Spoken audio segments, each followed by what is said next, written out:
Dude, I want you to be as smart as I am. Motherfucker, give me a... Dude, I want you to be as smart as I am. Motherfucker, give me a... Dude, I want you to be as smart as I am. Motherfucker, give me a...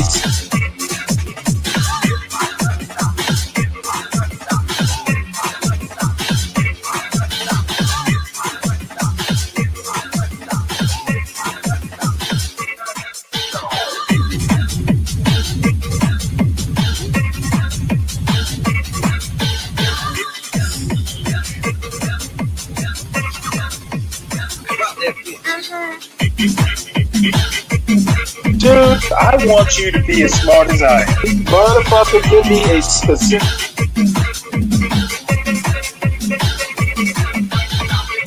Dude, I want you to be as smart as I am. Motherfucker...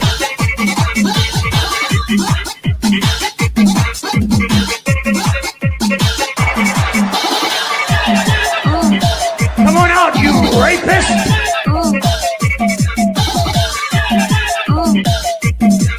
Dude, I want you to be as smart as I am. Let me explain why I said y'all are racist. Using the term black fatigue to describe how you're tired of seeing certain problematic behaviors in certain individuals is racist. Using the words black fatigue is suggesting that you're tired of black people, when what the problem is those behaviors that are not tied to a certain group of people. Using words like ghetto and uncivilized to describe these people is stereotyping all black people. You're making a generalization about the entire population. What you are tired of is those behaviors, not the color of the people's skin. The irony that I was trying to point out is that you're using a term that is describing the mental toll that years of oppression has taken on black people. Oh, here we go with this nonsense. No, we don't want to hear that. I promise you I'm going to play the rest of the video. But the fact of the matter is, when you say black fatigue, that could be applicable to any term that comes after it. It don't have to necessarily be black people. It could be black culture. For example, I believe that black culture is trash.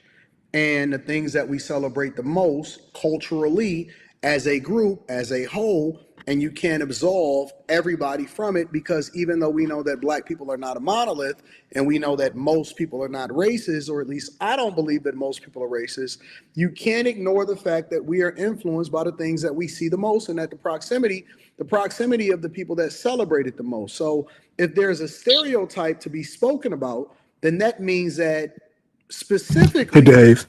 it is earned. It is not given. It didn't come from anywhere. People didn't just make it up randomly. It is a behavior that you regularly see in certain environments. Gifts early. It's not conducive for the rest I just wanted to drop a link on America as a whole. So if I keep seeing this, or I keep seeing the majority of people celebrating it, okay. And again, well, I know who both these people are. When was this? Because black people don't necessarily rock with the cultural differences that we champion 4 weeks ago versus what the ghetto people are championing. And for this is actually I'm glad you I know who Heather McDonald is. And Dad's, I occasionally watch him. He's a little too Catholic for me, but which is odd for a Catholic to say. But yeah, we'll definitely watch this. I agreed with. I was just watching some of it. I agree with some of it, and disagree with some of it as well. But I was wondering if anybody. I haven't seen anybody review it. It was just like, if you want to or if you don't, I understand. Oh no, I absolutely do. As a matter of fact, I was going to do Supreme Court. As a matter of fact, that this case where this white lady basically won a Supreme Court decision. She was working in some youth program where being a gay female was an advantage, and she was passed over a couple times for promotion. And basically she said, hey, I'm being discriminated against because I'm not a white gay female. And the Supreme Court handed down a decision in her favor. I guess it was yesterday. So what I did is, I've got the stories, because there are 3 Supreme Court decisions I was going to go over. And then I have the whole Supreme Court oral argument. but it doesn't matter. I can substitute all that or with this. just append Well, it to no, the end. hey, anytime Heather McDonald is talking meritocracy, uh, the only person I wouldn't bump her for would be Amy Wax, who's even more racist. And Stanley, real quick, because this is my morning run. I'm running my 3 mile. I'm about to Okay, start anyway, and it started raining, so I'm gonna have to throw my phone in my pocket. I got my headphones on, man. I'm gonna have to fall to the chat and listen. Is the rain that's all starting to right. come down? Rain's starting to come down now, but I gotta get started because work's at 7. No, you go ahead. I'm glad you dropped that. I'm just going to go through the news, and then, like I said, the long stuff was going to be Supreme Court, but this meritocracy is actually immediate. I can do the Supreme Court stuff. I might do a show this weekend, but it'll wait till Monday. Well, I'm not trying to interrupt your flow because Oh I know no, you got a flow. I did want to get out here and throw it up there early, so okay. Well, thank you. all right, Enjoy I'll your be in. run. All right, I'll be in the chat. Hopefully, I can breathe by the time I get back. All right. Well, be careful. It's dark out there. Oh yeah. All right, I'm out. All right. See you later. Yep. What's up, DiCapriono? When people are fatigued with others, it isn't the fault of the blacks. Well, I think I disagree with Anton. We are not all. Look, if you want to make the argument that we are all exposed to the ditties and all that stuff of the world, so are white people. So I just don't. These people, and it's actually not just the anti-black blacks in the white shades.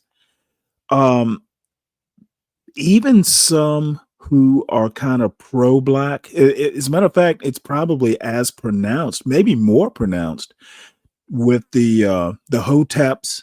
Who definitely not only do they want to separate black culture from white culture in American culture, they don't even want to call it black culture. They want to call it African culture, which I think is even more misguided. So, Anton Daniels, I have to admit, there's some of his stuff that I'm okay with and might even agree with. I think that most people, and you know what, there's probably someone out there who thinks I'm fucked up in my culture critique, but most of the people that I've run into in this anti-black, black, white shade sort of area of YouTube have no clue about half the stuff they talk about. The culture critique is trash. I was looking at something Orthodox guy, and I didn't watch the whole thing because it was painful to listen to after about 5 minutes.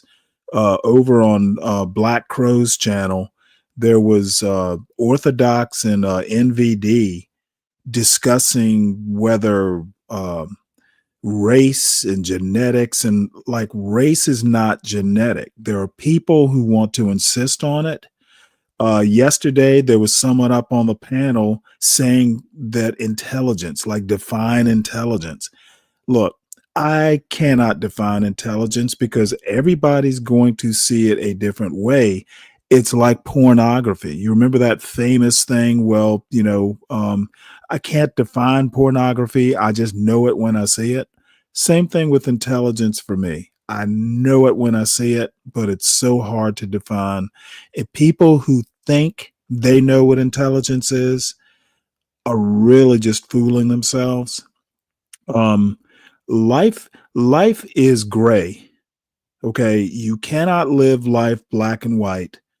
I mean, metaphorically, I don't mean racially. You cannot live life um, in a life of zeros and ones. That's why things like AI will never be able to replace humans. We know the difference between a zero and a one, and things exist between the zero and the one. So anyway, enough of this rant. Let's go ahead and play this video. For you to start bringing this whole racist trope narrative, all of this other nonsense into it, It's absolutely BS, man. And we so tired of y'all leaning into something that you've never been through and trying to hold people accountable that has never done anything to you in your entire life. None of those people are even still here. All of them died off, the people that went through it and the people that perpetuated it. As a matter of fact, some of the very ones that perpetuated it were black people. Yes, black people were slavers also. So when we have this conversation, we have to have it in truth. We can't sit here and keep pretending like the things that we see on a regular basis, that you're not getting called out of your name if you decide that you don't want to align. Okay, this thing about black people being slavers too is just a fucking, that is a true statement.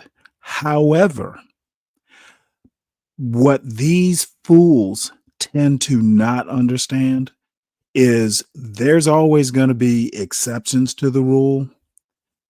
Who is in control of the government or who participated in the government? Who was in control of the economy? Okay.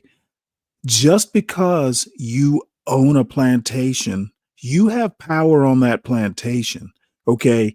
Those same people that were plantation owners, could they vote? Could they get elected to office? Could they wield the same power?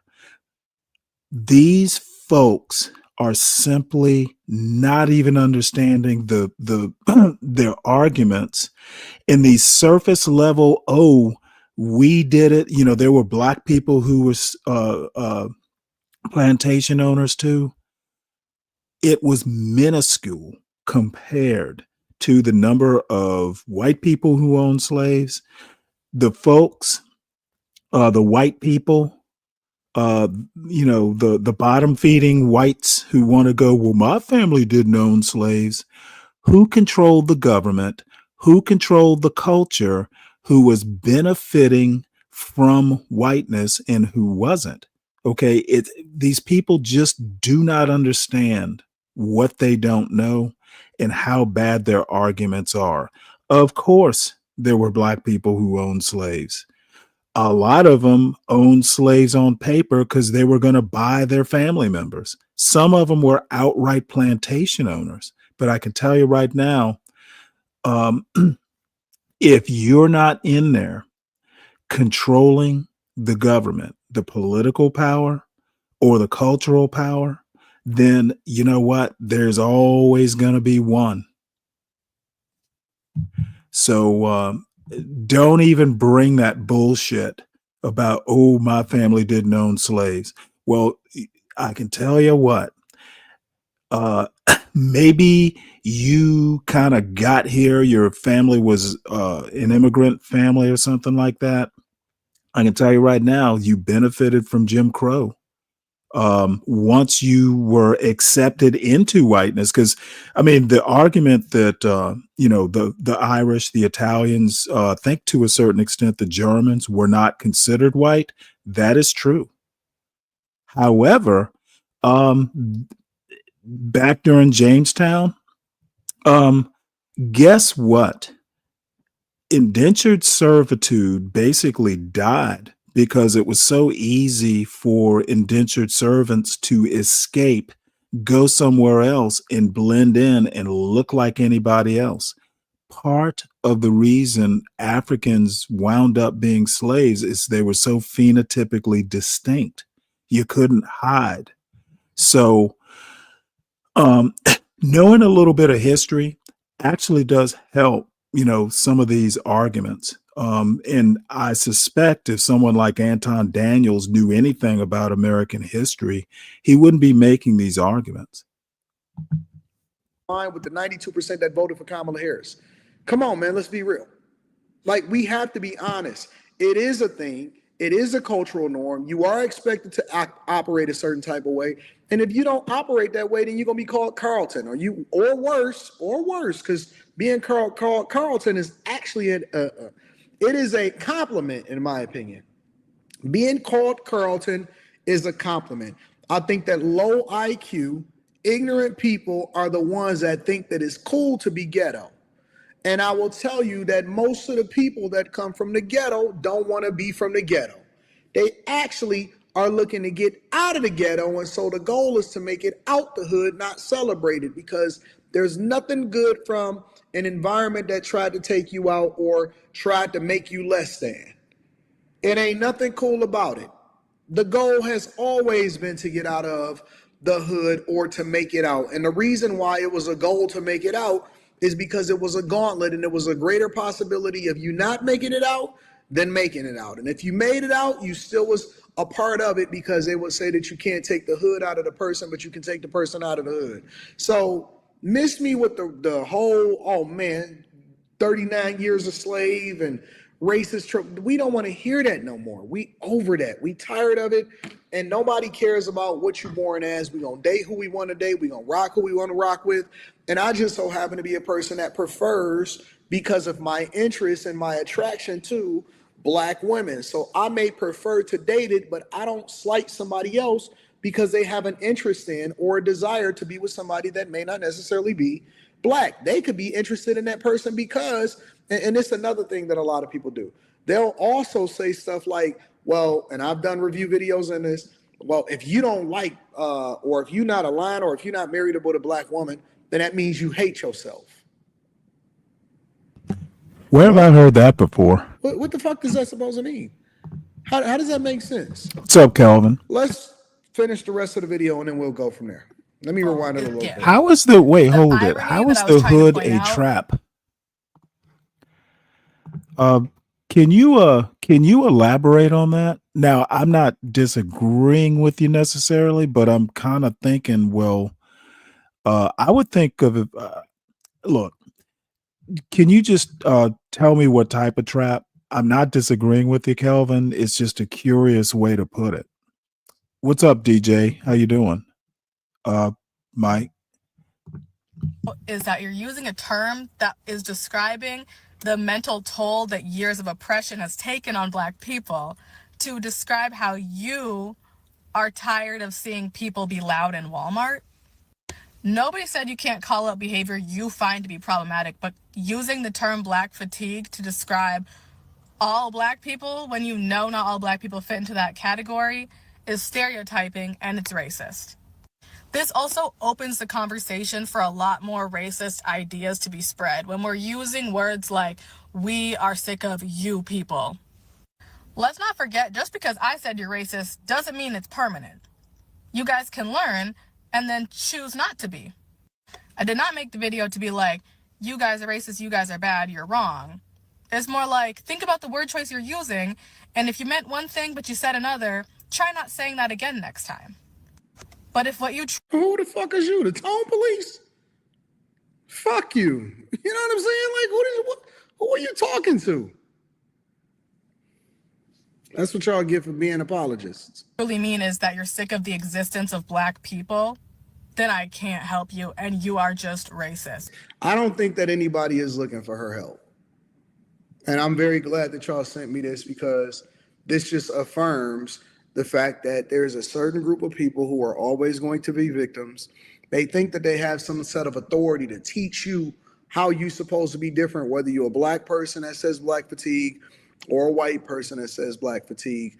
And let me be very clear, a Black person that says Black fatigue is treated much worse because they have some level of proximity to say what they want to say to you than a white person that is saying Black fatigue. And for her to just automatically say that you're racist because you call out bullshit behavior and you don't necessarily rock with the cultural norms of a person or a group of people that do ghetto shit versus being able to separate the individual, get out of here. We always refer to the majority whenever you use a term or you use a set of words, most of us. And it ain't nothing racist about it as far as calling out bad behavior that you see culturally. And like I said, stereotypes are earned, they are not given. If the truth didn't fit, then you wouldn't be so offended by it as a result of it. And just like I can see her out here wearing a scarf on her head, that is something that I am used to seeing from the majority of Black women that come out, and that is ghetto. And just because you speak a little bit more proper does not mean that you're not embracing a culture that is doing some of the things that we absolutely despise as Americans. Properly. He Let me know what split y'all in think inside in the infinitive. comments. Make sure y'all tap into the Patreon link is in the description. T Hanley, 40% off your first order plus 20% off for life. I love you. I appreciate you. I'm a holler.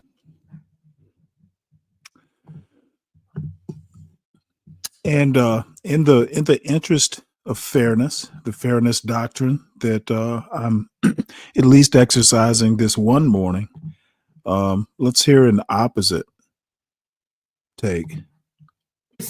Saw the video of Shiloh Hendricks calling a 5-year-old the N-word and collectively said Shiloh Hendricks is a racist, except for the bootlicking, buck dancing black conservatives out there. Now, they saw this as an opportunity to get invited into the House and swing from the sacks of the racist right. Officer Tatum showed a video of another black conservative who says, "It is our fault that white people are calling us the N-word. No, I'm not kidding with you." And Officer Tatum was like, yeah, he's right. The white people are getting so tired of us, now they're just calling us the N-word. Because of us, it's our fault, according to the buck dancing, bootlicking, sellout black conservatives out there. This video will pee you off because it makes me mad. She's an idiot. When I first found out that the park video was going viral, it was terrifying, but not surprising, because obviously he was recording me. It was going to get out there at some point. I did not realize I was going to have so much support. I also just want to say how proud I am of everybody and just showing what can happen if we tribe up and if we stick together and if we keep fighting back. Our future, our existence depends on standing up for ourselves and not backing down. And we just have to keep on going. There's no other option. I mean, what else are we going to do? You can't be afraid of words. Don't be afraid of the people who are so fragile. Don't be afraid of words. I don't think that she's right. I don't think that any child should ever be called out of their name and the N-word, but at the same time, the overcorrection and the diversity, equity, and inclusion ultimately led to an uprising, and this is what you see. Okay, this is to me. However, this is where we will part company. Do you think this woman calling, a kid the N-word for trying to steal a damn juice box is because of DEI? Talk about fucking hyperbole. And it's always the idiot motherfuckers who want to come up with this bullshit. God damn. It's always the fucking midwits who just want. Be Brave talks about 70% making excuses. I think 70% of anti-black blacks make excuses for white trash whites. There's no excuse for what this woman did. And there's even less of an excuse that she profited. She learned how to monetize the N-word. To be honest, I guess, from an entrepreneurial point of view, we should be proud of her. But this fucking midwit Shiloh got frustrated with DEI is bullshit. Speaks to a bigger issue. What it does speak to is the backlash against cancel culture, which I am supportive of. I agree. Cancel culture with Anton. Okay, what do you think Donald Trump is doing right that's now? Behind what Hendricks has done. White people are sick and tired of not being able to say what they want to say. But black people can say what they want to say every day of the week. Ryan Clark literally criticized another black man on television for having a white wife. Can you imagine if a white man was criticizing a woman for having a black husband? I mean, bruh. And so I feel like white people are duly upset and sick of the double standard. Listen, you freaking half-wits. It doesn't matter what we do. A racist is a racist. No one turned Shiloh Hendricks into a racist. No one turned the people who gave money to her through her Give, Send, Go account racist. They were born that way. They were nurtured into that. No one just gets mad at black people for DEI and becomes a racist. And you know, these people throw this around all the time. You don't know anyone, I don't know anyone, they don't know anyone who has ever been affected negatively by DEI. DEI casts a wider net and makes sure that people of color, women, gay people, people in the LGBTQIA plus community are not being discriminated against. That is And all veterans. it does. For these idiots to be out here saying, blaming us, blaming people who look like them, their mothers, their fathers, their aunts, uncles, and cousins, brothers and sisters, they hate themselves so much that they take a video of a racist calling a 5-year-old the N-word and they say, we should have just been better. These people believe that if they behave enough, white racists will accept them. They Yes. think if they're just nice and calm and quiet and they don't act too black, that racist white people will stop being racist. This is the psychosis of these people. Imagine Good word waking for up it. every day, looking in the mirror and hating what you see so badly that when you're Officer Tatum and these other guys, you search out videos of black people acting badly or of white people calling black people the N-word just so you can. You know what? I want to talk about that. And then fasting with voice. By the way, where did this that's an interesting handle. Can you give us the background behind that? Fasting with voice. That's an interesting description. I think this goes deeper than politics. I am a firm believer, at least at this point in my life, that politics is downstream from culture. So I think this is deeper than, Democrat, Republican. And just so you know, because I think you're fairly new, I think I think politics is more complicated than simply Democrat or Republican. I literally think if there were to be a natural split, there would be 4 parties.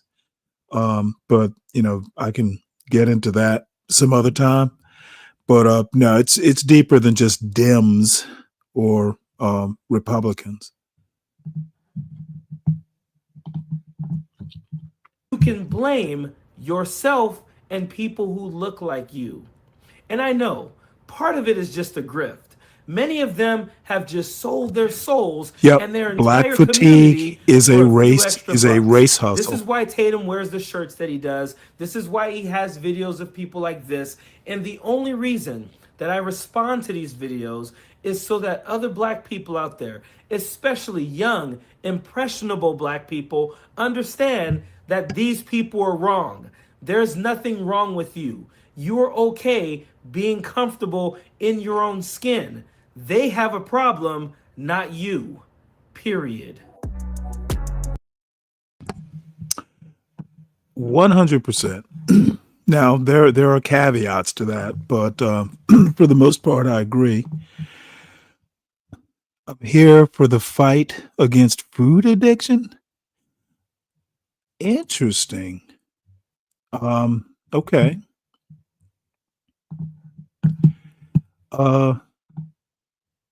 You might have to you might have to hit the link to explain the food addiction. I think I know where you're going with that, but it's not something I keep up with. But anytime you want to hit the link, feel free to hit it. So I have a dilemma here, folks. And DiCapriono, I might need your help with this. I have a whole bunch of news articles, and I was gonna kind of end the show with a Supreme Court oral argument, but Dave has something that I'm actually more interested in, and I can't do both. So I think what I'm going to do, because it's 5:30 on the East Coast, I'm going to go ahead and watch this. This is Heather McDonald, and can't remember his name, but his podcast is Dad Saves America. And they're talking about meritocracy isn't racist.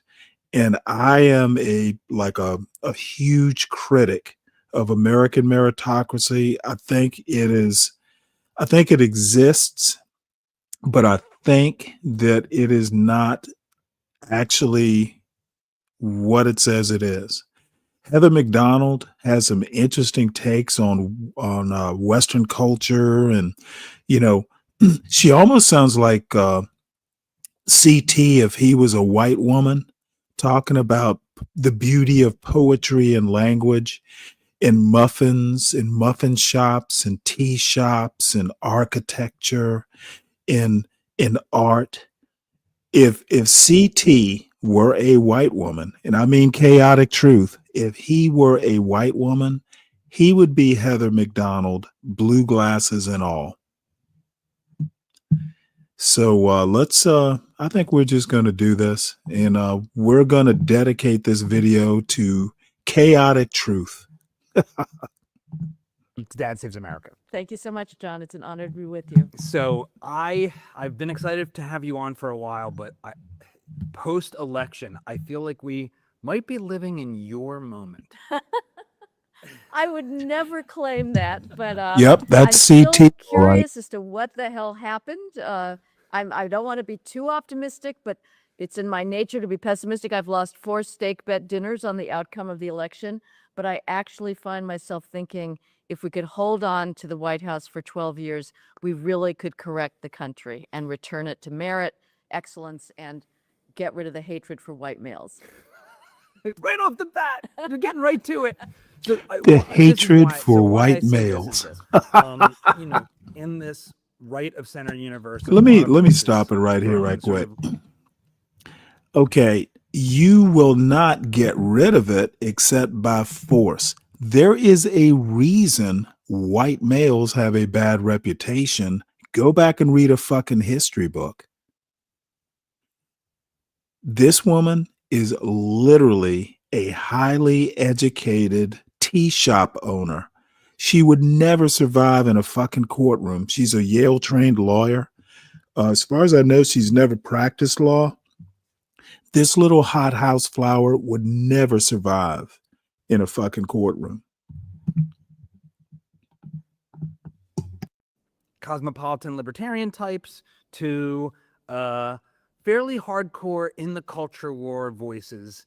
And in that domain, you are the most, I think, rigorous and hard to beat of the culture warriors. You have taken on the hard issues around DEI and diversity, around the whole discourse about policing and the cops, and you have done so unflinchingly.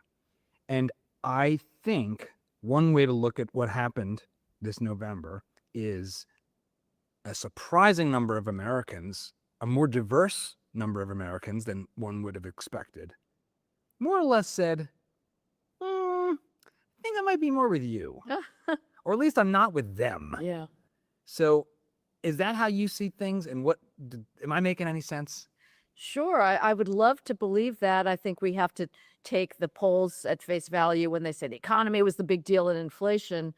But one wants to believe that one's favorite issues are also those of the voters. And I would say if there was a backlash against these larger cultural forces, it would be we refuse to tear down civilization. We refuse to accept the proposition that standards of behavior, that standards of excellence are by definition racist, which is what the left tells us, if they have a disparate impact on blacks. I have to say that I see a lot of our world up to now having been distorted by what is at present a... And there, she, without either knowing it or knowing it and not bringing it up, the disparate impact on a particular group of people is literally the definition of systemic racism. Even colorblind laws and policies can have disparate impact That is where race is built into the system. I was watching, I don't know if you guys know, I think it's a Fox network, FX network show called The Bear. It's basically about a, restaurant culture, it's kind of centered around, this group of people building a restaurant from the ground up, a fine dining restaurant. And one of the characters in there basically talks about she goes in, she lost her job, she was laid off from her job, and she's an older lady. So she's out there beating the pavement trying to find a job real quick. And her husband is like, don't worry about it, we got some time. But she in the back of her head knows, hey, I need to find a job quick because we are kind of shaky. And, my husband's being stoic about it, but I need to get a job real quick. So she goes in to a company where she's being hired or potentially hired to do a job she did for 15 years at her last job. And what she is, she's about 75%, everything's going well in the interview. And then they say, what was your bachelor's degree in? Well, this woman doesn't have a bachelor's degree. She could do the job, but for one reason or another, she grew up in the hood or whatever, just didn't have the opportunity or the desire to go to college. Well, you know what? She can do the job, but that one little thing, that one little bachelor's degree, is standing between her and getting the job. And, the interviewer, who is way younger than she is, goes, well, maybe you can go to night school or something like that. Look, that is an example of systemic racism. Something that's just a requirement to get the job. Doesn't matter whether you can do the job. You got to have this requirement because they want to be able to, promote from within and all this bullshit. Heather McDonald hits it. Maybe she doesn't even realize that she's just given an excellent example. Disparate impacts are a problem. And people like Heather McDonald basically say, hey, if the law is race neutral, it does not matter the outcome. The law is neutral. That is literally a tenet of the Supreme Court, the conservative part of the Supreme Court.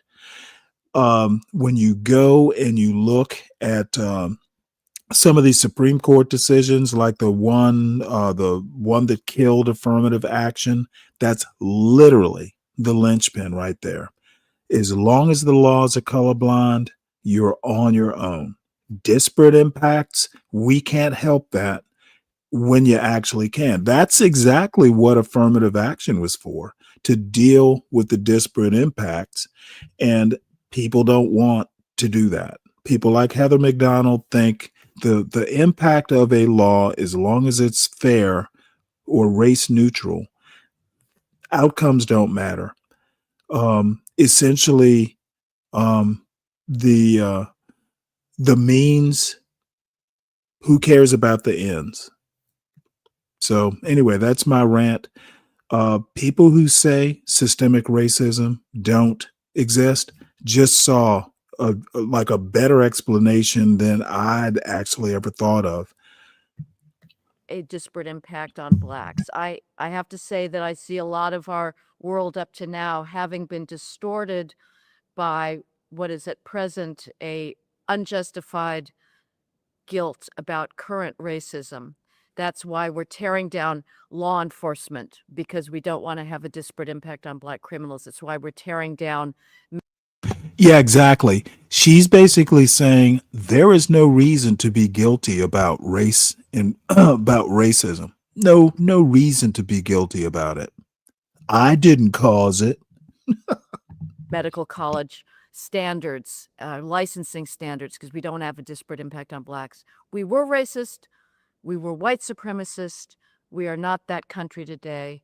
And I've been waiting.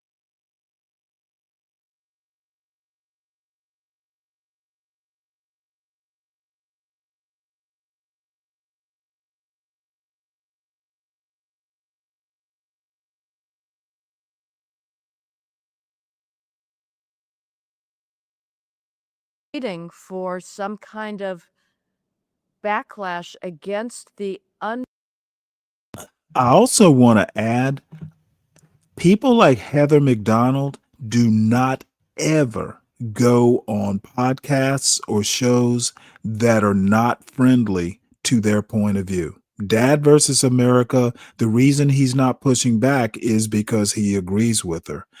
If she came on my show, she would basically probably leave the panel because I would beat the fuck out of her. I had a female yesterday who shall remain nameless who told Portia she's never coming back to this show. Apparently she thought coming to my panel would not be a tough experience. No, if you say something I disagree with, I'm going to challenge it. And you know what? If you want to push back hard, I'm going to push back harder, and fuck you if you don't like it. You better either fucking survive the experience and win the experience, or don't.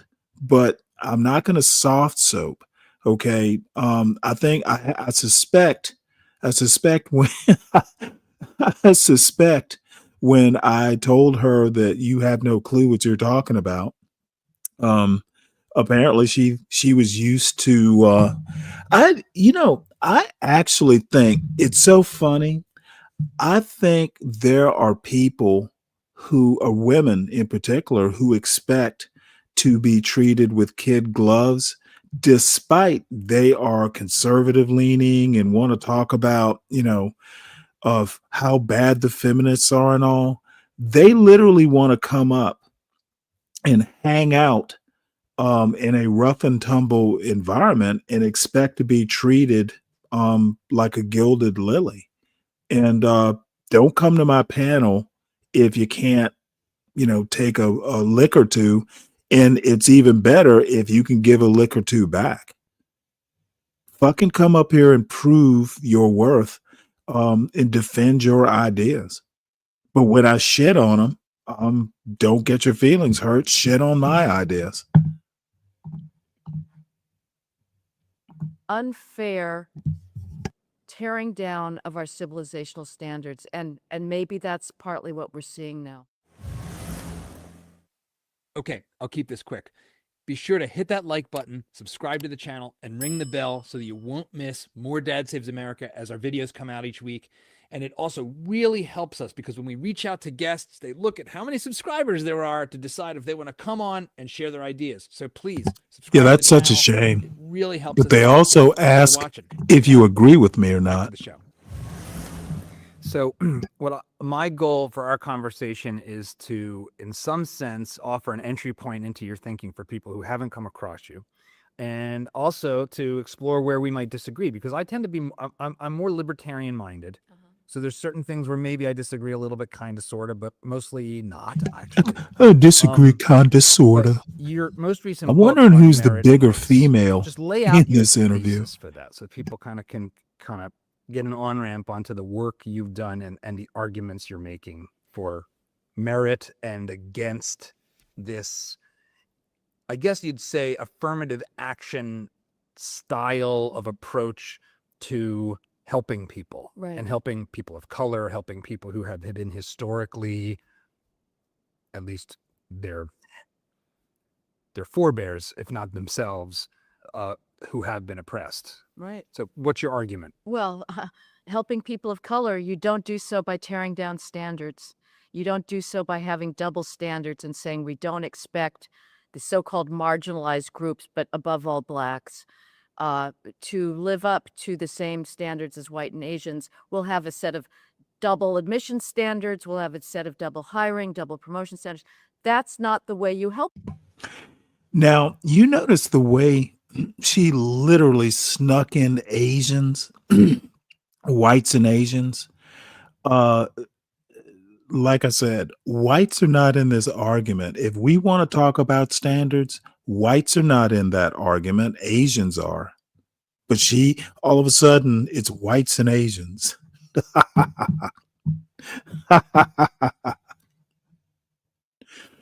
Well, I'm glad you had a good run, Dave. Help people. It's condescending, and it means that you are for sure going to stunt people's ability to live up to their highest potential. The book uses as sort of core concept an idea that arose in the law called disparate impact. And this grew out of a Supreme Court case in the 1970s that looked at the fact that traditionally American anti-discrimination law says you, employer, may not intentionally discriminate against blacks. You can't say, I'm not going to hire people because I don't like the color of their skin. That intentional discrimination violates now, belatedly, finally at long last, what were our and should be our founding ideals of equal treatment for all. So we have Bullshit.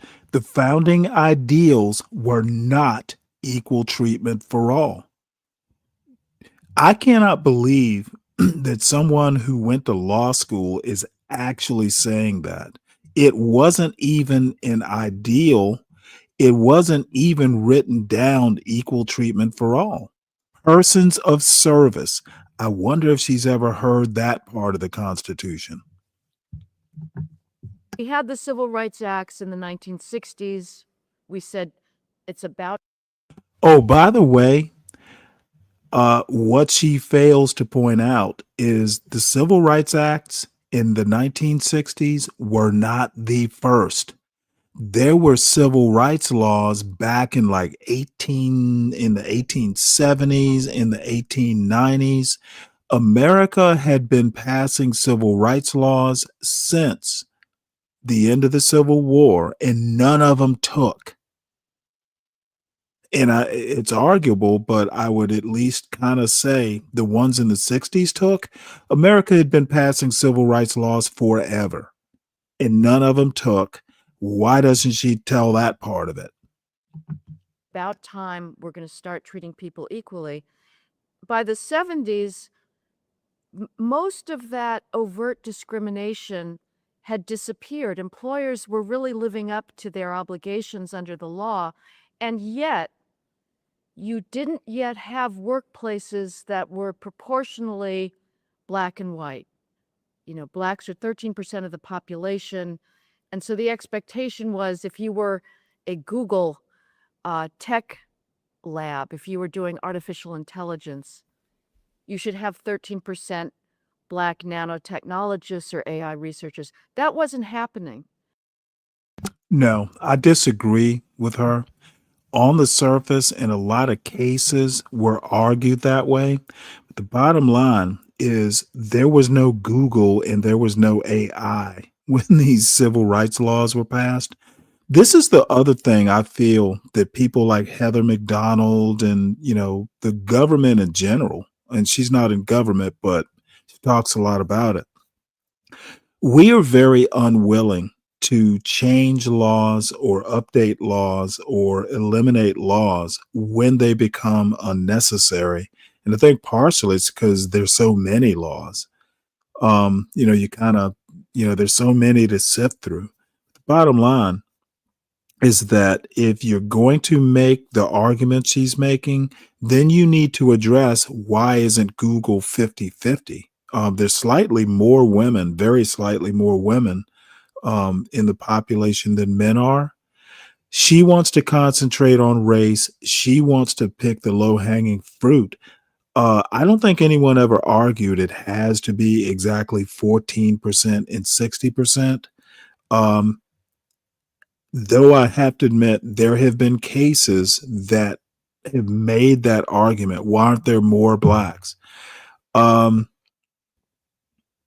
There are all kinds of problems with this, and it would take me an hour to sift through them all. Needless to say, I do not have a high opinion of Heather McDonald. This guy thinks that she is the strongest advocate for the meritocracy. I literally think she's a fucking disaster. If you want to defend meritocracy, do not get Heather McDonald to do it, because her arguments are unoriginal and about 50 years out of date. And so the courts said, well, we want to kind of expand the scope of the civil rights laws, and we're going to get rid of intention as something that is legally impermissible. Now, if an employer has a perfectly colorblind neutral standard that he never intended to use to discriminate, but it has a disparate impact on blacks. So, for instance, if this was a power company, Griggs Power Company, it said it wanted its employees to be able to read to a certain level in order to be able to read power manuals and, how to work a utility plant. That neutral basic standard meant that more blacks were being disqualified for employment. They weren't meeting the standard. Right. And what she wants is don't ask why. Don't ask why there's a disparate impact. Accept the disparate impact. The law is race neutral. We don't need to work any harder to figure out why more blacks can't pass the test. We don't have to ask those questions. The law is fair. That's the lazy fucking mid-wit white standard that Heather McDonald wants America to work for. Don't ask why, folks. Don't use your critical thinking. Just accept the law. And so the court said, if you have a neutral standard, but it negatively affects blacks, we're going to call that discrimination, even though that's not your intent. So now we have this idea that a standard that is not intended to discriminate, it can be colorblind, objective, but it means that you're disqualifying more blacks. That's bad. And we've literally, it's not intended to discriminate, but it does discriminate. That is what these people want to endorse. Coleman Hughes, another one, Glenn Lowry, all these people. Hey, it wasn't intended to be discriminatory. It just happens to be. We can't help that. There are huge problems with this.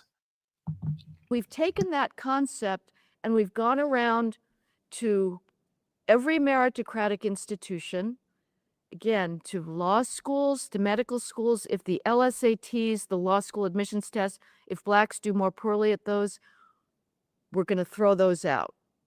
If blacks do more poorly at the medical college. Notice how she's concentrating on the blacks do more poorly. Things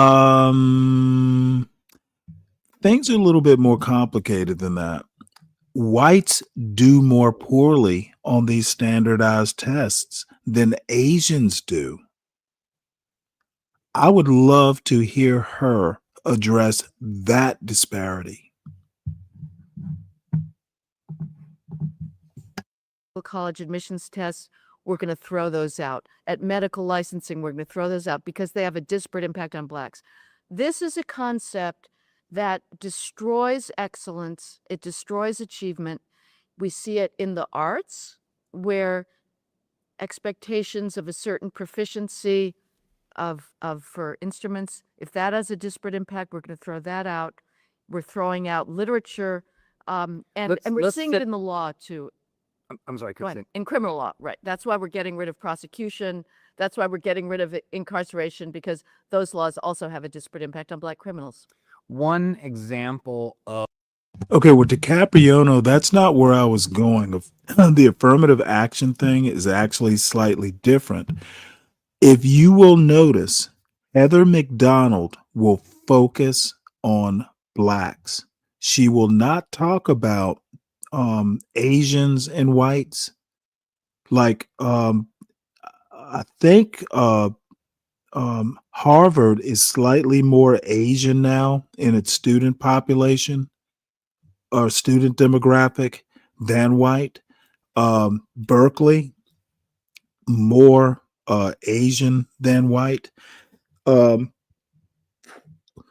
Bottom line is she has said, blacks versus Asians and whites. Um, I'm saying, you know what? The only reason she brings up Asians and whites together is because she's holding on by a thread to her logic. If we're going to get rid of affirmative action, I want to see Asians who outperform whites on standardized tests. I want to see them win. Blacks should stop worrying about what whites are doing. They are second best. If we want excellence, we will go for an Asian standard. And it'll hurt the whites like Heather McDonald's feelings. But you know what? They are actually in the same boat with Asians, and she doesn't seem to be able to admit it. She will focus on blacks not meeting the standard. And I'm saying whites are about 5 years away from having problems with being outperformed by Asians. It's already happening in Britain. She this is what I mean by her arguments are like 50 years out of date. Blacks and whites in affirmative action, that's not the biggest problem that's going to be coming up. It's going to be Asians outperforming whites. And to be honest, just to, kind of make half a joke, Doge would still be pretty important had Vivek Ramaswamy run it versus Elon. Vivek Ramaswamy is smarter than fucking Elon Musk, smarter than Trump. And Doge would be the shit right now if Vivek had run it. Of this change that I've heard about is, I think it is in the symphony, the way that there was blind rehearsal or tryouts, that in order to take away racial or identity preference in the decision making, you would have the people try out and you just hear their music and you'd not see them, you wouldn't know anything about them. And so that seems like definitionally all right, perfect. It's literally like a blind test on the basis of the output. Now look at these motherfuckers, and this is where I want to draw the parallel between Chaotic Truth and Heather McDonald, and apparently this guy too. They're gonna fucking talk about race and flutes. They want to talk about art and literature. Blacks can't play the flute as well. Blacks aren't good flautists. That's why they're not playing in symphony orchestras. Motherfucker, who aspires? Like, I love classical music. However, there aren't many whites who fucking play in symphony orchestras. So these motherfuckers want to talk about affirmative action in the Cleveland Symphony Orchestra. This is just purely laughable. If we're going to talk race and meritocracy, we need two more substantive people to talk about it. Output alone.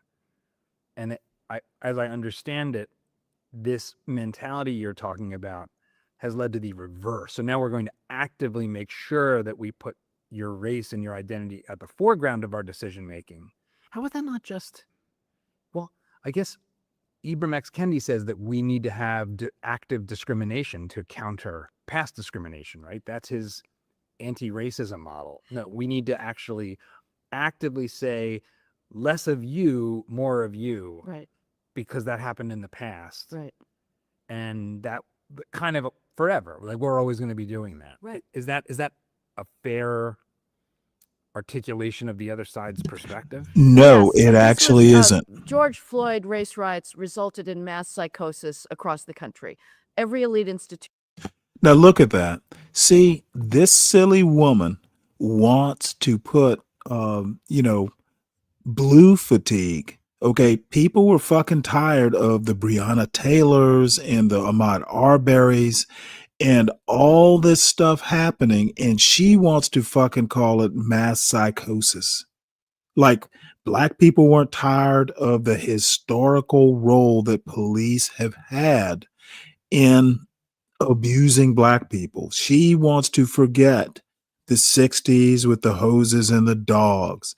She wants black people to forget all that historical stuff. This is the problem with a Heather McDonald as a chief spokeswoman for meritocracy. She is not that bright. And little dude with the perm is letting her get away with it without pushing back on her very bad, somewhat ahistorical viewpoints. Institution declared itself racist. You had art museums saying, we are racist. 5,000 years of Who Western gives a fuck civilization about is art racist. Our new museums? mission, per the Well, I give a Metropolitan fuck, Museum of Art in not New York, that much. is anti-racism. You had restaurants saying we're racist. You had law firms saying we're racist. You had the Mathematical Association saying math is racist. And it was all this idea that a standard that has a disparate impact is racist. And Anthony Tomasini, who was the lead classical music critic of the New York Times, he Okay, I have to say this. So we're sitting here talking about the lead classical music critic of the New York Times. You know what, Deacon Dave? Now I understand why.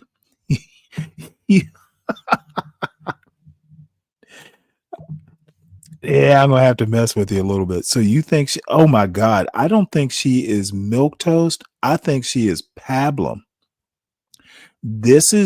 Oh no, she cannot handle pushback. She would turn red, get flustered, and put white women's tears on those awful blue frames that she's wearing. Look at her. Milk toast. She's those rice flakes that you put a little milk in, a formula in, and give to your newborn once you're trying to transition them to solid food.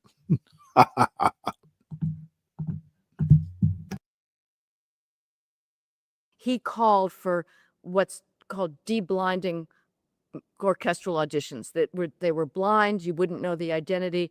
He said, I can't stand, and Alex Ross of the New Yorker, their lead music critic, this breaks my heart. These people, these classical music critics who are presiding over a dying tradition that they should know contain some of the most profound expressions of human eros, sorrow, longing, joy that's ever been created.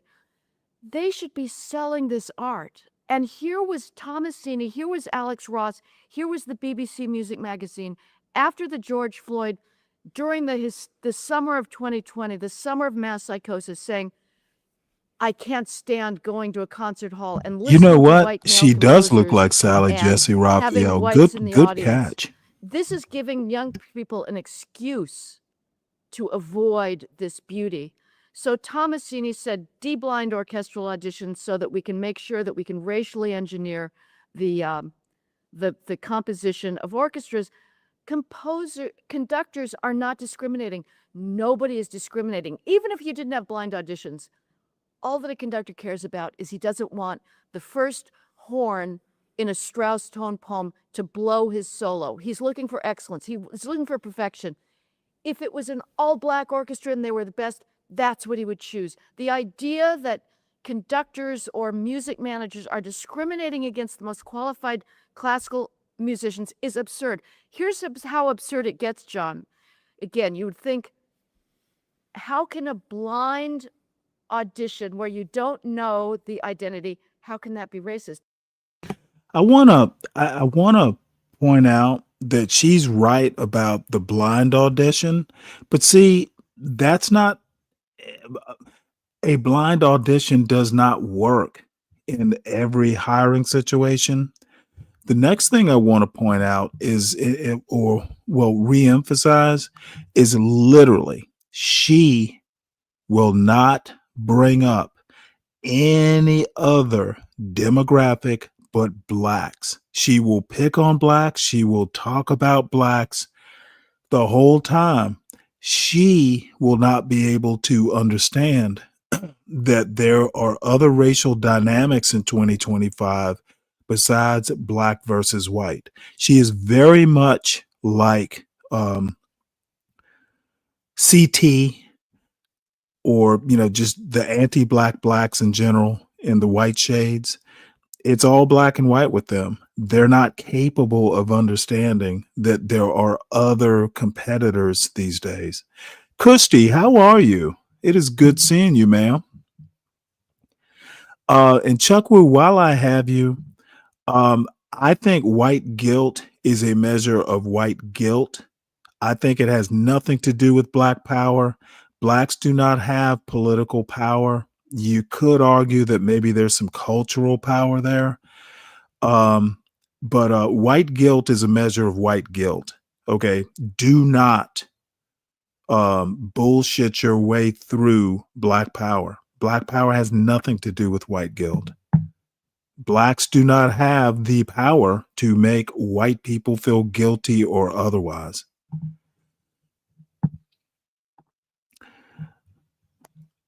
Let's see. What do you have to say, Kushti? There's other factors. The person's name can also be exactly. Now, the blind. I think when they say blind, auditions for a symphony, it may just be a number. I don't know how those work. But what I do want to point out is that Heather McDonald will only concentrate on blacks in their complaints. She will not address the coming wave, which is going to be whites. Whites already have a problem with Jews. They have for quite some time. And Asians are going to be next. You just wait. Whites are going to start when whites. I have to tell you about this community. I think it's Johns Creek in Georgia, where let me see, can I find this story? I talked about this months ago, but it's basically a kind of ritzy white neighborhood in Georgia where Asians started moving in, and the Asians started outperforming the white kids in high school. All of a sudden, the white kids were not valedictorian and salutatorian. They weren't acing, they weren't doing well, as well as the Asians on AP tests and stuff like that. So you know what the whites did? After complaining, they picked up and moved. They literally moved somewhere else to reestablish themselves, take over another school district where there were fewer Asians and they could be number one again. So that is what a Heather McDonald would do. She doesn't want to talk about whites being outperformed. Harvard is slightly more Asian than white these days. Berkeley, University of California, Berkeley, more Asian than white. I'm just waiting. I'm just waiting for the complaints. Here's what else is racist under a disparate impact standard: speeding cameras. It turns out, yes, it is speeding whataboutism. cameras are racist. Deacon If Dave. they tell us, which they do, that blacks speed at higher rates, they're racist cameras. The mayor of Chicago, Brandon Johnson, I will, Kirsty. waged As a a matter of fact, war hopefully against I a can get technology to called Rap Raven's ShotSpotter. show. And I don't know whether, I didn't see what it our libertarian, non-libertarian differences will show up here. We'll see. ShotSpotter is an audio technology that picks up the sound of shootings, of drive-by shootings, Okay. which is important because it turns out in the inner city, which is where almost all drive-by shootings occur at an absolute barbaric rate, 80% are never called in for various reasons. And so ShotSpotter picks it up and alerts the police, and at the very least allows first responders to get there quickly, where they may never get there at all without this technology. Well, ShotSpotter. Now, what this silly bitch won't tell you is that most people do not live in the ghetto. That's all well and good with the shot spotter, but I would actually go to the right of her. You know what? You might just you might just have to let things play out in the inner city.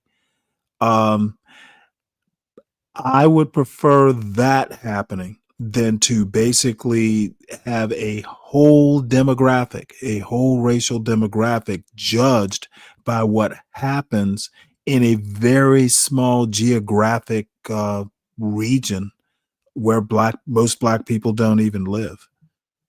These fools, these racists, quite frankly, who want to just concentrate on the inner city as the core of where black people live, are as stupid. And they've trained people like Officer Tatum and CT and Ock Nation. They have literally trained these people or influenced these people or paid these people to concentrate on a place where most black people don't even live. Congratulations.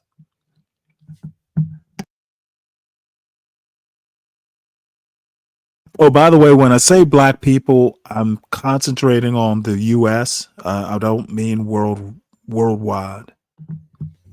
Potter tells us again that most shootings are occurring in a very small portion of Chicago on the south and west sides and sort of known No, hotspot Chuck corners Woo, white in guilt is literally overwhelmingly in not black that. neighborhoods.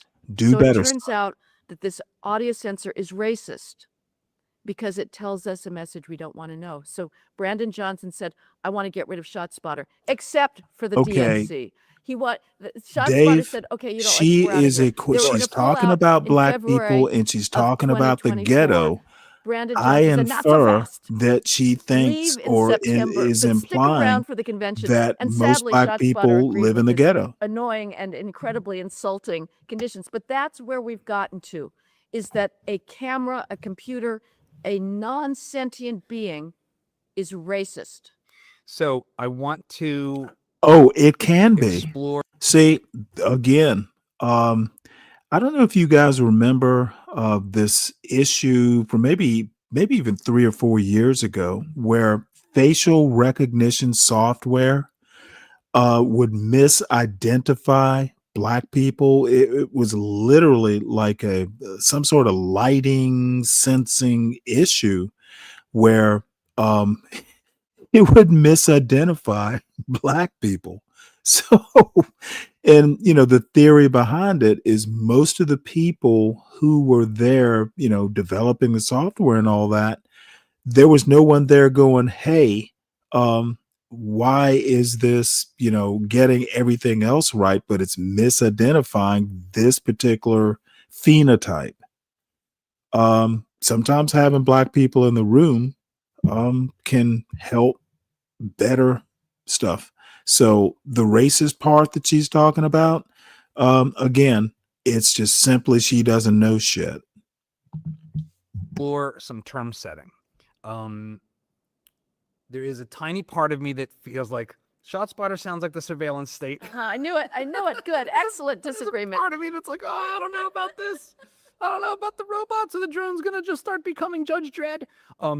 But we'll set that aside for now. I'm gonna come back. I want to parse this a little bit between the race and equity things. They're deeply connected, and the police issues, which are the two areas where you've spent so much of your time. Yeah. But first, I want to pose a question and help, which is this all overblown? Make the case that this sort of woke DEI, disparate impact, explicit racism as the replacement for colorblindness Yeah. ideology. Make the case that this is broad-based and happening in places beyond Columbia University's campus and a couple of whack jobs at Disney. Like how much of a problem has this actually been in the broad institutions of America for real? Make your argument for that. Well, broad institutions of America, I would say in every professional school, your viewers, if they have white male sons and they've applied for graduate school, I would bet a very large proportion of those white males, if they're not in some LGBTQ category, have not. Chuck Wu, I've read Shelby Steele. It's been some years since I've read him. I don't give a fuck if Shelby Steele says it. I think Shelby Steele is wrong. White guilt is not about the fear of being called racist. It is literally what happens when you educate your little white children about American history. Now, I won't say that, teaching kids to feel guilty, that's poor teaching. But no, if you are stupid enough, and I think Shelby Steele is simply wrong on this count, he is doing what people like an Ock Nation would do. He is literally putting himself in some bottom feeding white kids' shoes and trying to be empathetic. White guilt is not about the fear of being called racist. Shelby Steele is wrong. Thank you for bringing up Shelby Steele. I've read more bullshit about this than you have. But, I'm always willing to give my thoughts on a Shelby Steele. And I like Shelby Steele, by the way, but he has his complications. Not gotten into their first choice or second choice or third choice for medical school or law school because they are the bottom of the totem pole. There is no more reviled creature in an academic environment today than a straight white male. And that occurs as well in the professions, in law. Well, damn, I'm just going to have to stop every minute. Who gives a fuck? Dude, who gives a fuck about slavery? Okay, again, you don't have what it takes to make the points you think you're making. White people don't care about slavery. White people don't care about Jim Crow, which literally ended in my lifetime. White people simply have to read about it.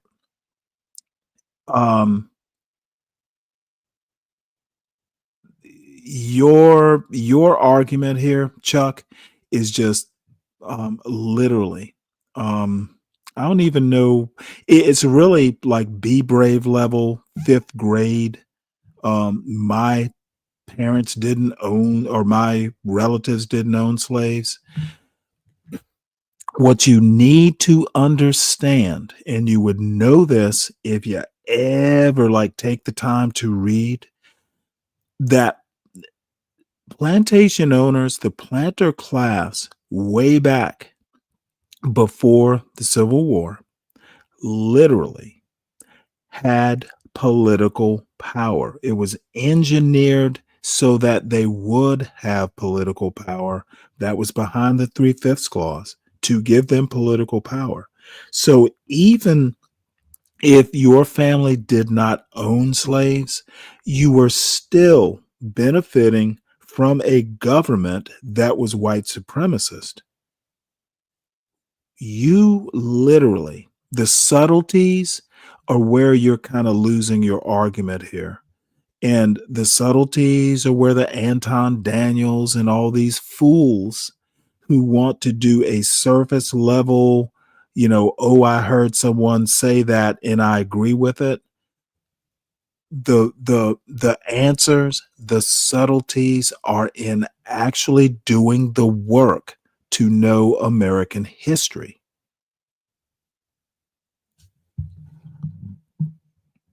And you know what? You may read it and still feel the same way you do, but at least I would have confidence that you've done your homework. Law firms, Black law school graduates are catapulted way ahead of their GPA Uncle Fatty, ranking, I totally agree into with this. associate positions, way ahead of their white and Asian colleagues. The press hires on the basis of race. Publishing, good luck publishing a book if you're a white male, non-LGBTQ author. The media, we've seen that. Government, the government. Oscars is a good example in the media space, which is they've now made explicit race quotas for your crew. Like, I'm afraid if there isn't sufficient diversity in the people you behind the are camera, simply you're not wrong, qualified to Chuck. get an Oscar now. Black As of, like, I fatigue think is this just year. another It's unbelievable. race And grift. Broadway, So after, again, during the George congratulations Floyd for race, there was this falling movement called I for See You White American Theater another that had the most race hilariously hustlers hysterical, fancy, pithy hyperbolic term. manifesto, basically blaming theater for having the gall to ever mount a play written by a white male. And they've just, this group Aren't has, most of them? No, I mean, seriously, aren't Yeah. like most of the historical so plays and cancel it, musicals? cancel it. So after George Floyd, like every new play on Broadway that year was by a Black author. So, and you have, I wrote about in the book the amazing institute at Juilliard, which is one of the premier arts conservatories This woman in the is country doing a for classical culture music, but also for critique theater and about dance. race, And the Black talking students about there just had Juilliard. this incredibly Why would I self-involved, take her narcissistic seriously again? meltdown when they were asked to listen to a Zoom reenactment of the African slave trade in order to increase the empathy of all students towards what Blacks went through. And out of that Now I'm waiting for her to say the whole centuries-long world had experience slavery. of sorrow and oppression came Black music and Black theater. But the Black Juilliard students said, "How dare you subject us to this?" And they had a complete meltdown, and they too demanded. There were Okay, a what were they whole melting down about? This orchestra was of black. chuckwoos. This was historically Black music that they were melting down about listening to? This was a 3-day workshop that Juilliard had brought in, run by a Black theater professional at NYU, that was going to be an immersion in Black art, in above all musical theater, spirituals, jazz. And on the opening day, this Black theater professional, Michael McElroy, had the students watch by Zoom. I think it's 'cause we were all McElroy, though. socially distanced at that point, a reenactment of the African slave trade whose dialogue came out of the TV series and book Roots by Alex Haley, Black author. And during this reenactment, the Black students were all texting each other about how this was just too oppressive and how dare they appropriate our history. It's impossible to understand. Do not ask me to explain this, John. Okay. It can't be explained. Do not ask me to explain this, John. I don't know that much about Black stuff. No, that's But I the will Juilliard talk capitulated. about it. And so these students went on a rampage. They had their manifesto saying it is racist to riot. ask us to learn the general American dialect. It is racist to ask us to ever go outside of our racial identity. But of course, the rule is, as usual, double standard. So Blacks can play white roles, but whites can't play Black roles. And listen to her. so She's going they to talk claimed about that Blacks they the were whole oppressed by fucking having to just podcast. be in a environment where, as you say, sorry, it's BLM is European irrelevant to tradition. my argument. Chuck, do We better. were Caucasian demographically. That's a reality. There were no blacks I on think the it's a European perm yeti. continent I don't for a think it's very long natural. time, and when they arrived, they were very few in numbers. You can't expect that culture to have a whole tradition from the start of black art, just as we don't expect China, in its Chinese classical opera tradition, to have African writers. China's not going around apologizing for its classical opera. I have to stop one more time because I keep reading Chuck's. Chuck, do you understand the hand that white corporations had in the slavery industry? And I'm just doing this off the top of my head because I can't, I haven't thought about it in a while, so I don't remember the details. But insurance companies specifically, like the precursor to today's Aetna, precursor to today's New York Life, or maybe it's Met Life. There was a whole industry way back antebellum South, especially, where you could take out a mortgage on your slaves. You could use your slaves as collateral to get loans. They were literally property that you could take mortgages out on.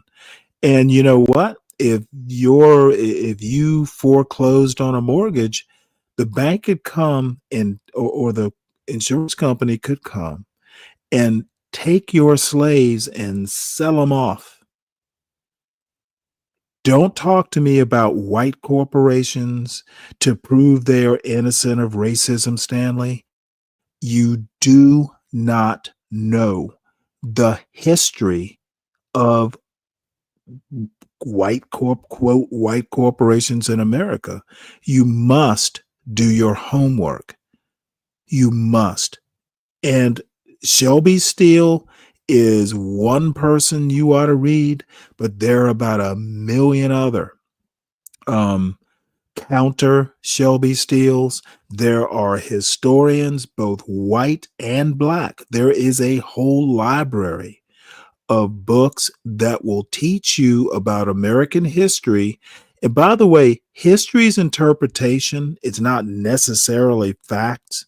So read Gerald Horne and then read Sean Willentz. They basically have fundamentally different opinions about the meaning of the Constitution, whether it was a slave document or a freedom document. But the two things you need to understand is Gerald Horne is as eminent as Sean Willentz, if not a little bit more so. There are plenty of historians who are vibrant. There are so many books before you just ignorantly talk about the innocence of white corporations. Dude, you just need to. And you know what? You're young, Chuck, so I'm not necessarily fussing. What I'm saying is before you come on these into these chats, especially my chat, I don't say shit lightly. I usually have some form of, backing for why I think this. And if it's just my plain old opinion unfounded, I generally will say, hey, this is just my opinion. I have nothing to back me up. Do better, Chuck. This is not Sean Bracey's chat. This is Stanley versus the world. And you know what? We can have fun, we can laugh, and we can make shit up. But when it comes down to brass tacks, don't tell me what Shelby Steele said. I read Shelby Steele fucking 30 years ago and discounted it. Opera, because it doesn't have blacks. India's not going around apologizing for its classical epics because they were written by Indians and not by Africans. The West is the only civilization engaged Uncle in this Fatty, I have no clue. pathetically I stopped ungrounded right about the time Vanilla Ice self-flagellation. was popular is when I stopped You don't pull following punches. I'm rap sick of it. music I'm because I was too sorry. busy Because it in the is Navy. perverse. This is the question that I've been pondering for months. What is with the West that it is uniquely self-canceling at this point? I want to come back to that question because it's actually a profound question, and you point it out in truth, because America is a uniquely culturally diverse society relative to all of human existence and most of the planet. So, and everyone I've traveled more than most Americans, which is not hard because we don't travel that much abroad as a people. We're obviously the least racist country on planet Earth. Right. Like it's like literally obvious, and it manifests my former guest, his name is escaping me, Wilfred Riley, had brought up a survey about perceptions around things like interracial marriage and all kinds of other things that would indicate the level of kind of racial prejudice. Right. And America was like top of the charts for tolerance of all the things that you would think suggest we're pretty good on race. And we beat ourselves up the worst. But isn't that also because we had a uniquely horrible chattel slavery? And it is, you said, okay, the Civil Rights Act in By the way, in the 1960s. I need to introduce Wilfred Riley. He's actually a black right winger who is super smart. For my money, Wilfred Riley is about the smartest black conservative intellectual in the fucking country. He is just good at a lot of things, and I need to introduce him to this audience. You will disagree. Well, I will disagree with him, but you know what? The dude will back up his arguments to a degree that you better be fucking on your toes. I saw Wilfred Riley, who is right of center, black conservative, basically embarrass another black conservative because she was coming up with some bullshit, and he just fucking I saw him pick another black conservative's argument apart. So I like dudes like that. Even if you agree with me, you better you better know your shit. So anyway, I know I keep stopping this. We're only 23 minutes in. Damn it. And the changes. And then by 1980, it's done. I did not, Kirsty. I wasn't that cool. In 15 years, we solved racism and we should move on. That doesn't sound reasonable or fair after hundreds of years of oppression and segregation and redlining and Jim Crow and a culture that says blacks are second-class citizens or not even human in its worst form. You can't tell me 20 years and we solved that problem. Isn't this just maybe an overcorrection, but still a reasonable and necessary rebalancing that's going to get it wrong at the margins, going to overplay its hand a little bit, but still fundamentally the right thing to do? Well, first of all, I'll answer your question about is by 1980s is enough change, but remind me to return to your claim that we had a uniquely barbaric system of chattel slavery. But it's a very valid question as to whether everybody from had slavery to 1980 you could have a transformation of the culture, and that one would be right to be suspicious. Nevertheless, I would say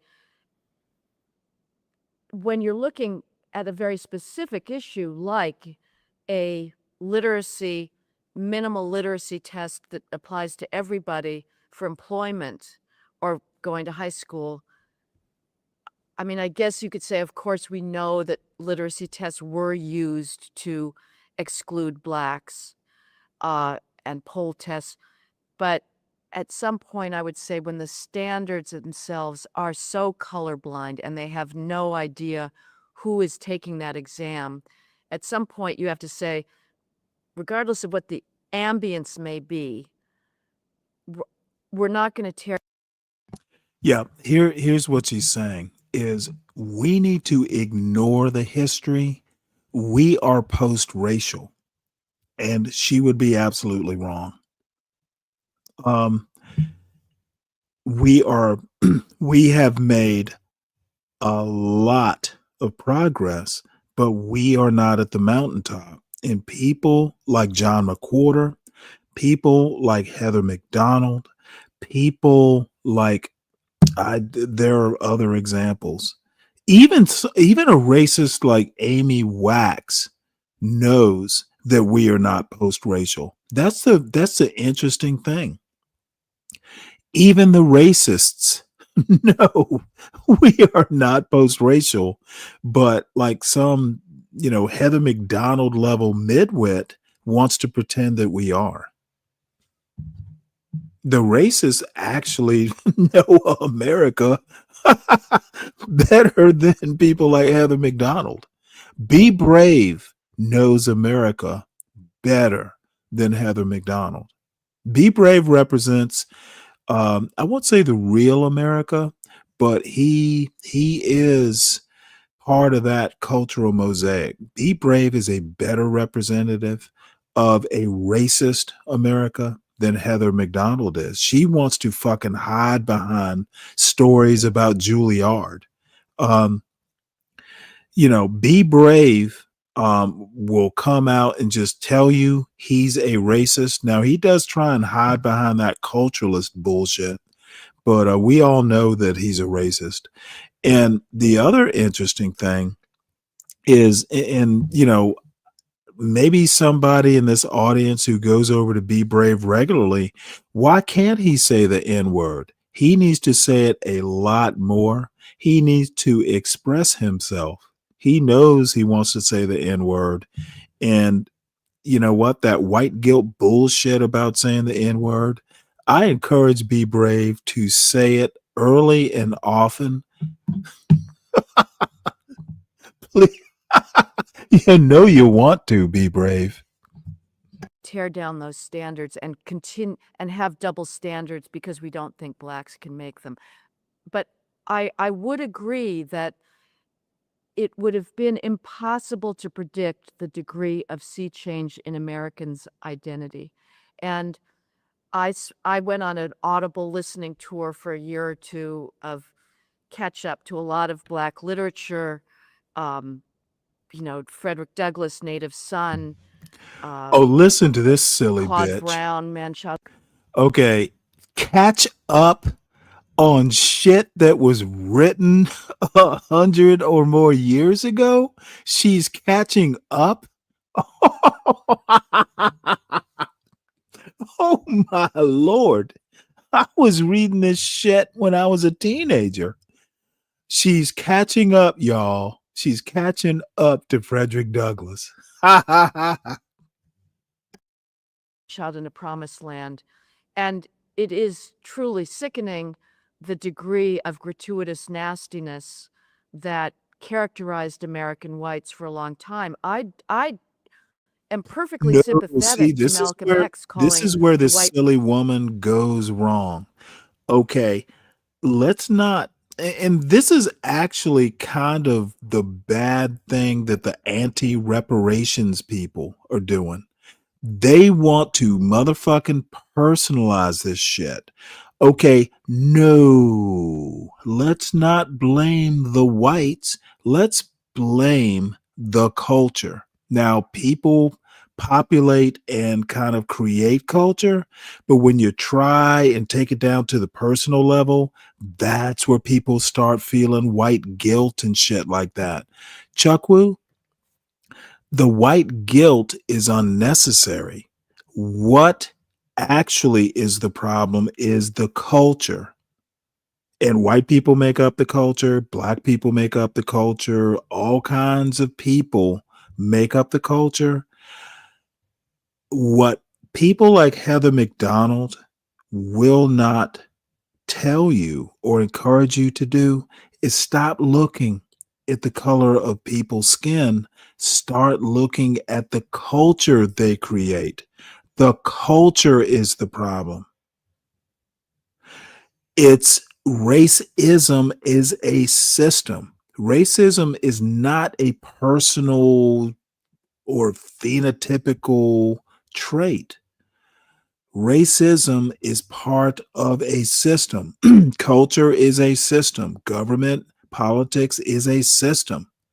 Okay, it is beyond, I am racism. Racism is literally a system, not a person or a group of people for that matter. Now, a group of people can make up a culture, can influence a culture, can even make a culture. But see, this is what I don't understand. This woman is supposedly educated and she's almost 70. I think she's 69 or 70. Why doesn't she know this? White people are not to blame. It's the culture they created and bought into that is to blame. If you teach white kids that, hey, it's not you, it's not your family, it's the culture you buy into, the culture you perpetuate, that is the problem, and that is what needs to change. And it's not going to be an overnight change. It could take a fucking century. It has taken literally like 150 years to get from the end of the Civil War to 2025.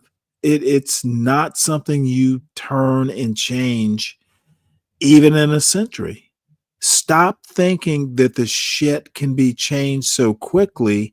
It starts with you, but it might be your great grandkids who reap the benefits. Stop blaming white people and start looking at the culture. And by the way, it's not just white people who make up American culture. It's a lot easier to deal with if you start conceptualizing instead of personalizing. Heather McDonald is not that bright, and neither is her little gentleman host. White man a devil, given the long history of what would seem to be a white supremacist identity, because whites would go out of their way to simply put That blacks is down Lyndon when it was Baines not even Johnson. necessary, in just the most heartbreaking ways. Uncle Fatty. It is so painful to see pictures in the 1940s of Ella Fitzgerald and Duke Ellington dressed to the nines, living up to bourgeois norms of self-presentation, and still being told to go. Living up to bourgeois norms. Look, what people like Heather McDonald and John Galt and fucking Ock Nation and all these motherfuckers want is respectability politics. And I'm not going to get into it today because I'm still thinking about it. It may just do a standalone show about assimilation versus integration. Assimilation, I think, is what people like Heather McDonald want. She wants black people to, go to the concert hall and listen to Strauss. Then they will finally be assimilated. Fuck that. American culture is not America is not a melting pot. We don't all blend. We are a mosaic. Pictures within pictures. Stop expecting black people to assimilate. Just accept us for who we are, and that's that. And Heather McDonald, with her blue glasses, wants assimilation. She wants a CT, a chaotic truth version of her extolling the pleasures of sitting at a tea shop looking at your latest antique purchases. Fuck all that. to a different hotel or a different restaurant. The cruelty was just unfathomable. So you can understand I people who understand. say the truly oppressive aspects of our culture when it comes to race just aren't that long ago. That's like right. like for someone my age, it can be like my parents were being called these things. I'm not saying me, but I'm just to play the role of somebody today who might be, in their 20s, let's say, Right. and or at Columbia. So you understand where they're coming from. Of course. And, I think racism was pervasive, but the South in particular, I mean, like who are these people? What was going on in the 50s and 60s? They're the savages with the beating up children so they can't come into a schoolhouse. I was alive then. I was a child, but I was not aware of it. And I think there was a backlash, obviously, in the North, but one would have felt like, Okay, who are these this is Americans? another This is problem absolutely with people like barbaric. Heather McDonald. Heather McDonald is literally blaming the South because it was a little bit more overt with its racism. You need to go back, and while she's catching up on Frederick Douglass, she needs to she needs to catch up on some E. Franklin Frazier. Excuse me. She needs to catch up on a lot more than Frederick Douglass. He died in like 1896. So he doesn't know what happened in the early part of the 20th century up to and after World War II. I think it is so disingenuous to hear her talk about how brutal the South was when there were riots in places like Chicago. I think there were riots in LA that far back. There are places like Oklahoma. A lot was going on that she doesn't seem to understand. And, I'm from Georgia. I actually think that the North was a little bit more insidious because if you were in the Great Migration, you know what? You might go to a place like Chicago and not understand their form of covert racism. In the South, we know who to stay away from because they'll tell you to fucking stay away from me. In the North, it's a little bit more insidious. So, and then Chuck is saying and I guess he means me, your options are assimilation versus forming your own black nation. Literally, Chuck, you are not doing your homework, son. Those are not your only two options.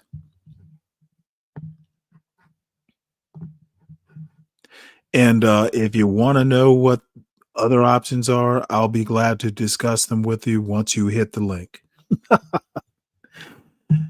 Look at this. What else does he have to say? Being enslaved in the richest country in the world is what makes Black America. Oh, Jesus God. What kind of fucking indoctrination? Oh, Jesus. Being enslaved in the richest country made us the richest population, richest diasporan. Do you know? Oh, my God. Dude, you literally sound like Larry fucking Elder or Thomas Sowell. Oh, my Lord. And then Dave wants me to drop the link. God only knows what kind of berating I'm going to take from Deacon Dave. Oh, by the way, everyone make sure you hit the like button, please. And also, if you're new to the channel, subscribe to the John Gall Urban Landlord channel. You will get a huge dichotomy of opinions. I think America has some issues. People like John Galt think America is a dream place for former African slaves. We are rich because we happen to be slaves of a rich country. Literally, someone literally put that in the chat just now. That's the next thing he's going to say is, hey, what would you prefer? Living in a mud hut? Oh, my Lord. White supremacy has taken this child and just fucking, molded him into an assimilationist. And his motto is, I think like white. I don't think like Mike. I think like white. So here is the link.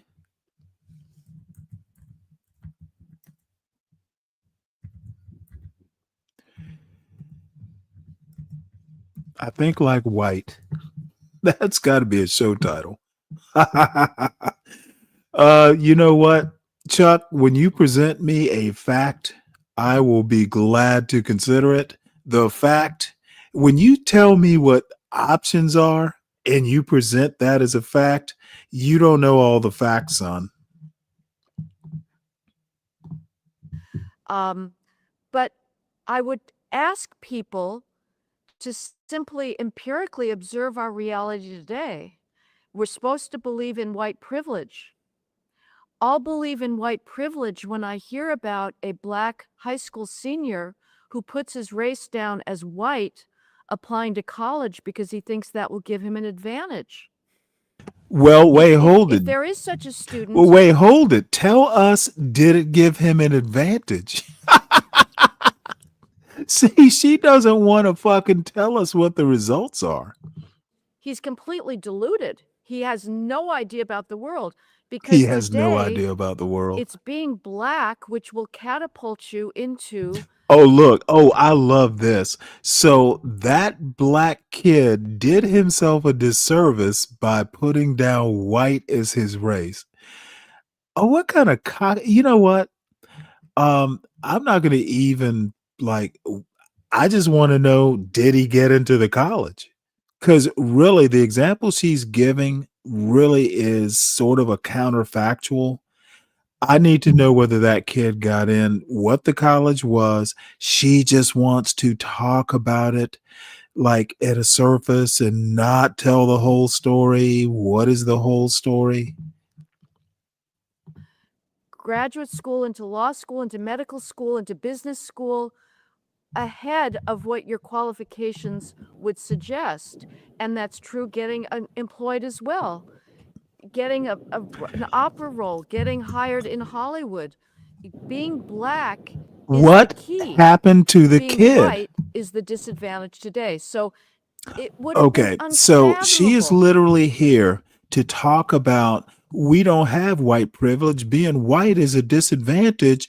Some Black kid was so deluded that he put white as his race on a college application. What happened to the kid? Did he get in or didn't he? This is what people like Heather McDonald, she doesn't want to tell you. I If you appreciate can't her tell me point. I'm sorry, what? I think you need a representative from every spectrum, and I appreciate her point Fuck of that. view. No, I don't. I don't agree with it. Now, there's things that you say that I don't agree with. I never agree Okay, 100% from hold on one everybody. sec. This motherfucker, Chuck, I'm 60 years old. Life has taught me that you are fucked up, young man, and you need to do better. That's what life has taught me. Motherfucker, you're in your 20s. Dude, I'm literally sitting here going online kind of when I want to. I've learned my lessons. I have a son that shit, he's in a better college than I went to, and I didn't go to Chopped Liver University. I would love to be in my 20s. Okay, all I have to say is don't tell me what life is to teach me. My life is it has taught me that I need to teach you, son. Because when you think you only have two options in the United States of America, you must, I don't know who taught you that there were only two options in your American life. America gives you about 1 billion options. What the fuck? And what does he have to say? The concept of old fool exists for a reason. Well, the concept of young, dumb, and full of cum exists for a reason too, sir. Motherfucker, you don't fuck with me. I fuck with you. Young, dumb, and full of cum. That's what Chuck sounds like this morning.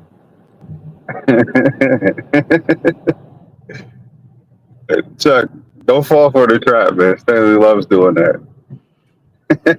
Oh, come on now. Come on now. Don't give it away. I know. That's awesome. Hey, I came up, man. Listen, I got 5 minutes, 5 quick ones. Okay. But I think the assimilation is a healthier alternative versus what the B Braves and CT and John and I talk about. I would rather see more people at the ballet than at the gun store.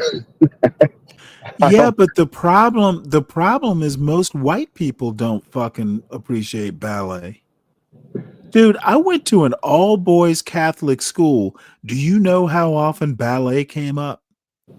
Never. Probably never. Yeah. So don't act like the ballet or the tea shop. There are like, you know, I can't remember the exact number now, but I mean, there are enough people who appreciate, in a country of 360 million people, there are easily millions of people who appreciate ballet. But I mean, I will go to a ballet concert, probably not ballet so much because I'm not a big dance fan. I will go to a classical concert. Probably these days, because I'm older, I'd be more inclined to go hear Mozart than I would be to hear, young Thug or whatever the current rapper is. Because I don't want to stand. I want to sit when I hear music. However, you are fooling yourself if being white and assimilating means you have to go hear the ballet or sit and sip tea in some shop or go antique. That's as stereotypical as anything. I'd be much more willing to bet if you want to assimilate, learn how to fucking fish or hunt. And blacks have been doing that forever in this country. There are things that are commonalities that are more, if I sit, and I know this from experience actually, if I sit and I talk to like some, mountain man fucking about fishing or hunting, you know what? Fuck race. We start talking about fishing or hunting. There are ways you can assimilate without assimilating. You know what? I can talk fishing as easily as I can about some book I read. You need to be multifaceted. That's that's the actual assimilation. Be able to talk more than race or, whatever the topic is. Nobody fucking likes ballet. Or T-shop. No, you can't knock the ballet though. Fuck all that. That's it. You know what? I know I went kind of high. I get it. Well, no, like, if that's your your taste. hey, now I don't mean to be dismissive. If you like ballet, that's cool. I'm not a dance guy. Versus a Young Thug concert, I would prefer ballet because I know what happens after a Young Thug concert. I might make it home at a I never ballet. even thought that far. I'm just not into the music or the crowd. Right. Well, that's what you got breeding. I know people who haven't been fishing because they haven't left their hood. So I'm talking Uh-huh. extreme cases.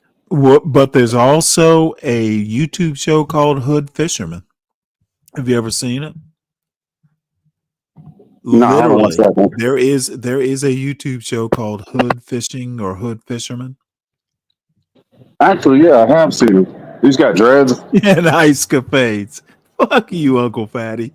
Hey, that's funny because when I was a young kid, like, in grade school, my father used to take me and my sister to see Disney on Ice. So fuck you. I hadn't thought about that in years. Disney on Ice. It was a thing. And I don't know. I mean, it was kind of fun to watch, but ice skating in Savannah, it only happens like in a show. I've seen Transformers on ice. It was pretty good. Was it really? Now, see, that's what you take kids to, though, so they have an Yeah, appreciation. that's what I did. Yeah. I took my kids Okay. when they were Well, younger. yeah. Definitely take your kids to like an ice show. This is No Country for Old Men, Stanley. Motherfucker, do you know the age of the last two presidents? No Country for Old Men?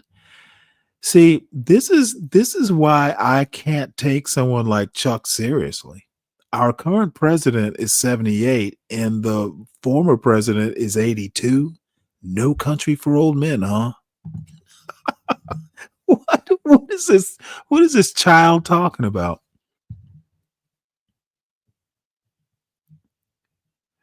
Yeah, you were in the row behind me. You probably were, Uncle Fatty.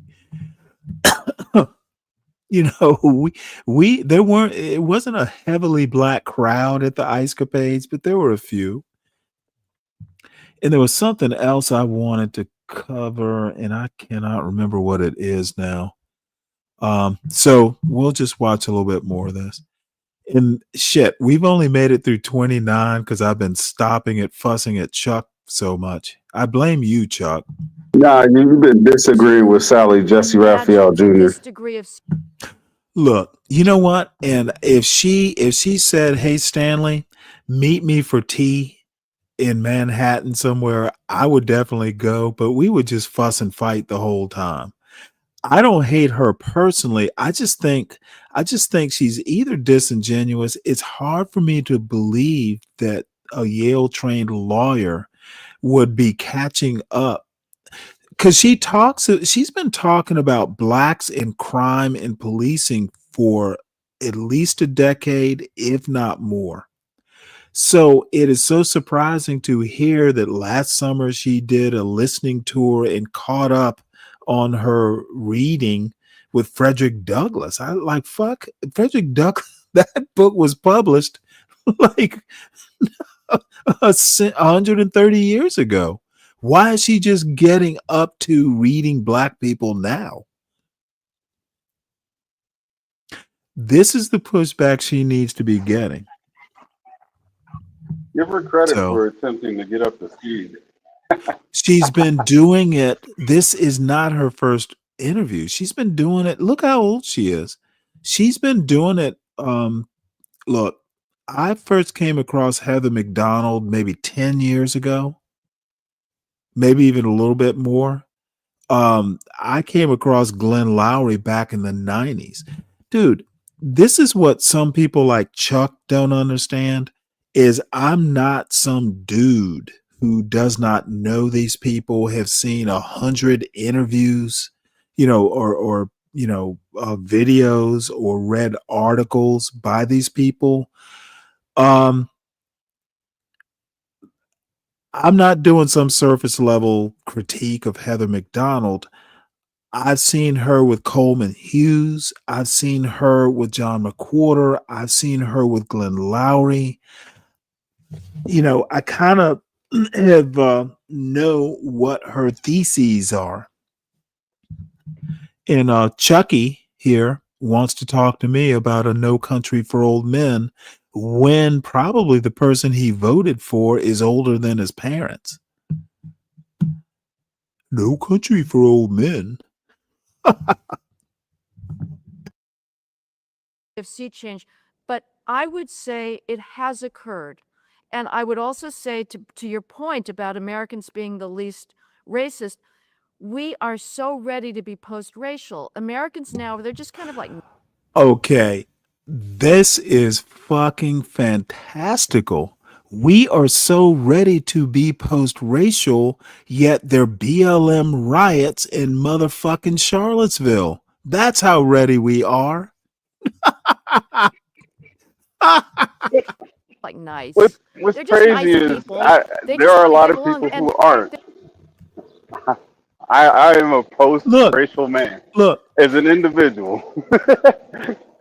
Well, To as sum an it up quickly. individual, the culture. See, I keep talking about, she is talking about a we, the culture is not. The culture, what is a good analogy?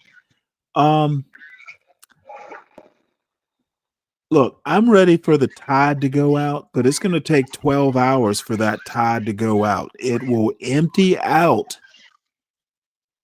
over 12 hours, but the tide doesn't just instantly go out because you're ready for it. It takes time. You gotta wait for the slow to American catch up. I culture, get it. American Yeah. culture is like a tide. It will be post-racial when it's post-racial. Pretending that it's post-racial is not the same thing as post-racial. Now, I do agree, even with somebody like Justice Justice Roberts. There are times when you have to kind of perk the tide along a little bit. Okay, but you're not going to be able to do a sea change. Sea changes happen over time. They do not happen instantly. And pretending that there is a sea change instead of encouraging a sea change, those are two different things. Heather McDonald wants to say, and she's not saying it here, but she wants to, America's post-racial, the people need to catch up to the culture. She's fucking totally out of her mind with that. Yeah, because the people The create the culture. culture I needs get it. to catch up to the people. Right. The culture is the tide. The people are kind of the fish. The culture is not post-racial. Individuals are. That's what's unique. And I'm That's sorry, what's what? unique. That's what's unique about your channel. I remember back when you was doing Pop of the Balloons, and I don't think you remember right now or not, but you had Be Brave and SKC on the panel with Oh, Stanley. I've had All Solid three Snake of up you. here too. No, but this dynamic, this particular one, where it was just you three, and Hmm. none of you guys remember that. Oh, I I was in the remember. chat. But anyway, it was so much simpler back then. People got along. People gave each other time to respond, and you barely cussed out Brave.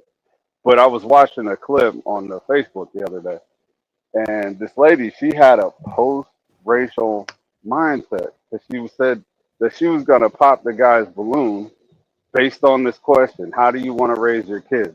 Are you gonna Hmm. be? I'm not gonna tolerate a victim mindset for my children to come up with. And he Hmm. answered the question right, but I think the only reason why he did is because he wasn't American. He was a Ghanaian. Hmm. I don't think an American black man would have had the same answer. Well, let me put it to you this way. You've seen me show some of Arameose Frimpong stuff. Yeah. Okay, well, his father was Ghanaian. His mother was from South Carolina, black woman from South Carolina. So if you want to hear about some of that dynamic in a person who actually lived that, consequently, kind of like, Obama, his African father basically wound up leaving his mother because the South Carolina black woman was like, I'm not having that shit. And the Ghanaian father, wanted to live like an African. He wanted more Ghana in the house, living in America, by the way, than African American. And it did not work, divorce, etc. So That's because the American culture will no, empower the woman you to know fight what? against that When African man. I will not accept. Look, if you live in America, of course there's going to be a culture clash, and I'm not one to say, hey, I think white. It's a weird argument. You have heard that there is more genetic diversity in Africa, like between ethnicities in Africa.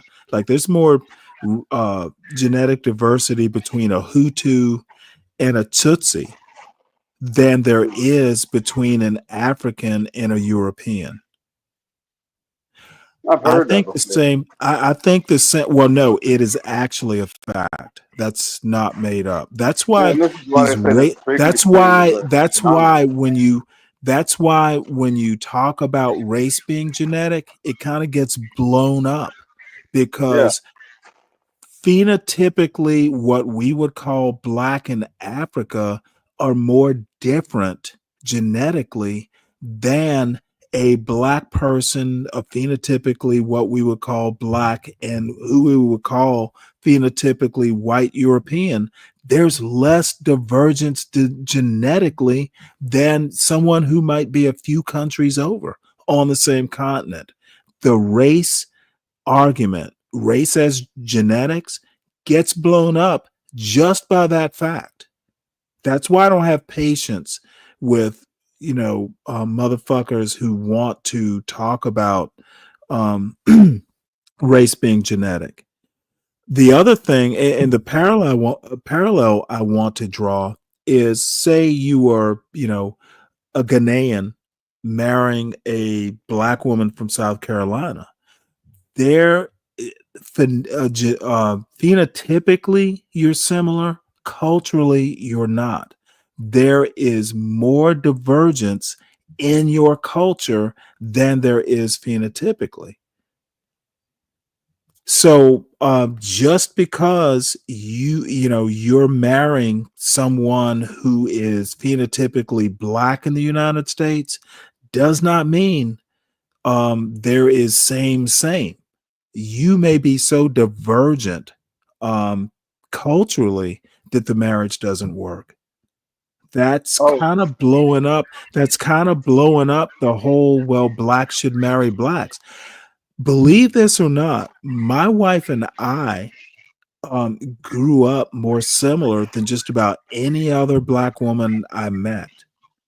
We were both Catholics. We were both kind of middle class. We had a lot of the same cultural touchstones than a lot of the black women I dated over my life. People are simpletons. Most of the people, like Chuck Woo, they're simpletons. They are not able to fucking think deeper than the last argument they heard on YouTube that they liked. right. Kusti doesn't believe it. Kusti, you get carte blanche. Is that who was up here yesterday? No. Oh, okay. Kusti's an old friend of mine from another channel, other channels. I've known her for a while. And she can pretty much get away with calling me a bastard or a liar, But which is what you're doing now. I'm glad you made that point. How you'll have more similarities over a skin color than a skin color. But that's obvious. That's not, yeah, but that's not the first time I've heard that. And people, if I was to say that in public, they would cuss me out. I've already Fuck been 'em. called I've been called a coon. I've been called this and that because I Well, can. I don't think what I expressed was coonery necessarily, but the one But the thing I guy will who's known say, for it. no. Let me finish here. The one thing I can give you a compliment on and SKC and your ilk, and frankly, I'll lump myself in. You realize that motherfucker Frederick Douglass and people like that fought for me to be free enough to choose how I want to live my life, and fuck the consequences. As long as you know that it's not going to be, easy, there will be some hiccups, and maybe there won't be hiccups. Because quite frankly, I've literally never had a huge hiccup with my son and I, like raising my son. Mhm. I've had 2 hiccups that I thought were hilarious. Well, 3 hiccups. Somebody like in kindergarten called my son a mulatto, like another kindergarten kid. Did you lose it? And my son came back because he knew what a mulatto was, believe it or not. He said, well, Mark so and so called me a mulatto. I looked at him and said, well, aren't you? Technically, you kind of are. Hmm. I had a friend of my wife's who worked with her, saw a picture of my son and asked if my son was Hispanic. Because my son could actually be mistaken for Hispanic. And then I had a woman, believe this or not, because I used to order wood. I used to split a lot of wood every year, but sometimes we'd burn more than we expected. So this lady and her husband are delivering wood. And this was after my wife had died, I think. So she asked me, is your son your natural son? And I looked at her like, what? Ah, She didn't think I was my son's father. And he's not white presenting. I mean, he's mixed race. But I thought it was such an odd question. I looked at her and went, well, yeah. What did you think? So anyway, bottom line is you and SKC, as much shit as I give you and SKC, I'm kind of in your camp.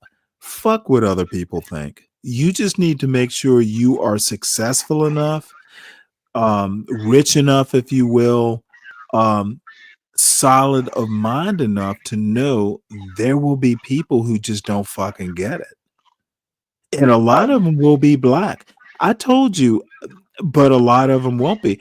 I've been called like, Stanley, you're acting white by more white people in my life than I ever have black people, which I is would challenge odd. that. I would challenge that. That is odd. No, don't tell me what I lived with. No, I'm I'm literally not exaggerating. okay, it's just odd. Let me say that. I don't want to challenge your Well, my experience, but life is odd, but look, I went to high school, and it could be that they were just trying to pluck my strings. yeah, that's possible. But the black people I knew growing up, I literally grew up with, like from fucking like 5 years old to teenagehood. These people had known me for decades or almost decades. So the black kids that I grew up with knew me. The white kids I went to high school with, I just knew them at school. They didn't grow up with me. So I was less odd to the black kids I grew up with than to the white kids who had sometimes probably never even, had a black kid in their class. Again, cultural differences, I guess that experiential differences. And, I firmly believe that people like Chuck Wu and Heather McDonald, they need to understand the difference between what culture is and what individuals are. Culture doesn't change that fast. Institutions live longer than individual people do. Institutions, culture is an institution, sometimes takes centuries to have significant change. And if you're not bright enough or educated enough to know this, then you know what? I will probably piss you off because I will fucking brutalize you if you step to me stupid. I like I that. wouldn't have done it 30 years ago, but I can do it now. Now I look at think him. When you talk about mulattoes, please spell it correctly from now on, Chuck. Mulattoes aren't really black, Stanley. Yes, they are. Historically, in America, they are black. One drop blackness is an American invention. Well, motherfucker, where do I live? Where do you live? I assume you live in America. I want to also remind folks that when I talk about culture, I'm not talking about world culture. I'm not talking about countries I don't live in or understand. I'm talking about the United States of America. So when I say mulattoes are black, I mean in America. I don't mean in France, where, there are other ways to look at mulattoes. Shit, everybody's French, at least at one point in time in France. Black, white, mulatto, it didn't really matter. And they I had think their it was own that problems. white man, that white man who said, "Why are you acting white?" was their version of saying, "You're not like the others." Well, I think of it more like something B Brave said on his show where he was fussing at CKJ3, something that CKJ3 wrote in the chat that Be Brave wants to. He literally kind of, I think it was performance, but he seemed to go ballistic. And he literally said CKJ3, it was so badly formed grammatically that, it looked like someone mildly retarded had written the post, the chat post. And I thought to myself, when it gets to a point that someone like Be Brave is talking about grammar and proper English, he has totally lost the bubble. Motherfucker, Be Brave couldn't speak English properly if he fucking thought about it. But he wants to criticize a black person for bad grammar. And I just thought that is white privilege. That is his audience is buying into Be Brave correcting grammar when the motherfucker he didn't correct the grammar with proper grammar, talking about it. But you know what? The other thing that's dead in, in American culture is irony. Irony Yeah, and self-awareness are the two things that are slowly dying out in American culture. You can say some shit while being the same shit that you're criticizing. Look at John Galt in Nightshades. That motherfucker is drunk and high criticizing black people for being drunk and high. What kind of bullshit is that? it's it's from the home, so I guess it's okay. I don't know. In the Oh, comfort fuck of his that. own home. You know what? If you're Doing it actually outside going is to different. be better than the culture you critique. If you're gonna critique, the depravity of black culture, well, don't be depraved while you describe it. Somebody might go, well, wait, what about you? Yeah, true, true, true, true. And, When you and point at by the somebody, you way, got four fingers I I pointed do back at realize you. I do realize I'm suffering the same, hypocrisy. Sometimes, at least, I hope. Sometimes I hope, not too often. Dude, I'm as hypocritical as anyone, but at least I can like go, hey, I'm not perfect. Kushti, I wish you weren't at work. I would love for you to bring that beautiful English accent up here, so I could lust after it. And you know me, I'm just kidding. We all like British accents here. So, what do you want to do? Should we continue on with frizzy-headed Heather, or move on to something else? Because I think we got the gist. No, not yours. Kushti is a woman, Kelvin. Let's see. I was Daniel Nixon. Do you lie? Shotguns. I figured. And oh, now you want to do all kinds of Bernelli?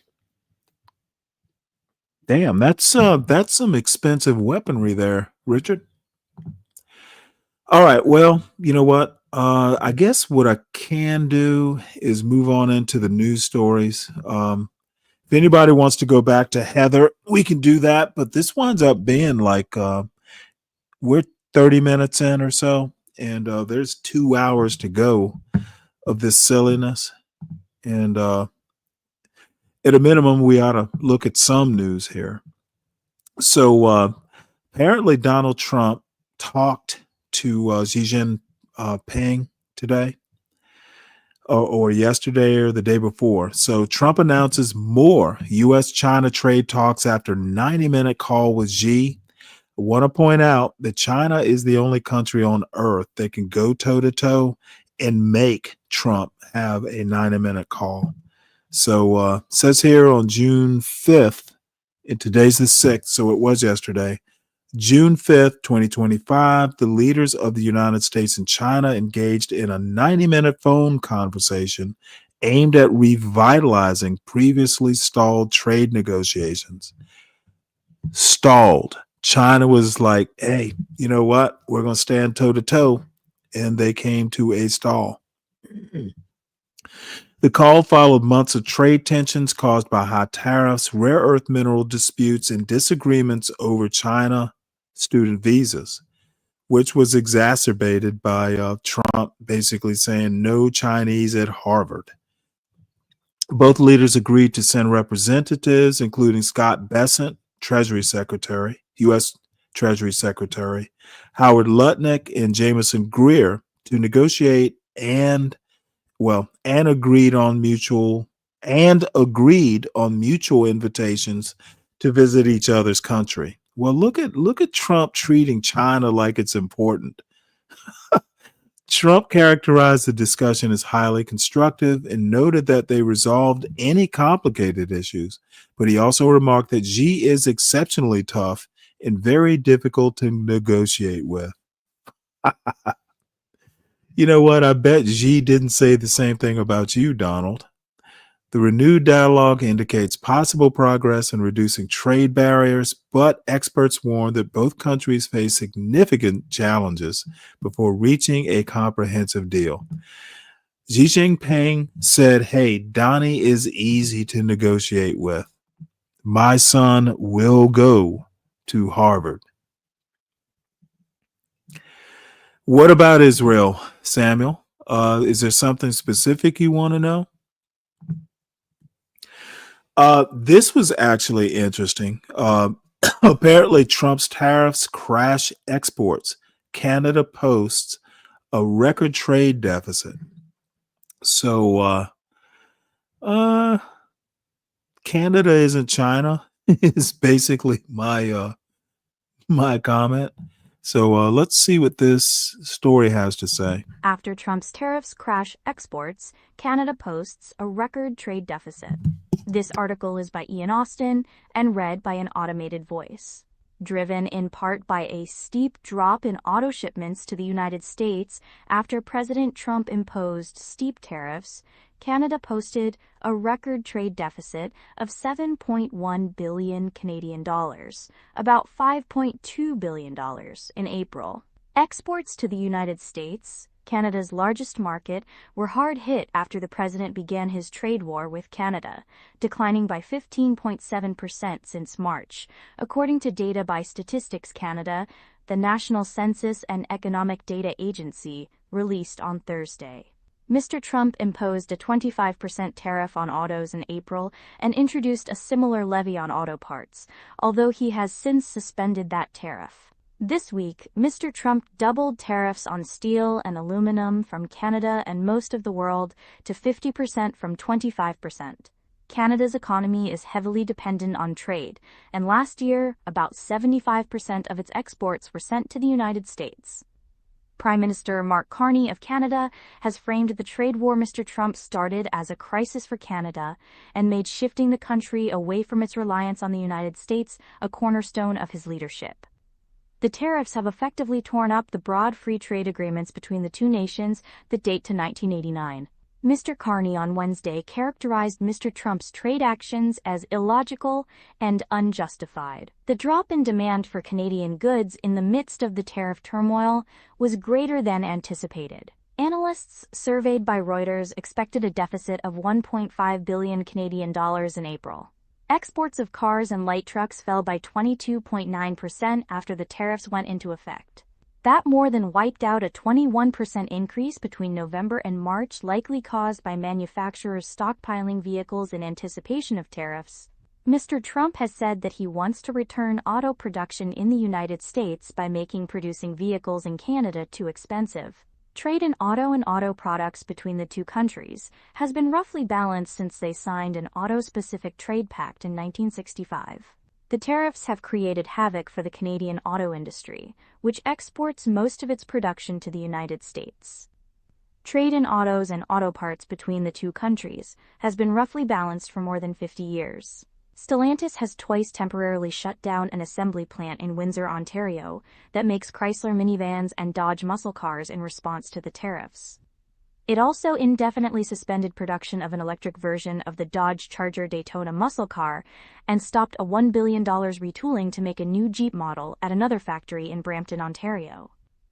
Honda suspended an $11 billion plan to make electric vehicles and batteries in Ontario and shifted production of an SUV model from its Canadian plant to the United States, though the company said that will not affect its overall Canadian output. And General Motors cut a third shift at a pickup truck plant in Ontario.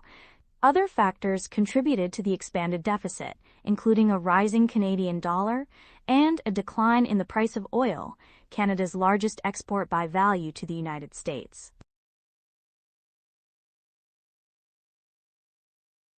You know, the one thing in Trump wanting car manufacturing to come back to the United States is, and maybe I missed it because I didn't get too deep into these plans of his, but what has he done within the United States to either benefit or encourage refurbishing, retooling, or building new factories? I've heard nothing about that infrastructure part of, if you want to bring manufacturing back to the United States, what are you doing on this side of the border to make it lucrative to,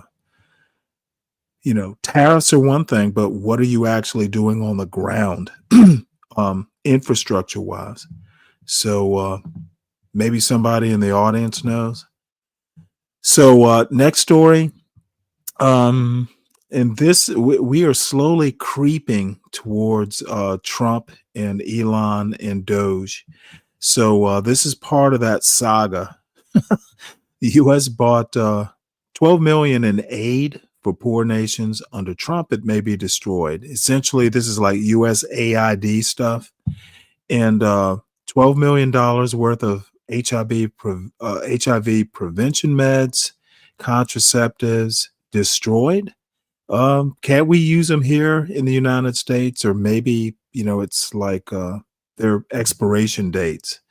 But let's hear what this has to say. It's a longish story. Don't know if we'll get through the whole 9 minutes, but we'll get a start. You're listening to the U.S. bought $12 million in aid for poor nations. Under Trump, it may be destroyed. A news story written by Meg Kelly, Joyce Lee, John Swain, and Sarah Blasky, and read by an AI-generated voice. more than $12 million worth of contraceptives and HIV prevention medications purchased by the U.S. government as aid for developing countries under programs that have since been discontinued will probably be destroyed unless officials sell or otherwise offload them, an examination by the Washington Post found. Government records obtained by the Post reveal that virtually all of the supplies have been sitting in distribution centers, one in Belgium and one in the United Arab Emirates, since January, when President Donald Trump halted spending by the U.S. Agency for International Development, saying it was not aligned with American interests. Much of the material is already closer to expiration than many countries would typically accept. Yeah, I International figured that. humanitarian groups and other organizations have been in talks with government representatives about taking control of the products and distributing them, people with knowledge of the matter said. But negotiations have stalled amid shifting directives from the agency's political leadership, including demands that the groups pay for the materials and that any USAID labeling be removed, according to individuals familiar with the talks. They were among 9 officials or others interviewed for this report, who spoke on the condition of anonymity to discuss private matters or because they feared retaliation. The mandate that the USAID negotiator has been given is get us money for it, said one person with knowledge of the talks. And if you can't do that, we're just going to trash it. The State Department, which oversees USAID, did not answer detailed questions from the Post. A senior State Department official said no decision has been made about what to do with the supplies. The stalled supplies illustrate the chaotic impact of Trump's abrupt suspension of foreign aid on his first day back in office, which stunned U.S. diplomats and humanitarian groups worldwide. Secretary of State Marco Rubio ordered USAID to stop work soon after, and the agency is being shuttered. Some types of aid, including medical supplies deemed life-saving, have since resumed, but shipments of contraceptives and some medications to prevent HIV infection have not. The cuts in those areas have had far-reaching effects across Africa and elsewhere. Numerous health clinics have been shut down, leaving patients without access to family planning treatment, including contraceptives, counseling, and surgeries for birth injuries. Beyond the policy change, the stalemate over the $12 million worth of supplies, a portion of which were earmarked for 18 countries, means that impoverished communities may be denied aid that has already been purchased. An internal accounting shows that, as of late April, those supplies included over 26 million condoms, several million packets of oral birth control, hundreds of thousands of implantable contraceptive devices, nearly 2 million doses of injectable contraceptives, and over 50,000 vials of a drug that helps prevent a person from contracting HIV. The cost of destroying $9.7 million of the family planning commodities at the Belgium Center would be approximately $167,000, a record reviewed by the Post shows. The government. Well, I think we pretty much get the gist. Doge is not necessarily saving money. It is costing money, which has been, oddly enough, one of the accusations that's come out recently, but I haven't seen a lot of follow-up on it. Doge will cost more than, and it never saved money. It just basically didn't spend money. So, Samuel, maybe this is what you were talking about.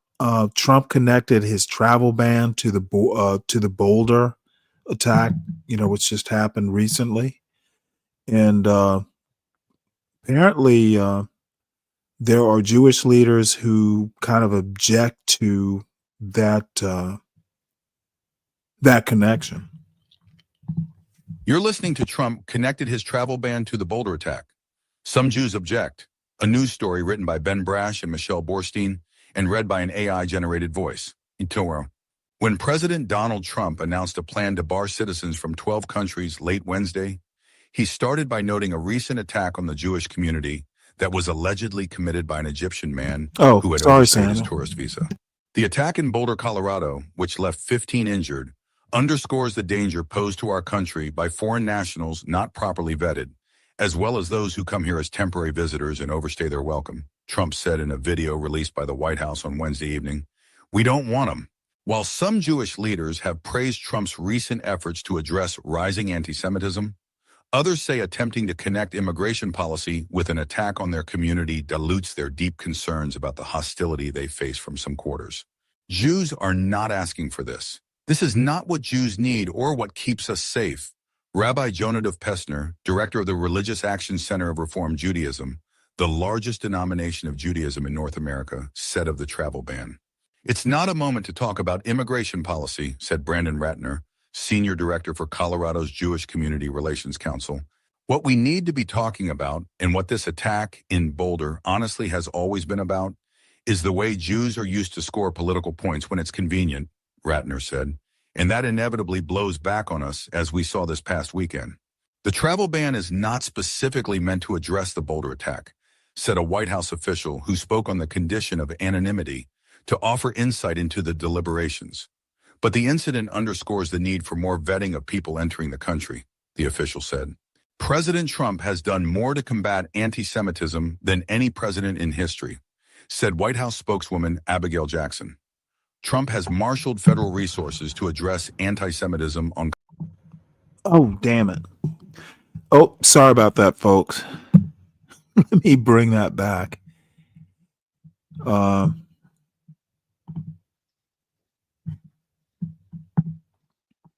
me one sec here. I clicked the wrong X.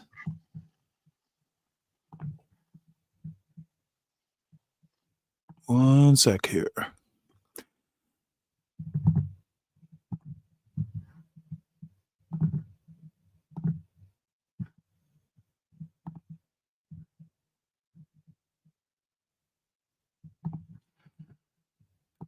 So what happens when you get careless? You're listening to Trump connected his travel ban to the Boulder attack.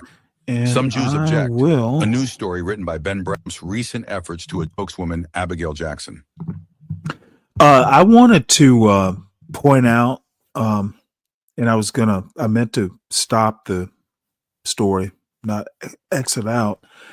I can understand why, the anti-Semitism point needs to be separated from Trump's deportation policies. Essentially, there are people who would think that, hey, fighting one type of racism while mixing it up with another type of racism, which a lot of people accuse the Trump administration of being, and Trump himself, like, hey, we just want to export all the brown people out. Mixing up the two, quote, racisms, fighting racism with racism is essentially the point that Reform Rabbi is subtly making. Something Heather McDonald said about Ibram Kendi, the way to fight racism is be racist in the opposite way. Now, I don't know that, those connections are actually there, kind of artificially connecting the two, but it seemed kind of funny. Don't fight anti-Semitism with a supposedly racist policy is what this rabbi is seemingly saying. Trump has marshaled federal resources to address anti-Semitism on college campuses, began a multi-agency task force to combat anti-Semitism, and held radical criminals accountable who target Jewish Americans, she said. The Trump administration has repeatedly cited anti-Semitism as it slashes funding to elite universities and deports foreign students it accuses of anti-Semitism.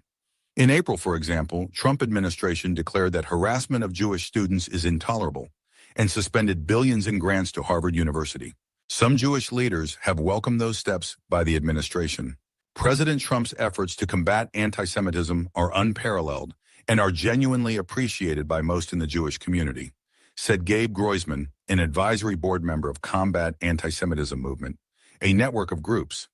Administration officials' response to the Boulder attack shows their consistent commitment to these values and this cause, despite all of the noise and roadblocks being placed by those dead set to oppose anything done by this administration. There are many Jews who are angry at universities for allowing pro-Palestinian protests that left some Jewish students feeling unsafe, said Ronald Halber, CEO of the Jewish Community Relations Council of Greater Washington. I know that a lot of people don't mind seeing the universities squirm a while. For a year, America's universities and college failed them, he said. Halber added that most American Jews do not feel defunding higher education is the proper way to combat campus anti-Semitism. 35% of Jewish college students said in a 2024 survey by the American Jewish Committee they had experienced anti-Semitism during their time in college or university. The survey found that 3/4 of U.S. Jews said they feel less safe as a Jewish person since the 2023 Hamas attacks on Israel. But using the Boulder attack as the rationale for the travel ban could make things worse, Halber said. Don't use anti-Semitism as an excuse to introduce controversial policies. We're not here to be used by anybody, he said. It can whip up anti-Semitism. Some Jewish leaders say they worry Trump is politicizing the fight against anti-Semitism to promote his agenda. Some have also said Trump shares some of the blame for the more hostile climate they have faced since October 7, 2023, when Hamas invaded Israel, setting off the ongoing Israel-Gaza war.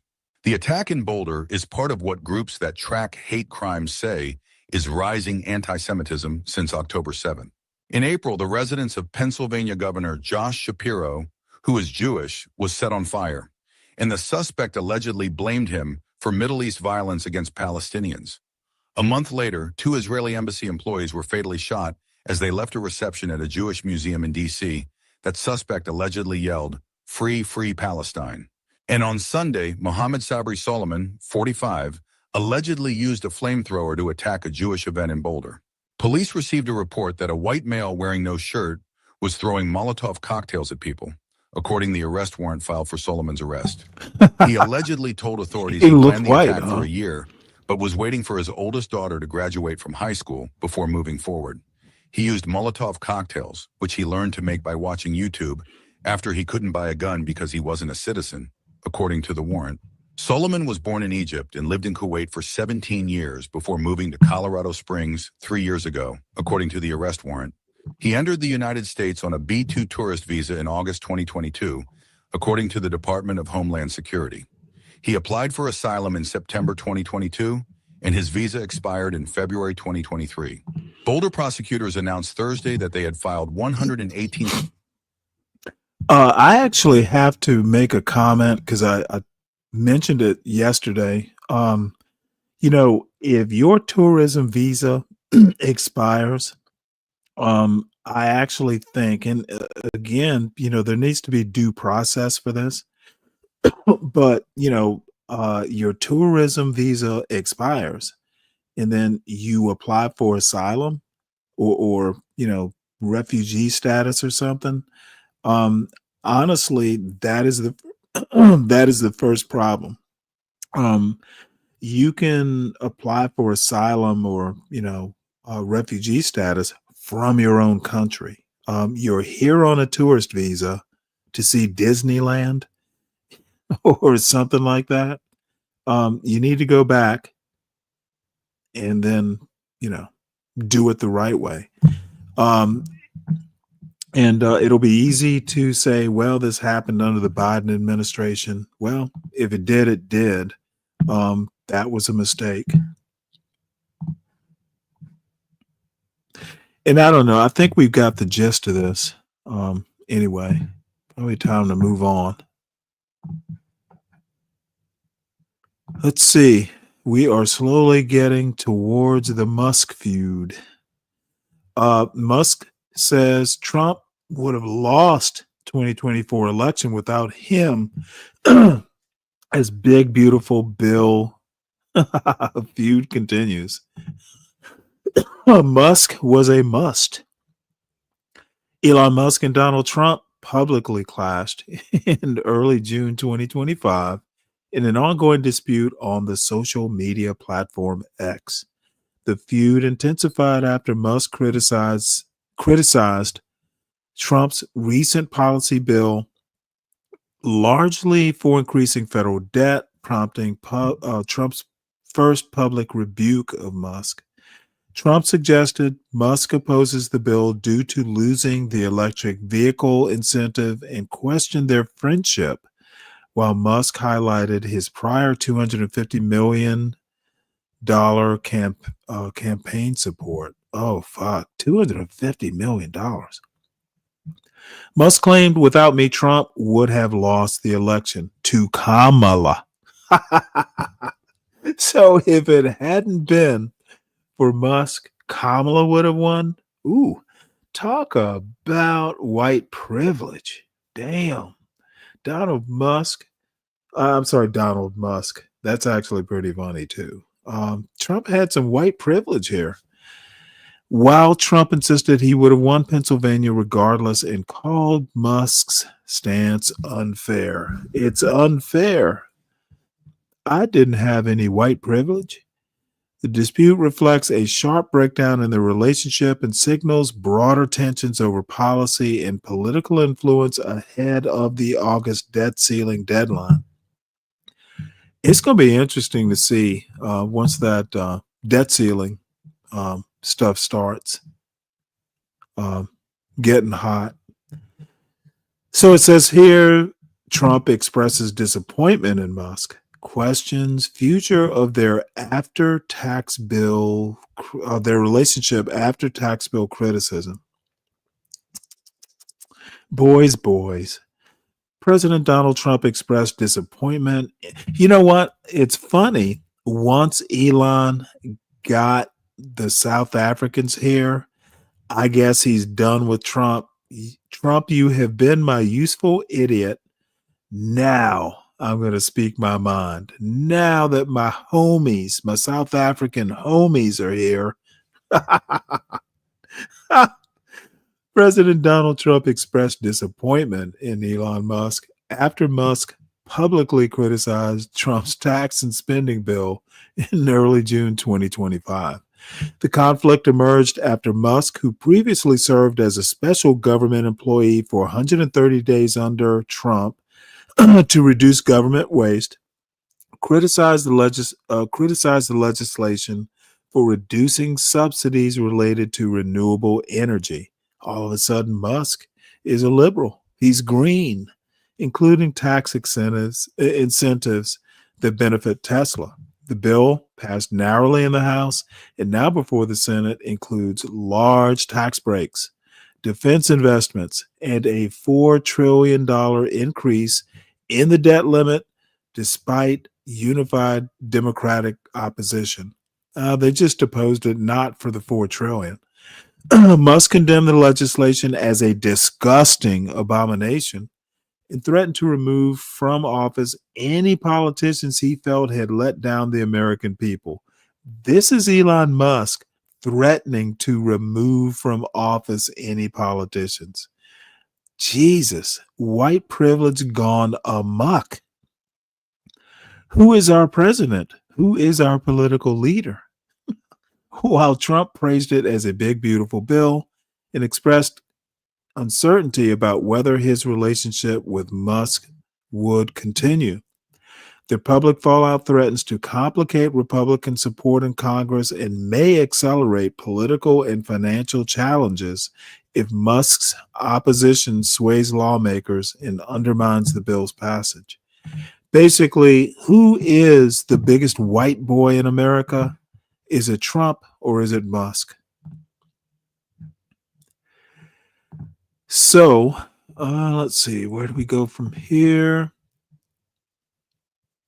Next story is Politico, and it's about the big, beautiful bill.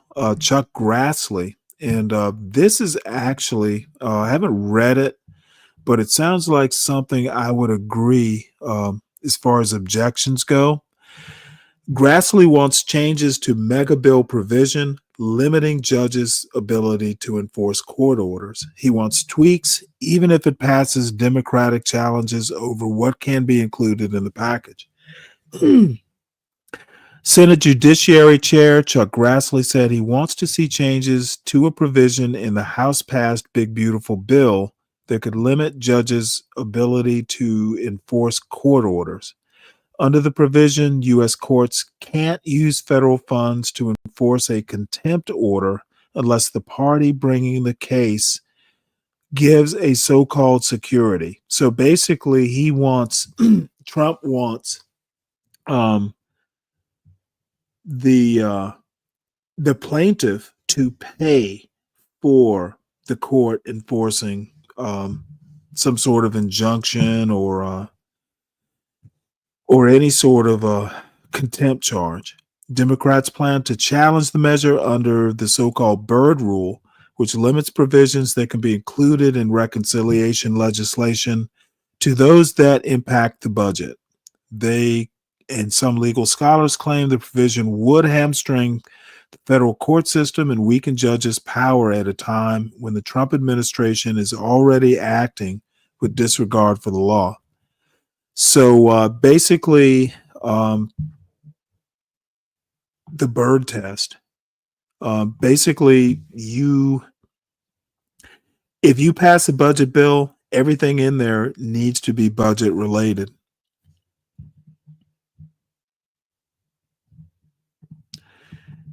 And I think probably what's going to happen is the bill's going to be stripped down, scrapped. The Senate is not that Trumpy, but still too Trumpy. So, next story. My favorite cabinet member. Musk has a Bruce Wayne complex. He's not that tough or that interesting,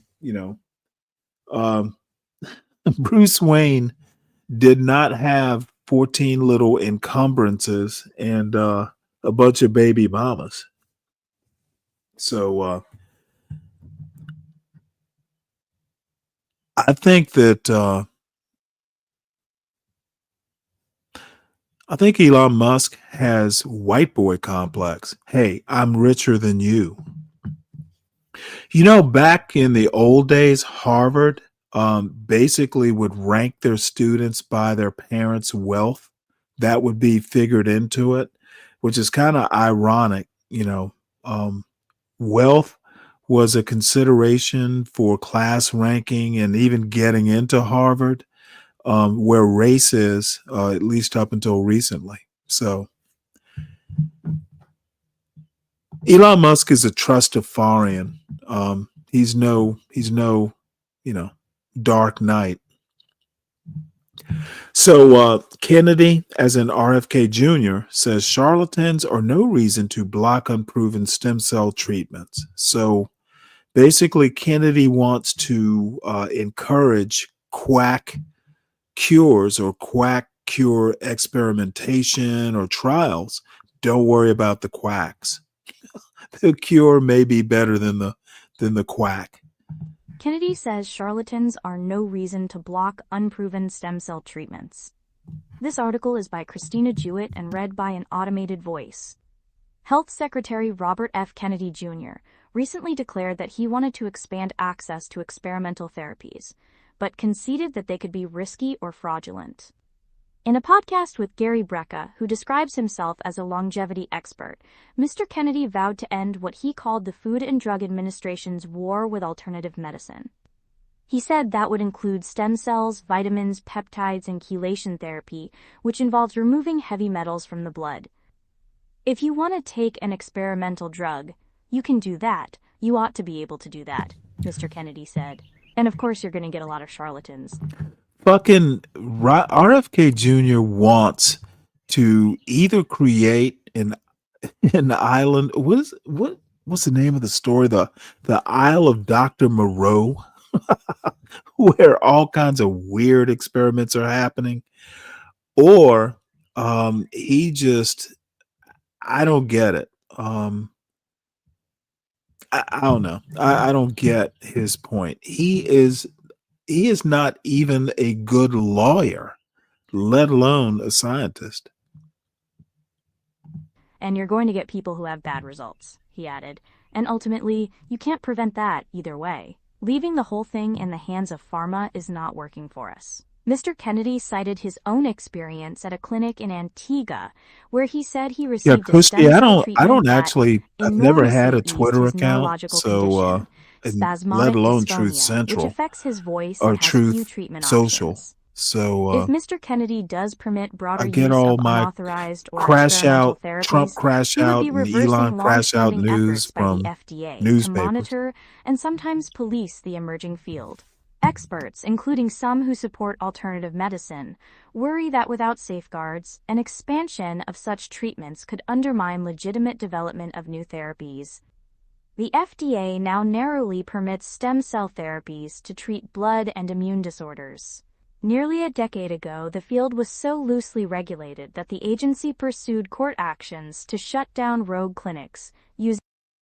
I want to point out that some of the stem cell research that's been limited is literally because a lot of the stem cells come from discarded fetuses, which intersects with the right to life movement. Stem cells from fetal, discarded fetuses are a lot more useful than, just stem cells from adults or what have you. I don't know if this story will get in there, but this is where Robert Kennedy Jr. is going to come up against another part of the right that says if you're getting, the amount of stem cells you need from discarded fetuses, that is a moral issue. I'm sure Robert Kennedy must understand this. Maybe he thinks he can defeat the religious right. Using unauthorized treatments for a wide array of ailments. Some providers in the United States and in other countries continue to offer experimental stem cell therapies for everything from autism to Alzheimer's to erectile dysfunction. The latest move reflects an expansion of Mr. Kennedy's drive to dismantle federal health policy to reflect his long-held views, which had so far focused mainly on vaccines, chronic diseases, food dyes, and fluoride.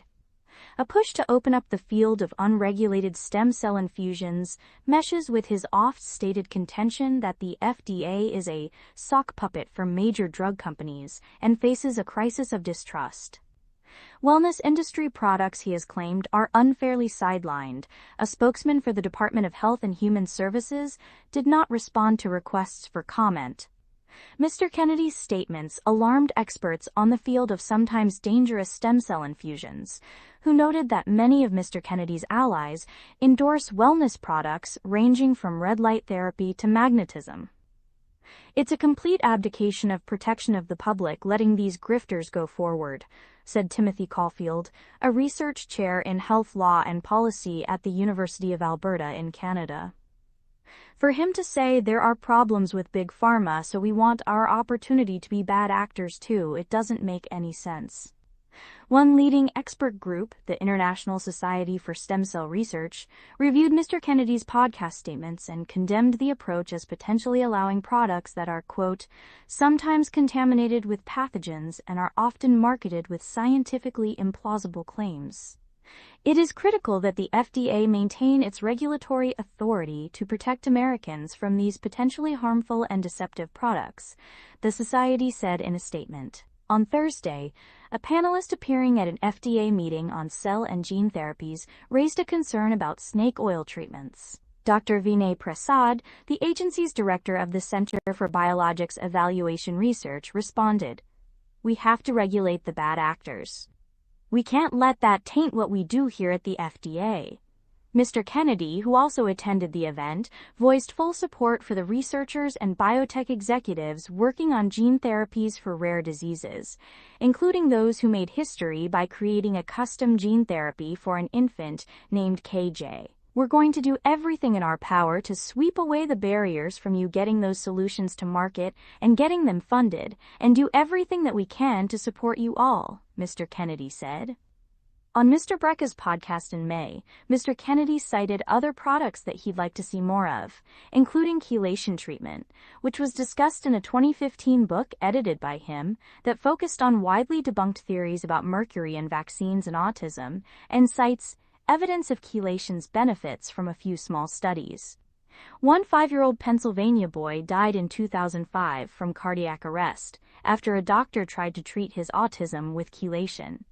neither Mr. Kennedy nor the FDA has released a formal plan to change agency standards for stem cell treatments, which have typically been reviewed by the agency as individual therapies to treat a specific disease.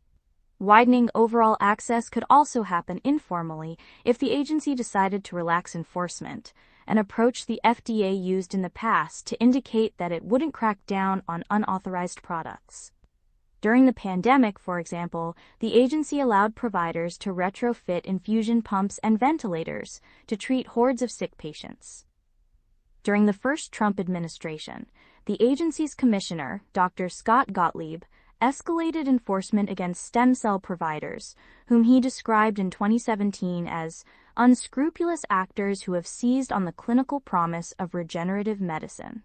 The FDA followed through with lawsuits seeking to stop some stem cell providers, including one case that the government won on appeal in the fall. I'm going to stop that right there. I think we have the gist.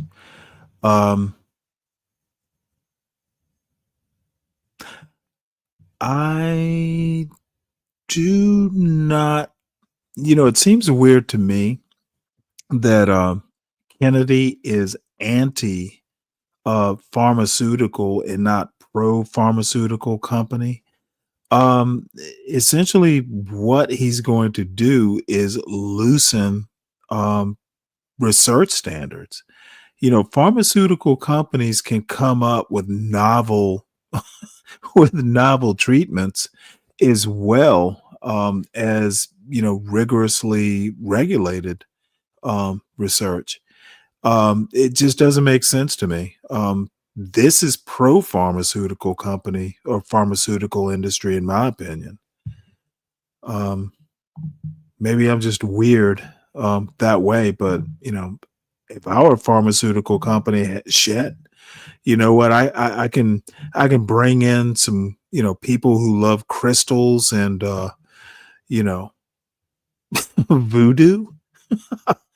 Well, you don't need a PhD in biochemistry. Shit, this is going to be a holiday. It's going to be good for the bottom line. So this is, let's see here. Immigration courts dismissing cases of Venezuelan migrants sent to El Salvador. So apparently, if you are Venezuelan and you are in El Salvador, you don't have a hope. Immigration cases of some of the Venezuelan migrants who were deported to El Salvador under the Alien Enemies Act in March have been dismissed. The cases. Their attorney said, raising concern from advocates and lawyers who say the move is a violation of due process. I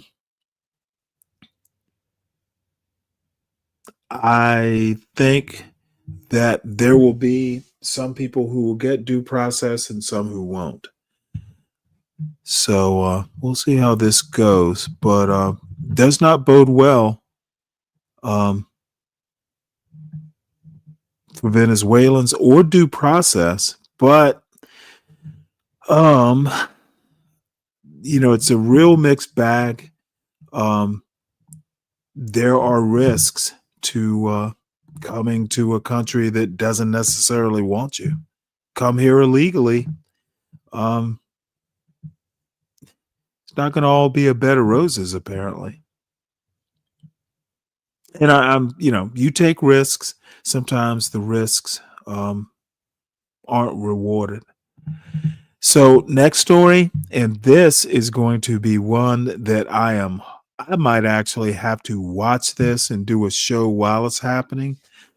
DC's National Airport will close for hours during the apparently the Army has a birthday coming up with a Soviet-style military parade, and with Trump being the honoree.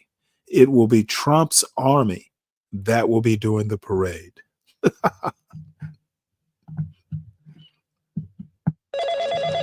Another app for inventory, one for Oh, CRM. God damn it. Oh, don't They're forget doing accounting. commercials on Wait, some which of these login was Washington that? Post stories. I'll have to figure out Or how you to could avoid use those. Odoo, one fully I integrated pay for this system that does it subscription, all folks. without the I hassle. don't expect commercials. Ditch the app overload. Get everything your Damn business it. needs on one platform. Get that Try shit out of here. Odoo free today at You're listening to DC's National Airport will close for hours during Army's birthday bash. A news story written by Lori Aratani, Ian Duncan, and Olivia George, and read by an AI-generated voice. Reagan National Airport is expected to close for up to several hours on June 14th to accommodate military flyovers, parachute jumps, and fireworks on the National Mall that are part of the U.S. Army's 250th birthday celebration, disrupting travel for thousands of commercial passengers. The celebration, which coincides with President Donald Trump's 79th birthday, includes flights by 50 Army helicopters above a military parade featuring tanks and troops. The Army's Golden Knights will parachute onto the ellipse near the White House and present the American flag to Trump. A fireworks display also is in the works. Jesus. The activity will require the suspension of passenger traffic at the airport, according to the airport's operator. The airport is less than 2 miles south No, of the mall. Richard. As On far January as I 29th, know, a mid-air collision of an Army Black this Hawk helicopter subscription and a regional only has passenger one jet tier, on but final approach maybe I ought over to the Potomac look into River that. killed 67 The people. ads are a new thing, An though, investigation not continues on while officials all have pointed fingers articles. over continued conflicts between military and civilian aircraft in the nearby airspace. A notice on the website of the Metropolitan Washington Airports Authority's I website think notes that a actually the scheduled oldest military parade president may at significantly election impact was vehicle and Biden, airline actually. traffic on June 14. To accommodate Dang, aircraft maybe flyovers not. along the parade route, followed by a fireworks display, the Federal Aviation Administration is expected to suspend airline operations at DCA, affecting scheduled flights, MYA said. It said customers with flight reservations for the evening of June 14th should check the status of their flights directly with their airline. The FAA and the White House did not immediately respond to requests for comment Thursday. There are 65 arrivals and 35 departures scheduled between 6 p.m. and 10 p.m. June 14th, according to Cirium, an aviation analytics firm. Two people with knowledge of the discussions told the Washington Post that airlines are being notified about the closure, but that the timing remains fluid. They spoke on the condition of anonymity Trump because they are not interrupts authorized to speak normal publicly about the people's details. lives to honor Precise his hours of the birthday. closures depending on how the day's activities play out, and the weather, they said. Under one scenario, the airport would be closed to arrivals beginning at 6 p.m. for a 3 to 4 hour span. Departures would be halted for 2 hours, possibly more, depending on the weather. Another person briefed on the plan said if the wind allows planes to depart to the south, departures could be allowed. Flights bound for national could also be held at their origin airports, the person said. More details are expected to be revealed at a news conference on Monday, the people said. Airlines said they have begun notifying passengers about the closure. Southwest Airlines said about 20 of its flights would be affected, but that it did not anticipate any would be canceled. The birthday bash is expected to cost the Army between $25 million and $45 million, officials estimate. But the overall cost of the celebration for the entire government remains unclear.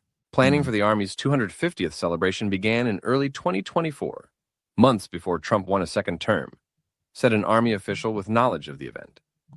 The event was conceived as a stationary display, where people could walk along the mall and see tactical vehicles and participate in activities, including camouflage face painting and fitness test demonstrations, with recruiters on hand to answer questions. But at some point it appeared the White House learned of the celebration and became interested in expanding the event to get this parade that President Trump has been wanting for a while. An Army official with knowledge of the planning said, "The official spoke on the condition of anonymity to discuss plans that have not been finalized. While plans for the Army's birthday celebration have been in the works for about 2 years, Army spokesperson Steve Warren said, the parade was introduced this year, after the administration change. He said it grew out of discussions with stakeholders across the government. Some federal workers also are being temporarily displaced to make room for about 5,000 participating service members who would be housed in downtown government office buildings where they will sleep on cots. The U.S. Agriculture Department last month directed some employees to work remotely for 3 weeks because one of its D.C. buildings is being used to house troops participating in the parade. The USDA's South Building will be restricted to essential employees from June 1st through June 20th, and maximum telework is recommended for employees who work in the building, according to records reviewed by the Post. The directive came as the Trump administration is cracking down on remote work flexibility for federal employees, with officials arguing that the practice promotes inefficiency. USDA has a long history of supporting the men and women of the armed forces. We have more than adequate capabilities to accommodate America's finest. USDA has done so during the past 2 inaugurations. This is in part due to our ideal location on the National Mall and the capacity of the building itself, the USDA spokesperson said in a statement, not responding to specific questions about how many staff were affected. Alex Horton contributed to this report. Richard, I thought he is all about saving money. Really? Look, this is literally the dude spent money redecorating the Oval Office to look like the throne room of Versailles. Donald Trump isn't about saving money unless it's his own money. Okay, this is what I'm saying about MAGA. The MAGA movement is oligarchs dressed in jeans and a flannel shirt pretending to be Joe Plumber. These guys aren't about not spending money or not saving money. Ugh. The Army's birthday coincides with Donald Trump's 79th birthday. And you know what? He wants a big military parade. I hope he wears a birthday hat. I guarantee you this motherfucker's going to wear like a camouflage Make America Great hat again. Dude is not a good president. America is getting what it voted for. I just don't understand. Well, you know what? It's not time to say I told you so yet. This will only be like 6 months in office. I'm going to wait till around Christmas time after the debt ceiling fight. But it's okay. America will be fine. So I have been the only sadness about this particular opinion piece is there's no auto reader, so I will have to read it myself. People around President Trump are acting very strangely. Let's see. The most senior officials in the Trump administration are such a cuckoo crew that it's easy to miss the kookiness just a tick below. Ladies and gentlemen, I give you Dan Bongino, and I'll catch you up in case I envy you. You've been rationing your exposure to MAGA madness. He is a former police officer, Secret Service agent, and host of a popular right-wing podcast who is bafflingly given the job of second in command at the FBI, presumably so that the similarly unqualified first in command, Kash Patel, wouldn't feel overshadowed. Bongino and Patel are a match set, two peas in a Trump-adoring pod, and it's impossible to say which is odder. Or at least it was until last week when Bongino took the crown with a bizarrely self-pitying and digressive interview, where else, on Fox News. He was, well, shit, let's see here. Hold on one sec.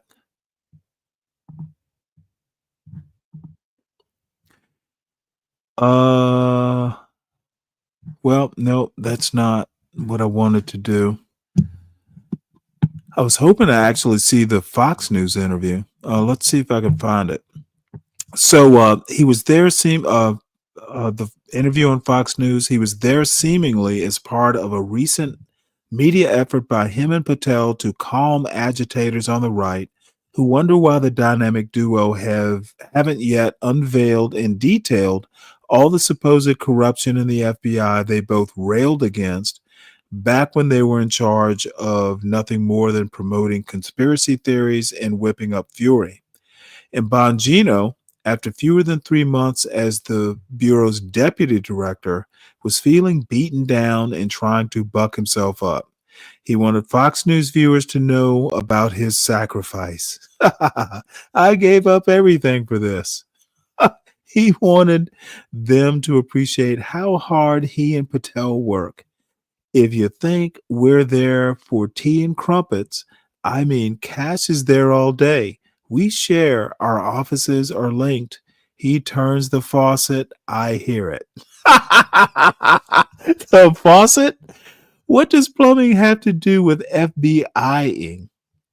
And why did viewers need to know about Patel and Bongino's workout schedules, which Bongino mentioned next? He volunteered that Patel tended to arrive at the office earlier than he did because Patel uses the gym there, while Bongino exercises in his apartment.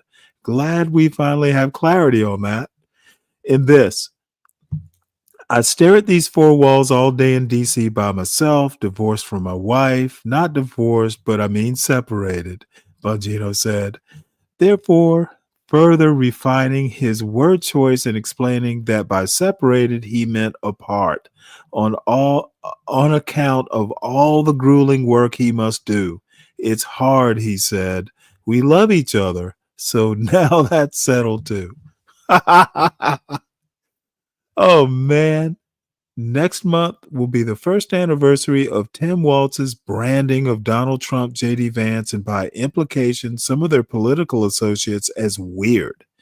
And it's obvious now that Walz spoke too soon. Before Trump won in November and his administration turned weirdness into a credential and an operating principle. Before weirdness startled afflicting Trump allies who seem a little less weird in the past, before episodes of Trump adjacent weirdness proliferated. Yeah. Then let's jump down to Senator Joni Ernst. The Iowa Republican isn't ultra rich, but she's acting ultra strangely. We all are going to die, Ernst said last week during a town hall meeting where one of the attendees challenged her on the consequences of proposed new Medicaid cuts. That remark wasn't just glib and callous, it was flat out weird. And her subsequent stab at damage control, which included the counsel that if you want to live forever, you should worship Jesus Christ. So the new MAGA health care plan is almost literally a Hail Mary. So, this Trump crowd, you got Trump and Elon warring like two little white boys at fucking summer camp. Yeah, this shit has gotten mighty damn weird. Drop the link, Stanley, so others can join the panel. Are you included in the others? Hey, Nightish, what's up? Sure, I'll drop the link, but I warn you now, Mr. White John Galt, I don't have that kind of patience for your usual foolishness. So hopefully you're advocating for others to join and not yourself.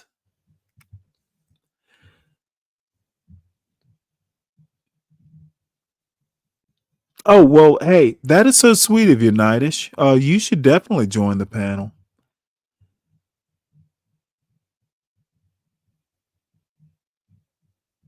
Okay, here's the link.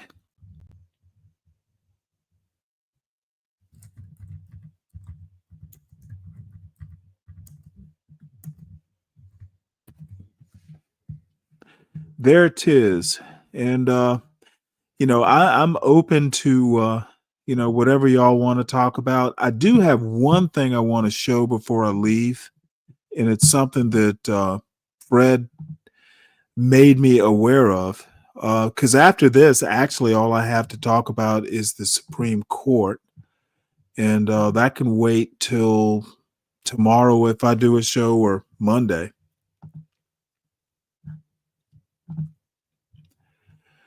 And actually, you know what? Let's just go ahead and do this video. This is something Fred sent me, and this is a book by Jared Ball called The Myth of Black Buying Power. And I think the whole question of why can't blacks in America be more like Jews pretty much gets answered by the book called The Myth of Black Buying Power. Listening to these simple Simons who stand up here and say that sounds cute, is tickling your ears, and you like, that's right, I like that young brother, do for self. We don't need them, we don't need them, we don't need them. And while your ass is sitting here saying we don't need them, you know what these white folks are doing? Yeah, we need them. What can we get? And so when we are sitting here listening to people say this, if black folks would just do for self, if we would just fund our own, if black folks would just do for self, if we would just fund our own. I mix what I like, what I like, what I like, what I like, what I like.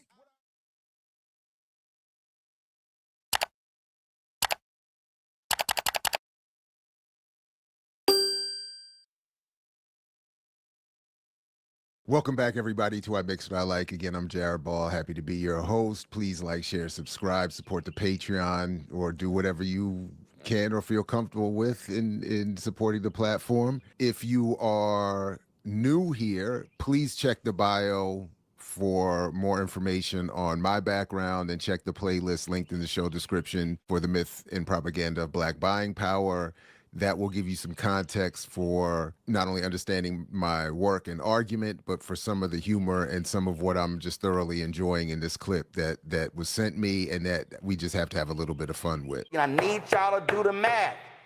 The 1.61 billion from the federal government represents 10% of their investment. So again, to see the whole thing, the link is in the show description. Please check it out. But where we're picking it up is where Roland is talking about the importance of federal government contracts to support business, and the contradiction of black people being told to support one another and do for self, while white folks go and get the big bag from the federal government and all the support that they can, from subsidies, tax incentives, straight up investment. What he doesn't mention could also be added a little bit about public policy that sets trade and tariff regulations to support one or another business. They have all of that while telling black people to do for self. So roll the clip.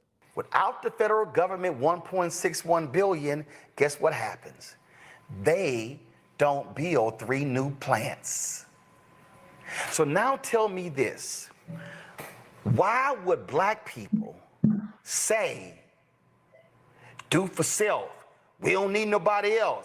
Black people can fund this. No, we can't. Y'all, you're falling for. One of the things I want to point out about this is Jared Ball and his crew are basically fundamentally black radicals. They are kind of the descendants of the Black Panther movement, you know, these more or less radical movements like that.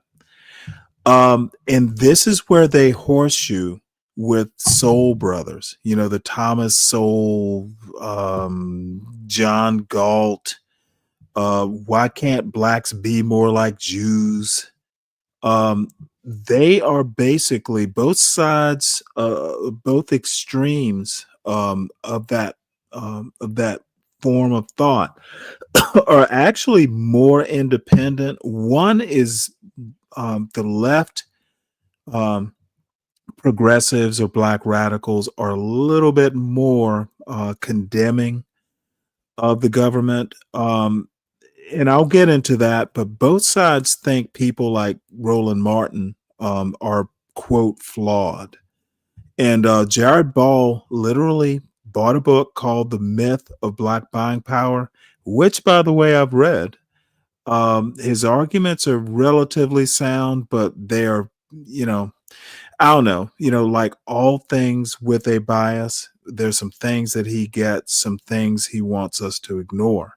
Bottom line is black progressives, borderline hoteps, they're not quite hotep, and the anti-black blacks have a common enemy in Roland Martin. Want to point that out.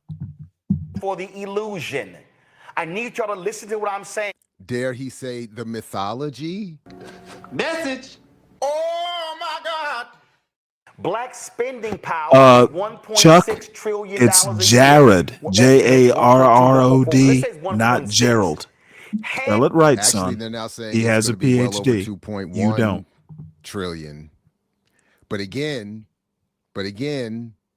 this is what's important. You know what? It is not based Ethan, in anything related to this is income, actually wealth. It a is great not based, channel. it It's does gone not through an measure evolution, anything but they are really good at about what they how do. much I don't black people actually agree a have. lot. It is, I as the used to Selleck be a Center, member which of is often the their foundation group, of these and I've just claims, kind of as they drifted say in their away own because I'm a reports, little it bit is an more estimate or a centrist. projection based But on yeah, they're a great survey group of data people. about what a handful of black people in the community spend and how they spend what they spend. It is a measurement of the ability to enrich those who own the economy. It is not a measurement of what black people have and have the ability to do with as they please. The conundrum, though, is that Roland Martin I don't know and the that I black agree press, that the the black thoughts commercial are press, outdated. have to continue to make the Beef. claim and support the claim in order to There are attract people. white ad revenue. So this is even I as don't know he's that it's outdated, to be remonstrating honest. and getting amped. This is Let's use a word the cycle of anachronistic that should the stir recirculation, Deacon not of the Dave up. black They're dollar, but of the anachronistic, not mythology outdated. about the black dollar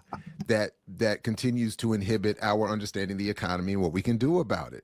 Of the money the average person spends, half, some as high as 60% is spent on housing.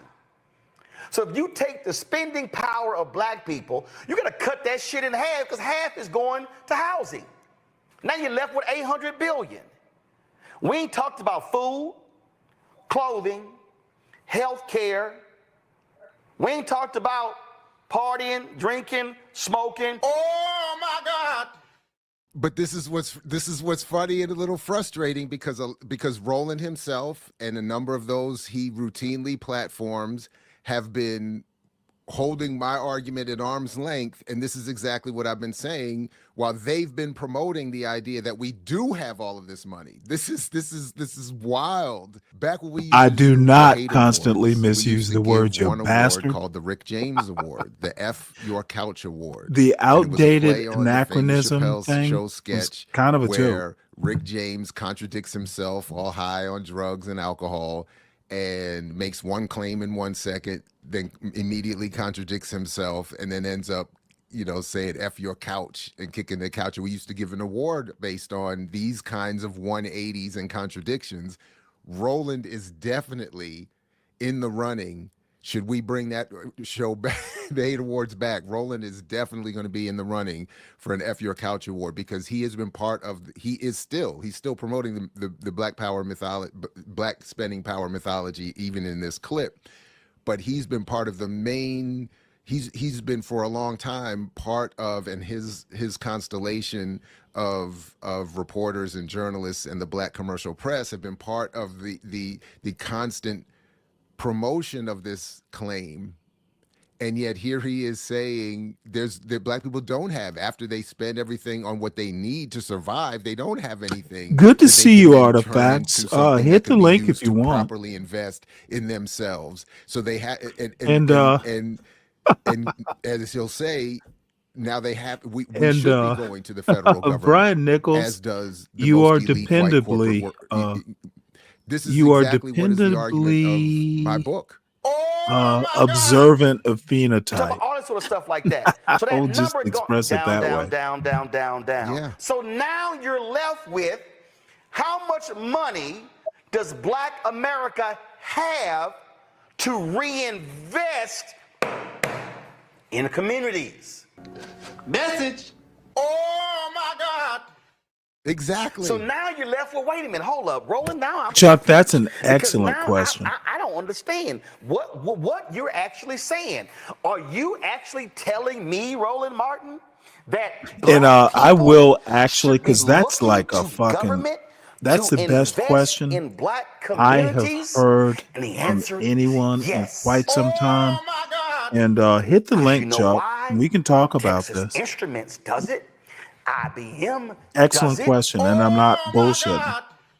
Please feel free to enjoy the rest of the program if you like. The links in the show description. But this is my point. It's just that simple. Now, again, he can't deny the myth because he has to return to it to get his ad revenue from those As a matter of same fact, white that's good enough corporations for a that show want to title. be told To be black honest. people have a spending power that would make the investment in ad revenue in a Roland Martin's program worth their while. It would be the return on investment that they're looking for, would be the claim. But as he says there right there, he's contradicting himself and contradicting the claim by very accurately pointing out that black people do not have enough money, do not earn enough money, do not have enough access to wealth to pool this fantasy claim of resources into something that can be invested back into the community in any meaningful way. Big thanks to everybody for checking this out, especially to the patrons and channel members who got to see this first. For more, obviously, check my book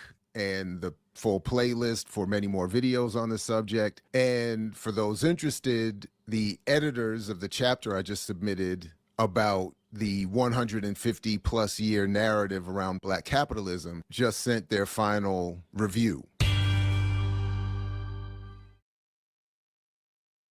Yeah, I'll pause it right there. So someone likes the book. And by the way, he's not an economist, but the book has been well received. I think the first edition was self-published. The second was maybe at an alternative press. I read the second edition when it came out. Again, it's more polemic than economics, but I think that it works. It'll at least make you think, and it will answer the question: why can't black people be more like Jews or Asians? Because we're not Jews or Asians. And Chuck, hit the link. Oh, okay? No problem, Chuck. You do know you're always welcome up here, by the way. I will fuss and fight and roast, but most of the people I engage with in this audience, you know what? You can come up here and roast my ass too. Give as good as you get. It makes the show a lot more entertaining. I'm not going to be too mad at you. You come up and roast my old ass like you did, Chuck, telling me I'm old. I'm not that old, motherfucker. So let's see. Shredder says blacks can't do what other groups are doing because they're 5,000 years. While the rest of the world was. Oh, Shredder, you are such a self-hating Nightshade. It's gonna be hard for me to help you out of that self-hatred, boy. What we gonna have to do? What a fucking dude, Shredder. I hate to be mean, but this is exactly why blacks are failing.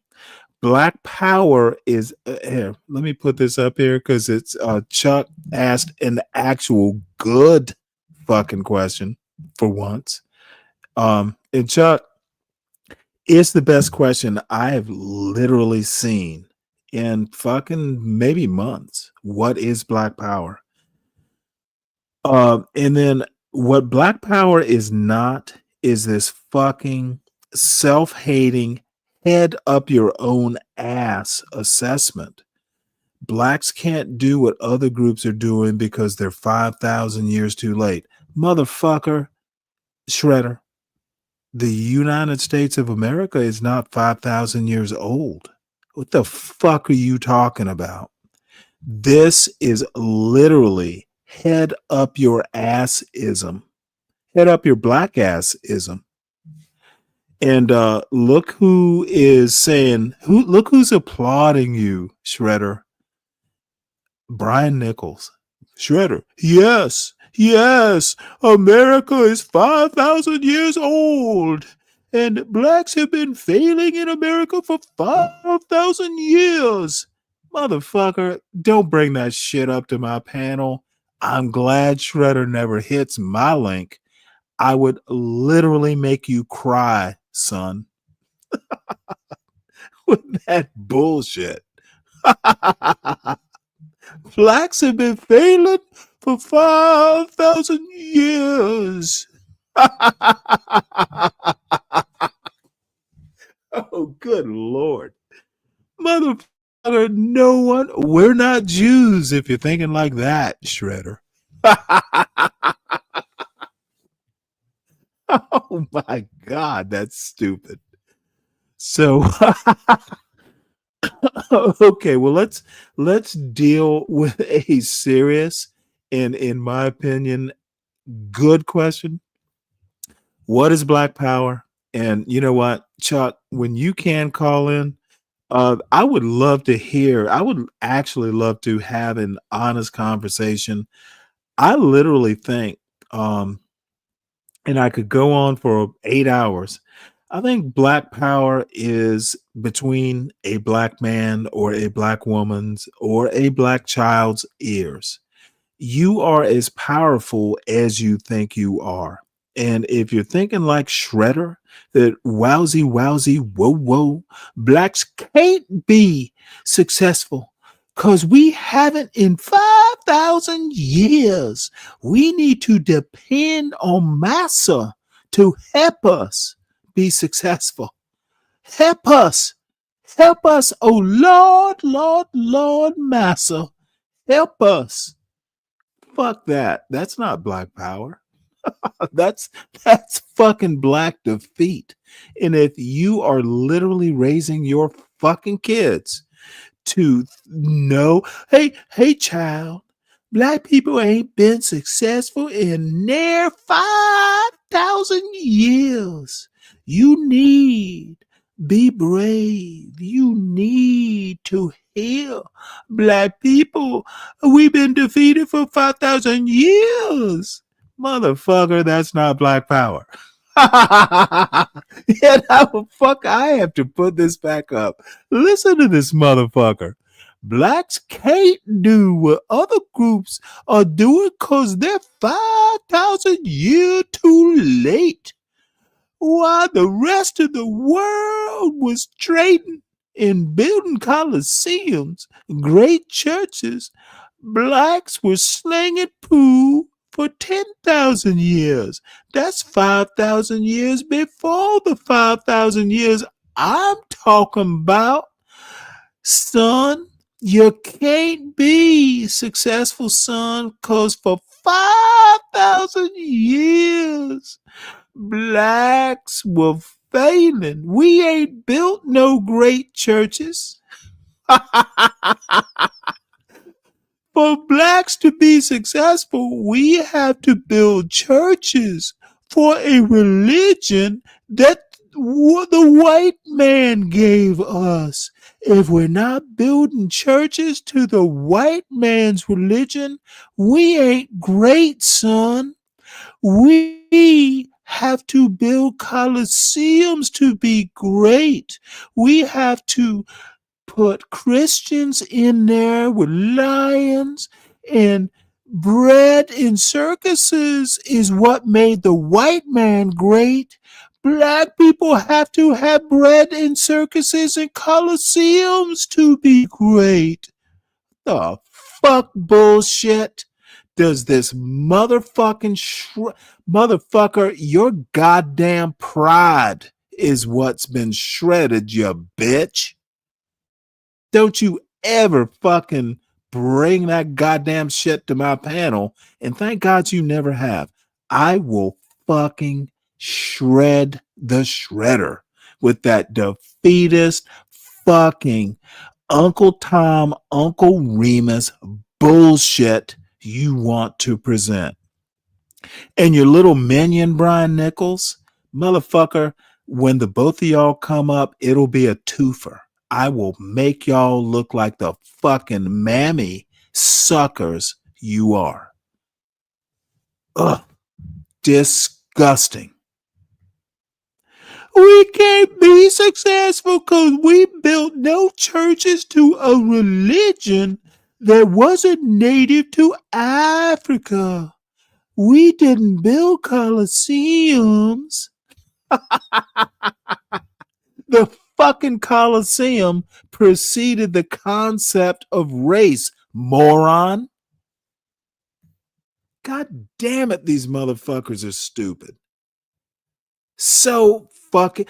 The reason that Black Power is being able to critically think, Chuck, that's essentially what it is. God damn it. This, oh, Shredder.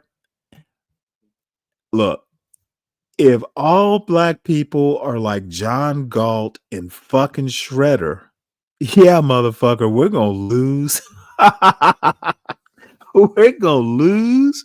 We're going to lose harder. Let's see what he says now. See how much he has to twist, skew, and pervert. Motherfucker, I'm perverting perversion. I'm mocking your fucking black self-defeating. Dude, you are literally somewhere between fucking Uncle Tom's Cabin and a fucking Joel Chandler. You know what, motherfucker? I bet Shredder, you don't even know who Joel Chandler Harris is. Let me teach you. And too bad some of this Disney stuff is copyrighted, so I can't play it. Oh, Shredder. We ain't been so. We are 5,000 years too late.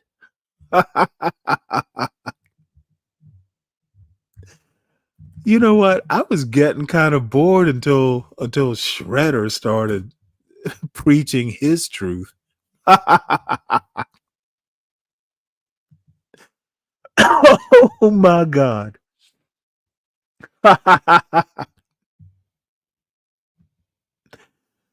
Let's see here.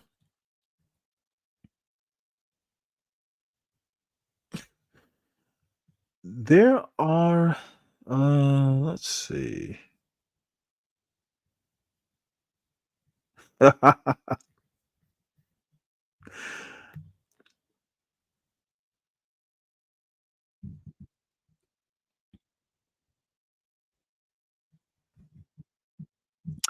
You know what? I Barbecue. I run the risk, and it's not my channel, so I will just drop this fucking link. But see that old black uncle there with a little white boy? This is what Shredder would say black success is. We're 5,000 too late, so let's be great pets to little white people. We will make great pets. That's what people like Shredder want to give to us. If you want to be great black people, be white people's pets. So I'm dropping the link to this particular video into the chat. Not sure I'm going to be able to play it without some sort of copyright strike, but it's called Read Aloud Book, Uncle Remus and Brer Rabbit by Joel Chandler Harris. Joel Chandler Harris is a Georgian, was a Georgian. Oddly enough, he is from Eatonton, Georgia. Alice Walker, the authoress of The Color Purple, is also from Eatonton, Georgia. And I've actually been there. When I was in college, we went there to watch a Christmas parade.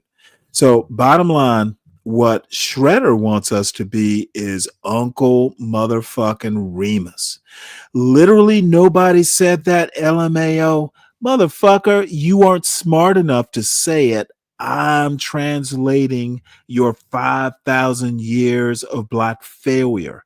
Motherfucker, don't give me that fucking Uncle Tom soul brother bullshit about I didn't say it. Motherfucker, I'm translating because you're not smart enough to say it yourself.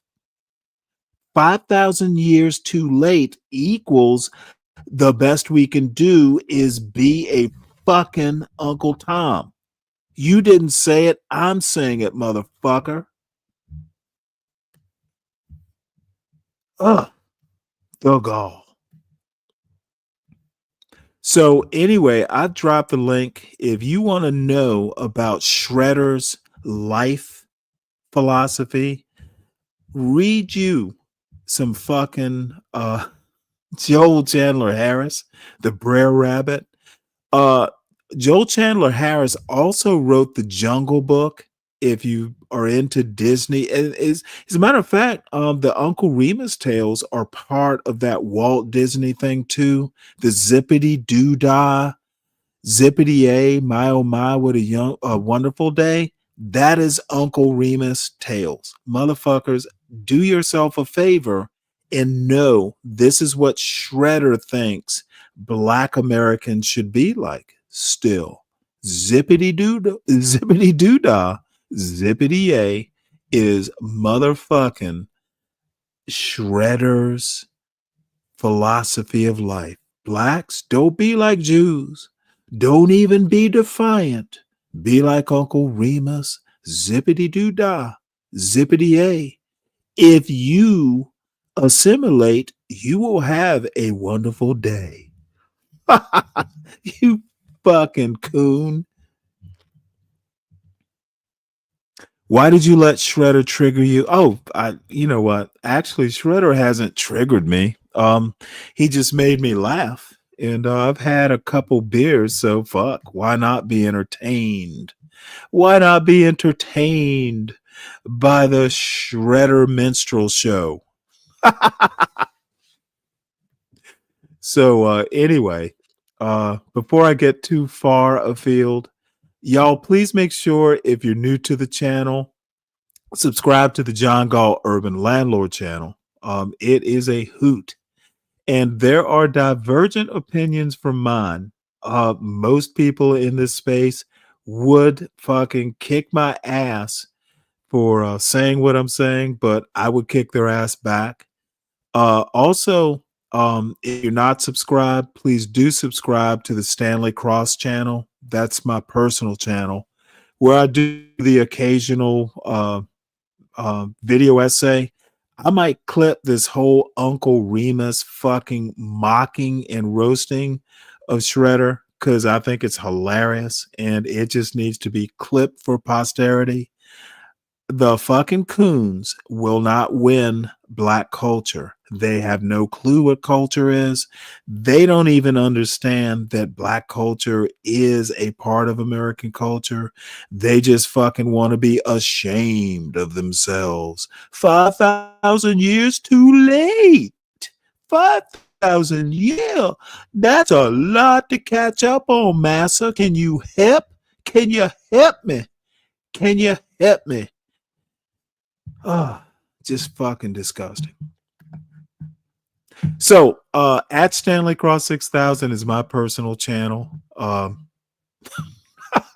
only act like this when I read the fucking self-defeating rhetoric of a Shredder. Shredder brings out the best in me. All I need now is Dolomite. Dolomite and Shredder and Brian and Brian Nichols. Ooh, the best. The best of subservient Negroes. I want to serve the white man is their motto.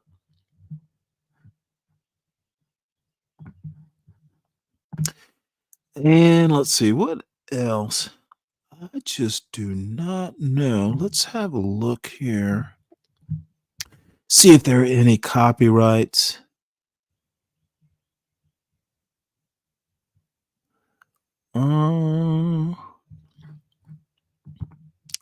Let's do this instead. The Classic Tales of Brer Rabbit, from stories collected by Joel Chandler. Oh, Harris, come on, Blacks. Hit the illustrated link, by Don Blacks. Bailey.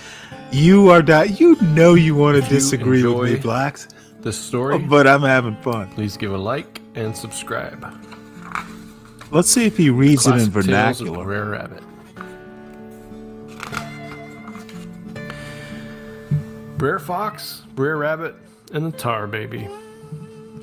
Now, I'm going to say, and I'm going to assign characters here. I'm going to say Shredder is the Tar Baby. I'm going to say the Fox is John Galt.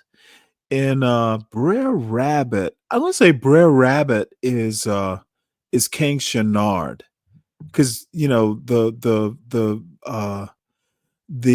Brer Rabbit character is kind of God damn it, there's a term for it. Fuck. In Blacks, you're here. What is the term for? He's a trickster. That's what he is. I'm getting old and I can't, these terms don't come to mind as quickly as they used to. It was the hottest day of the year on Old Plantation. It was so hot that the potatoes on the ground were nearly cooking in their skins. Brer Fox sat at home, trying to cool himself off with a willow branch. He sat there waving the branch at his face, desperately working to get a breeze going. But he was working up more of a sweat than a breeze, so there he sat, sweating and waving and thinking. It was the thinking that finally got Brer Fox upset. He was trying to remember the cooler days in his life, the days when he was relaxed. Now, I'm going to call Brer Fox, I'll call him Be Brave. Those days, it might help Brer him Brave. cool him off a bit now. The trouble was, he couldn't remember a day like that recently. In fact, Huckster, okay, thanks, such a day humble in the past president. 6 months.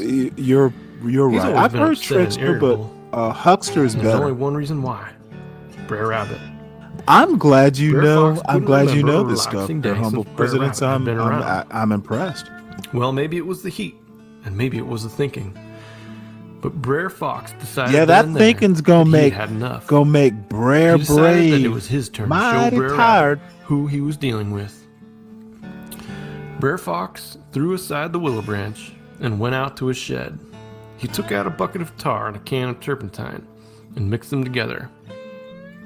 What Yeah, he now got was a wait, large hold it. black Let me glob, stop right stickier than here. honey and Now, Joel Chandler Harris. Oh shit, that's like back in the 19th century. But Brer Fox, Brer Brave, taking tar and going to form a creature. He's gonna be forming Shredder.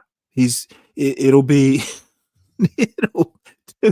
let's make sure we understand that the Tar Baby character that Brer Brave is making is going to be a stand-in for Shredder's attitude about people being 1,000 years old.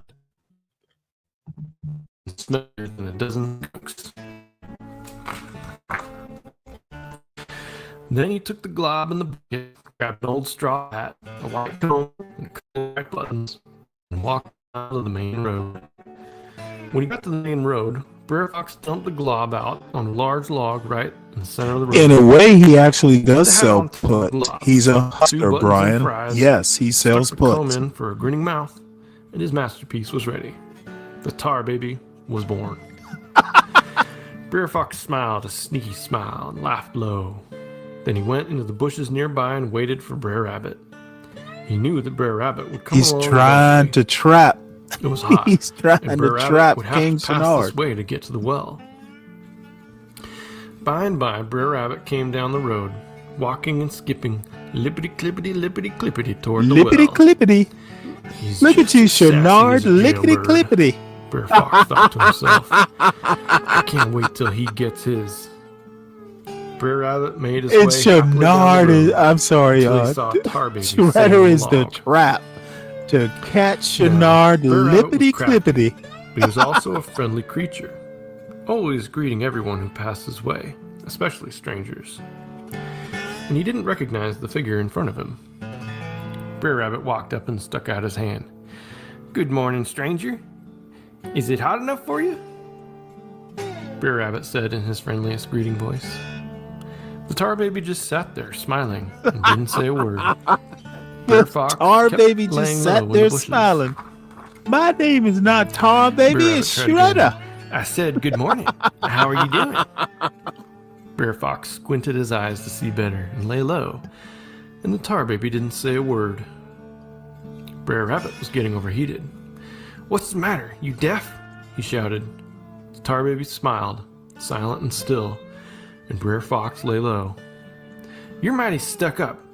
That's what the matter You're is," mighty said stuck Brer up. Rabbit, his furry face turning red with anger. "And I'm going to unstick you unless you answer me real soon, if you get my meaning." Brer Fox swallowed his laughter, and the tar baby didn't make a sound. "That's it," spat Brer Rabbit. "I'm going to have to teach you a lesson. If you don't take off your hat and say howdy, Hey, I'm going to bust Dolomite, you what's right up? open." Well, needless to say, the tar baby wouldn't speak, and he didn't remove his hat. Oh Brer fuck Rabbit no! figured Oh he had put up with Shredder, enough. let me. He had Oh greeted the Shredder, stranger once like this a is friend, over, and had no, been I'm treated not like an enemy. repurposing it. My Brer mother Rabbit was a drew back his huge fist, and Joel with all his Chandler might, Harris he fan. swung straight for the tar Shit, baby's. I've been knowing this shit since I was like Well, his 4 fist years went old. right into the tar baby and got stuck.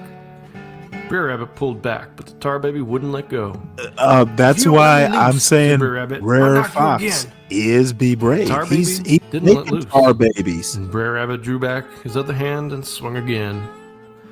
Now both hands were stuck, and the tar baby still Oh, that's didn't say funny, a word. Brian.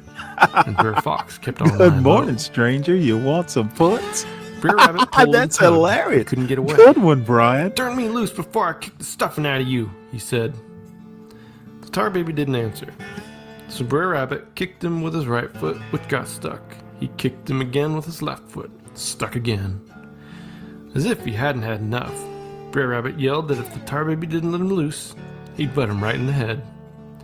The tar baby didn't, and Brer Rabbit butted. And now his forehead was stuck too. Oh shit! His Brer Fox forehead was is gonna lie stuck. low. He got up from the bushes and sauntered out. Just as Stuck in innocent as a newborn pup. a way of thinking that's just not good "Howdy, for Brer you. Rabbit," said Brer Fox. "You look sort of stuck up this morning." Then Brer Fox burst into laughter and rolled on the ground, laughing until he couldn't laugh anymore. Brer Rabbit just sat there, stuck, and the tar baby sat there, grinning, and didn't say a word. By the time Brer Fox stopped laughing, a full hour had passed. That tar is Brer older than Rabbit didn't say 5,000 anything throughout years, the whole though. laughing episode. He didn't want to give Brer Fox the pleasure of hearing him complain. By and by, Brer Fox began to realize Hey. that this was more than a good practical joke he'd pulled. This was the Brer opportunity of a Brer lifetime, Galt, a moment that could not go to waste. Brer Shenard. This was Brer Motherfucker, Fox's what chance to get rid do of Brer Rabbit tricksters and once and for hucksters all. do besides tap dance? Brer Fox sat on a stump by the side of the road, stroking his chin and thinking out loud. Hey, Brer motherfucker, Rabbit just sat there Dolomite, stuck. dude, There wasn't much Dolomite. else he could do. My mother was a huge fan Well, I suppose of I've this got sort you of this stuff. time, Brer Dude, Rabbit. this is, Brer Fox it's actually finally said. funny. Brer Rabbit would have looked a little frightened if he could have, but his face was stuck on the Yes, tar baby, speak couldn't move. radio. Brer Fox Joel kept on Chandler speaking. Harris, dude. You've been acting like a Zippity boss doo at this whole dah. plantation This for whole too long now. Disney Song of the I think South it's finally stuff, time the that's boss all was Joel replaced. Chandler Harris Brer Fox let out a chuckle. from Eatonton, Georgia. The best thing is that you The got yourself irony where you is are now. Alice Nobody Walker, asked you to get stuck. the lady who wrote But you're always sticking your ears into The somebody Color else's Purple business. is from the same Georgia Now you're stuck town. for good. With that, Brer Fox got up and brushed off his fur. Now don't you go anywhere until I get back. I'm going to have myself a little rabbit barbecue. Brer Rabbit had to think fast. He shifted his eyes to the left, looking for a way out. Nothing over there. Yep, Brer Brer shifted his eyes Brave to is the gonna right, be and eating there he saw his answer. some There, not Brer 20 yards away, Chenard was a prickly for briar barbecue. patch. He does it was every just the kind show. of briar patch that would get the tar off his fur if he could only get himself out. Brer Rabbit knew he had to get into the patch. It was his only chance. But he would have to trick Brer Fox. Then Brer Rabbit had an idea. I don't care what you do with me, Brer Fox. Oh well, Shredder. As long as you don't fling me into that You'll briar laugh. patch over there. That's good enough. Brer Rabbit pleaded. Brer Fox didn't answer right away. He was having a hard time finding any sticks for kindling. Well, looks like you're lucked out, Brer Rabbit, said Brer Fox, eventually coming out of the brush. I can't find any kindling to make a fire, so I guess I'll have to hang you. He began digging in his pocket for a This rope. is also kind of like a Bugs Bunny cartoon. Hang me as high as It's you please, all Brer based Fox, off of said this Brer sort Rabbit, of stuff. But don't fling me into the briar patch. Now he sounded a bit weepy. Brer Fox dug deep into his pockets and came up empty. Well, I'm out of rope, said Brer Fox, so I guess I'll have to drown you. Brer Fox began looking around for a nearby river or pond. Drown me if you must. Sink me as deep as you want, Brer Fox, said Brer Rabbit. But please, please, don't throw me into the briar patch. Now Brer Fox could find no water. He was getting a bit frustrated. I can't see any water around here, said Brer Fox. This was Brer Rabbit's chance. Do whatever you like, Brer Fox, said Brer Rabbit. Leave me here to starve. Thrash me good. Yes, Chenard, and please, if you have any kindness you are in your part cold of fox's heart, the entertainment. please don't throw me into the briar patch. Brer Rabbit. Brer Fox took the bait like a hungry trout. Aha! So you don't want me to throw you into the briar patch, huh? Well, I'm afraid. I'm out of time and you're out of luck. You often The briar patch it laugh is. at Blues guitar, don't you, So Shredder? Brer That Fox makes sense. picked up Brer Rabbit and the tar Anything baby black and flung them both makes head over you heels, ashamed. ears over feet, into the briar patch, just like Brer Rabbit wanted. When Brer Rabbit struck the bushes, a huge cloud of dust and briars flew up into the air. The briars prickled Brer Rabbit quite a bit, but they stuck themselves to the tar baby, and soon Brer Rabbit became completely unstuck from the tar baby. Meanwhile, Brer Fox stood looking over the briar patch, trying to see what had happened to Brer Rabbit. Finally, the dust settled. Brer Fox looked closer. To his surprise, all that was left in the briar patch was the tar baby, completely covered in briars. I told you not to throw me in there, called a voice. Brer Fox turned quickly to see Brer Rabbit calling to him. Maybe next time you'll listen, Brer Rabbit Do said. you really, Shredder? That's interesting. And with that, Brer Rabbit headed for home to clean the rest of the tar out of his fur. Hippity-hoppiting, lippity-clippity, all the way home. Lippity-clippity. If you enjoyed the That story, is truism. be sure to give The book ends with truism, the storm crow. So let me just reframe because some of you came in late. Brer Fox is be brave. Brer Rabbit is King Chenard. Tar Baby, the Tar Baby is Shredder, the one that fucking lures them all in, but never says anything. And apparently he's the one playing the blues guitar in the background too.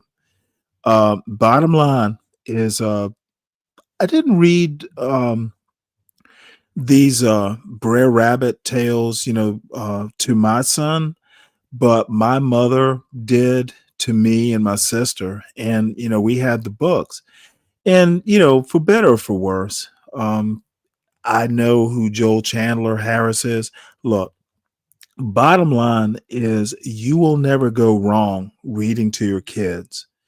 You will never go wrong knowing everything you can know.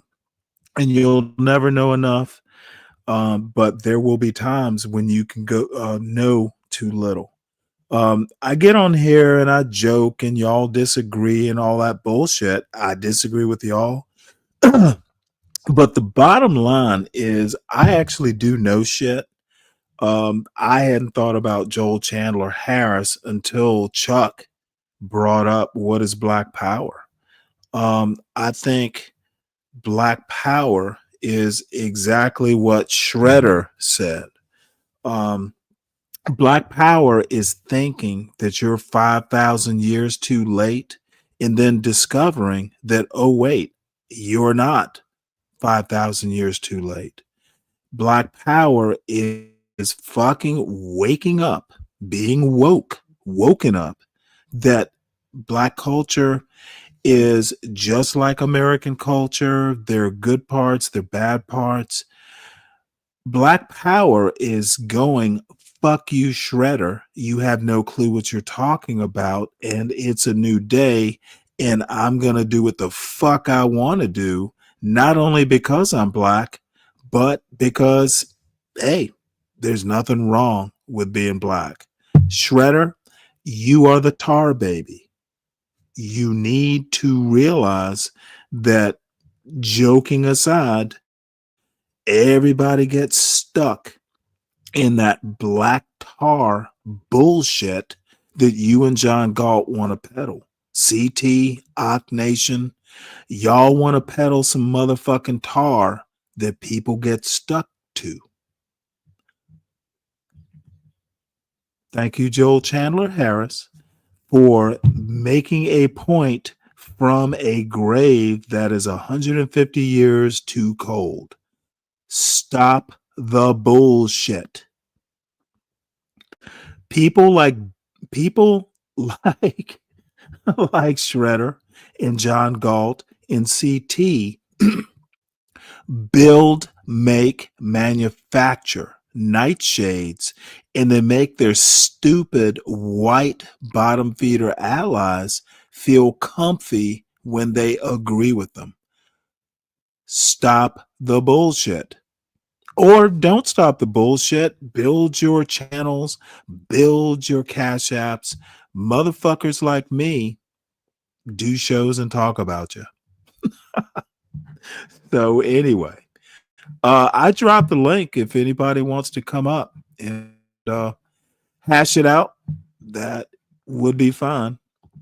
I think I'm out of material because I'm not doing a whole Joel Chandler Harris Brer Rabbit hour. It would get old. Let's see, what else do I have in here that's interesting? Pretty much nothing, actually. My Lord, it is 9:11, and 11 minutes after 9, not 9:11. Oh, wait, hold it. Yep, we got to watch this. This is sure to make Brer Shredder. This is sure to make Brer Shredder happy.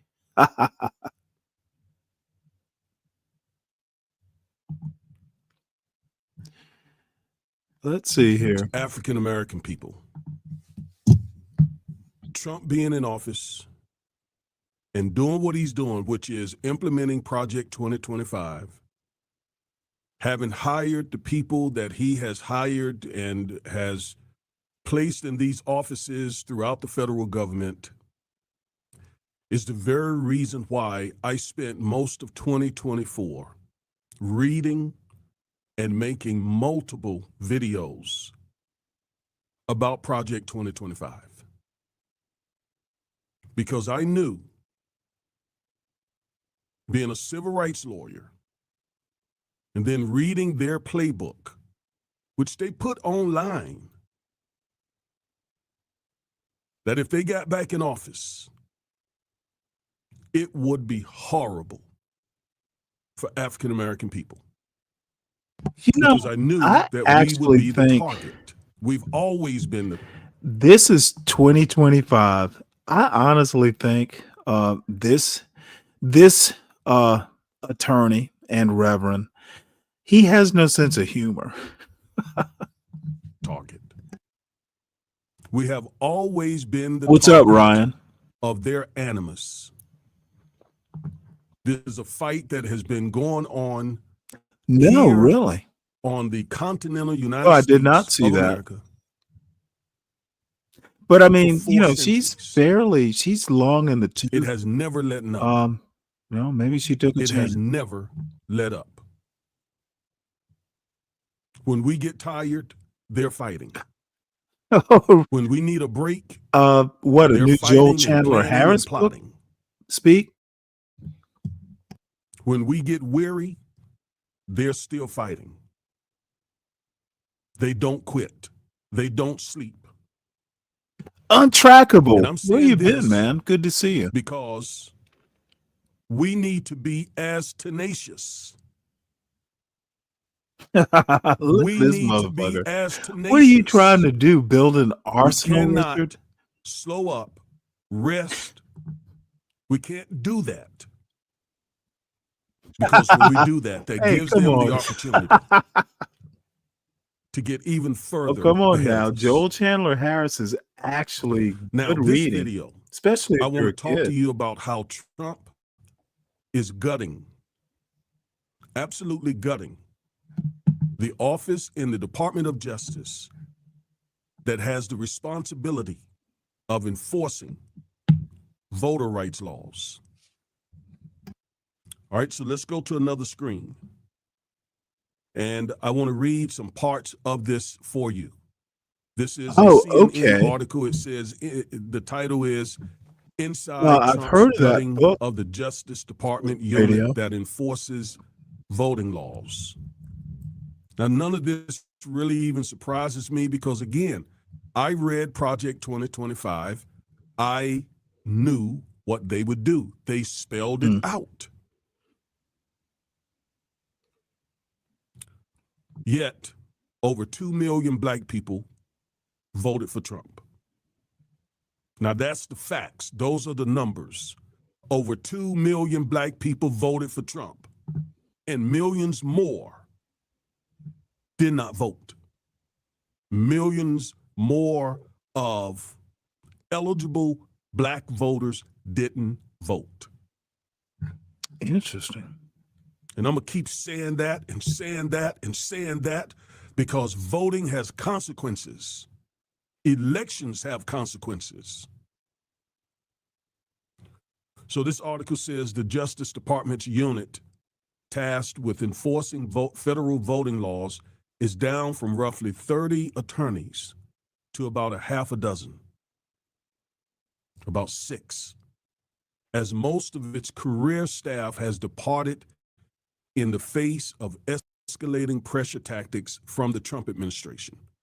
So the career attorneys in this office who knows how to enforce voting rights laws were forced to leave by the Trump administration.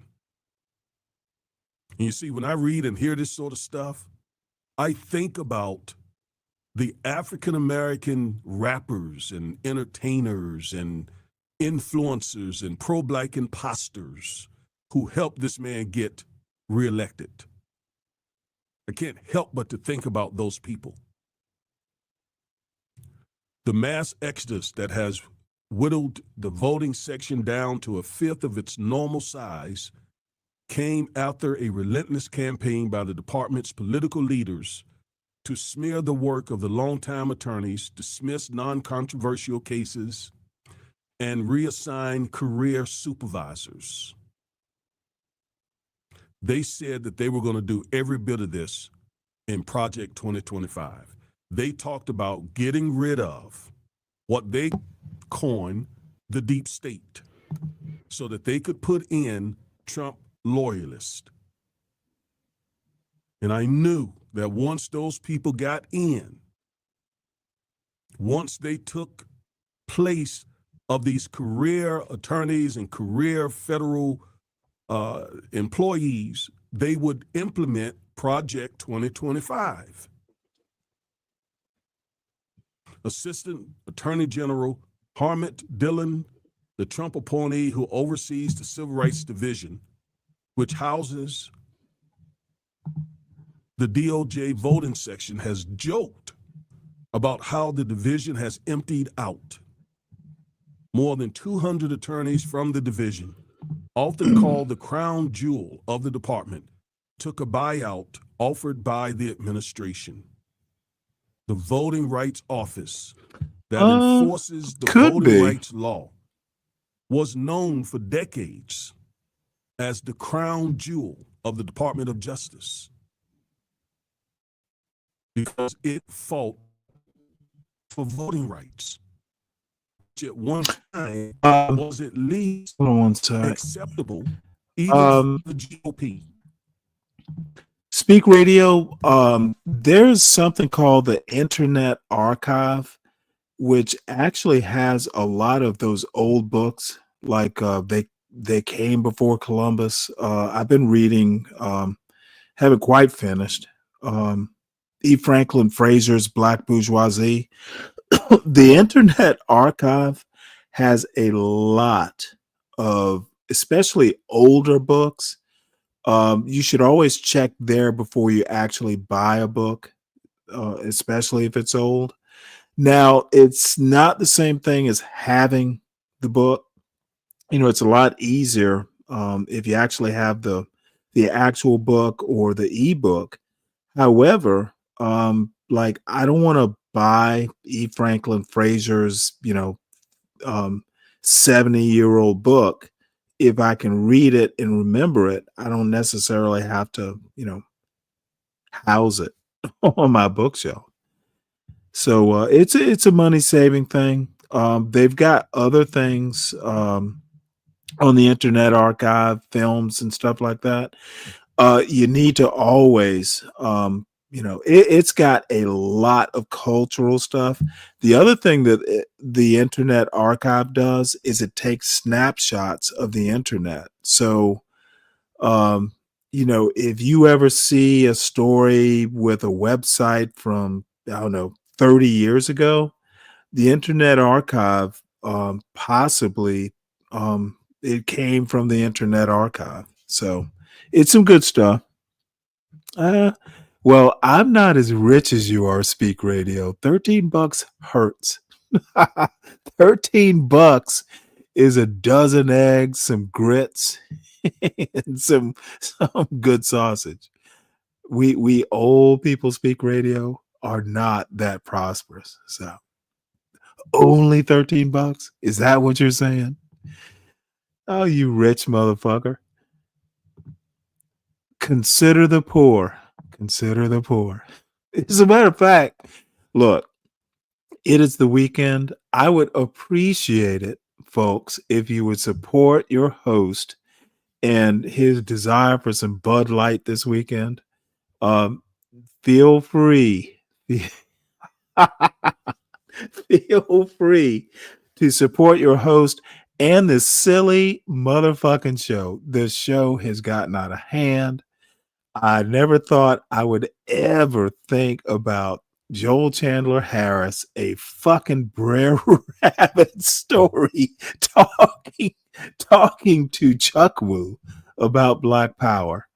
This has gotten rather creative, and I don't know whether to be embarrassed or just like, I don't know what to be. But please support the show. Please support your host who's obviously gotten out of control. Support the fucking ringmaster, Portia J. She let me loose on y'all, and you might have to pay her $1,000 Cash App to rein me in.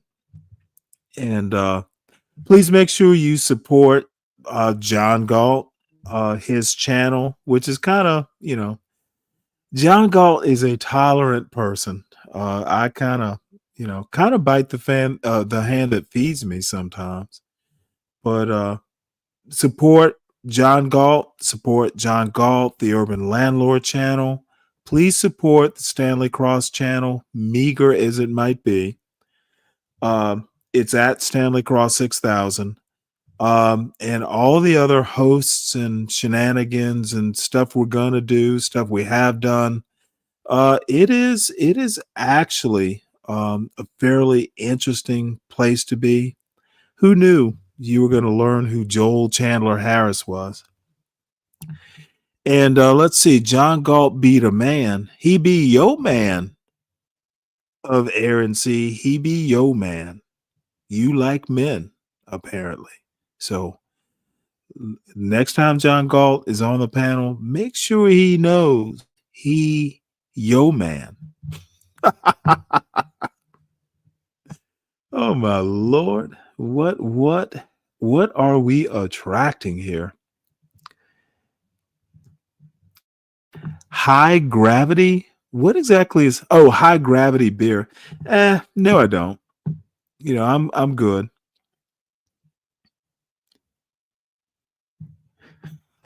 Look at this. John Galt is heir of Aaron C's big brother.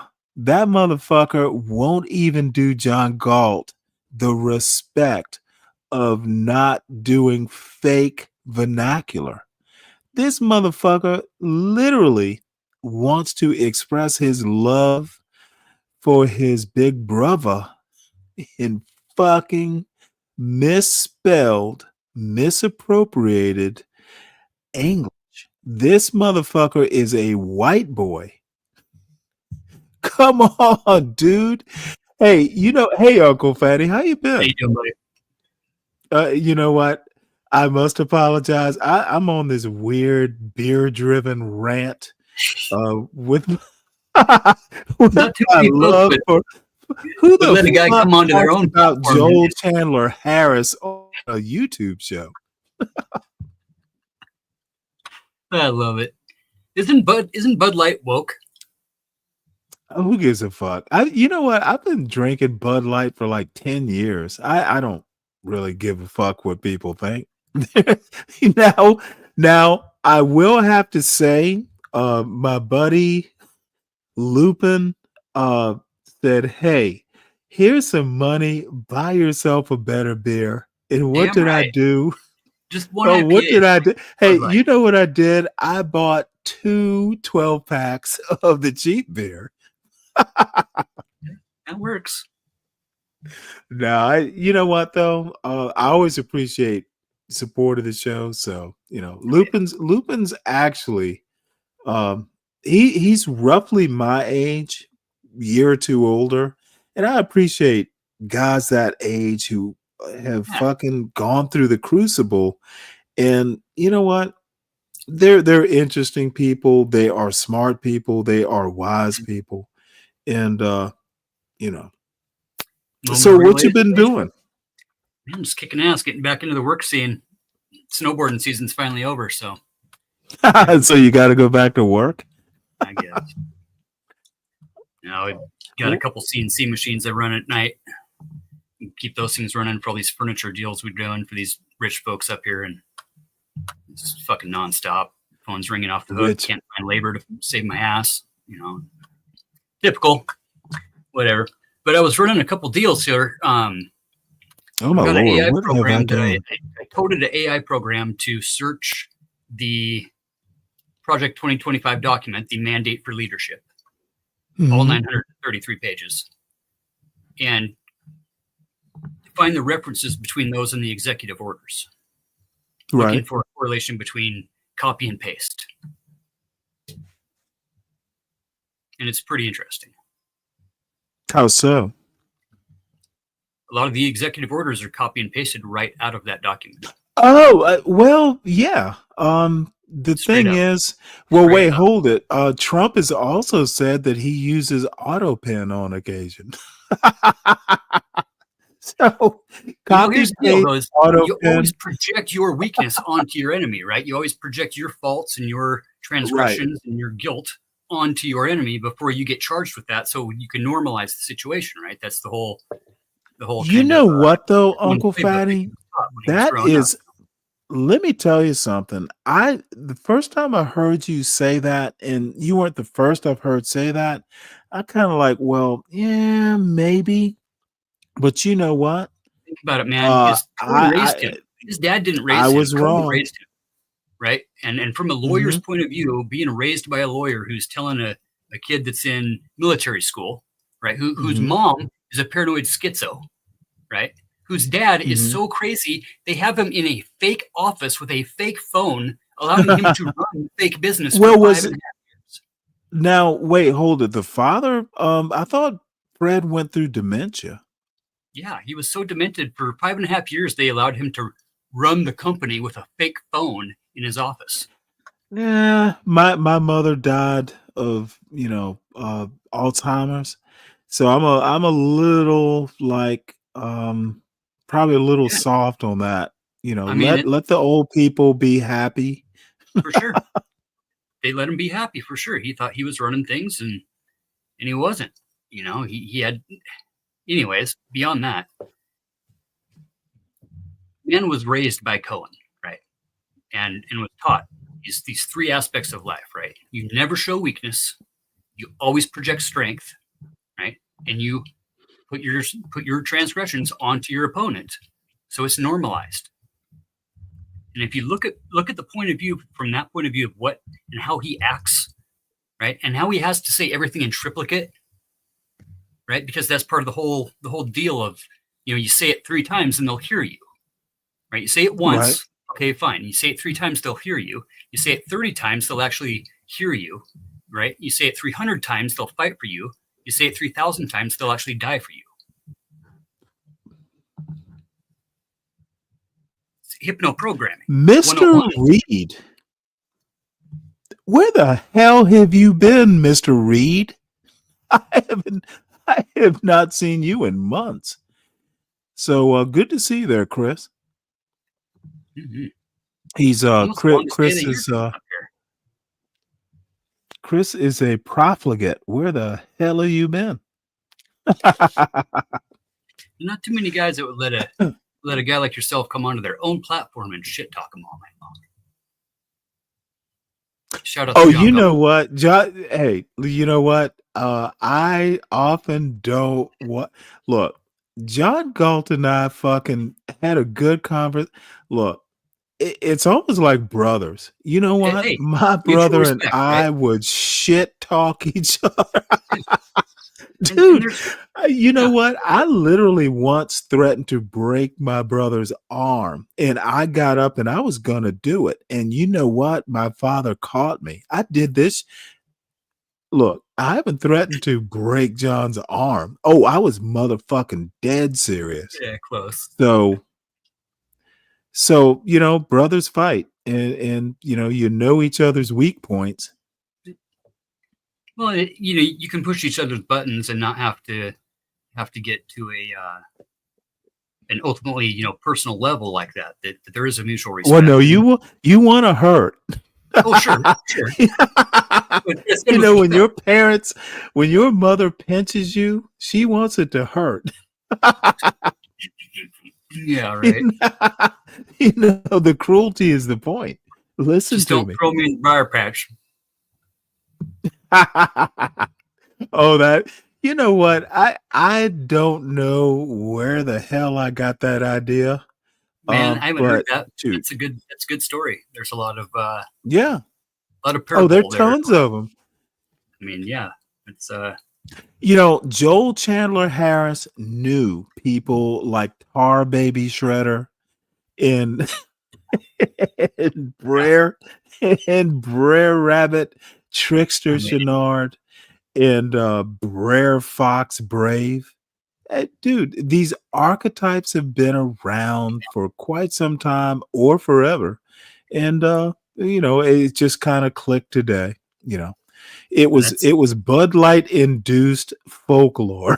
well, it works whatever it did. How you doing, John? I just wish I could have been a bigger dick about it. I didn't make it hurt. What's up, John? We were just talking about you.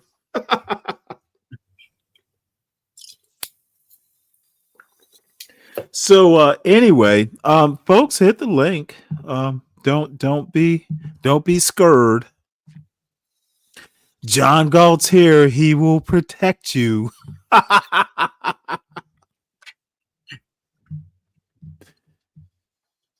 don't touch the stove.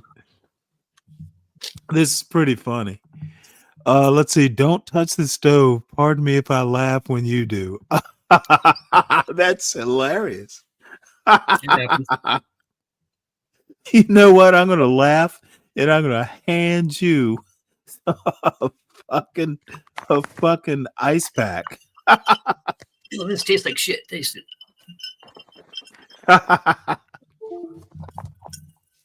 So what's going on, John? Did you catch the Uncle Remus tale? No. Who's Uncle Remus? I've heard the name. Dude, Joel Chandler Harris, Brer Rabbit. Oh, from Alabama. You know who Brer Rabbit is.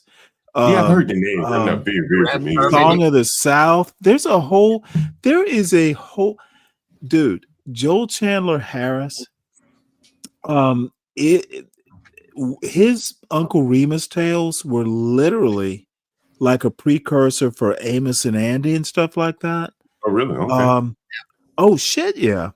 And you know the great thing is, they're good stories for kids. You know, they have, you know, a deeper meaning than just pointing out that, hey, Shredder is literally a tar baby. Because Brer is like brother. And it's like brother. It's like a short and colloquial way of saying brother. Yeah. So Brer Shredder, where are you, man? Hit the link, Brer Shredder. The brave fox. That's a great association there. Oh, you know what? Sometimes the greatest dumb ideas turn in. Yeah, I swear, Be Brave is literally Brer Fox. He is playing these little John Galts and these little Shredders, playing them like a puppet. So that, and you know what? It's all my dumbass opinion. Not like I'm this online world and you know the panel verse, whatever you want to call it. There's roles to be played, you know, and it's hard to, you know, look within ourselves and say, what role am I playing? Is like I'm playing a character or not being genuine, right? But there is. But the thing is why play a role? Just be yourself. Yeah. You will, you know, you'll fit in. Your role will happen naturally. Don't try and play a role. Be a role. Right. And you know, this goes back to something Chuck. I don't know, Chuck Woo. Are you still there? He asked me, what is Black Power? And I'm literally saying Black Power is between your ears. It's what you say it is. Flip it around. I asked myself, you know, what is white power? Because I grew up around a bunch of white power motherfuckers, and I couldn't tell you each individual person. You know what? A different way. That's a good way. It can be good, it can be bad. It doesn't even have to be a power. Look, I'm just at a point to where the true colorblind is actually what you can do, how smart you are, how well you raise your family. And if you start escaping from those fundamentals, those cultural fundamentals, this is what you wind up with. Be Brave fucking is who he is because he couldn't keep a family. I don't give a fuck how successful he was. He wasn't successful. Where are the grandkids to tell stories about? Sure. You know, I don't have grandkids yet, but I have a son that I went through a rather difficult time with. It came through the other side, and motherfucker, I'm here to tell you the stories about how he fucking is pissing me off this summer because he can't see.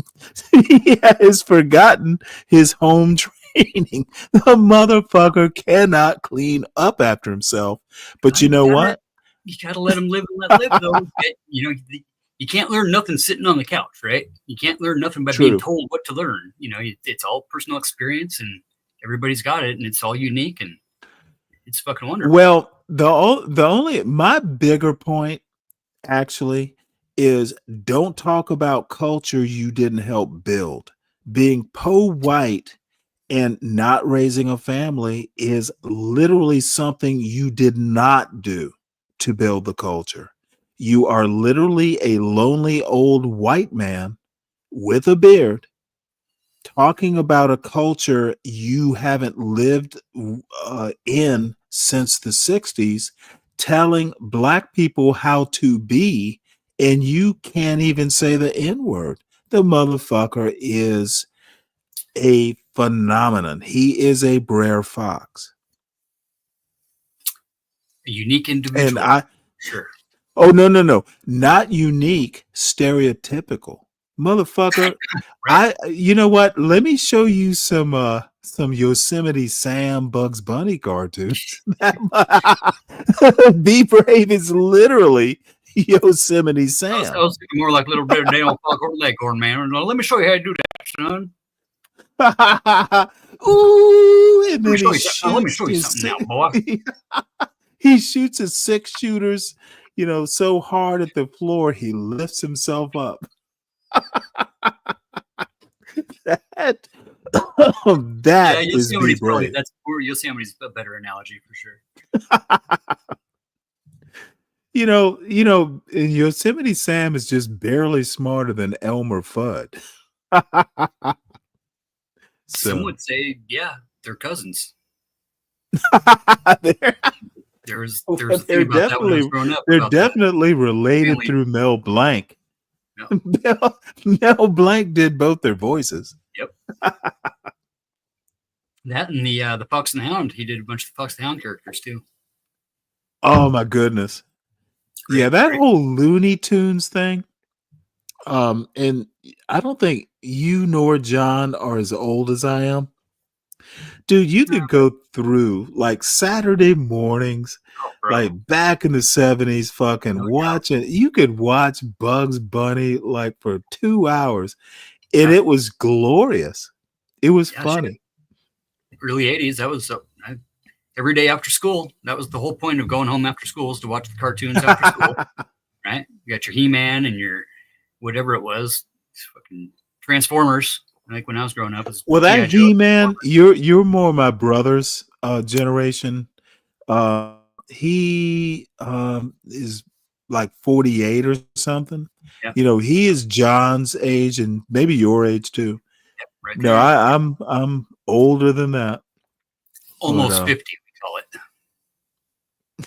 Hey, you know what? I'm telling you right now, 50 is pretty cool. If you have your health. No, 50's cool. If you ask me, I feel like I'm in my prime. Well, see, I see it a different way. 50 is the gateway to people letting you be a crotchety, cranky old man. No one ever goes, Stanley, you're an asshole. They just go, Stanley, you're fucking old. Motherfucker, old. you're a boomer. Shit. It's a built-in excuse. Once you start having, like John has that gray beard, they're not gonna fuck with you if you're a little bit mean. Salt and pepper, we call it. Just for Men should take care of that. Oh, fuck all that. Just let it go. Let it go to garden or go to seed or whatever the term is. I get to see my grandbabies tomorrow, and just found out yesterday really? that I got another one on the way. Yep. Good for you. Man. Talk about now they all live fairly near you, right? Yeah. Daughters are a little bit south and down in Moscow in the college town that they went to college in and stayed and whatever with their system that they had down there. So I'm Coeur d'Alene, I'm like 2 hours north of them, but see him quite often still. And my son still lives here in town, so nice. He's finally having his little first baby. So yeah, dude, it's like, God damn. Next thing you know, you're freaking old and thinking you're gonna be teaching some grandbabies to fucking snowboard. Already picking out gear. Yep. Mm-hmm. And shit, Good taught my for you. kids and all their friends and shit, half of their other friends and whatever else. But yeah, nothing better than getting out. We got let me ask you an odd question. Has anyone compared you to Phil Robertson? Mm. Because he I've just heard that it's recently usually died, Dobie and Gillis, though. I don't mean to make that Yeah, yeah. direct comparison, but you kind of I have. remind me of that Duck Dynasty grandpa, still a little ornery. I've gotten that, definitely. It's usually Dobie Gillis, though, or Really? oh yeah. But you're not like Bob Denver. I Or know. damn it, was it Bob Denver? Yeah, it was Bob Denver. The Gilligan, Dobie Gillis. Mm-hmm. I don't know. That or, You remind me of that cantankerous Phil Robertson fucking I still go out and duck hunt. I'm still yep. yeah, anymore I'm kind of, getting a little more firm on things, but for the most part, I just, I've been partying since the 90s. Why should I stop now? Well, the problem is you've also built a successful business. Yeah, we're kicking ass, dude. It's going to be Yeah. a good year again, but still, like I said, man, I can't find labor to save my ass. And Really? the guys who we had lined up before took on some other shit, and I've faced Mhm. hailstorms a lot too, and got a good crew of migrant workers, come up here from down south, and they're not coming up this year. So good luck with anybody that has a hailstorm this year getting a new roof. Oh wow. Straight Well, up. That industry is going to suffer big time. FEMA's already screwed. I'm a FEMA contractor as well. And I can't find, they still need help in North Carolina, and we got new storms to deal with still. holy shit, they're still dealing with it, huh? Oh yeah. We do defund everything and deregulate and fire anybody that's on a probationary status that's been there for years and years, and they're only on probation because they're getting a raise. The whole system's fucked. We're gonna see a lot of bad shit come up here in the next few months. So the construction industry is really gonna suffer. National Association of Home Builders is already calling it. And it's I would ordinarily take this in a weirdly political way. But I see John's back. You know what? I don't even want to go there because if we start talking, the it's the same current thing though. It's like administration, it will you take the see chainsaw to something that needs a scalpel, right? And scalpels are a lot more surgical precise, and there's a reason why we have regulation. It's because somebody took advantage of a system that we needed to regulate. So this whole deregulation thing that the Republicans have been throwing around since the 80s is a talking Well, point. the problem is wanting to do stuff fast without actually thinking about it. Holy shit. This Short-sighted. woman gets like fucking 900. Oh my lord. There's a woman you would never think. And I'm gonna bring this up. This woman has like almost 1,000 fucking people. 1,000 people doing what? 1,000 people doing This what? woman has fucking like 900 people in her chat. Oh shit. Who are you talking about? Let's see here. Oh, I'm sorry. I did not hit.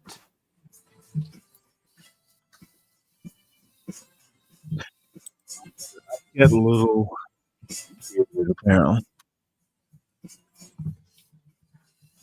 But She's and kind then of Elon Musk a went in left to of talk center about the old big black woman bombshell who's kind of that cute. Donald Trump And is in she's the got Jeffrey 900 files. viewers Baby, in we her already chat. knew that. Mm. That wasn't no bombshell to me. Was it a bombshell to any of you? Let me watch the chat for a minute. I'm not Was it a wedded to bombshell watching to this. any of you I that went the to reason why they my haven't released the algorithm, Jeffrey YouTube files is because algorithm, Donald and Trump is in I them? saw this. I'm No, like, damn. if you following me, it shouldn't be a shock. It shouldn't be news to you that that's why they haven't released the Jeffrey files. We've seen all of the videos of Jeffrey and Donald Trump partying together around young girls. We saw that release of Jeffrey Epstein's phone book. Remember, his black book was released out on the internet during the first Trump presidency, and Donald Trump's name was all in the book. Oh yeah. So that's no shock to us. We knew. Imagine being the poor son of a bitch to have to go through all that old video footage, all of those social media looking for Trump's face so content you can creators to pick the it out. White House and gave them these little books. Well, I actually thought, a lot of this stuff would have been sifted through Twitter's algorithms and software and stuff. There's a way to sift through all that. Oh yeah. Got to make sure though. Got to protect your leader. Well, let me put it to you this way. I see an epic battle that will be almost kind of apocryphal is not the right word, where the world's richest man goes up against an American president to figure out who is more powerful in the world. And here's what's going to happen. And I'm just guessing. I have nothing to back this up. This is literally fiction from the middle of my brain. It's going to be whatever, I forget, 40 billion, whatever Elon's fortune is against the U.S. Treasury. And I think it had to become this way. Who has more resources and who can cash out shit quicker to pay the lawyers? Canada, all of that. We know. I see an epic battle coming. I think it's going to be great. I think it's probably the best thing that could happen. They will never honestly, it could have been avoided. The only way they'll release it is if everything. Yeah, but you got two egotistical, egomaniacs that are completely attention thriving, narcissistic, all the tropes we could throw at them, right? It was a bust. That neither one of them can admit fault. Neither one of them can ever admit, or show weakness of any sort. Have to project strength. Here's the deal, though. Object that comes up against the force. Well, here's the rub, though.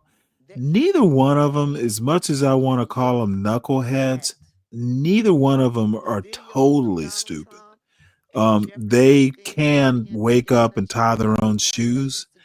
I'm actually already thinking who will replace Trump. JD Vance. That motherfucker he doesn't have the charisma. Literally. He wears too much eyeliner, dude. I mean, come on. Right.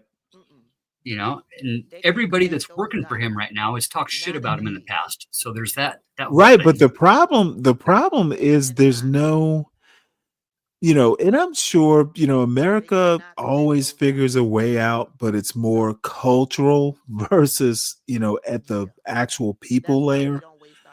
I think we will be okay, but we're gonna have to go through a wilderness here. I don't see. You know what? And you're gonna love this prediction. It's gonna be JD Vance versus Mayor Pete for president in 2028. That's a good call. I can see that. No, I think it's a wild call, but I'm just gonna make it. And I was wrong about Kamala, but according to Elon, I was right. If it hadn't been for Elon, she'd be President Kamala. A bunch of new information coming out too. I mean, the big secret that Elon's holding on to is that people on the left been doing that. Democrats have been doing that. Haven't you been paying he rigged the fucking election. Look, Elon is as depraved as Trump is.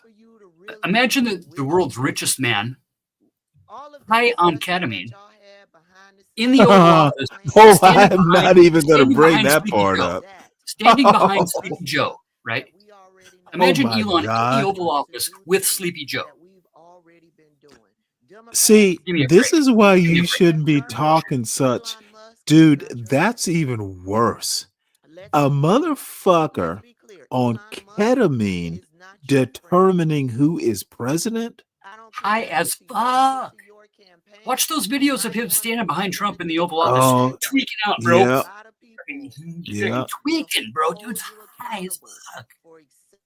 Imagine him doing And that. look when at these no. But think of it, because Uncle Fatty, you are just like, seriously. Fucking Shredder didn't trigger me until you actually like what you're bringing up is literally what Americans voted for. Ketamine boy and a motherfucker who is literally not a good person. Dude. So Neither of America voted for No. America voted for a drug addict we don't and vote a for what we comb want, over. though, Stan. We don't vote for what we want. We vote against what scares us the most. Oh, 100%. You know, and straight up, Don has the best fear game by far that America's ever seen. The they, them, and the others, right? It doesn't matter who they are, as long as you're scared of them, right? When the upper 1% can convince everybody else that the lowest 1% are robbing them and looting them and pillaging them, right? That makes it a lot easier to pick their pocket, right? Well, It's all I just have to tactics. say, It's divide and conquer tactics is all it is, and it's it works. well, I've told a story about, my son is pretty good at, he could possibly be, someone of significance. But you know what? I literally prayed, and you think I'm going to bullshit when I say this? No. I swear, if he had said, "Hey, Daddy, I want to be president of the United States," I would have discouraged him. Or a politician, I would have said, "You can do better." And you know what? Not so much, because well, fuck, I didn't raise a boy to have his soul corrupted. And I know that sounds so fucking weird to say, dude. Let me tell you another story, Fatty. I did tell all my kids that straight up. That I was in Yeah. politics in school and have remained somewhat political in my adult life, and they've taken that. But both my daughters are ministers and pastors. Yep. My son's looked at getting into some political stuff, and as long as you realize that in order to do so, you literally have to sell your soul to the devil. That there's corporations that will want to buy you, and that's Well, you know what? The devil is the devil. You kind of know how to deal with the devil. It's his minions that are the worst. And it's the money game. Who's paying for Right. these guys? What's Citizens United is the biggest fucking thing that happened to America that's turned us into a corporation. When I'm a Ross Perot guy, right? Ross was a businessman, but Oh, he my was Lord. about like, if we're gonna run America like a business, it needs to be ran like a nonprofit, not a corporation, a nonprofit corporation, right? Because we're not in the business of making money, right? We're in the business of making everybody whole, right? And strong men stand up for the least. Strong men stand up for those that have the least. Strong men help others up, right? And don't kick them when they're down. That this whole money thing and money being thrown into politics, it's turned us into a greed-based economy. And we've got corporations that have inflated everything to where the CEOs are making 3,750 times the amount of the people working on the floor, right? And get yearly bonuses every year that could feed millions of people, right? And this whole goal, like, when did it become cool to be a billionaire?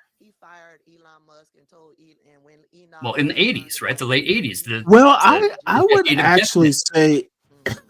actually say it became cool from the beginning. Well, sure, You know, but there was economics in the United States has always been a driver to figure out how to excuse depravity. Look, 1661, 1662, right in that time frame, were the first black codes in the United. Actually, it's pre-United States. Yeah. Look, having free labor way back then was actually an economic driver. And you have to justify the cruelty. That's literally the root of capitalism. You have to justify the suffering. If it's rough on those kids who have to work 12 hours a day in your textile factory, there are people who are going to go, well, damn, that's too cruel. And you, as a business class, have to justify why you're doing it. It's good for them. In the end, they will be able to pay for college. Dude, economics, this is why I think economists make the worst culture critics. Glenn Lowry, Thomas Sowell, the black culture critics are the worst of the worst. Thomas Sowell, God love him, has the road to hell is paved with Thomas Sowell's literature. Yeah. You're right on that. I can see that. Well, I'm saying it because I know Latino won't agree, and all the fucking. Actually, dude, like, what was it on the way here? There was this guy speaking on the radio about mental health, right? And he was saying how he and his mom, went through mental health, and now he's a grown black man with mental health. And I'm just like, I didn't know that mental health was a black thing, because the lady that was interviewing him, she asked, how does it feel to be a guy with mental whatever as a black man in America? And I'm just like, damn, this shit reminded me of Stanley. I'm like, I did not know that. You get what I'm saying? So you kind of get into me, man. Well, no, let me tell you something, and I'm going to tell you a personal story, and I'm kind of sort of ashamed. When I was growing up, now I'm 60, you're still in your 30s. 37, things have changed, but back when 70s, I pretty much came to maturity in the 80s. No, in the black community, and I think in the military, in a lot of places, dude, if you have to go seek mental health, you either need to be on your way out of the military or whatever. There has to be a very justifiable reason. Basically, your career is over if you are a naval officer and dude, I actually had a boss who cracked, and this motherfucker kind of scared me because shit. There's a whole story. He cracked up. You never know what they're capable of, man. He cracked up when we were doing training exercises in Cuba, and he cracked up so bad. And I don't know the whole story, but the captain got his ass off the ship. Yeah. So we JOs, we junior officers, had to do the engineering plant. We didn't know what had exactly happened to the chief engineer.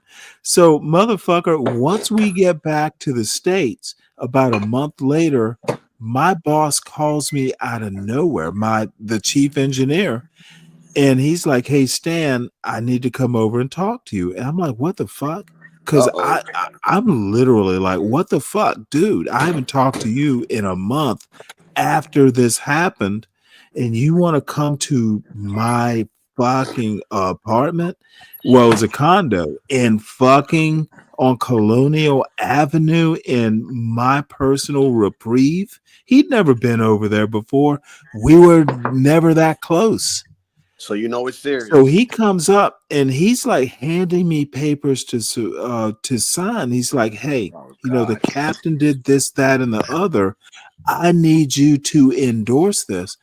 And motherfucker, I had to tell my boss, I can't do that. I'm not going to fucking ruin my career to support you. I have no clue what happened. Dude, it was the most difficult moment I ever had in the Navy because, you're supposed to, support your boss, follow him into battle. And I'm just like, motherfucker, I'm not going to ruin my career. I think the captain is weird, but you broke. You broke, and I don't know the circumstances. I'm not going to just do blind loyalty and sign, "Oh, hey, my boss of 6 months is You right." see how I'm not doing that. easy and simple that was? Like he just got rid of him. He was a problem. We get him off the ship. Why can't police do Yeah, but that's the military. Yeah, I know, but police should do the same thing too. It's like, And you we know all what? see My everything wrong. captain Like, let's kick was you out. not the smartest.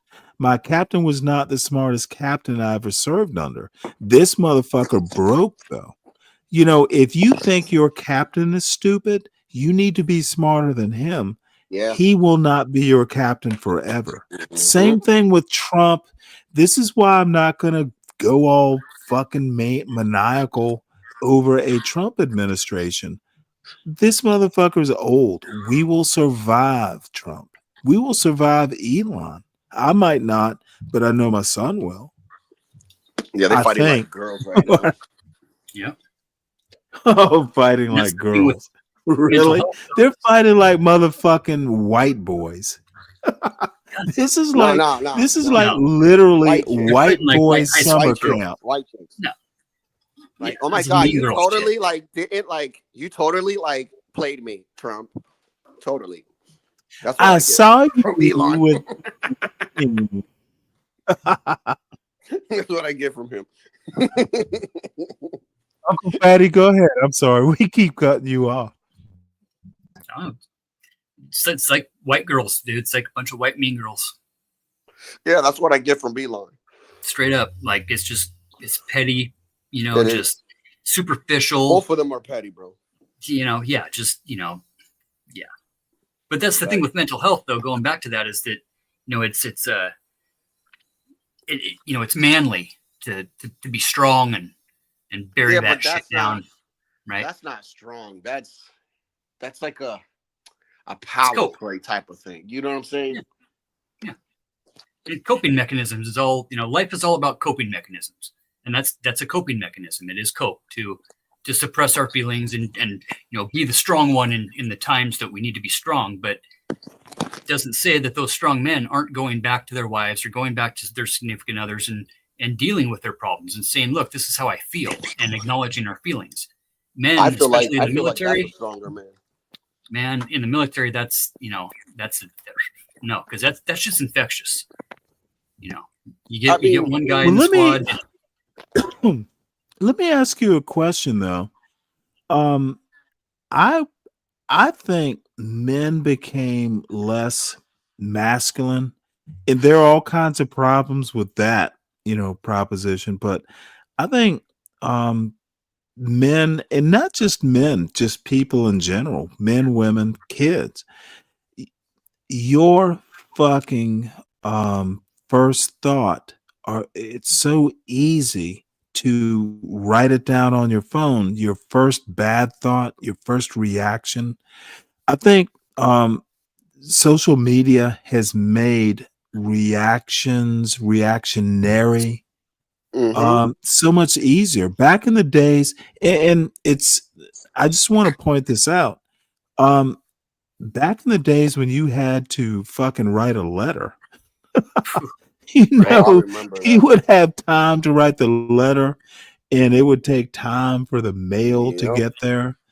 I honestly think social media has so many cool things about it, the immediacy, but there's so many backlashes. And we can't change Cognitive it now. That awareness. genie's out of the bottle. But you know what? Literally, Elon Musk and Donald Trump are not at the top of the intellectual food chain. Neither of them are smart. They are competent. They're maybe better than average. They had advantages in their upbringing, but we're not seeing a clash of intellectual giants.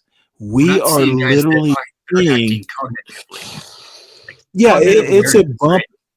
right? It's not a clash. It's a bumping. It's chest thumping amongst the mediocrity. Like you said, it's all Two reactionary mediocre too. men are just fucking chest thumping.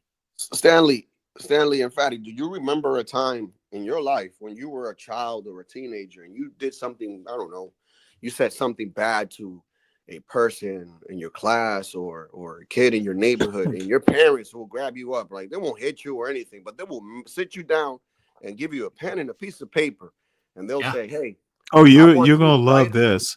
I want you to write a letter to that guy apologizing to that guy or girl in detail, and like you're gonna come with me and you're gonna hand it to them. And I'm like, damn, that shit is the most embarrassing fucking thing. So I was like, you know what? I'm not gonna mess with people. No, That's a great point. now you're gonna think there are people who are gonna go, well, Stanley, you're capping. No, I'm not capping. My mother's mantra, and I did it with my son, don't you ever embarrass me in public, because if you do, you're gonna get what you get. Yeah. You didn't fuck. You did not fuck with my dude. You better be the perfect little boy, the perfect little girl. You On better point. motherfucking. Yep. Now Agreed. at home, you were a little bit more free to speak your Yep. mind, and then there could be consequences. But god damn it, you do some shit to embarrass me in public. Oh God. Oh my god. It's all My about turn. managing expectations, right? When we can actually recognize what the expectations are, right? Then we can manage them. Yeah. We've gotten a society now where the expectations are undefined, right? We've got these big kind of societal norms that we're supposed to abide by and be like, but there's no real definition there, right? And we've got a system where everybody's reactionary, nobody's thinking 3 seconds ahead, Mhm. and Pull up a everybody's so camera. emotionally triggered. Well, I wanna add, Latino. Now, once you get to high school and college, you feel your oats a little bit, but by and large, I knew what my father you didn't fuck with, because he was actually, like, still to this day, the most pleasant, the most even tempered. But I've seen My dad him too. when you went too far. Now, my mother was a little bit more volatile. She was more my father was predictable, but you knew if he fucking like put like furrows in his brow, you had gone too far. And he was also like, you know what? If he's mad, I probably did go too far. My mother was Yep. a little bit more like me. Yep. You know, she will Same thing here. flash, but she'll be done. She will not fucking, like, she'll get pissed off and then And it's move over on. with.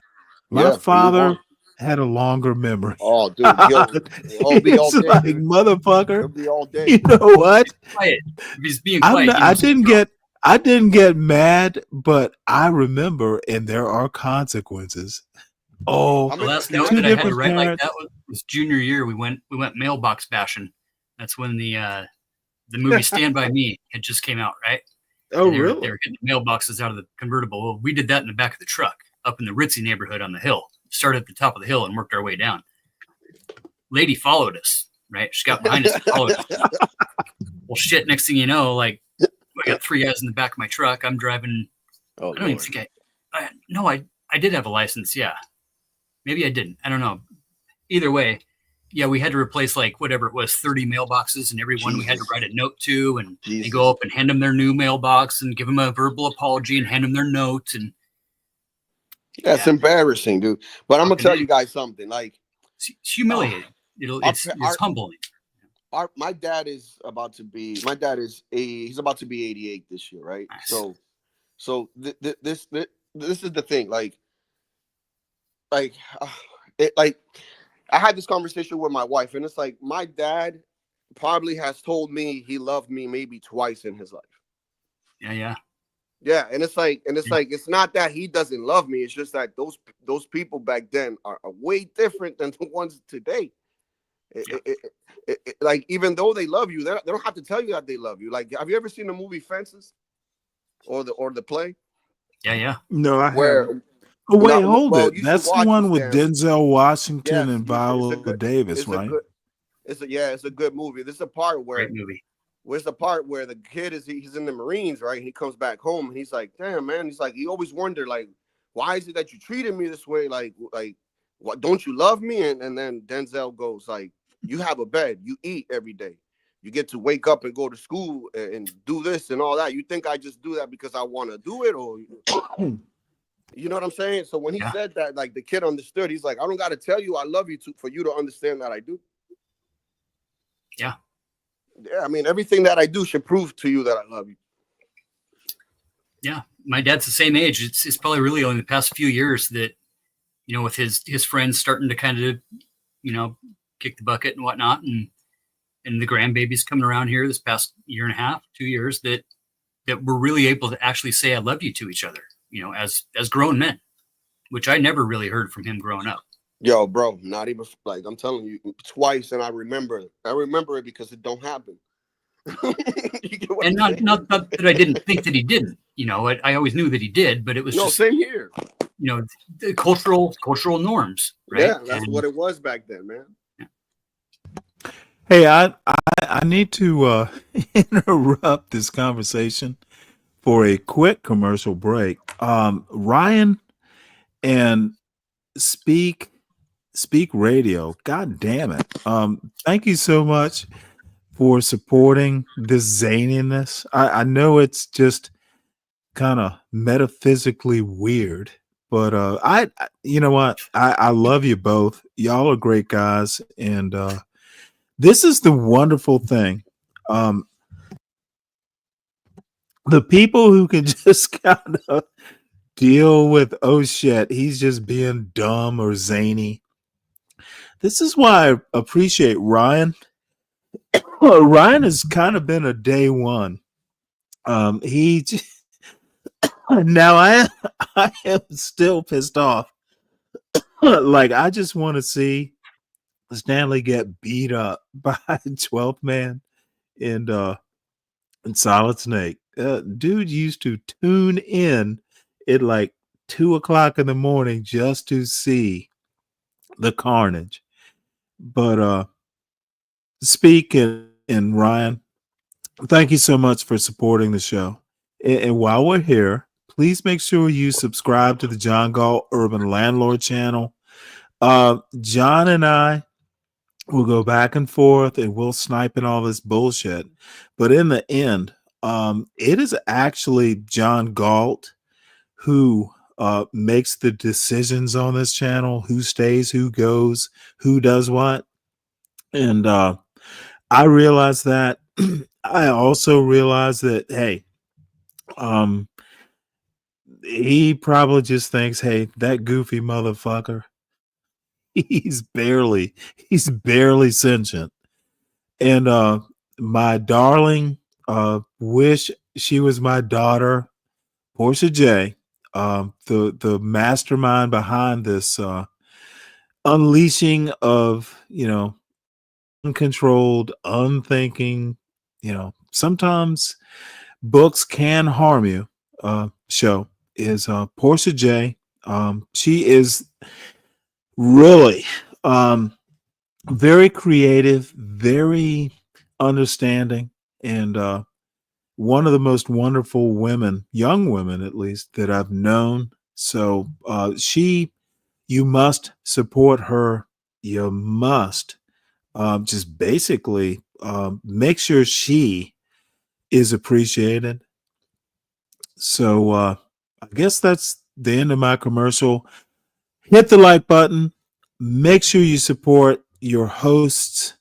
And again, Ryan and Speak Radio, thank you so much for supporting the show. It means a lot to me, believe it or not. So, sorry, I interrupted. And what does Dave have to say? Really?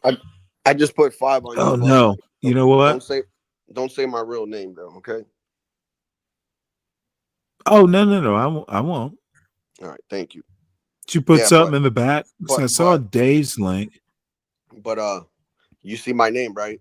Wait, hold it. Where'd you put it? Because I don't see your link. The Cash App. I sent you $5. Oh shit. Yeah. Don't say my real name. But we all. Yes, sir. It's funny because like thinking about it now as grown adults. Like. Oh, okay. You know what? Absolutely, I won't. Sir. And thank you too. No problem. Me and my brothers and sister, when we were talking about it, we were like, "Yo, why did our mom give us white names?" Now, let me tell you something, Latino, dude. It is so, and I know I've said this before. My temperament is mostly like my mother was. She could flash like. My mother, she would fucking hurt your feelings with a look. It's like, you know what? It got to a point, once she could just look at you and I'm like, oh shit, let me rethink. Yeah, that's what I do with my kids. My father was totally different. He was a slow burn. He was nuclear. My mother was tactical weapons. My father was strategic weapons. Yeah, I'm strategic. I just have to. You know what? All I have to do is. And it's like, but the thing is like they literally. And I'm. Please forgive me. My parents were married for 59 years. My mother died in her bed in her home next to my father. It was horrible for the kids, but for the motherfucker, 59 goddamn years. And my father, through planning and shit, she died in the bedroom of the house that we moved in like 1971. She knew. I was the last motherfucker in the family to know that she was that sick. It was 7 years after the diagnosis. And I noticed, well, why? What is she mad at me? They all fucking like, oh, Stanley's gonna be like fucking here directing operations if he knows. Dude, you know what? I love my mother. My father, I love him too, but god damn it. If you want to know what a marriage is, my father bought shit to like I walk into the bedroom one day and there's like this crane thing to lift my mother out of the bed to help him get her out of the bed and deal with her needs. I'm like, what the hell are you, dude? Yeah. This is planning. This is how you take care of your wife. This is how you are a motherfucking man. I'm not half the man my father proved. I was fucking shocked. My father, I've said this before, I don't have heroes because I have my father. Amen. Yeah. That's crazy, Stanley. I say the same thing too. I say the same thing Dude, too. dude, I was fucking like 59 when my With his mother flaws and died. everything. You know what? After seeing what they did, I'm not sure the flaws matter. No, I no, can that's what I'm saying. My I don't care. father, my mother was 81 when she died. He was doing this Stanley, shit in like 79 and 80, Stanley, lifting her. Stanley. There was a group of like Like, seven. you did what? We had a group of like 7 friends, right? And out of the 7 friends that Mhm. we had, there was only me and maybe some other kid that had their father growing up. You understand? So nobody Yeah. else in the group had their dad around. And I'm like, damn, man, I Mhm. used to be pissed off because my father would always be the one to come out at night and look for me in the street and embarrass me in front of my friends. But now I look at it and I'm like, damn, I see most of my friends that didn't have a dad, and I seen them go through a whole bunch of dumb shit because they had no guidance. But I look at myself and I'm Mhm. like, damn, I never gotten in trouble like that. And that's thanks to my father. I felt like if he wasn't there Well, you harassing me know as a what? teenager, You you know, know, I and would have see, been locked that's up or something, the dude. part. It's like your mother, you know she's gonna fuss. Wait till your father gets home. Yeah. My mom would It was have my dad like call me it was over the like, phone. oh shit. You I hear me? didn't think about that. Yeah, when he wasn't Wait, around, hold like, it. Wait, hey, hold on one sec. It's like, Mama, can't you just be mad and let that go? It's like, no, it mm-mm. was so bad. It's not. I will get mad and get over it, but your father needs to know about it. Yep. I'm like, oh shit. Yep. So that oh shit factor. That's another thing. Look, growing up, I thought that I could trust my mom by telling her things. And all I noticed was that I'm like, okay, these people must have conversations when I'm not around, and she tells him the things that I told her. But what I've noticed is that instead of him coming angry of him finding out, when she told him, it would be less of a angry situation and more of a correction. You understand? More of a guidance or more of Right. a correction. Absolutely. Yeah, Accountability. but so every time I did something bad, I would always tell my mom because I knew that was going to be the outcome. And he figured that out, and he was like, "Wait a minute." But you know what though? Like, you play mind I games. remember, I was kind of older when my son was a baby. I would come home because I commuted into the DC area Yep. for work, and I'd be getting home, kind of late after dark. So my wife would, I come in the door, kind of tired, and I've been driving for an hour. Well, guess what your son did? You know what my Mhm. response would be? Just tell me what you did about it. And that goes to the Yeah, I point. remember you telling me. I assume you did something. If it's something that you need me to get involved with and correct or do deeper counseling, ma'am, I depend on you to deal with him. You're not working. You're my co-pilot. He's home with you. If you need me to get involved with it, I will, but make sure that, it's like you can't control. So, that's how I looked at my parents. You know, my mother could probably control it, but if it was a deeper issue, especially with a male, boys are not girls. No, they're not. And once you get up to a certain age, having a taller man who, um, males are more intimidating than your mother. Mothers are, I don't mean to demean women, but mothers are mothers. Fathers are Yeah. a little bit more threatening. Mm-hmm. More authority. Authority.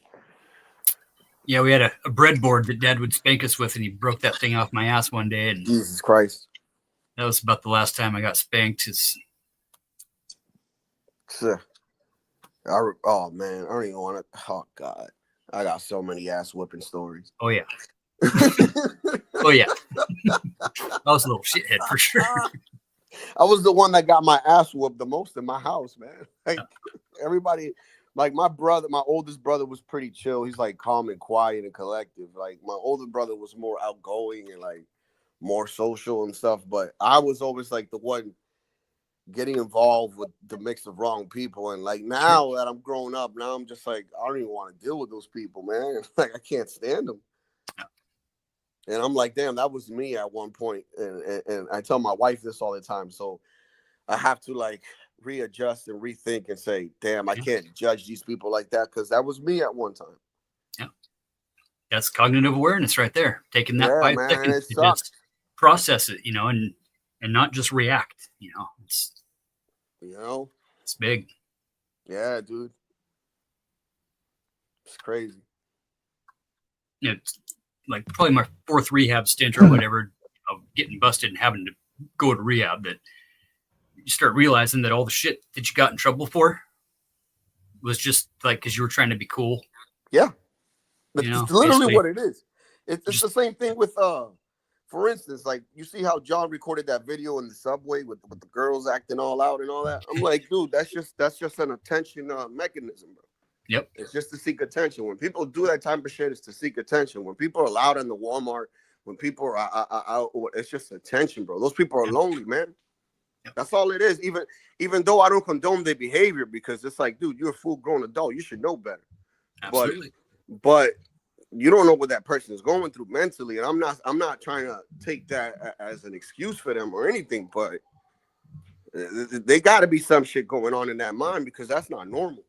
No, it's the number one thing that humans try to fight for and find is acceptance. Yeah, it's just attention-seeking behavior is all it is, and just trying to find some acceptance for some reason of acting a certain way. And dude, and it's gotten worse with social media, bro. Like there's people that will like make a fake life just so other people can. I don't know, yo. It's the craziest thing. I don't have the energy to do that, dude.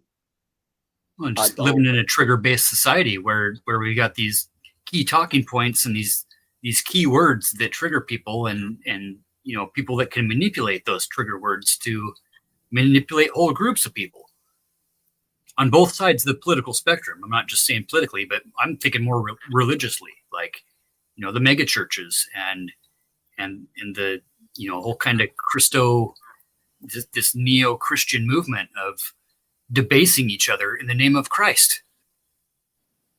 Dude, it's only going to get worse with AI too now. Yeah. I have a theory on this shit, man. You know what? I don't think AI is going to do, at least in the short to medium term. We were supposed to have self-driving cars. There's a thing. The Jetsons told me we were supposed to be flying cars by now. Yeah, that's what the Jetsons said. Straight up. George Jetson. I'm right. Speaking of after-school cartoons. Well, I just think that, I made a comment this morning that, I don't even remember what the comment was about specifically, but I made the point that, AI at root knows zeros and ones. Yeah. And humans know that there is a 0.5. It does not matter. You can program your way. You can develop software that recognizes that, there is a 0.5 between 0 and 1. The problem is the software that recognizes it is 0 and 1. There's something that humans have, and I'm not super religious or anything like that, but we actually know the gray. We know there's not white. We know there's not black. We can perceive gray and make decisions from there. And slapping zeros and ones on top of zeros and ones on top of zeros and ones, that is not human facility or faculty. Like right? Exactly. It's going to be binary interpreting binary.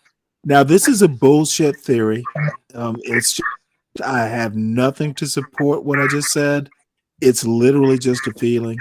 AI No, you're right. ain't humans. Yeah. Yo, Stan, let me ask you something real quick. What's up, King Shinar? Would you be opposed to having white grandchildren? Me having grandchildren? No. Why would I? White grandchildren. As long as they're flesh of my flesh, why would I? We're talking binary numbers, right? Okay, listen to what I just said.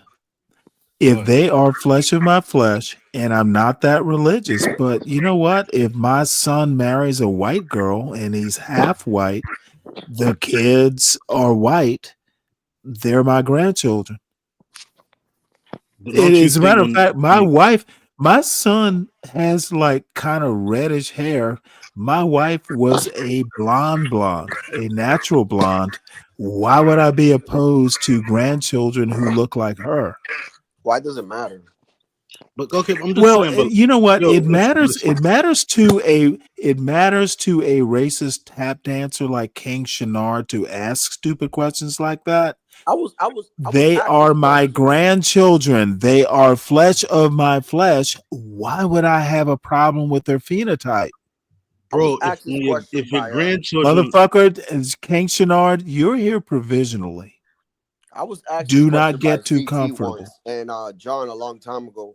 I do. Oh, I'm sorry. Go ahead, Latino. My answer to that question was, he's like, CT asked like, yo, how about if a mop head came through your head, ghetto as fuck, da da da da da da.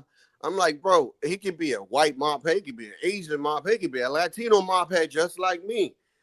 That's not what I'm looking at. I'm looking at how he treats my daughter. I'm looking at his education. I'm looking at his background, where he grew up. Like, I could care less about that, but you're not gonna come through my door being ignorant. No, not in this house. So at the end of the day, I could care a fuck about race. It's just that guy better be bro, intelligent. Stanley cares about race. Obviously, you see him up here every day. You know, he has he's always preaching some shit. You know, Motherfucker could be from Nigeria. I don't give a fuck. As long as he treats my daughter with respect, and I don't have to kick his ass. Stanley. Let me ask you a question, motherfucker. I literally showed an author called Joel Chandler Harris from Eatonton, Georgia. I told you that, hey, the author of the, I don't know why you're interrupting me. You should not be doing that. Would you give your grandchildren a Thomas? Okay, dude, you think that you can come up here. Look, I care about race as it pertains to American culture. In my personal life, as long as you're nice and look, my wife was pretty good looking. You know, there are some things if you're going to marry a woman, you don't want her to be an ogre. But dude, I married a white woman. I have a child. Stanley, I have stepkids who are white. white. You married a woman. Yeah, and I talked about it. She and I had a lot more. Dude, she grew up Catholic. She grew up kind of middle class. We had values. We just got along. Was she Irish? It was not. It was not even like, motherfucker. Her mother taught. Before we got married, I was friends with her parents. Her mother taught me how to can vegetables. Now, granted, it was a way to get closer to her, but dude, I used to fucking do cold pickles, like refrigerator cold pickles. After we got married, there were pickles in the refrigerator because her mother taught me how to do that. Dude, if you really you talk race when it's appropriate to talk race. You talk culture when it's appropriate. Literally, I was probably more racist than my wife was. And I know that's a weird thing to say. My wife never, to this day, I've literally never heard her. The most racist she ever got was like, some queer notion that, if she talked or if she read Terry McMillan novels. You remember Terry McMillan wrote how Stella got her groove back. So she thought, and you know what? He used to call her Smoothie. Like, what the fuck are you talking about, Smoothie? My wife used to come to me like, what does this word mean? What? She had a goddamn PhD in a science. Motherfucker, all I have to say is race wasn't our problem. It was like, woman, read better books. Bro, I'm the one. You're I'm the one. asking me. I'm the one to make. Asking me I'm how the to one to make pronounce the a racist word. jokes in my house. Don't I'm you the one that have a always makes the racist dictionary? jokes. Like, I'm always the Well, one to make the racist jokes. race is what people like King Chenard worry about. I Yo, talk about it let me when get the it mic real suits quick. my purpose to talk about. Let me get the mic real quick. Talk too much, bro. Talk way too much. I don't understand it. I'll never get it. You talk too much, bro. All right, listen. You're up here every single day, mentioning B Brave's name. You have all these streams trying to Yeah, Be Brave's a fucking understand the white racist. man every single day. Whoa. You worship Can them. you listen to my response, You're or do gonna you have need to white natter? Okay, you need to natter on. And I see Be Brave is there. Be Brave is a motherfucking racist. And I think racism and racists are a bigger problem in America than what happens in the hood. The crime in the hood is less a problem than people who are fucking anti-black blacks. John Galt is a bigger problem to the black community than white racists are. And if you can't, that's my opinion. You don't have to agree with it. I think mean, Little Be Brave and Think is literally just a sugar cube in a big cup of black tea. He's not the problem. based off the Be numbers, Brave is just an aberration. Be Brave is a less talented Joel Chandler Harris. based At off the least numbers, you ain't wrong. racists like Joel Chandler Harris could write amusing stories.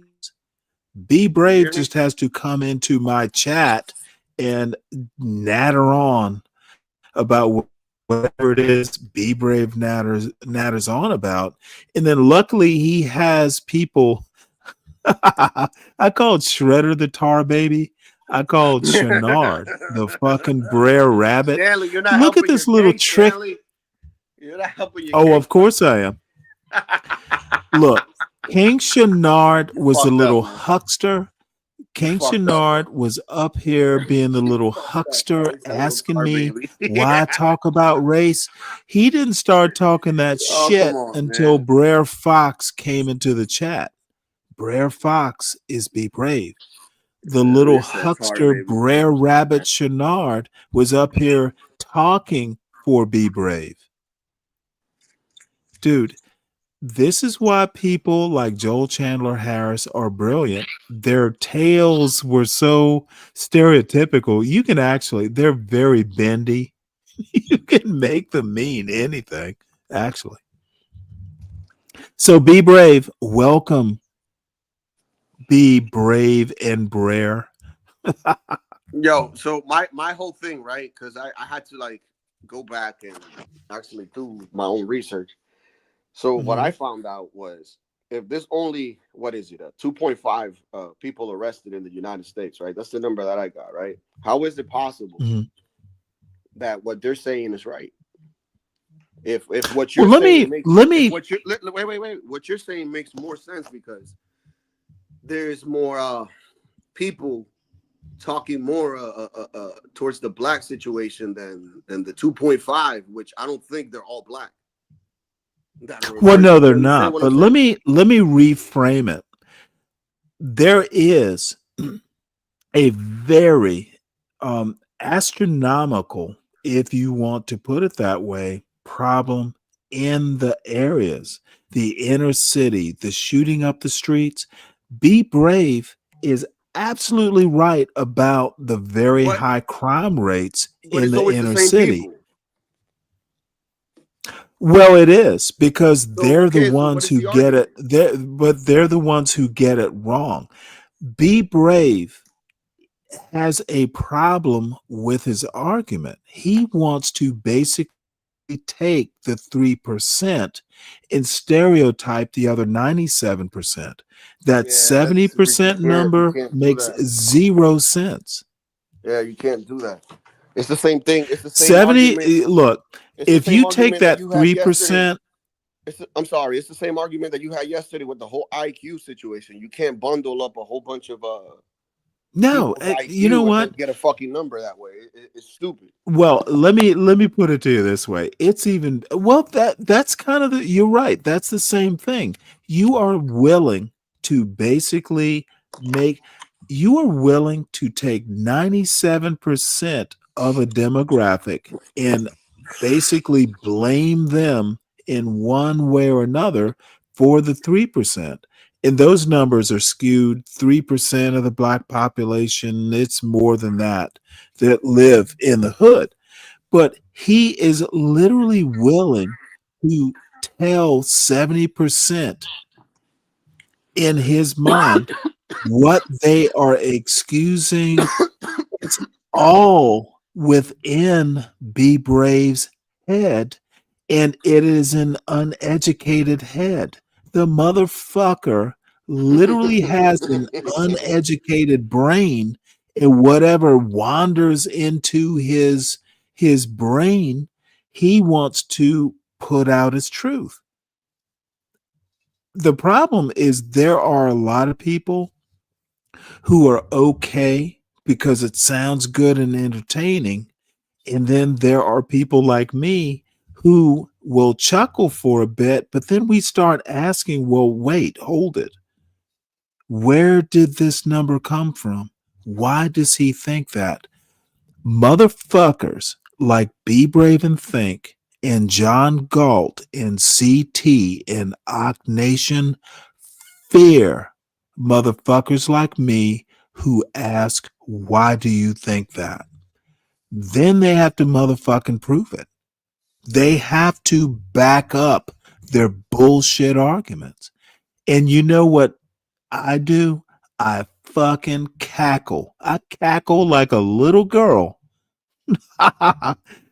When I fucking go into Be Brave's chat and start fucking with him, I change Be Brave's whole conversation with the questions I ask from his chat. Be Brave hasn't been smart enough to figure this motherfucker wants to talk about, well, why can't white people brag about white culture? And then I get into his chat and he never gets around to talking about white people. He didn't notice, but I did. I fucking changed Be Brave's whole agenda for a show from his chat. And I think it's hilarious. This motherfucker wants to go, well, Stanley, you must be stupid. You must be all this. All the time, I have changed his agenda with a few words in his chat. It's The a real motherfucker binary way never of looking at notices. life, isn't it? When we can throw a wide net over everything and just use this binary effect of it's either this or it's this, and there's no in between, right? It's a false dichotomy. Well, the bottom line is it's a lot more venal than all that. I just wanna fuck with a dumb motherfucker This who motherfucker thinks came he's in smart. here. Be Brave is truly Brer Fox. He Yo, is that animal who goes and builds a tar baby and then gets in trouble because he built a tar baby, which was a fucking like dumb idea in the first place. This motherfucker wants to talk about black culture all when the he time, man. I'm sick and tired of this literally shit. Be Brave literally has done nothing from a family aspect, he hasn't contributed a child who is acculturated. The motherfucker has done nothing for his own culture that he wants to call we. This motherfucker literally thinks he's a part of white culture when he has done everything opposite of what white culture demands. And please, Uncle Fatty, I'm No, being very basic. I'm being very basic in this analysis. It is much more complicated than that. No, Be it's personal brave. experience. You know, we Be can't just brave take our has own personal be experience and say it's brave. all of humanity. Always with the race, man. I'm sick and tired of this. White Doesn't it get people boring? like Be Brave have literally, this is why I talk race when Be Brave is in the chat. He demands I talk race and put him in his little place. You have done nothing for American culture, Be Brave and Think, except I think on your show. Yo, how do you know Be that? Brave. I think Be Oh, Brave. motherfucker, I've listened to the dumb bastard. But you don't really know him. There, wait, hold it. What is it? What is B. Bray's favorite saying? One of us is a damn fool. He gets it wrong. One of us fools are easy to dismiss. That motherfucker is literally a fucking cesspool. He's not a fool. He is a fucking crater. People fall into his trap.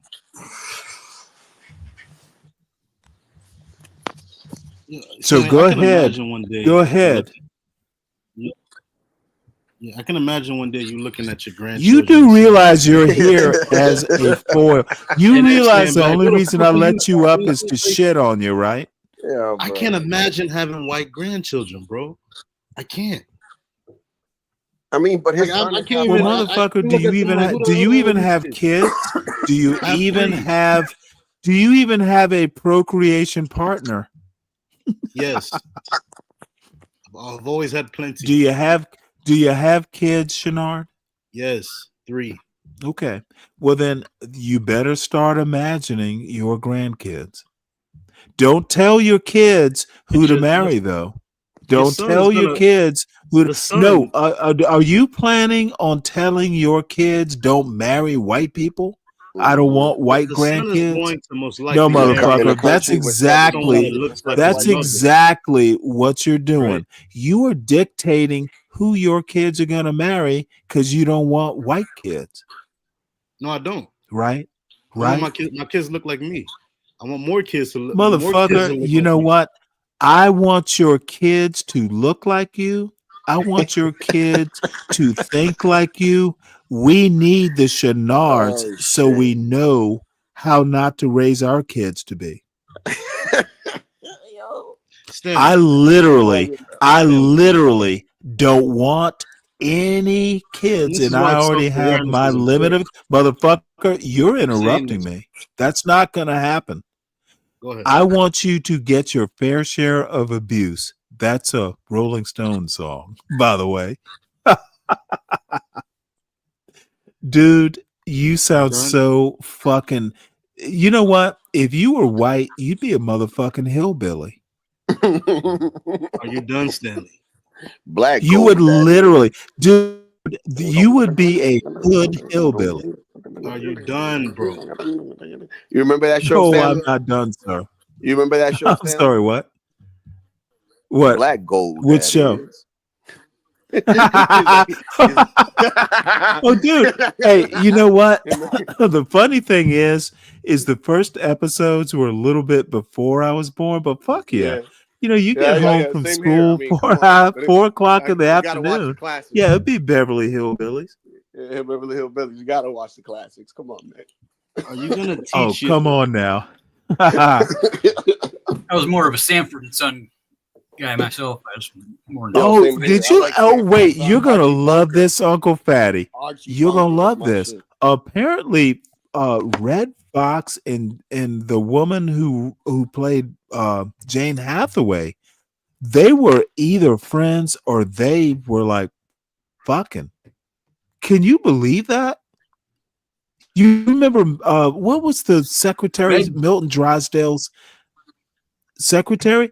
Apparently, she maybe they were just close friends. I won't go there, but oh my God, who would ever imagine? What if Ms. Hathaway and Red Fox? Man, when I found out, That might have been kind of like me and my wife. when I found out, when I Except found out, my wife actually had a body sense of humor, though. when I found out that George Shit, she Jefferson would was make gay, me blush sometimes. that broke my whole spirit, man. I was like, damn, the Jefferson, because this guy was a rude ass dude. It was like always a man's man. Come find out he's gay in real life. Wait, who is that? George Jefferson. Sherman Helmsley, was he gay? I didn't know that. Yeah. I found this out when he was in that movie with It was it Hemsley or Helm? I think it was Hemsley. Yeah, when he was in that movie with Dave Chappelle and Norman. Mm-hmm. I forgot the name of the Really? movie where they kidnapped the dog or whatever. Yeah. I was like, I found that out afterwards because I forgot how I found out. But Well, let me ask you a question. Does that really make a difference in the movie? no, it don't. It don't. I was just saying, I was just like, damn, like I always looked at this guy. It's the same thing with Neil Patrick Harris, you know, and How I Met Your Mother. He was always banging chicks in the show. And when you find out that this guy, you know, you're like, oh shit, damn, he's a good actor. Because it's like, I would believe it. Well, you know what? I was watching George and Wheezy. Like, this is literally 70s, dude. This I love was that. like maybe late 70s. So, you know, back in those days, you know, he was just a silly man, and Wheezy was just kind of like the patient wife. Mm-hmm. You know, in some ways, I think we have made a country where our kids can't be kids. They know shit way earlier than they probably should. And it actually started, I would say, back in the early 80s. But you know, it is what it is. And you know, parents are still very important. But Check you out know, the if first 2 someone minutes had of that. come and said, "Hey, Stanley, you know George Jefferson is gay," it would have changed the quality of his clownishness and how much my sister and I enjoyed the Same show. here. I mean, So kids don't need to know this shit. No, they thought he was gay because he was dating a white woman behind the scenes. Good for him. Yeah, check I out the first 2 endorse minutes of that. that video I posted in the back there for you. Okay. Yeah, there's a bunch of this stuff. I looked into this a couple years ago.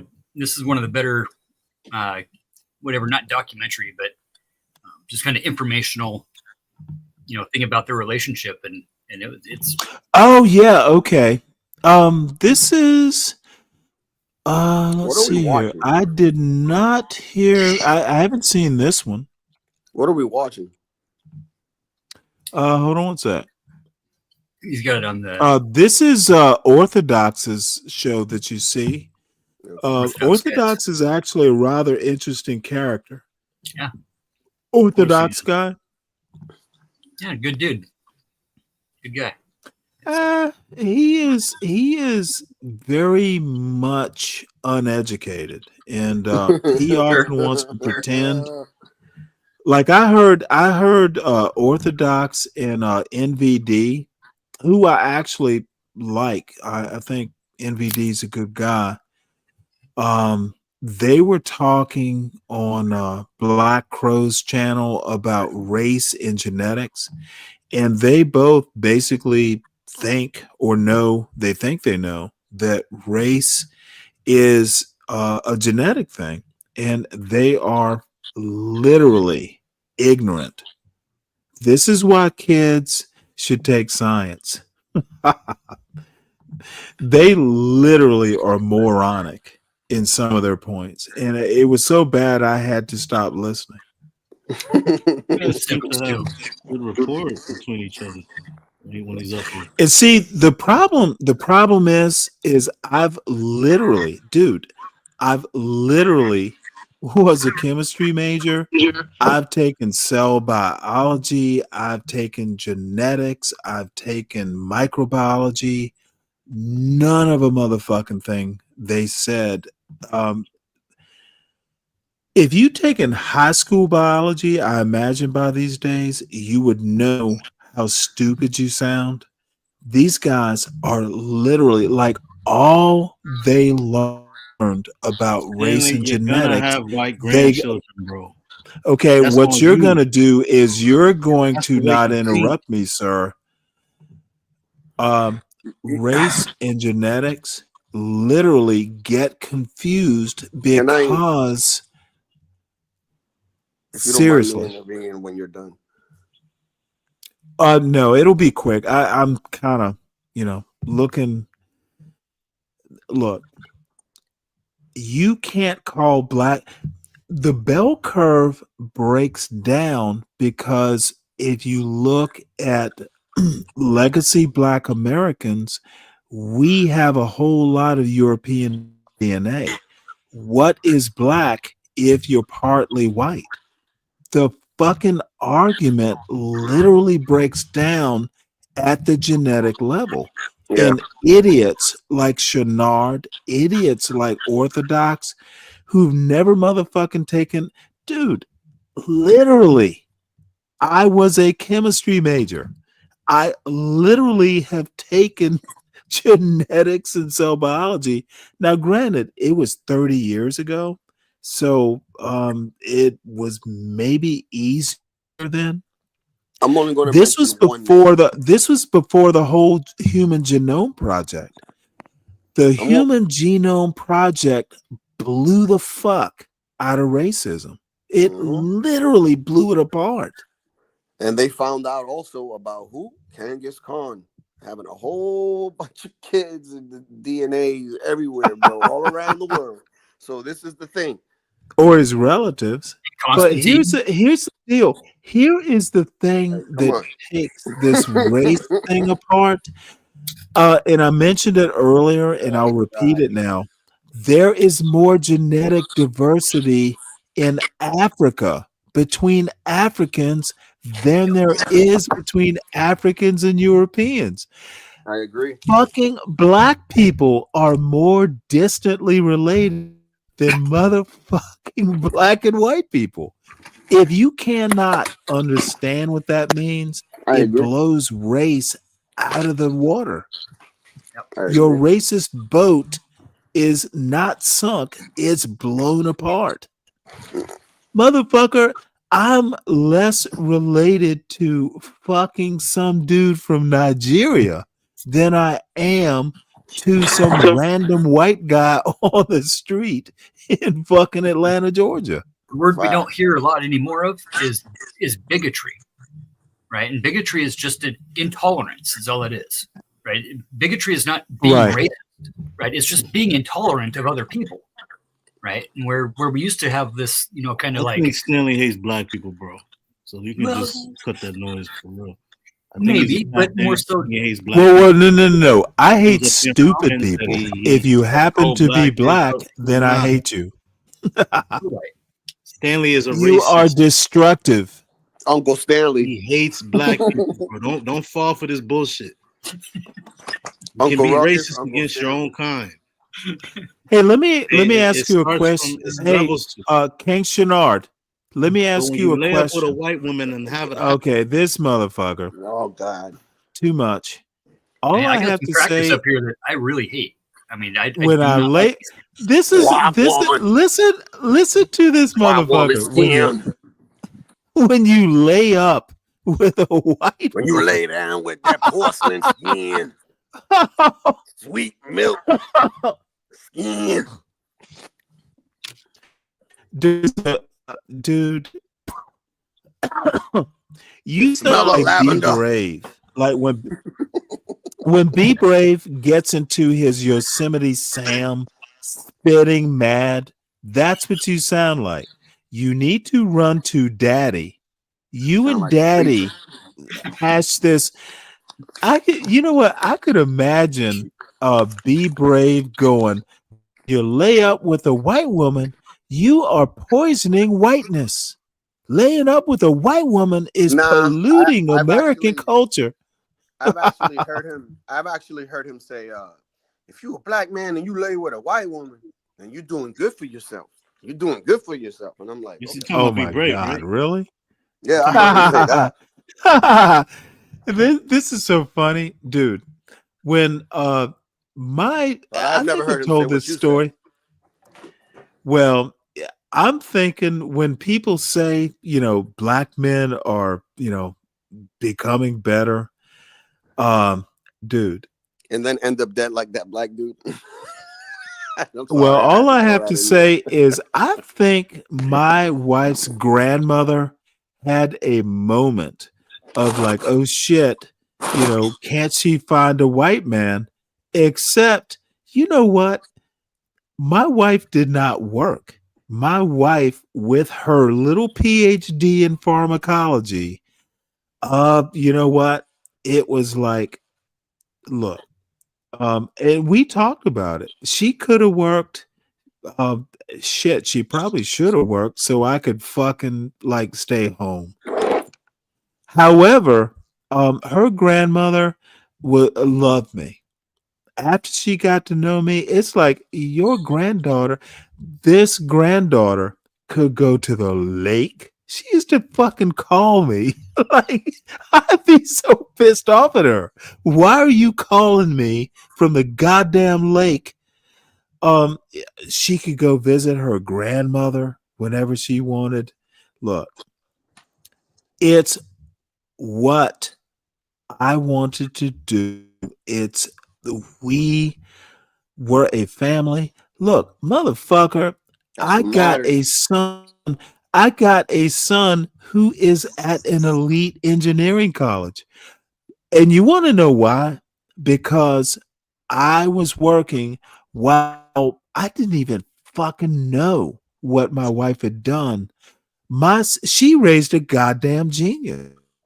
She, dude, I was working. She interacted with this child. She is responsible. The motherfucker literally never made a B. He's made one B in his life, and it Damn, was good for for you. a band. He motherfucking made a Yeah, B in band. your kid sounds like my daughter, bro. My oldest. Right, but what I'm saying is that, and you know what? Apparently you're raising a genius too. Fuck the race bullshit. It comes down to my wife. Literally, motherfucker, I was more racist than my wife. That's the scary part. Shit, I Guys don't usually remember, are. dude. Yo, I don't remember. My daughter's about to hit the 5th grade next year, right? I don't Nice. remember the last time I seen a C or a P. Like, I don't. Like, I don't. Every time she comes, you here were told. with her grades and stuff, it would be like Mhm. because they get graded by like 1 through 100, right? So it would be like a Mhm. 98. She'll be like, "Damn, I only missed one question, and I know it was this one." And then she'll be Well, mad about it. I'm like, let "You me only tell got you one what's gonna wrong." happen.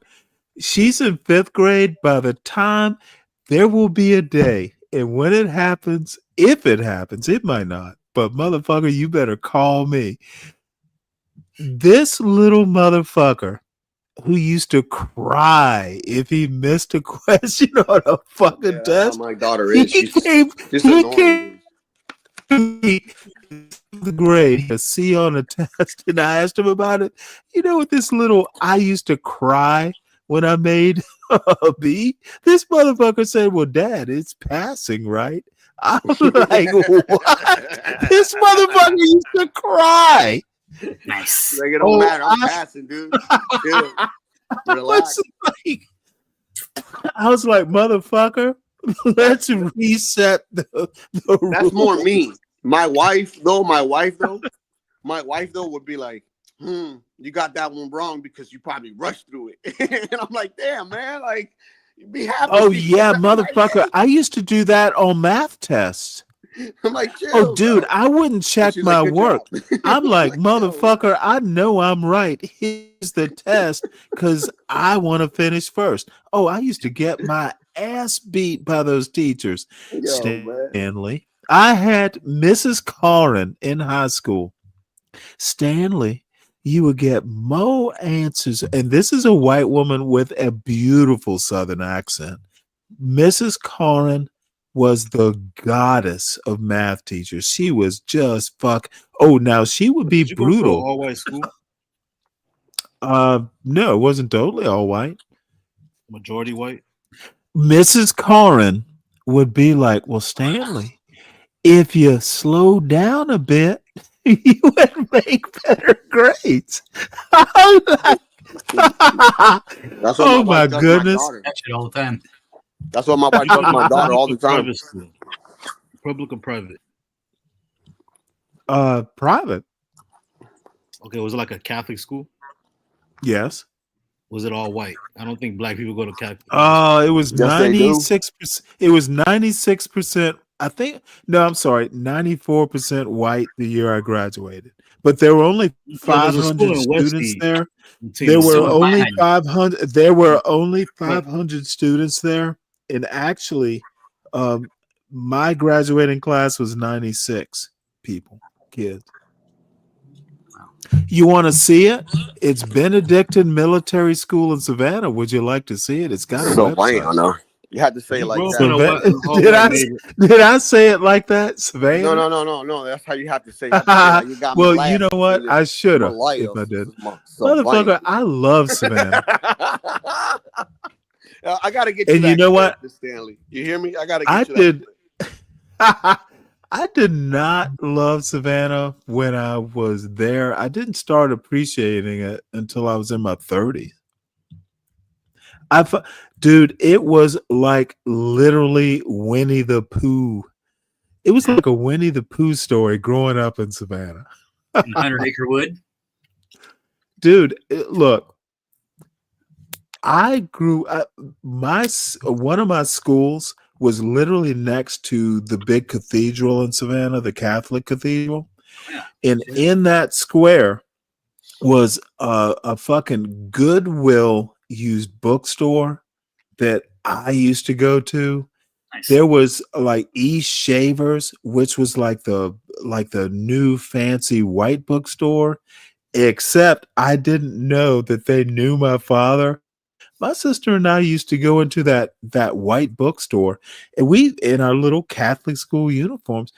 You know what? Now, we weren't destructive, of course. You know, we weren't touching books and getting them dirty. These people knew who the fuck we were and never said anything.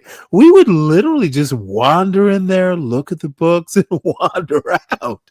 And I didn't know this until like 20 years later. I had moved away. I had moved back to Savannah. So one day I go walking into the store, and Esther Shaver's like, Stanley. I'm like, you know me? Oh my God. They fucking knew. They knew who I was after I was gone 20 years and came back. They knew my parents. Perspective. No idea. But no, this was like a ritzy white bookstore. And Shenard will appreciate this. We were ritzy black people, and I did not know this. It was like shit. They were friends. Ritzy? Who knew? No, well, you have to say ritzy. You have to say ritzy to people like Shenard, because if you say that you grew up in a middle class, nothing special, motherfucker, you better wait till I'm done. Look, I'm not anything special. I had parents. Too much, bro. You just talk. Okay, motherfucker. How can you talk too much on your own goddamn show? Stanley, I sent you the clip. Yo, trust me. Okay. Play. Yo, Look, I just saw. I don't get to talk about my parents much, and motherfucker, I have a show and I want to talk about my parents. Fuck you, Shenard. My parents were fucking awesome. I'm 60 motherfucking years old saying this, and I'm not half the parent. And you know, my son, Yo, you motherfucker, drunk? you better Are you drunk? motherfucking. My parents were awesome. Are This you is drunk? why. This is why I'm such a dilettante. Shout out You to all said? the parents taking care of their What? kids. Shout out to all their dilettante kids. You know what I Red mean? dead grass. Motherfucker, my parents literally paid for me to sit here and kibitz with a dumb motherfucking Chenard. Was your parent? Was your mother mad when you got with a white chick? Oh Lord. Oh, motherfucker, I was 38 when I met my wife. My mother, if she was mad, she didn't tell me. Now, I could tell she wasn't like fucking doing a line dance, but motherfucker, this is why you get married. Hey, dude, let me ask you a question before you go too far afield. Shenard, is a black mother going to tell a 38-year-old, never been married black man who he should marry? I think no. I You think know your mom what? would have I think my mother was just glad that, oh that you finally shit. found somebody. Shit. It's like, you know, we've been wondering for a few years, Yeah, motherfucker. it's like, bro, what's happening? You know? Now we know you like pussy. Come on.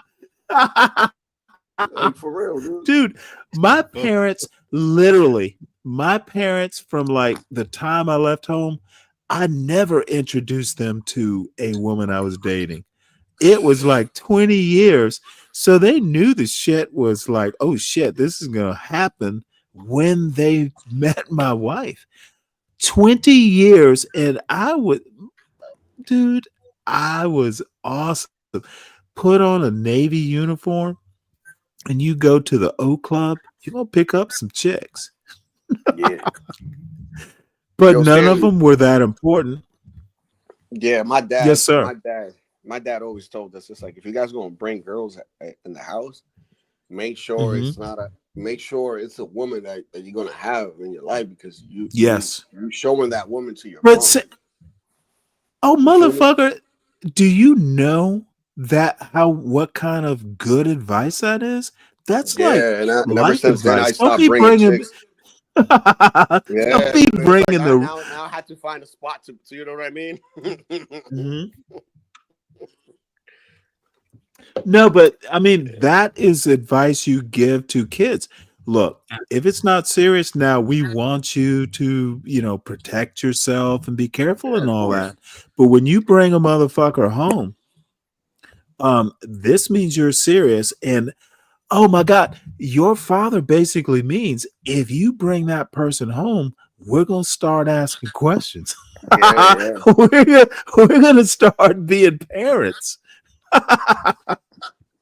You know, you go out and sow some oats, but motherfucker, if you bring her home, if you bring him home, you know, I might meet that little boy with a motherfucking shotgun to let him know when you come to my house.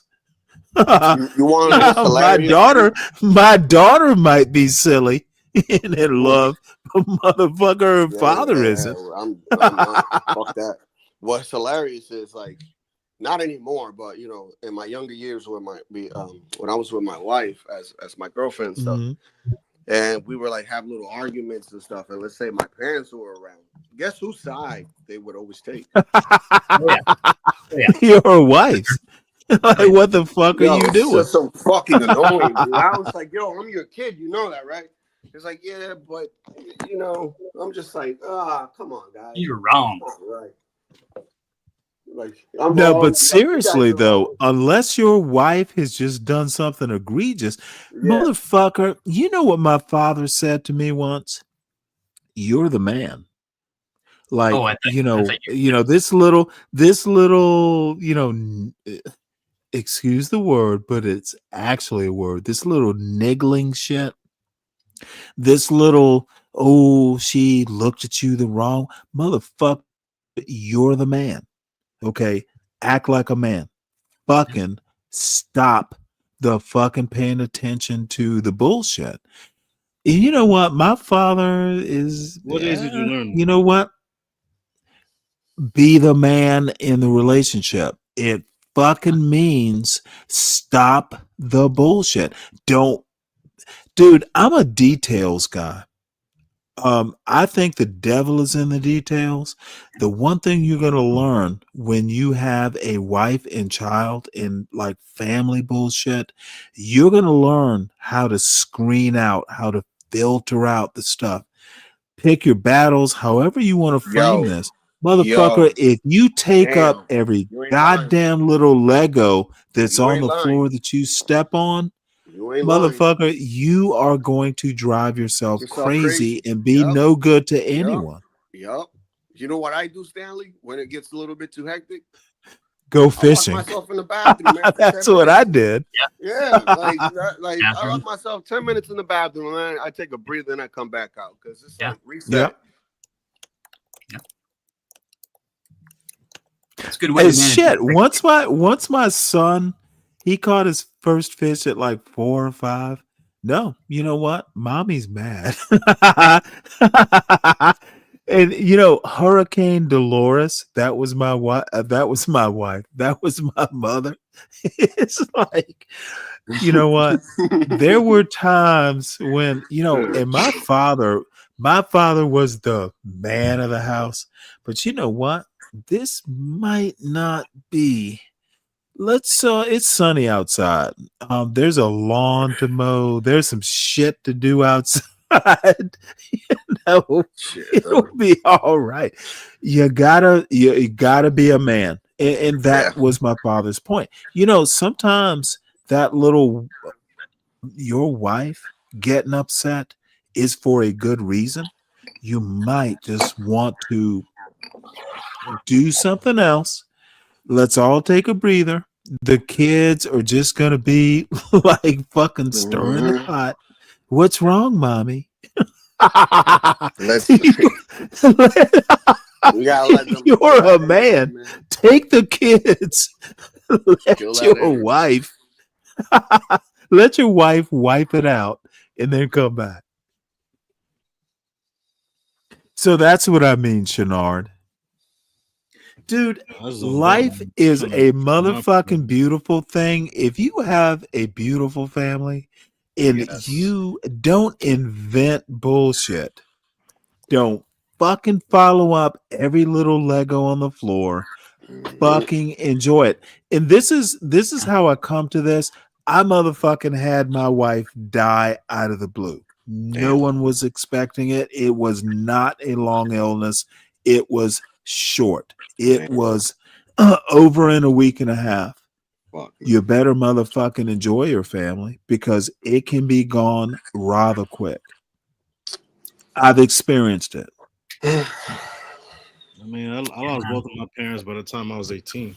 I don't care about your parents. It's all on you, Shenard. So I had to grow up. Just don't be asking them about Spy. Don't ask your kids about Spy. I had to grow up really quickly. Don't ask your kids about 2 girls in 1 cup either. Ew. Come on. What?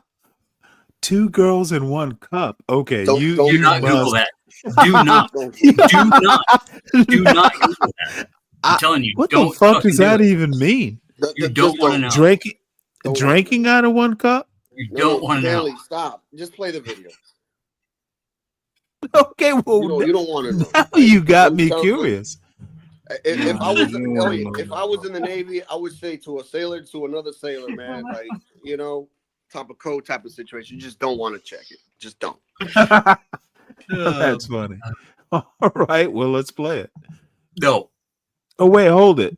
By the way, this is The Office. That is going to be a problem. I just forgot about it. Yeah, that's got to be copyrighted.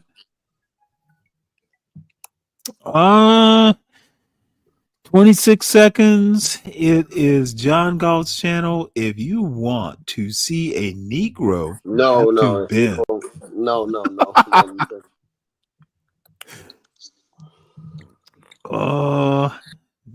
Well, you know what? Let's see. Let's do a Porsche thing. Let's figure out how to minimize. Dude, I don't have that kind of guts. Don't play it, man. But you know what? Actually, let's see here. Is it audio or the picture that's going to be funny? It's the audio. Okay. Well, Yeah, you can put that a, makes you it can put easier. you can put a thing on. I'm about to do that now. There So we you go. really playing that? That's Yeah. crazy. Why not? You about to watch it? Do you know what it says? You talking about 2 girls in 1 cup, right? No. Yeah, I'm about to play that now. No. Wait for it. Come on, Sam. You're gonna get this channel. No, I'm I don't know kidding. if they can pick up audio. Or Here we something, I don't go. know. Here we go. I do not. Well, you do, actually. You've got this kind of like Florida panhandle thing going, whereas Florida what you really want is panhandle more of thing a going. Savannah accent, which is more like Savannah? molasses just sort of spilling out of your mouth. Oh, that is. I'm not familiar. What province is he from? He lives on Sesame Street, dumbass. You know, I Wait, hold on. I got to play that again. Did he say a think more than Savannah I'd accent? heard a June bug. Nice accent. You sound like Forrest Gump. I do not. Well, you do, actually. You've got this kind of like Florida panhandle thing going, whereas what you really want is more of a Savannah accent, which is. Fuck you, you bastard. So, hey, there is a Savannah accent.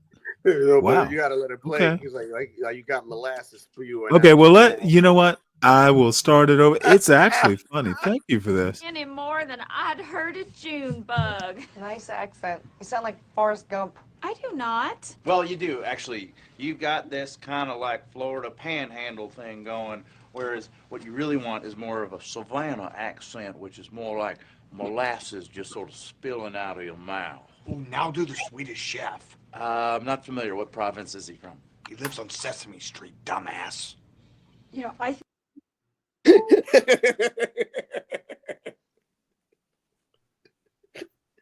Oh shit, it was funny. You never watched that show, Stanley? You know, I never watched The Office. Yeah, that's Even hilarious. when it was on network TV. There's a guy It's named weird. Stanley in the Yeah. show. I'm sorry, what? There's a character named Stanley in the show. Oh, is that right? Yeah, black dude. He's like he works there, and he's like he has a wife. Oh, wait, is that the Craig Robinson character? Yeah. This dude always has Really? Like, Okay. He always has like mistresses. You know what? I will watch it. All right, I'm gonna get going. I gotta stop by somewhere. So I'll see you guys later. All right. Well, you know what? I am at about 6:25. Shenard, what you got to say? Anything amusing? I just really came up here to, he was talking shit earlier, so I had to return the favor. But all right, man. Well, you know what though? That is a reason. All right, peace. If you're leaving, peace. I don't know. Uncle Fatty, I'll drop the link one more time if anyone wants to come up. Sorry, I just got a quick work call. It. Yeah. Oh, that's all right. You know what? I'm going to drop this link one more time. And it is, this show is getting long in the tooth. Let's see here. And if anyone wants to come up, please do. To kibitz, to use a word that I love saying. And I don't know what else is going on. It is warm there. What else? I was going to do a whole Supreme Court stories and talk about the decisions, and I got derailed by Deacon Dave of all people. Yeah, bastage. It probably a good thing to be derailed by. Supreme Court is often so. Oh wait, this is let's see, the morning show. Orthodox guy has a show called The Morning Show. And I have not watched it that much. This is a clip of something that's not quite new. Choose what you allow. Oh wait, that must be the end of it. Well, apparently that was the end of his show. Too bad. Well, let's see what John Galt has going on.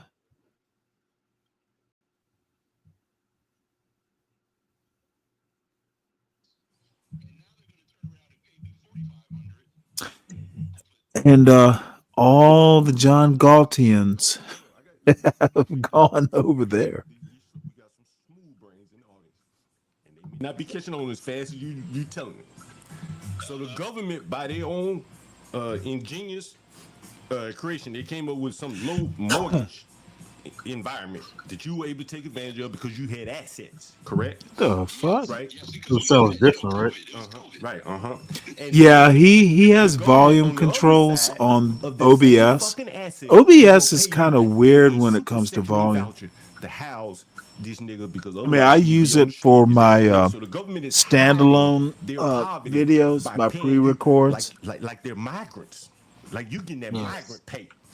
You getting that migrant pay. It took me a while to figure out how to get the volume right. So you were telling me about that housing voucher program that where you went to a church and they showed you all the damn the church organized the event. You said it was very well organized, correct?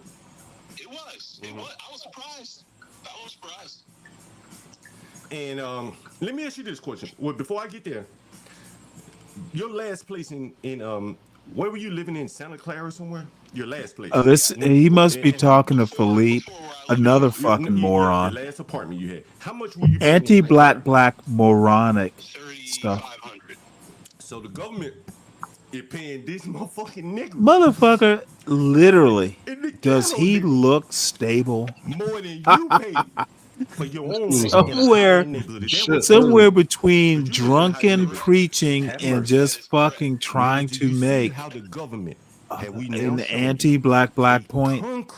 It looks painful, to be honest. Concrete terms for them, right?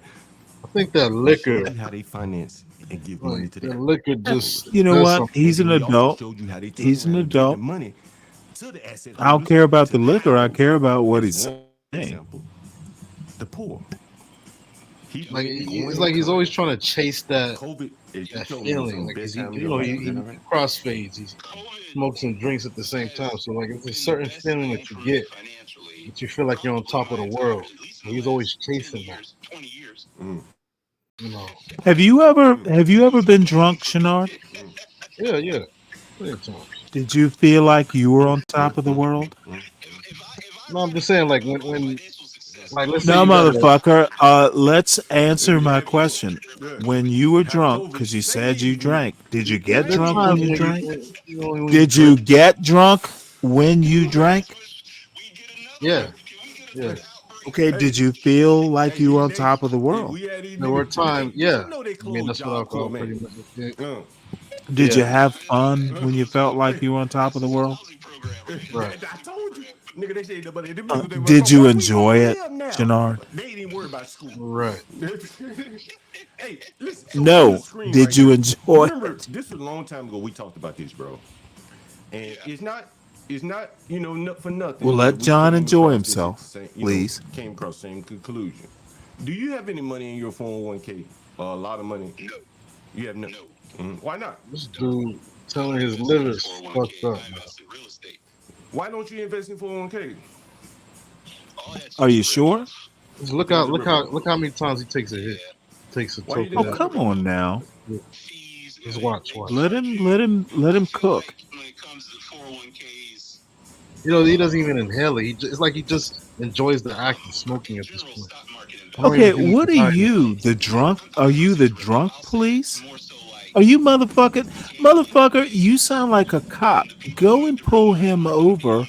And what the fuck are you talking about, dude? Stop being all Stop When being a school marm. you're chain smoking weed, you're No, not literally, last like you do not 10 get. minutes. You are as fucking racist as John is. Let the motherfucker do what he wants to do. You're not paying his bills. A lady fucking crashed down through I'm the not elevator in that racist. building. Motherfucker, this little moralistic bullshit you like to do. Who gives a fuck what your opinion is? Certainly not John Galt. Let him do what he does. It is not your goddamn business. And if you don't like watching it, fucking go do something else. I don't know if you heard about You are so fucking. How can you be a moronic fucking moralist? You are a moronic moralist. Stop it. You're the type of person. It's boring, motherfucker. It's boring. When you see somebody doing bad, you just let them do bad. Motherfucker, I don't give a fuck what John does. He's an adult. Why are you fucking caring so much? Are you his mother? Are you his mother? Okay, no, motherfucker, I'm not going to listen. Why do you get You on listen. when You listen. Listen to what a man says. Stop being a fucking bitch. Hundreds of students in the Chicago area are not sure where to turn after the federal government. Having empathy for somebody, empathy Motherfucker, you are not listening to what a man is telling you to do. Woman, you are a fucking woman. Because I have empathy. You think like a woman, you talk like a woman, therefore you are a motherfucking woman. Let the man be who he is and what he wants to do. Your fucking motherfucking, your fucking womanish concern is unnecessary. Stop coming on my panel and being a woman. You are a gay man. You are a fucking transvestite. Stop. No, motherfucker, I'm listening to you. You're projecting. I want to listen to John. I want to listen to what John Galt is saying, and your little pussy ass is over talking him. Did John Brown? Was John Brown? Motherfucker, you are over talking what I want to hear. You are a pussy. You are a pussy. Stop sounding. Dude, you do know I can put you in the back, right? Was John Brown? I want to listen to what John Galt is saying, not pussy Shenard. Which is it going to be? Are you going to stay on this panel and listen, or are you going to talk over what John Galt is saying? Choose your poison, son. Well, I'm just pointing out the dude drinks too much every year, bro. Okay. Every year. They're not getting bonuses in stocks. Talk to you later, Shenard. Mutual fund shares. Right? They're taking this shit in cash. Right? Cash is king, right? Mm-hmm. Yeah. Mm-hmm. Why they telling everybody to buy these digital fucking zeros and ones we selling? Wall, 2025, March 26, Wall Street bonuses jumped 32% as total surges to record. New York comptroller says average Wall Street bonus breaks. None of this matters a whit, but John wants to talk about it.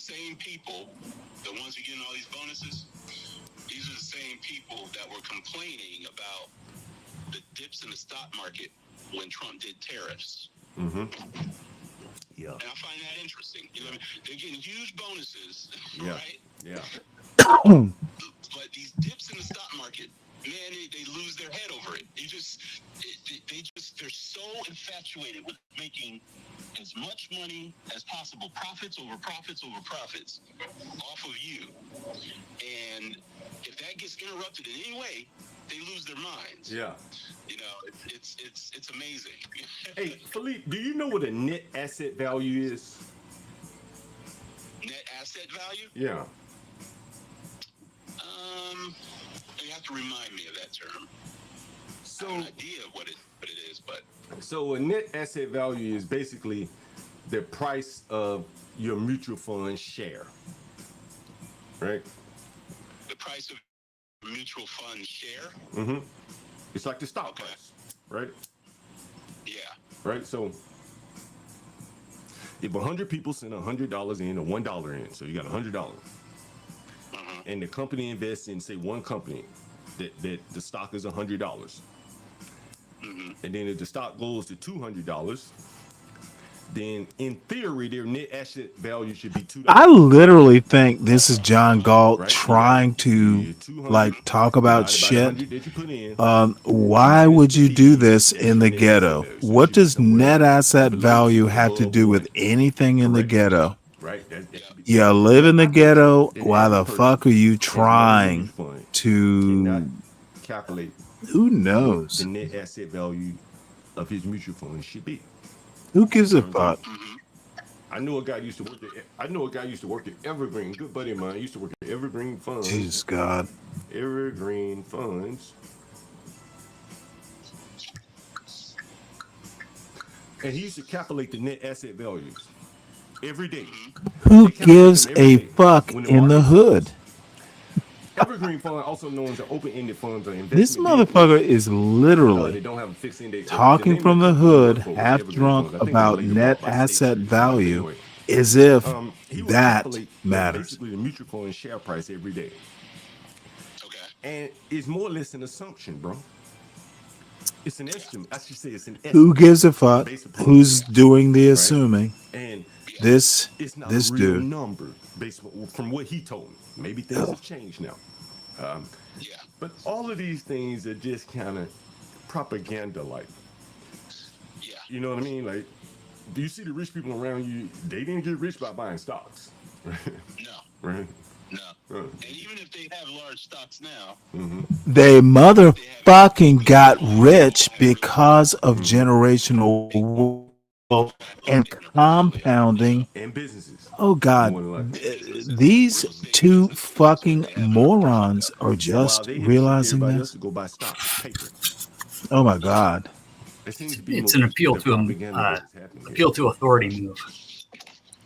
What authority, though? Just, from knowing stuff that other people don't know. This motherfucker is like 50 years old talking about net asset value. The fuck? Like, how would you describe them? Demographic. I mean, it's a good way to get people to think, beyond their box too, and challenge their ideas of what financial stability is. If you're not. Well, my question would be, who are the people you're talking to?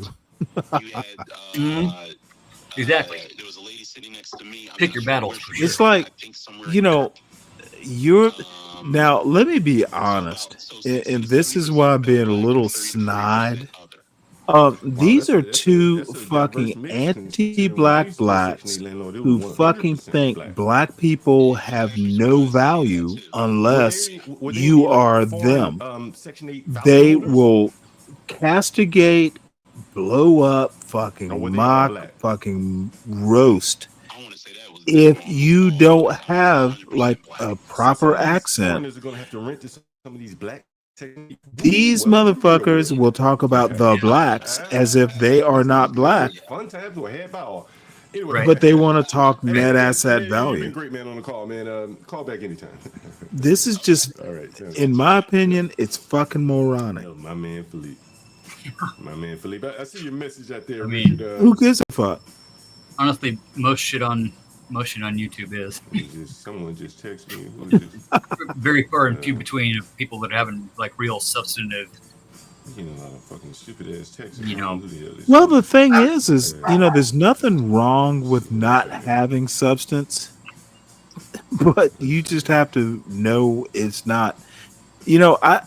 Honestly, I think half the people, like John Galt specifically, have no self-awareness whatsoever. Do you know you're talking bullshit? I think there's a lot of that.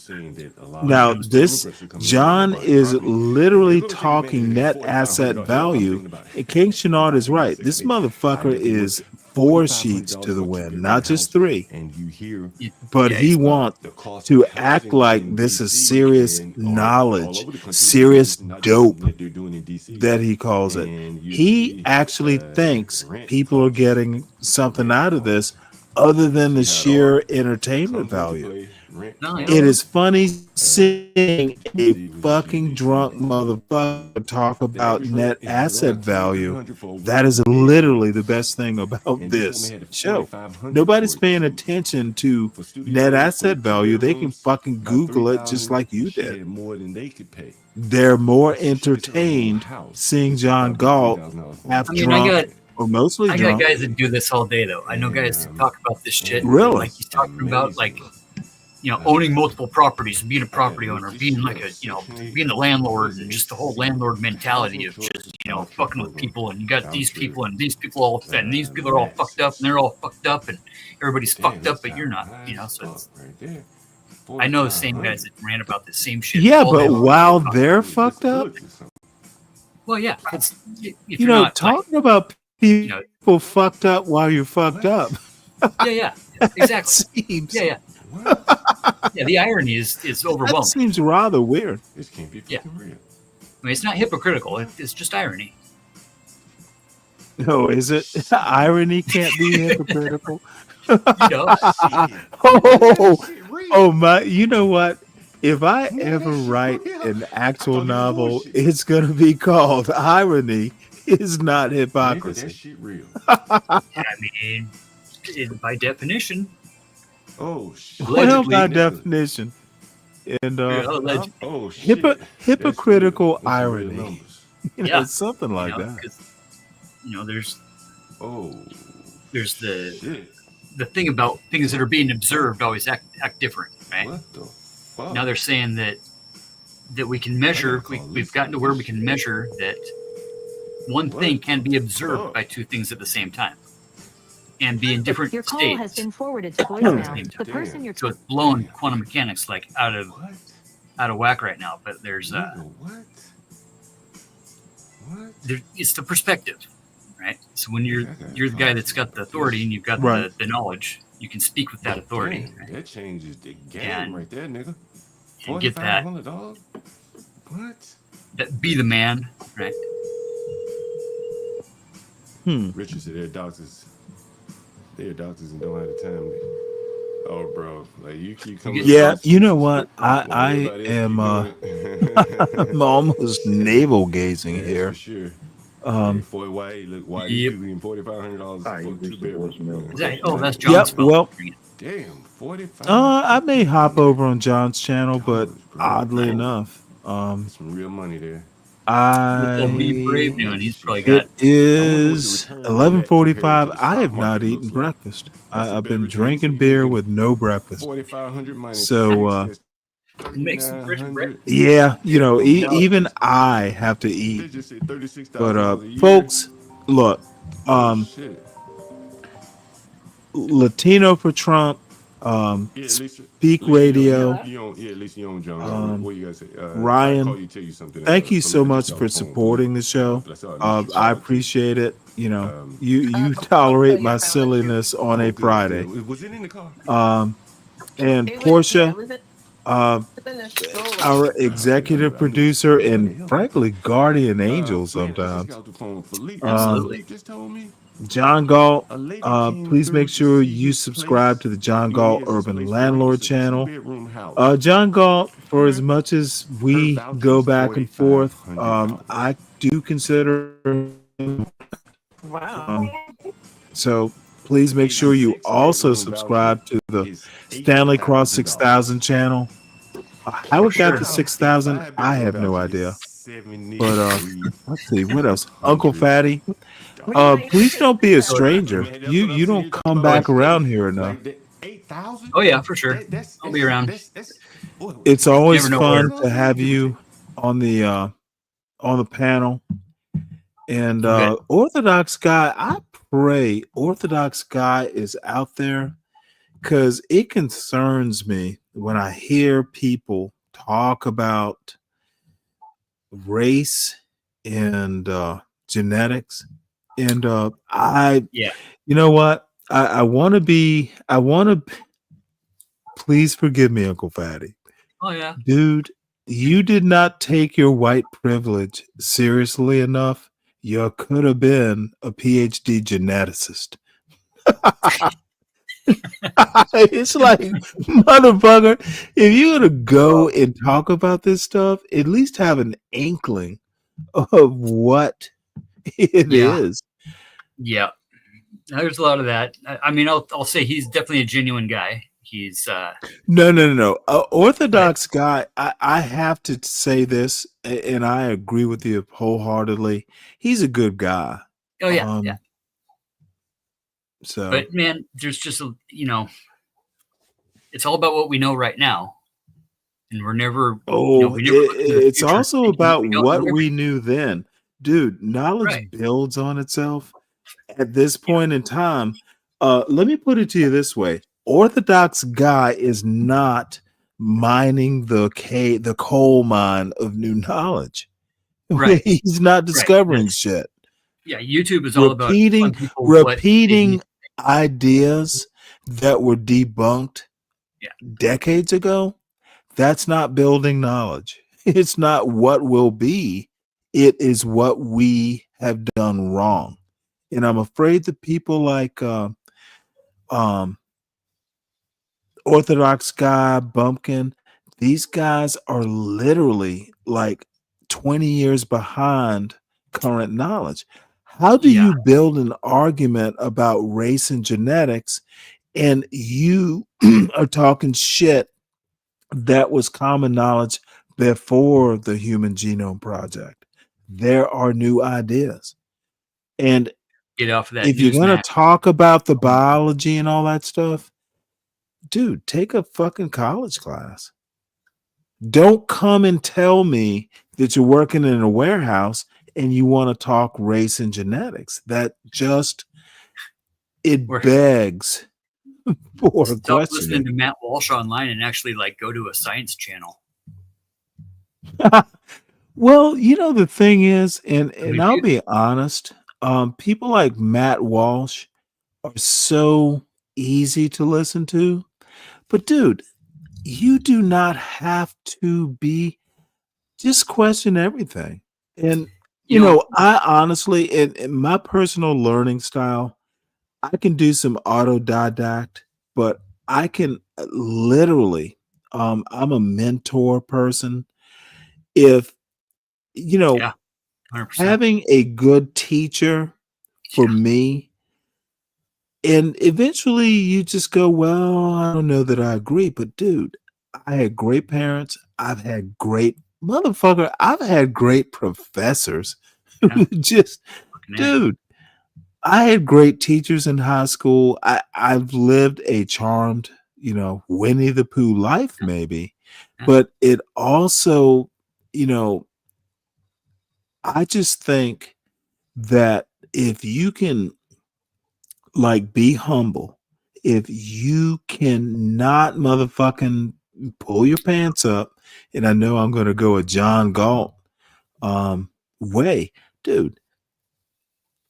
If you want to learn from Socrates, motherfucker, read Socrates' work and fucking say, hey, you don't have to be a dick. Most people aren't dicks. If you actually go before someone and you say, hey, I think you're smart. Can you help me achieve the success you have? Humans aren't assholes. Some of them are. But you know what? For better or for worse, if you go to Donald Trump and say, hey, Donald Trump, I think you're great, that motherfucker's going to take you under his wing. He's going to teach you what he knows. Most people, especially old people like me, oh, fuck yeah. Dude, it is a form of flattery when a young person goes, hey, I think you're smart. Can you teach me about life or, whatever? That's half the thrill of being a parent. Motherfucker, when It's the you're whole part of being human, though, bro. Because we just we're in this programmed world where we're not, first of all, it's not manly, it's not masculine, and it's not strong to ask for help. So I don't know. Like to seek help is even just like in the learning aspect of it. Like even just from when I was growing up, man, and I've coached, I think 21 or something, 22, fucking Park and Rec soccer teams with my kids, and still run into kids. Oh, Coach Fatty, what's up? And coaching snowboarding and coaching the race teams and shit. Like, being involved in like, all the shit. Uncle Patty, it is actually kind of a fine line because there is a culture where, you know what, you can't run for help every time you need it. You need to figure out whether it's necessary or not. That and like people just don't come to YouTube. Like people come here like in this live section, right? There's like the, that's like videos where you can like learn how to do things. And then there's all this new personal, like emotional side of it. And people just come to this side to like tell each other what's correct and what's not. You know what? I've literally never clicked that live button to see what's live. Man, it's all the same shit.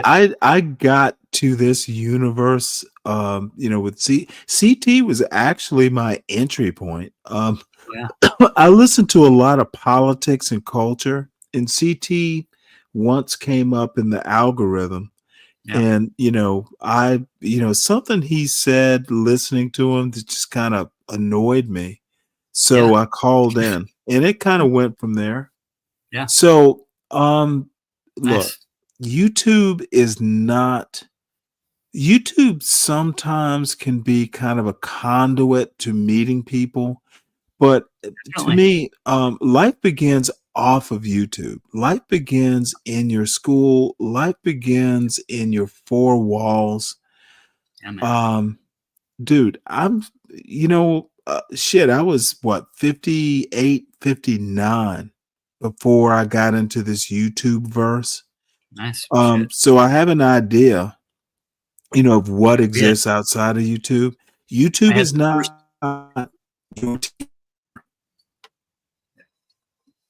We were doing tool reviews. We had a bunch of tool stuff back in the day. We were doing power tool sponsorships and working with these guys in St. Louis, and fucking these guys came over from Seattle on Black Friday. We were doing a live broadcast at Home Depot, and we got in a full-on fist fight, fisticuffs. Yeah, over power tools. We had the first live broadcasted fist fight on YouTube. Got all of our channels pulled. Holy and everything else. fuck! We were killing it, bro. We were fucking killing it. Like Now you got to put that link in the back chat. I want to see that. No, I legally couldn't be on YouTube for fucking 2 years. Really? Bullshit. Yeah, man. Oh, motherfucker! You didn't tell me you were a bad boy. Yeah, little bad boy of it was YouTube. It wasn't like that though. It was just fucking these guys. Like we would pick shit at each other, like in chats and mainly in comments, right? And then just kind of started having like a little battle between the two programs, but it was jovial, But they apparently took it completely fucking serious and knew that we were doing this broadcast because we always do, sale reviews at Home Depot and Lowe's and whatever local power stores and had Milwaukee and all kinds of different, DeWalt and fucking Makita. Everybody was sending us tools. We do tool reviews, drop shit off the roof, like brand new tools just to see how, like what happens to them, then go use them on the job site. Now, how long? I mean, this wasn't like you remember. God damn it! What was the name of the TV show? Like Tool Time or with something like that. Yeah. That was it back in those days? Tool Time? No, later than that. Like, early 2000s. That thing was in. Okay. See, that was Black Friday on the Thanksgiving of it was 05. Yeah, it was 05. No, it was 06. It was 06. So like fucking live shit came out in like, we start going live, I think in like 03 or 05. Like actual live broadcasting, like live podcasting. And see, I was 06 in the fall of 06. Home That was a long time Improvement. ago. Holy shit. God Home damn it, Improvement. Humble Presidents. Yeah. No, we were more like this old Motherfucker, house. you But have like, been my guardian angel all damn day. Thank you. Humble President, salute, man. it's like this old house on acid. Yeah, it is, actually. Yeah, man. Power tool sectors. That's the shit. There's all kinds of money in power tool sector. This emotional sector, this is all just, you know, for the most part, this is just people talking shit about each other and telling each other what is and ought to be. And you start getting into the oughts, and that's where I start pushing back, because being a, you know, ordained minister and shit like that, and, you know, spending quite a bit of time diving into that stuff, it's funny to me that we have a lot of folks that are overlooking the first 16 words of the First Amendment these days. Interesting. Oh, well, what do you think they're overlooking it? Because they're too concerned about emotional shit that they're being triggered by in a system that's rigged against them. And all of us, you know, just the word psyop, right, is the psyop. You know. Well, I would say they're not taught to look there. Well, no, because they're, you know, we're all too triggered. We're all, you know, being directed on who to focus on and what to look at, and this divisive politic bullshit. And, you know, I come at from the perspective of like the good old boys that ran the church up here. That was the Skinhead Compound, right? And preached from the pulpit, you know, about how to divide and conquer people with the use of the Bible. Right. And it, all the rhetoric, dude, I'm telling you, all the rhetoric, all the wording, the phrasing of the words, the implication of how to install those words and that xenophobia comes right out of the white power movement. Straight up 100%. Yeah. And when I see guys like John, it really fucking, it honestly, bro, it makes me fucking sad. Really? There's a big fucking part. There's a big part of America, man, that is bought into this divide and conquer fucking mentality, right? That is 100% being pushed by the Heritage Foundation. Whose fucking heritage are they fighting for, bro? It's not an American heritage. They're all a bunch of fucking immigrants, okay, who came here too. But they're white and they're fucking rich. You know, and that shit fucking pisses me off. Because straight up, well, you know, it is so. Bro, it is the white power movement that is fucking running this whole fucking thing right now. And it was all the old guys that I used to sit in these fucking churches with growing up around here that used to talk about this shit and how to make this happen, right? By hiding your fucking swastikas underneath your suit and running for office. And all this wording and this rhetoric, the lingo that's being used, man, I'm telling you. The fucking, look, the race baiting that's going on right now is 100%. I'm so against this shit. Like, it fucking really, it fucking, you know, it gets to me to the point where, like, I've hopped on CTs. I haven't fucking freaked out on John ever before. I actually kind of respect him because he's not a grifter like fucking CT. He's not. CT's pushing those buttons. You know, I agree. He's a grifter that you know can see what? that there's money to be made there, and is pushing those buttons in a kind of comical, sarcastic, ironic, you know. But that shit, that's what's ruining this fucking country. Is like, we're all Well, the same it's going to be kind of a all American. difficult argument that economics has ruined this country. It's why there was slavery in the first place. And just, you know, the whole they, them, and the others, bro. It's they, them, and the others that are always coming for us, right? That are always there to hurt us. You know, never looking at each other like Well, we let can me just ask you a fucking be. question. There is Be Brave and his global corporate machine. Have you ever heard his argument? Yeah, and I know it. I know the argument, but it's Really? basically it's a backwards way of saying that the Jews are controlling everything. Okay, yeah, okay. Well, you get it then. I mean, straight up. It's what it comes down to is we have so-called Christians, right? White people, rich white guys, fighting with rich white guys that happen to be Jews because they ran out of people to fucking conquer. Well, let me You know, it's a bunch of also bullshit. make an observation. It's always people like fucking Be Brave who want to make this argument. You know what?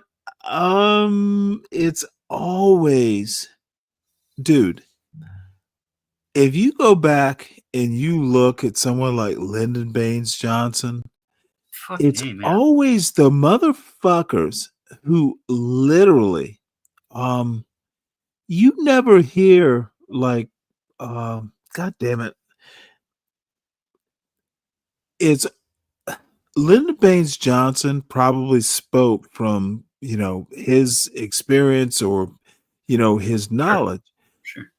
You made that point about, poor whites and pick the pockets. If you tell the poor white man he's better than blacks, you can pick his pocket, in that vein. I can't remember the exact quote. Look, that's literally most of post Reconstruction America. It's literally Wilmington 1896. Look, you don't want to build a coalition with those black people. They're not white. They're not like you. Look at all the problems they have, the crime, the stuff. Dude, this Be Brave could have existed in 1896. Yeah. John Galt could have existed in 1796. They would agree to fucking fight the power. Marcus Garvey meeting with the Klan. There are all kinds of problems that neither of these Bobbsey twins, to use a very 1950 Hardy Boys or Nancy Drew term. Oh, actually, the Bobbsey twins were their own thing. Yeah, Now they that were. I think about it. God damn it. How do I know this fucking bullshit, this detritus?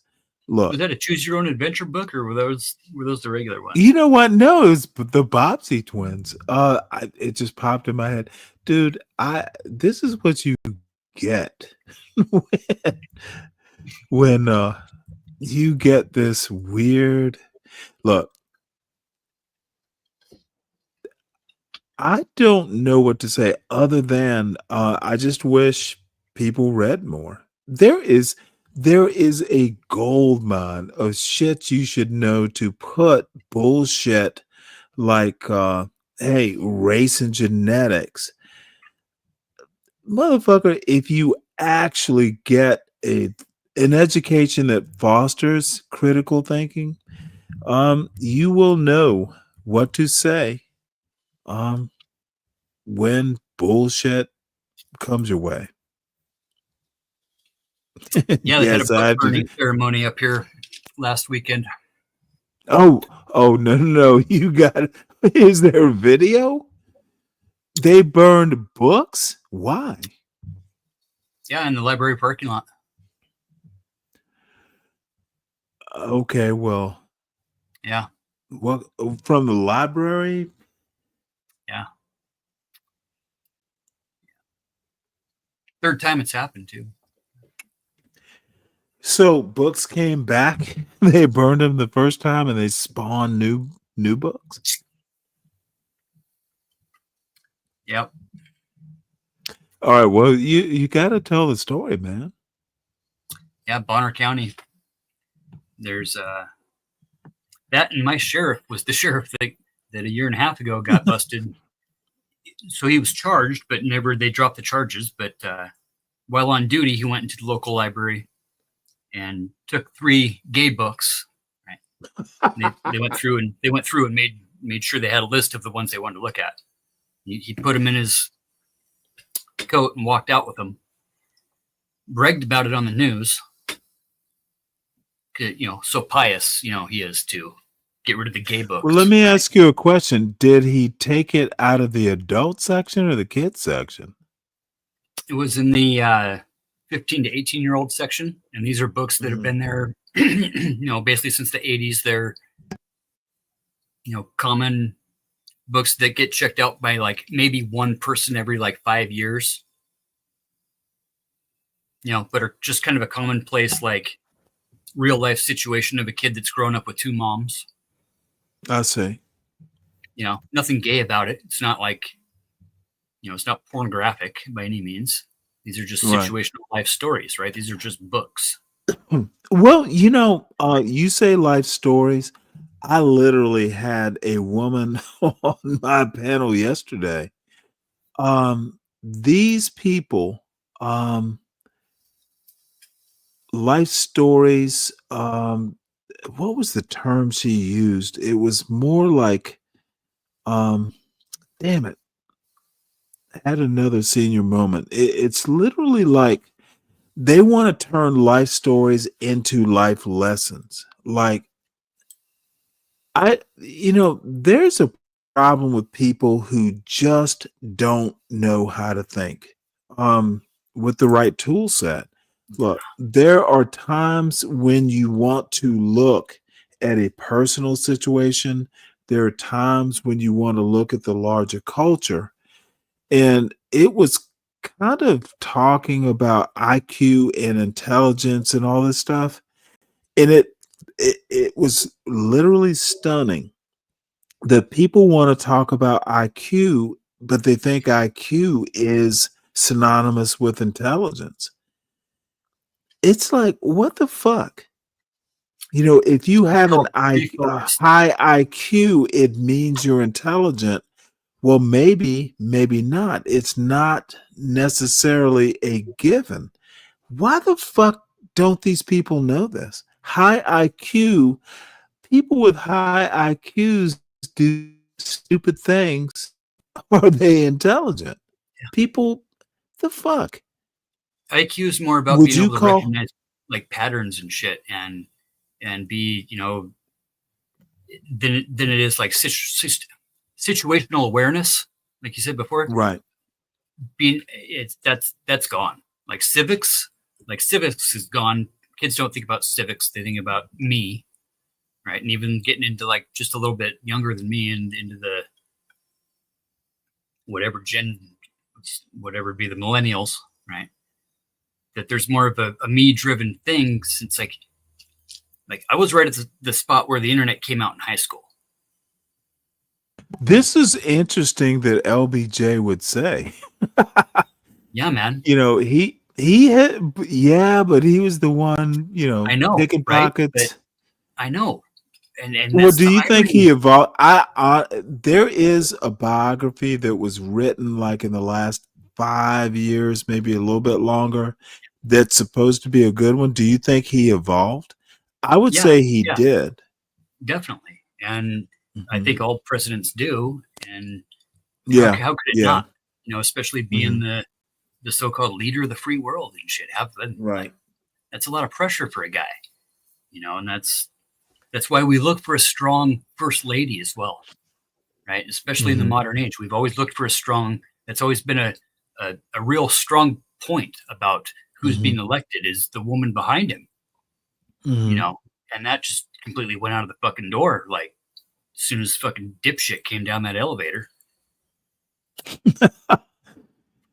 Or whatever. Yeah, well, just everything from that point, the whole drive of this anti-DEI, diversity, right? Diversity is what makes us strong. This has always been since I can remember, since I can read. Well, since the Constitutional Convention, there were Southerners and Northerners. Yeah. Since really, that it is diversity that makes us strong, especially in our science, in our technology, and the more diverse options, the better things have always turned out. Mm-hmm. Well, team of rivals or when we can whatever build Lincoln called his equity cabinet. in what we're doing, right? And being able to be a part of a system that builds equity for everybody involved, right? And we don't have a system where like this snowball is literally like pushing the big snowball. Okay, that's not how snowballs work, right? So equity, right? Inclusion, right? Including everybody in a system where we can like have diversity and have strength through diversity, right? But having the A, right? The A is always taken off. The accessibility, the access, right? Most people that are on this DEI stuff, whatever it was, Yeah. are veterans that needed. Oh, boom. Dude, You know? the Pentagon, like when they took DI from the Pentagon, it was fucking mostly veterans. 100%. VAs have been cut nationwide. I We was talked like, about this what? months ago. Like, yeah, VAs, the military is screwed, and now they're just the whole mentality, like I'm saying, is straight out of the fear-based, right? Flip the narrative, right? Mm-hmm. Flip the narratives, put your transgressions onto your opponent, right? So when you get caught doing them, it's just like, well, whatever. They do it too. Mm-hmm. You can't have a single conversation about one side or the other without the other one being brought up. As soon as you fucking say Trump, it's automatically fucking Biden, but it's fucking Biden that. So you just bring up Biden, I've seen that Trump too. this and Trump that. So like, it's just this whole thing has got everybody pitted together in a way that is so divisive that we can't see it because it's an addiction. It's literally an addiction. I'm gonna have to say one thing though, and this is more hindsight as 2020. Biden failed. Biden failed his voters. It's almost Biden. And this is the same thing Ruth Bader Ginsburg did. These what's her name? Nancy Feinstein, Dianne Feinstein. Oh yeah, God. Look, I mean, Democrats fucking failed hard. And still are. Yeah. I have to say this. Yeah. Fucking Biden failed hard. He did. You know what though? You know what? He did, but he should have just passed in like laws and. Well, I understand that, but at what cost? A lot of it's been reversed. All I have to say is, look, leadership is not the same thing as managing. Getting legislation passed is paramount. However, Trump lost in 2020 because of a failure of leadership, failure of image. Unfortunately, you have to do both. You have to be able to be a Hollywood star and be competent. And neither Biden nor Trump are up to the task, in my opinion. No. Honestly, the last motherfucker who was competent was Barack Obama. That motherfucker. And actually, Bush Jr. was pretty competent too. They were able to do shit for better or for worse. They had good systems behind them, that were right. And I just don't think. I think we have literally lost that. We have literally lost. Citizens United, man. Citizens United. I'm telling you, as soon as that money got into politics, and politics could start putting unlimited amounts of money right behind their candidate. Well, I can't. Democrats don't have any fucking money, dude. The Democrats aren't the ones funding all this bullshit that's going on. It's the fucking rich old white dudes that want America to be a rich old white fucking nation. Straight up. I'm not going to be able to defeat that argument. I mean, that's you follow the money, right? You follow the money. It's all going to the Heritage Foundation and straight into politics. And now they own the presidency. Okay. All the members of the Heritage Foundation, all of Project 2025 is being implemented right now and was like a year and a half ago. You know, and if we fucking gonna kid ourselves, right? And keep beating around the fucking bush that this isn't what's going on when Peter fucking Thiel, right? Peter fucking Thiel, the fucking third richest man. Well, this was the dude who wanted to found a country offshore. he wanted a floating country in the cabinet of the presidency. Tell me they haven't bought the fucking presidency. Okay, this is one big monopoly, right? Because of Citizens United. That's all it's all comes down to. The minute that they could start funneling money in, they started to. And it's all through backwoods fucking 401c nonprofit corporations that don't have to report how much funding they're putting into where they're doing so they can shelter all their money. This shit's not hard to see. You have to look past the first thing because we're so apophenic, right? Apophenia is what's killing us. Finding the patterns, right? And seeing shit, how they work. Everybody's in this hyper paranoid state, right? Well, let me ask you a question about something, that, though. That's as far as we go. We don't look past what we're looking for, right? And we're being spoon-fed shit to look for, right? How do you learn how to read patterns? And that's I have a question after that. It's like seeing a cloud and thinking that it's shaped like a dick. Well, that's imagination. Well, that's not actual. That's not an actual pattern. Right. What is the pattern? Is the moisture that creates the cloud? That is the pattern, not what the cloud looks like. Right. But it's the concept. Where I'm going with this is it's just the concept of that. Like you find what you're looking for. Most Americans. Somebody else would look at that cloud and say it looks like an old man. Most Americans are not smart enough to realize that what the cloud looks like is not the pattern. Exactly, right? And that's the whole point of the exercise is we find what we're looking for. So when we're looking for information on news and politics, well, you shouldn't be looking for anything. You should be looking for the pattern. Not a pattern, not what you think could be the pattern. You know, that's where you start bumping up against objectivity and scientific method. Right. You should just be, you should really, what you should be doing is finding out if there is a pattern. And finding, like, when you find what you want to find, that you found it now, you challenge it. Right. The scientific method says you challenge that and you make sure that it's good and you make sure it's sound through the challenge and through the hypothesis. And repeatable.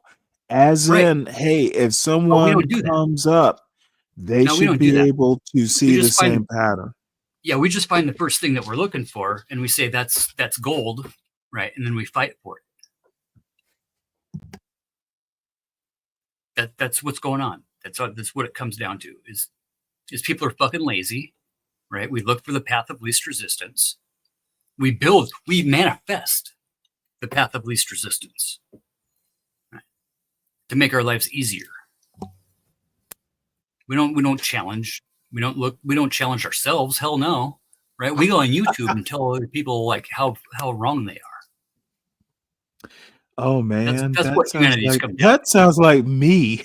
Well, and me too. And I'm not saying that there's no ironic hypocrisy there, or hypocritic irony, but it is that, you know, it's the cycle that humanity is in right now through the ease of the Industrial Revolution that's become the laziness of America to ship off everything that we ever used to make for ourselves because we don't want to pollute our own land, but we still want cheap shit that we don't fucking need, like shoes with lights in them and shit. You know, like so driven into this, like, by this commercialized culture of we have to be like citizens that make money so we can buy things. Well, you know what? That sounds like Louboutin culture. Yeah, exactly. It's like I want my stilettos to have I a am red a sole. material girl. Material. Right? Decade of decadence brought us all this. Like the 80s, like, the whole, that trope. And then those people had kids, like, and then they had kids. And then now we're kind of getting past to where any of the 50s and 40s influence is now in the grandparents, but we're still like, got these trad dudes that think that we're supposed to be living like the trad life in the 40s. And it's just fucking bullshit.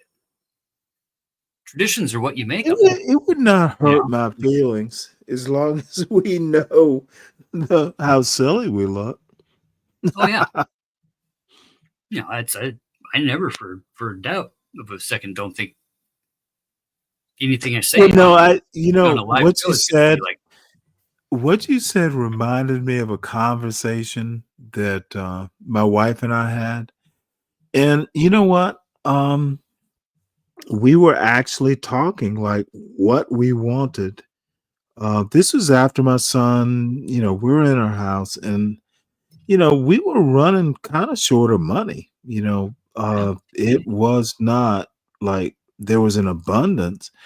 And you know what? It came down to I will just have to work harder because I actually think, and she was really a good woman. I mean, motherfucker, she was literally my better half because you know me, I can be a dick. She, my son, fucking like there is no better mother. I would put her up against my mother. That woman, she was just awesome. And anyway, it just came to a point to where you know what, um, we agreed on who my son was, how he should be educated, and you know what, I'm gonna have to work harder. I'll have to figure it out because my son was just my fucking son as a kid. Fucking like, 3 months in, 4 months in, he was pretty much sleeping through the night. This child, if he cried, there's something wrong because he doesn't usually cry. That was the son my wife raised. Motherfucker, if you only knew how lucky I know I am. Look, my son got into where he is. I've had a storied life, and better than that, fuck, dude, I went to private schools. It's like I didn't ride a bus to school. These were just normal black people. They were fucking smart. My father's still around. There, it was better than the Cosbys because it was real life. yeah.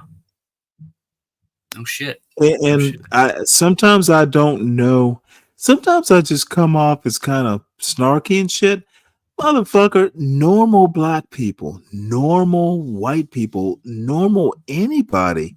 You just have to fucking do it. You just have to dream a dream and be serious about it. Not every goddamn dream's gonna come true, but motherfucker, it is possible in these United States. We have come to a point to where we don't have to care what color you are. You really have to care about how lazy you are. How much do you want it, bitch? That's it. Fucking move. Yeah. And this is, in all honesty, this is what young people have lost. They motherfucking think it comes easy. And you know what? Gen X, I'm Gen X, like at the very tip top of it.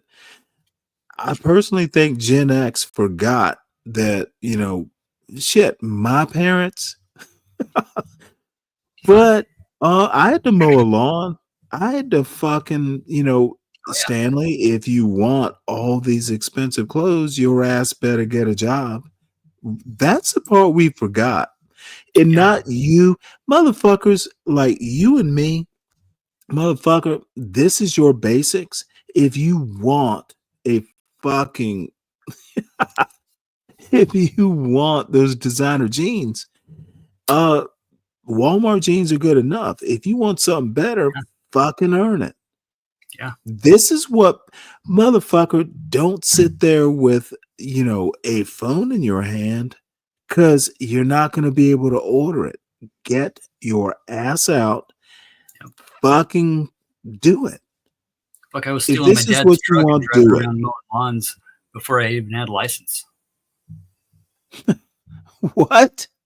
Yeah, man. I was loading up my dad's shit and going fucking mowing other people's lawns. Oh, yeah, They yeah. were at work, and coming back and 3 on the tree, bro. Could barely reach the freaking pedals. Yeah. Dude, you know But what? my friends at work, I had all my friends working for me, like throughout high school, like after high school. I still have, random folks that I've known since high school working for me, doing construction shit. Really? Like, oh yeah, dude. Like, yeah. I mean, find a need, fill a need, right? Somebody always needs something done. Right. And if I don't know how to do it, somebody else does, and I can always hook them up with that, or we can figure it out. And I'm a toolaholic. I'm a complete power toolaholic. Like that's Ooh, my a toolaholic. Now, I've never heard that one. I am. I've got, there's new tools are coming out here in the next couple of weeks. We got the pipeline coming through from Milwaukee right now. What is there, a Tulapalooza? Yeah, man. I'm not shitting you. Okay. I had fucking flat no out fucking addicted to idea. car tools. Well, I heard a maintain right tool for the right job. God damn, I didn't know, it extended farther than that. You can sit here and talk to Sally about, getting stinky fingered, or you can use this thing to like network and figure shit out. And that's just, I don't know. I took that route and like before freshman year, and interesting. Shit, by the end of high school, I had, I don't know. We were doing at least 120, 130 lawns, doing the mall, whatever else, landscape company. And then the old lady got pregnant. Well, the girlfriend got pregnant. So God damn, dude. Fucking went to work for a while, was doing the concrete foundations and shit, and doing big shit, and leading crews when I was in my fucking mid-20s, doing round radius concrete walls. And all these old timers would look at these prints and just go, fucking, man, frick, how the fuck are we gonna do that? And I'm like, math? You know what math is, right? Oh shit. Dude, you sound like my brother-in-law. We got 8-foot panels. Okay, we know how big the circumference is. What the fuck's the circumference? Oh, fuck, okay. Motherfucker, that's just, dude, you know what? You do sound like my brother-in-law. My brother-in-law does tree work, or did. I think he's got his own company now. Nice. I used to fucking like, this is way back in the day when my son was young. I would go out and help him with these major tree jobs. Yeah, dude. So now this motherfucker, he knew it was geometry. He he could predict how a tree was gonna fall by how he roped it out. This motherfucker literally was taking high school geometry and built a fucking, I know where the tree's gonna fall. Now let me tell you a joke. Or a funny story. So, dude, this is just like, I used to help him on weekends because, I live up on the mountain and, I got a new chainsaw. So I'm going to go out. Motherfucker, I love my chainsaw. Dude, yeah. And my wife was like, I know my wife was like, hey, Skip, make sure my husband doesn't die doing this shit. So, but dude, motherfucker, look, I know I'm a city boy, but god damn it, I can use a chainsaw. So this motherfucker like cuts a 3 a tree in like thirds, and he ropes it out. So this part of the tree is going to swing this way. A motherfucker, hey, when it comes towards you, don't be afraid of it. Just stop it. Motherfucker, I fucking ducked. And you know what my brother-in-law's fucking comment was? What are you, French? You know, the whole like the tree, you're walking past the tree. I was so goddamn embarrassed. However, the shit looks like it was gonna take me out. Yeah. I was so embarrassed, but motherfucker, I didn't know what to say other than tell this story. Look, trust your geometry, fucking knowing what you're doing, that math stuff. This is what these dumb son of a bitches don't understand. Math in high school, motherfucker. My brother-in-law never graduated from college. He can literally sit there and graph the shit out. This is where this is going. This is where this. And motherfucker, I didn't trust his math and got embarrassed for not trusting his math. Yeah, fucking A. Motherfucker, you don't have to be a fucking physicist to know what math does. No, it's the way of the world, man. I've been drawing my own prints forever. I've got shit, I don't know, at least a couple dozen of fucking full-on general contractor jobs that I did everything from ground up, including all the prints. But see, this is what this silly woman didn't know. When she wants me to describe intelligence, it's my brother-in-law fucking dropping these fucking 60-foot trees and the pieces go where he says they go. That's fucking intelligence, knowing what the fuck you're doing. Trees are fucking awesome. Could I do it? Maybe. Right in between two houses. Perfect fucking shot. Oh my God, dude. They don't want their house broke. They don't want their car smashed. And they're trusting you to say what you're going to do. This is going to go there. Motherfucker. Dude, I have seen fucking intelligence. I have seen shit that I couldn't do. This little redneck motherfucker just fucking put some piece of nature exactly where he said it would go. Motherfucker, that is intelligence. Dude, I'm some highfalutin dude who can use big words and I can't do that. Fuck no. That dude is intelligent. I'm not. No way.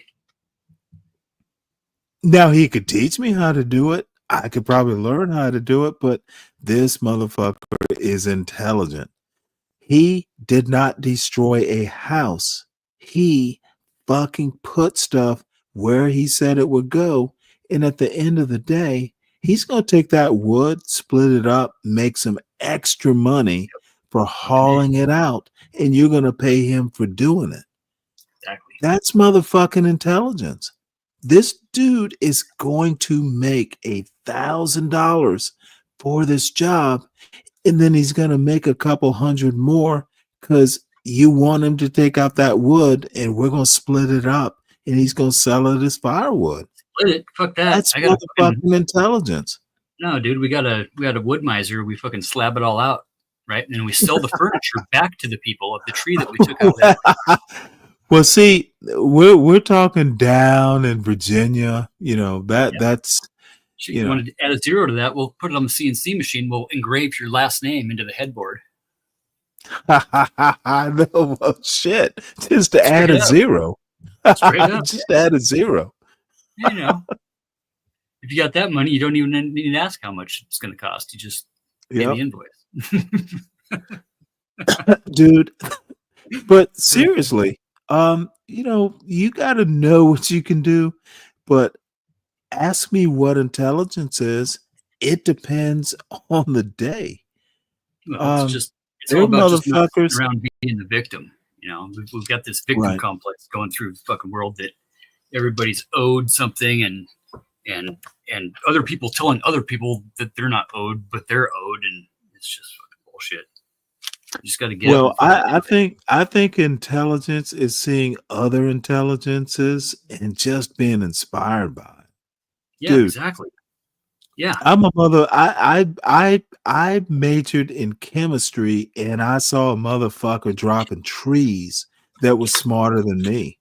yeah, man. Being in awe of Yeah, fucking makes me think of two guys that I grew up with that are just they just got it. You know, we got these like whatever 200, 40-inch, 54-inch fucking bottoms, 200-foot tall bull pines up here that are just all over the valley, and they need to come out.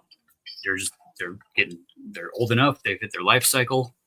You know, we'll get 6,000 or 8,000 board feet of 1-inch, 2-inch slabs, whatever. Furniture out of that shit is fucking beautiful. Getting all nice big quarter sawn slabs, and guys will split that shit up. But you know and burn it. that actually comes to that old saying: necessity is the mother of invention. Yeah, man. You'll get Find a real need, fill a need. smart. Yeah. Yeah. You'll get real smart if you need it. Find what people need, and necessity will, figure out a way to make that happen. Or you can sit around. I mean, I think part of what you're saying too, like going back to the Gen X thing, I had a lot of, I wouldn't say a lot, but at least a few folks that I know specifically were like, I'm never going to tell my kids no, and I'm not going to treat them the way that we were treated. And the whole kind of hippie mentality that came back in like my generation of Gen X, of just like the peace and love kind of fucking bullshit where they weren't going to ever discipline their children, right? And make their children's life like as easy as they could for them. Really played a detriment to the this lady. That's an interesting thing. And it's kind of like we didn't install into our kids the things that we were talking about, earlier with, how the dads would, act a certain way, and just the accountability, right? There's no real accountability in my part of that Generation X that had kids, that was kind of the, like, free floating, cuss in front of your kids, and just, fucking la-di-da, like we're not going to instill these disciplinary things, and just kind of this blasé attitude that has turned into a bunch of uneducated people that are being easily manipulated. I don't know. I think, like, there were things my parents did. Like, I never spanked my child.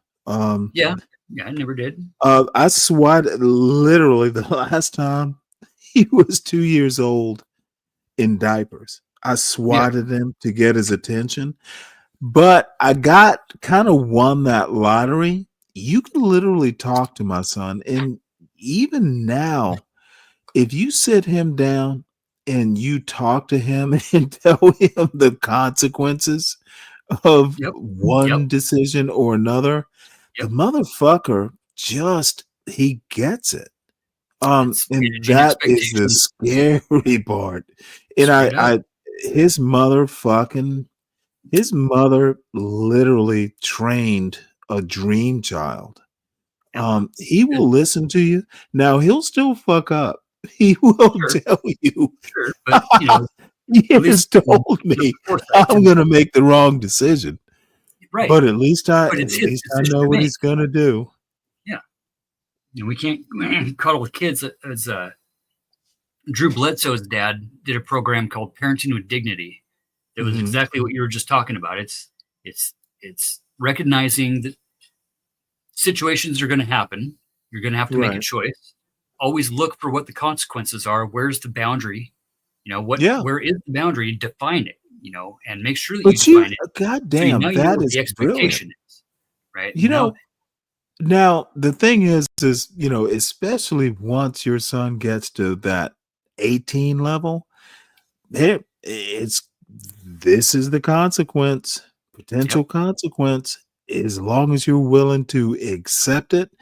Now, the other thing is don't fucking get into something I can't get you out of if I even want to bother. That is the other thing. Motherfucker, I'm not going to save you if you fuck up. Right. You need to know, the full extent. No, that whole the installing of that into the youth of today, like just I'm a Boy Scout too. I'm a fucking Eagle Scout, so that kind of plays a lot into it. That Right. whatever, civics minded, always looking for that, that pattern in society of how things kind of work and how to always be there for people, and be a good person and help other people at all times type of thing, where that whole mindset just doesn't fucking exist anymore, straight up. We don't have the civics minded groups that kids can even go to, right? We're lucky if we can get them into like a church group or a youth group of some sort, just to kind of hang out even without the God thing. And, that seems to be kind of working right now, but there's not a lot of civics minded Girl Scouts, the Boy Scouts, the freaking sports teams, sports teams used to go out and do civics minded things. Well, let me ask you a question. If it's actually true that kids these days, I don't know, Zoomers or, whatever the generation is, there is the theory that kids are turning more to the right, a little bit more conservative. Do you think that's actually happening? Because I don't see it. Not that they're depraved, but I think really the colleges are doing exactly what they've always done. Big cities are doing what they've always done, and the bigger the city and the more people you have together, the more likely it's going to be liberal. That people are going to include each other and be accepting of each other, right? The more you're rural and isolated, the more you're going to want to stay that way. You know what? That is so true. Cities are getting bigger, colleges are getting more diverse, and the white rich people are fucking scared of that. Well, straight up. In my experience, the white rich people are moving out, more to. And that happens too. Look at Silicon Valley. Okay. Look at where we're at right now.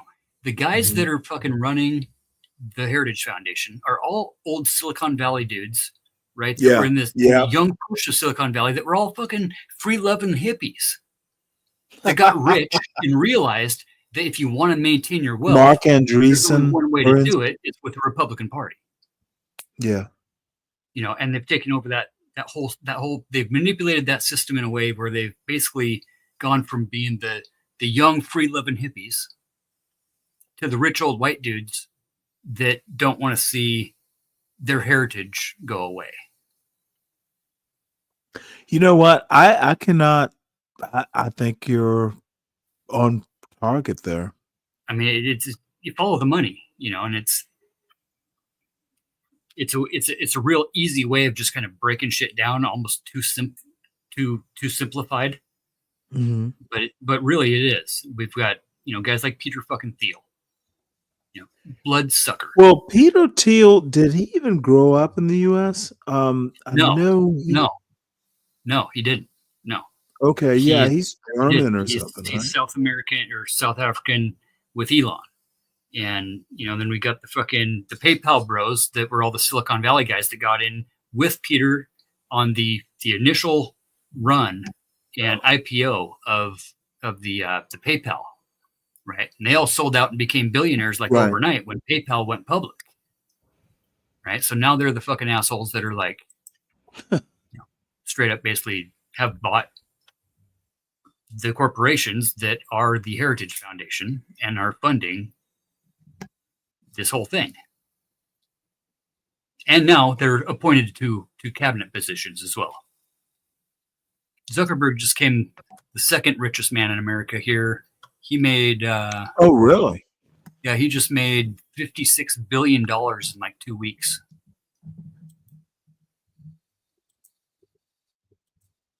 So Because Jeff the other Bezos asshole that's is running, number 3. the other guy that runs all the Chat GPT guy, that's the cabinet member, whatever his fucking name is. He hooked up Zuckerberg with all the new AI shit. So now Zuck's got all the new AI shit running through Instagram and Facebook, right? So like, you know, it's just a big money ploy. Every time Trump says tariff, okay, not one tariff has been put into effect. Not one. Not a single fucking tariff. It's actually been put into. Who's collecting the money? Where's the money? Well, there were tariffs before Trump. Exactly. I think the 10% tariff is actually in force. There's no, dude. I'm telling you, there's nothing that he has done that's been enforced. Okay, it's all the same as it was.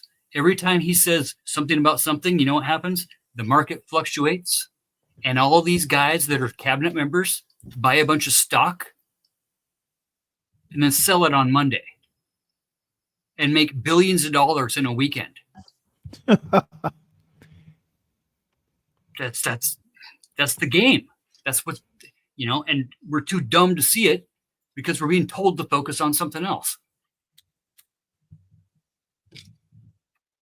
It's a money grab, bro. It's just a big money grab. It always is.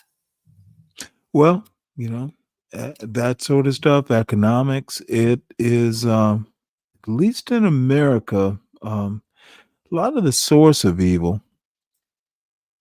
Well, it's not money that's the source of evil. It's the love of money. Well, okay. Well, right? It's the love of that money. is that. Nope. You are absolutely right. And we've got a bunch of money loving, self-grandizing, ungodly, okay, folks telling other people that their God is the right God and got them into this weird fucking state of like thinking for some reason that Jesus backs their side. Yet they can't name a single red letter verse to save their life. And want to portray Christianity through the hell, fire, and damnation of the Old Testament. And can't quote a single fucking red letter verse.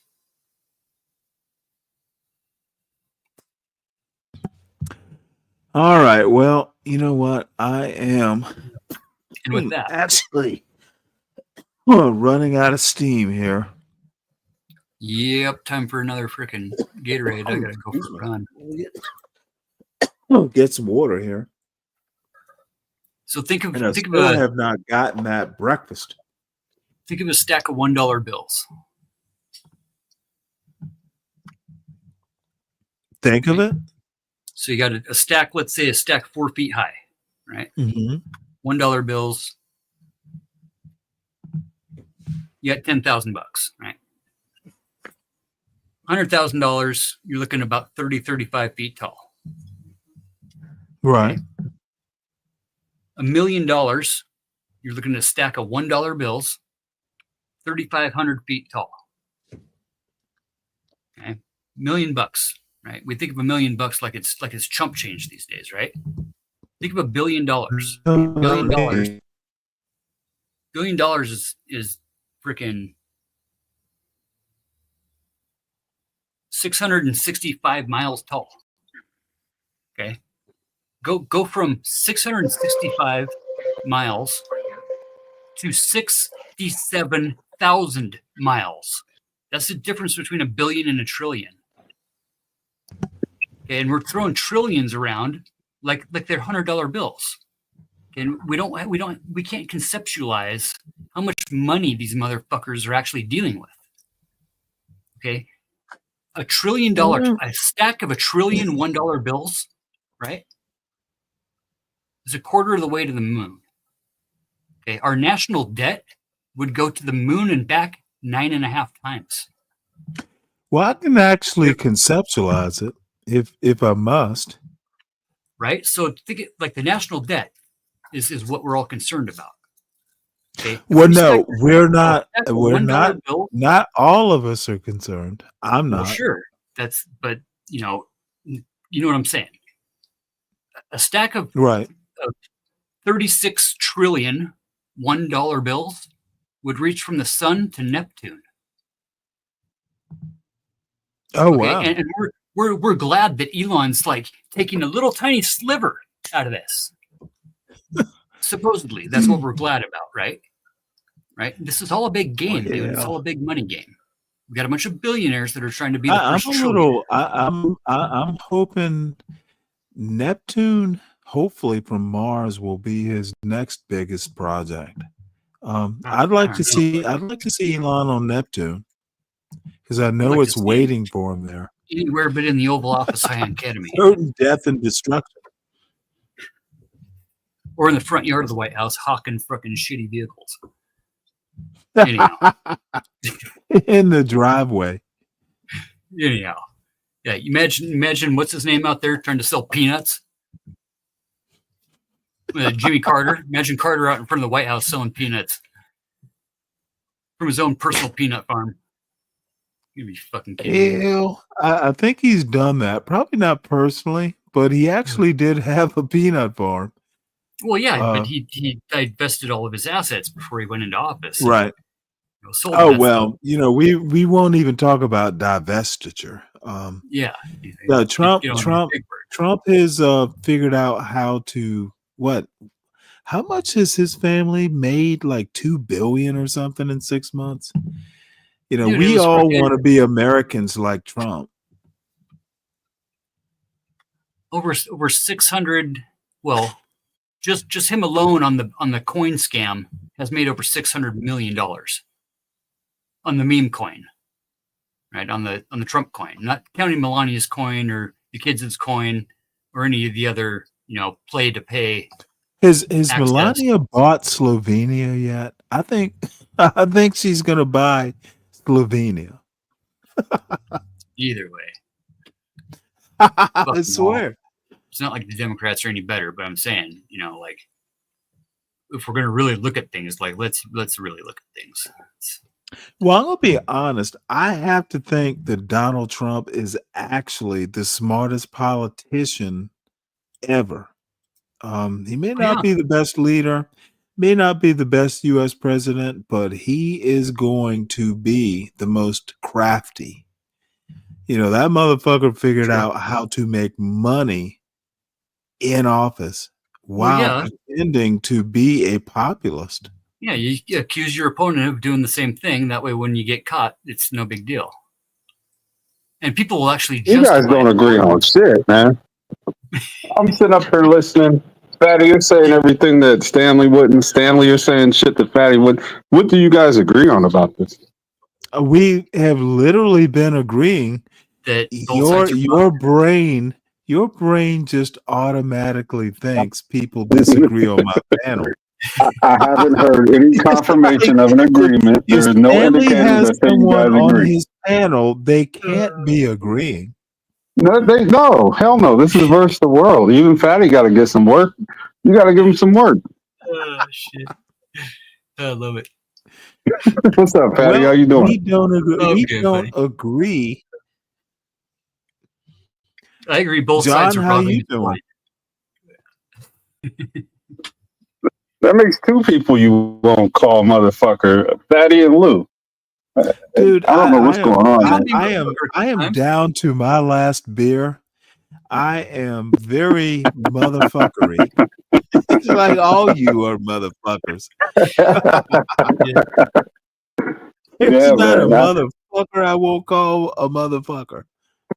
I'm in the chat. I'm like, look at this bullshit. Stanley won't even call him a motherfucker. What's up? Well, you know what? I don't call you a motherfucker that often. Oh, but more often than Lou, for sure. Well, Lou stays pretty neutral. He's good. Lou doesn't come up here that much. Nah, and when he does, he rarely disagrees with you. I don't know. I think that's why. Lou fucking disagrees in the chat. I literally try to find reasons to disagree with you so I can get at least 5 motherfuckers a week. And once I make Yeah, that quota, well, I'm you know what? satisfied. This sounds like so weird when you say that. If you come up to the panel, be a King Shenard. Don't tell me Shenard has more balls than you. He Shenard might. came up. He's been doing this a lot longer. Shenard did a lot of disagreeing today. Don't just be eliciting responses. Fucking disagree and make it worth the challenge. You know, Damn. LBJ Well, I also gotta said, find something to disagree about. Oh, come on now. You were literally just disagreeing that I think Trump is like the best politician ever. He has fucking taken the art of getting elected and, hey, I'm going to be this. And then once I'm there, I'm going to be that. Dude. The dude fucking issued a meme coin. Brilliant. He literally said, "Hey, I'm going to take an idea and I'm going to monetize it and emoluments, shemoluments. This isn't a gift. I invented the shit. People are going to buy the shit and it's not an emolument." That is fucking brilliant. Yep. It didn't exist before I got elected, bitches. This isn't me making an investment. It's my people investing into me. Yeah. Totally brilliant. He's How a much brilliant mind. That's what you how much respect of about that him. 'Cause Trump coin did you buy, Dave? I didn't buy none I of know that, you man. bought None of some. Mm-mm. I know you bought EFTs, some. I kept my money in my pocket. you did buy a picture of him riding a velociraptor, holding the AR, and It's like, fuck the ghetto. Fuck, dude. My boy Trump just put out something I want to buy. it's a talking fish. It goes. Did you, hey, did you get the shoes, Stanley? Fuck no. But Portia did. Oh, she did? My buddy that did one of the guitars. Oh, My buddy's did by the Trump guitar. you know what? Portia got like the Trump gold sneakers. Look, hey, she is a proud Trump supporter. You know what? Who knows? There'll be collector's items. No, she probably got something nice to wear with him. I hope she takes pictures when she goes out. Do you really That'd be think Portia wears sneakers? Portia doesn't wear sneakers.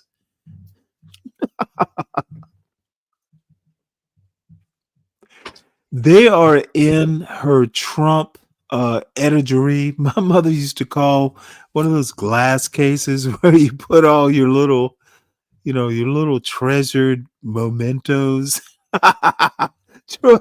Portia's not going to wear that. They are in a glass case.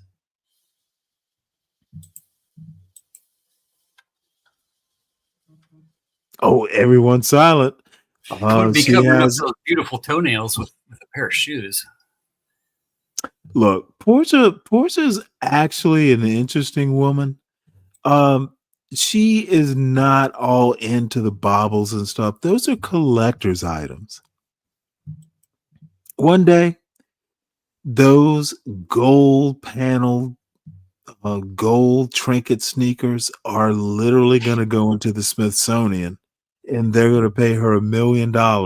Like, you have the last existing pair of Trump sneaks.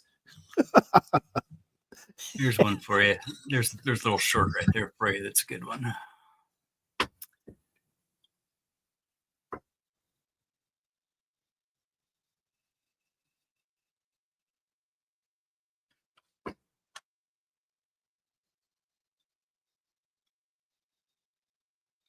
Yeah, you're not gonna buy the Trump sneakers and actually go out and wear them. I mean, shit.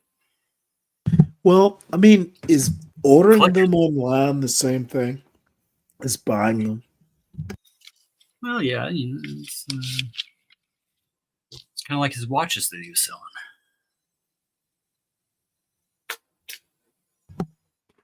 All right. Well, I have actually gone way over my boundaries of humor.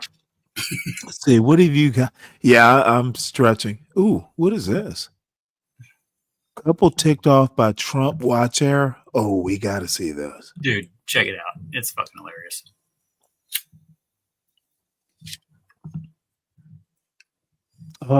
Wait, shit. That may now be even more of a one of a kind than he bargained for. The T is missing. Showing support for the president and love for his wife. Tim Pettit shelled out $640 for a watch that may now be even more of a one of a kind than he bargained for. The T is missing. It just says RUMP. It says rump. We had expected that it would have the integrity of the president of the United States. The GetTrumpWatches.com site calls its products the official watches of President Trump, but in the small print, it notes that it licenses the Trump name and likeness. The site also states it has nothing to do with any political campaign, that the watches are not designed, manufactured, distributed, or sold by Donald J. Trump, the Trump Organization, or any of their respective affiliates or principals. Showing support for the president and love for his wife. Tim Pettit shelled out $640 for a watch. That may now be even more of a one of a. You know, in the Middle East, places like Egypt, you could get these fake Rolex watches. Oh yeah. Oh shit. You can get them for down like at Fisherman's Wharf in $20. Seattle. Yeah, a guy has a trench coat full of them. So that's our president. Our president is fucking selling watches from his fake Burberry. Yeah, he makes right around 45% of everything that he licenses with his name on it. Well, I actually do think that, you know, this watch is not Trump approved. It's some huckster. Who knows? You know, but that's the thing with this whole movement. You know, you find people that are a bunch of gullible people that will buy anything with his name on it, right? So how many of these watches did you buy, Deacon Dave? He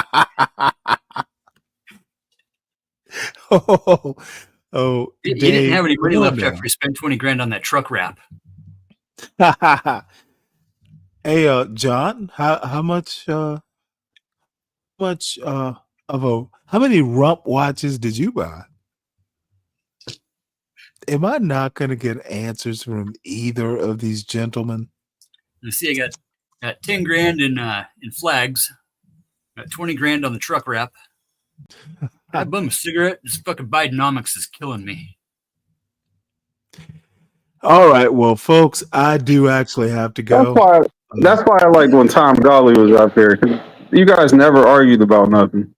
Fatty's a good replacement. Well, motherfucker, what are you too scared to replace Tom Gully? I ain't scared of shit. What you trying to say? Yeah, okay. I hear you. I hears you. Well, check out the new Tiny Desk. E40 was on Tiny Desk this weekend. It's a fucking great video. Really? Oh, you know which Tiny Desk I like the most? That Mac Miller one. That was pretty good. Yep. Mm-hmm. I haven't watched that in forever. Like a 30-piece band. With You better enjoy it. Trump is taking away all that NPR bullshit. Oh, that's fine. As long as I don't got to pay for it. You said once I send the money off, it's the government's money. I'm coming around to that. I still don't like the idea.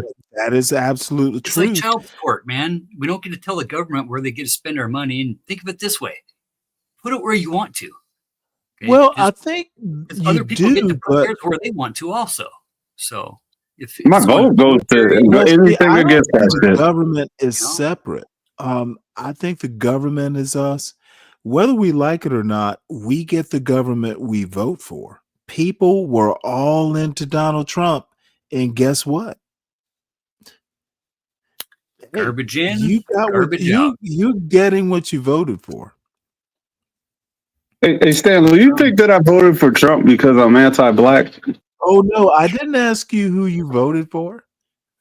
I said we, including me. Do you think anti-blacks No, voted for no. Trump? Don't take this personally. I literally did not ask you who you voted for.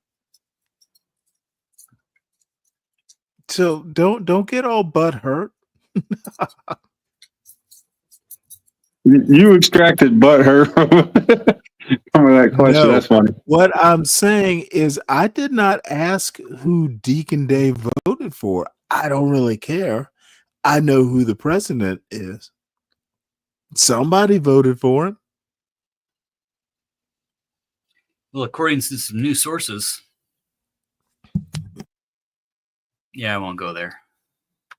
Well, no, Yeah, I like coming up here, but do the same thing. I think Donald Trump is the duly elected president of these United States. Yeah. I do not think it's fraudulent.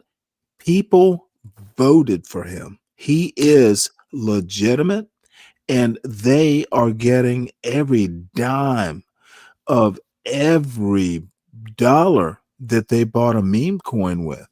Donald Trump is their meme coin. If you weren't rich enough to actually get the Trump coin, you dropped a ballot to get your president. Thank you. I'm saving up all my money to get a pardon. I'm shooting for the pardon. Don't know what for yet. I'll figure it out. We haven't figured out how much the pardon is worth. I bet it's worth you know what? Maybe you just take a couple of meme coins, Trump meme coins, and that's your pardon. That's kind of how it's working out. All right. Well, once again, I must go because I'm going to get myself in trouble or someone in trouble. John came up. What John come up for? John Galt, Uncle Fatty, my co-host today. And chat, I know people are drifting off. I actually enjoyed it. I wasn't even going to do a show, but you get all into it and you start enjoying yourself and drinking some beer, and it just becomes a true hangout. Yeah. I will clip the Uncle Remus stuff. I thought it was hilarious. That was good. I thought it was actually funny. I don't think I ever heard it before. And once again, make sure y'all subscribe to the John Gall Urban Landlord channel. Please hit the like button. Please share it with your friends because weird stuff does happen occasionally. Please subscribe to the Stanley Cross channel at Stanley Cross 6000. I'm going to clip that Uncle Remus stuff and maybe expand on it. Thank you for supporting the show. Ryan, oh yeah, John, you was part of that. Speak Radio, and Latino for Trump. Latino for Trump was kind of a surprise. He supported the show today, and so we go. He and I go back and forth, but you know what? I go back and forth with a lot of people who have supported over the months. And you know what? It's all in good fun. I mean when I call you retarded and uneducated, but y'all mean it when you say, hey, Stanley, you're a fucking boomer. You have no clue. Hey, in the end, we will probably never know if we're right. Our kids might. Hey, this is honest discourse. This is Stanley versus the world. This is what John Galt has wrought.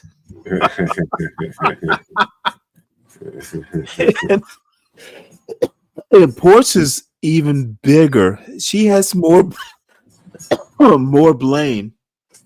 It was her idea. Hey, guess what?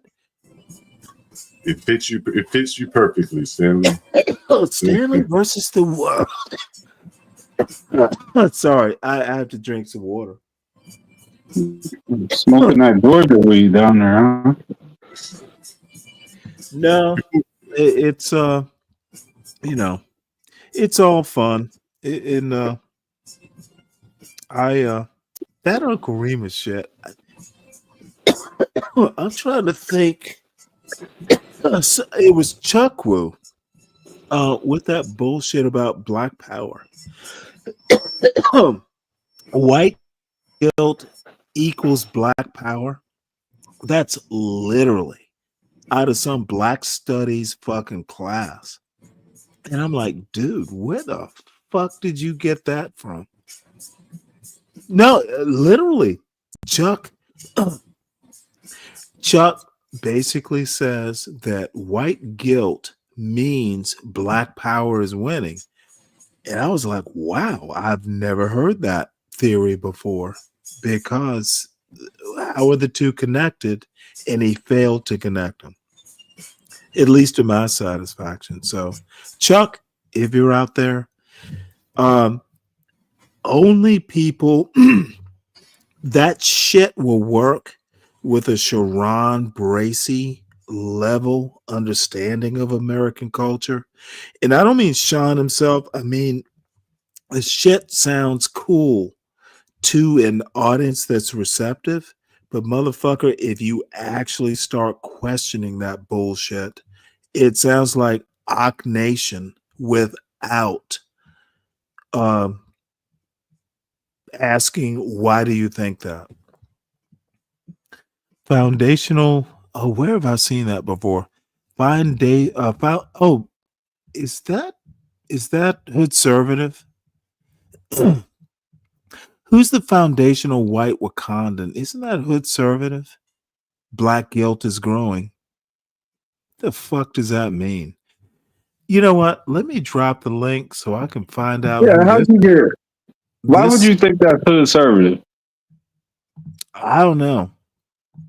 That is a good name. I like that name. Hood Conservative is the only Black American who has roots in Black America that could possibly be guilty for being Black. That motherfucker is like, I hate myself. I'm guilty for being Black. There's the link. I've literally never met another Black American who would criticize a culture that he contributes to.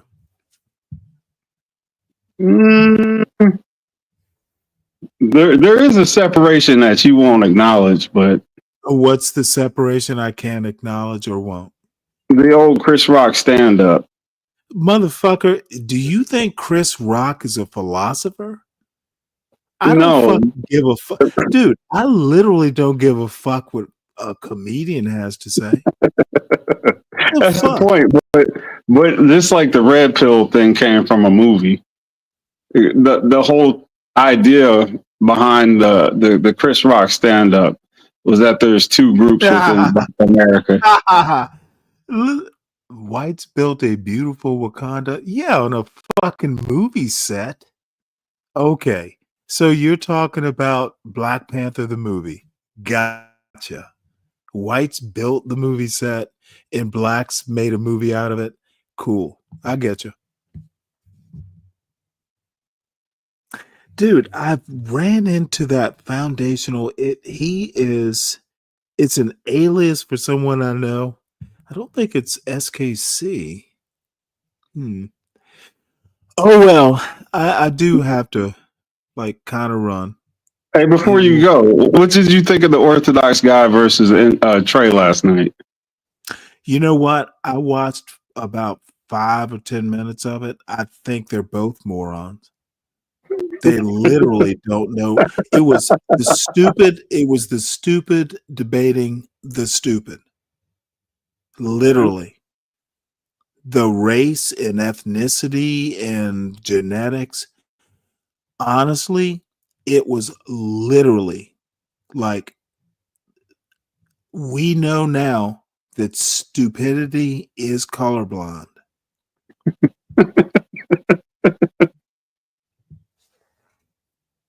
I thought they had a great conversation. Truism's a pretty good host.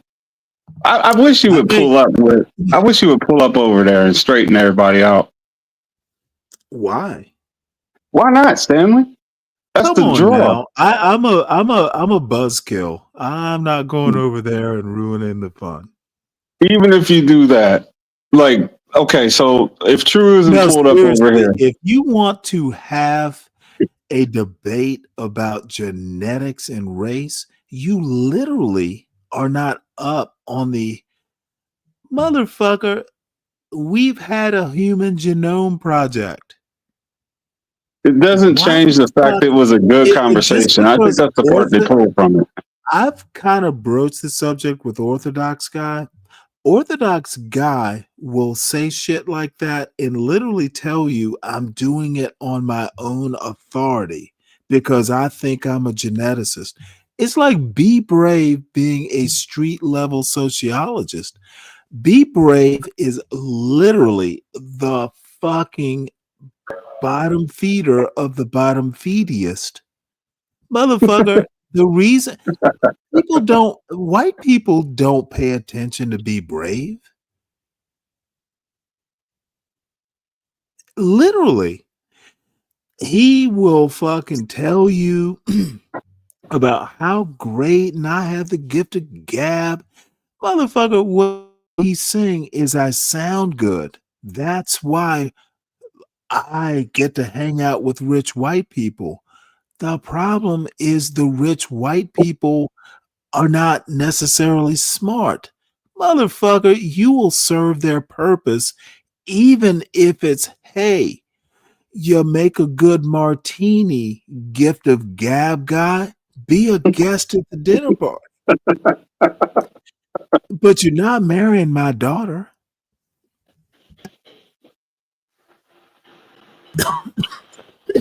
This is what motherfuckers like Be Brave. This is why I think you're kind of over. No, Be Brave. This is why I think you can oversimplify it. And I think you're disliking him causes you to miss something. Some of the things he's alluding to. Be Brave is a goddamn moron, and I haven't even gotten to his little black minions. But if you think about, I don't have to think about it, John. You don't tell Stanley how to think. Stanley learned to think. Well, based on your conclusion, Stanley learned to think better earlier than you or your massa. Literally, I think if you and Be Brave got together and started thinking, it would become the Be Brave and John show. It was a failure because it was literally stupidity on camera. There's a reason Be Brave and John as a show didn't work. I'm sorry if you and Be Brave didn't notice. I don't have to think. Sometimes it doesn't take thought to see failure. Now I wish CKJ3 was up there for this. Because he won't even let me give anybody any kudos. I don't know. Wait, who are you giving kudos to? I think it was something Brave said. I'm not sure. But he came out the clouds in the chat. Well, motherfucker, if you're not sure, what exactly are you giving kudos to? Okay, it was John. It was John. I give John some kudos, and CK came out the clouds the other day. Yeah, I don't understand CKJ3. He's a very interesting guy. Very interesting. I'll leave it at that. Yeah. Let's see, I've seen this before, where if you use somebody who is culturally a bad example, the people can't extract what you're trying to say from it for their hate or dislike or disdain or whatever it is. They can't separate that to pull from something positive. You say something positive about it. Interrupt you here, and dude, you are trying to get good things from a bad thing. Okay, the problem is I'm not absolutely sure you know what is good from bad. Good can be tainted by where you take it from. Literally, I have heard Be Brave for months. I've heard John Galt for months. There's literally nothing that, at least, you know what? If and maybe I have a perspective being older, I know bullshit when I see it.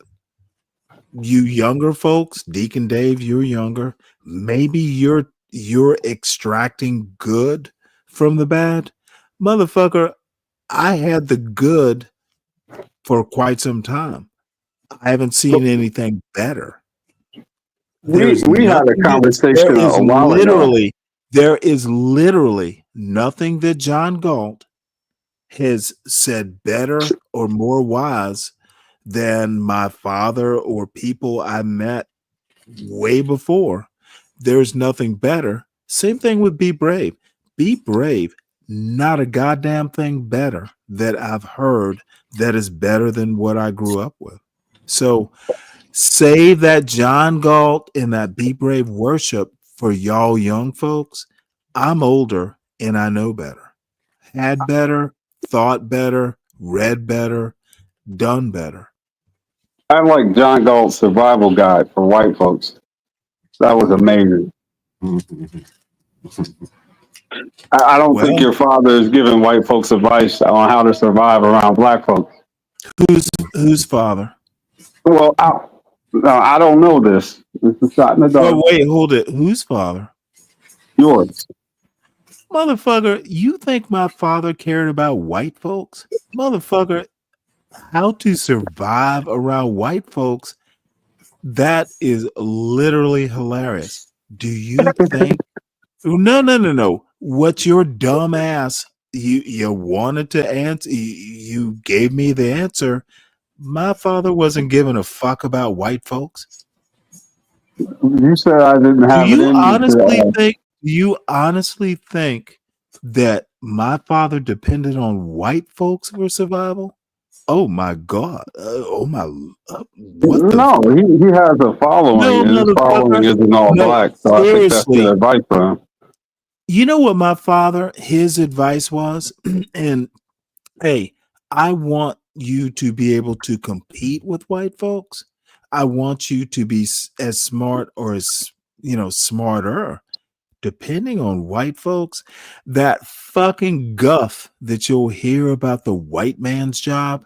Well, motherfucker, we live in a country that was literally founded by white people. You got a white man's mortgage. To be honest, if the white man did what a Glenn Lowry, when the white man gets mad, they're going to get all violent and shit. Motherfucker, the fucking anti-black blacks look black. They are black. They will go with the rest of us.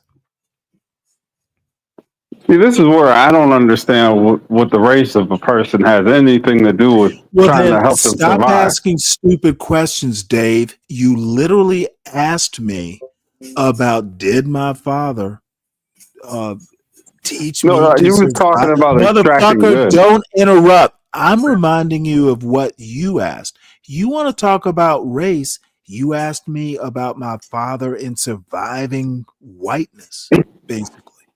You brought up race. Okay, you brought up race. I'm answering your racial question. I didn't have a racial question. My father raised me not to really give a fuck about white people. I was using John as an example. Motherfucker, this isn't John's show. Why do you think it is? We were talking about the good. We were talking. You were talking. Yes, I use that as an example. Well, John hasn't talked in a while. My father didn't raise me to care about white people that much. How about you, John? Some weeks, it could be weeks, days. I don't even see white people where I live. And you know what?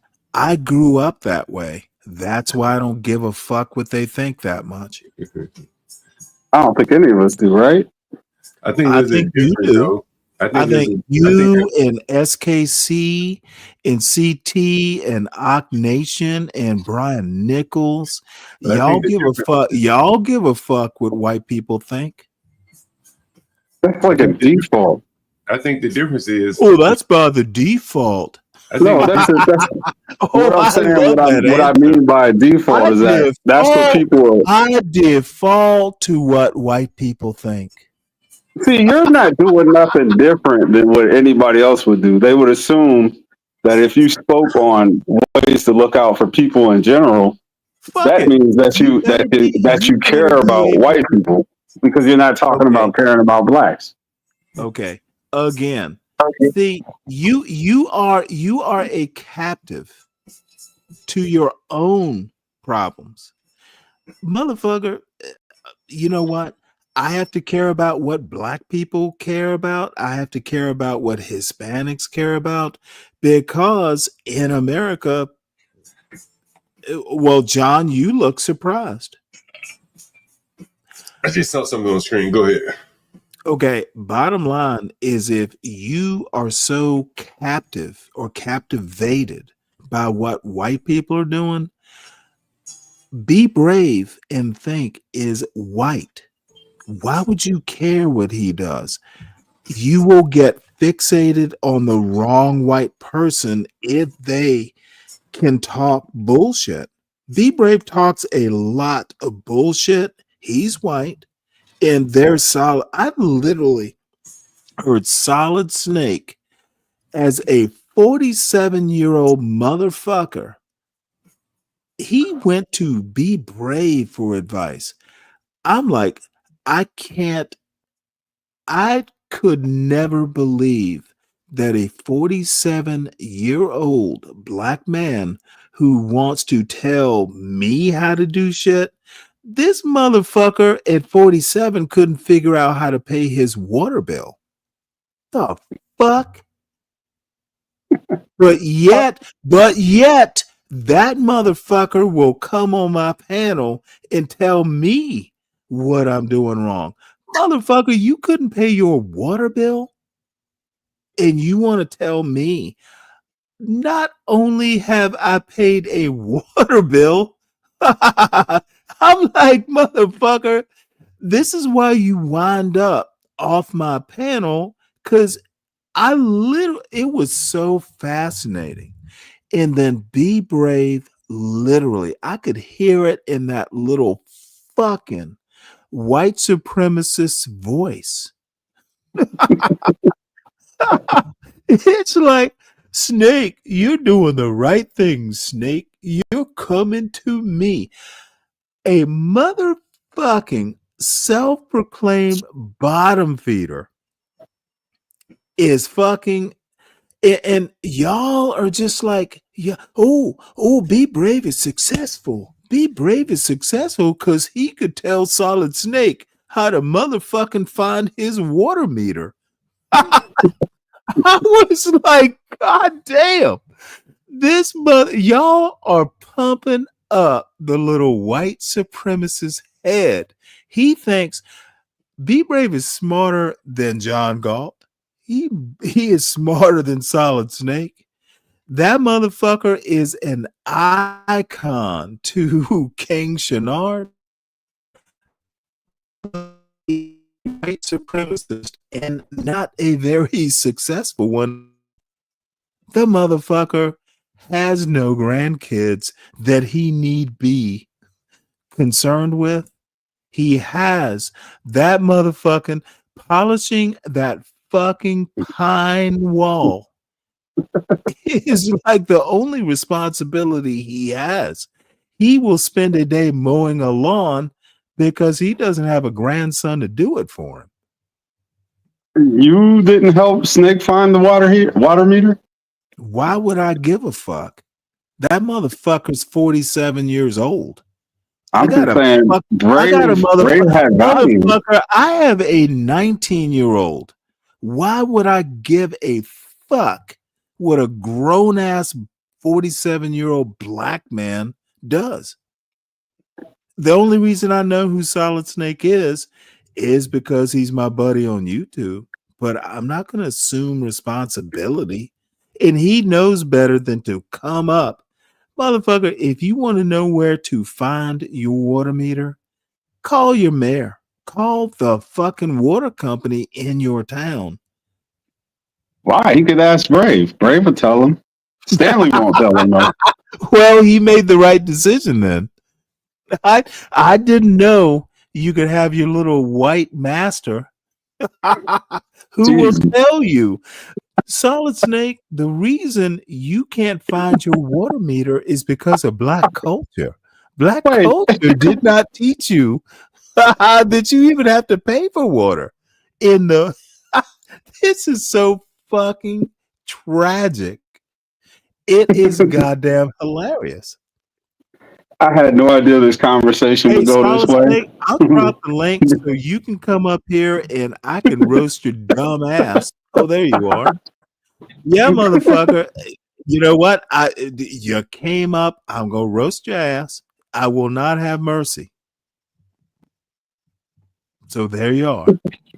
Hey, Snake, I apologize. I didn't know this conversation would go that way. Oh hell, I didn't either, but now it's happening. let me crack open my last beer so I can roast a motherfucker. I hope Be Brave will bring his lame. I want Be Brave. Hold on, no. I want if you would have watched that show with his lame motherfucking bottom-feeding white ass. It can be the Be Brave, the Stanley, and the John Galt show. Because I got all kinds of motherfucking anti-black blacks and white shades to roast. I want about 8 of y'all dumb motherfuckers up here. I want 8 of you dumbasses up here. Why everybody got to be a dumb motherfucker to make you feel better? Oh, motherfucker! You know what? I'm feeling better because I'm telling the truth. And what made you think I needed Brave to help Be Brave not help you fucking solve an adult problem like the great white father he is? Hey, Snake, how come Stanley didn't help you find it? I literally listened to. That's what it sounds like. Motherfucker. And I, as a black man, take offense to it. Hey, dude, your fucking white master helped you. Why would you think I call him my white master? Why you black people so? He why knew are you more than you. 70% so hung up on racism? This is black scorn. Whatever happened to black is power? A black man disrespecting another black man to his face. Ooh, Lord. You needed white mask. This motherfucker, you will tell me all the problems with the Democrats when you motherfucking don't have water coming out your spigot. I do got water, Stanley. You got it now. I been had it. Oh, did you? Yeah. I can't. It's part you know of the what? It's part of the house I own. I told you, it's like all I have to say. It's like a combo, like but it's across the street. It's like a deal that the white man. You are crying to Be Brave about I can't find my water meter. You were crying for nothing. No, because my water meter actually across the street. I don't give a shit about any of that. I know what I heard on Be Brave's show. Fuck all the rest. Okay. Your ass was begging, and Be Brave was loving it. Be Brave was like, Be Brave was like, oh shit, my racist ass is justified. John Galt is a holy man, and the holy man brought me Solid Snake as an offering of black depravity. That motherfucker, I have never seen a fucking bottom-feeding white man. That motherfucker was floating about 5 inches off the ground with your weak ass. Oh Great man, why white, you always got to great talk white bad daddy, about folks, great man? white, be brave and think level white man. The great John Galt has told me about how smart you are. That's why I'm calling into your panel to figure out how to pay my water bill. That is not how I see Stanley. See, that's what I be saying, man. Nobody can't be trusted. You've been listening to liberal beat for I so know long. John Galt wants That's to say literally what something, you probably motherfucker. all you I'm heard. ready. I'm ready for it.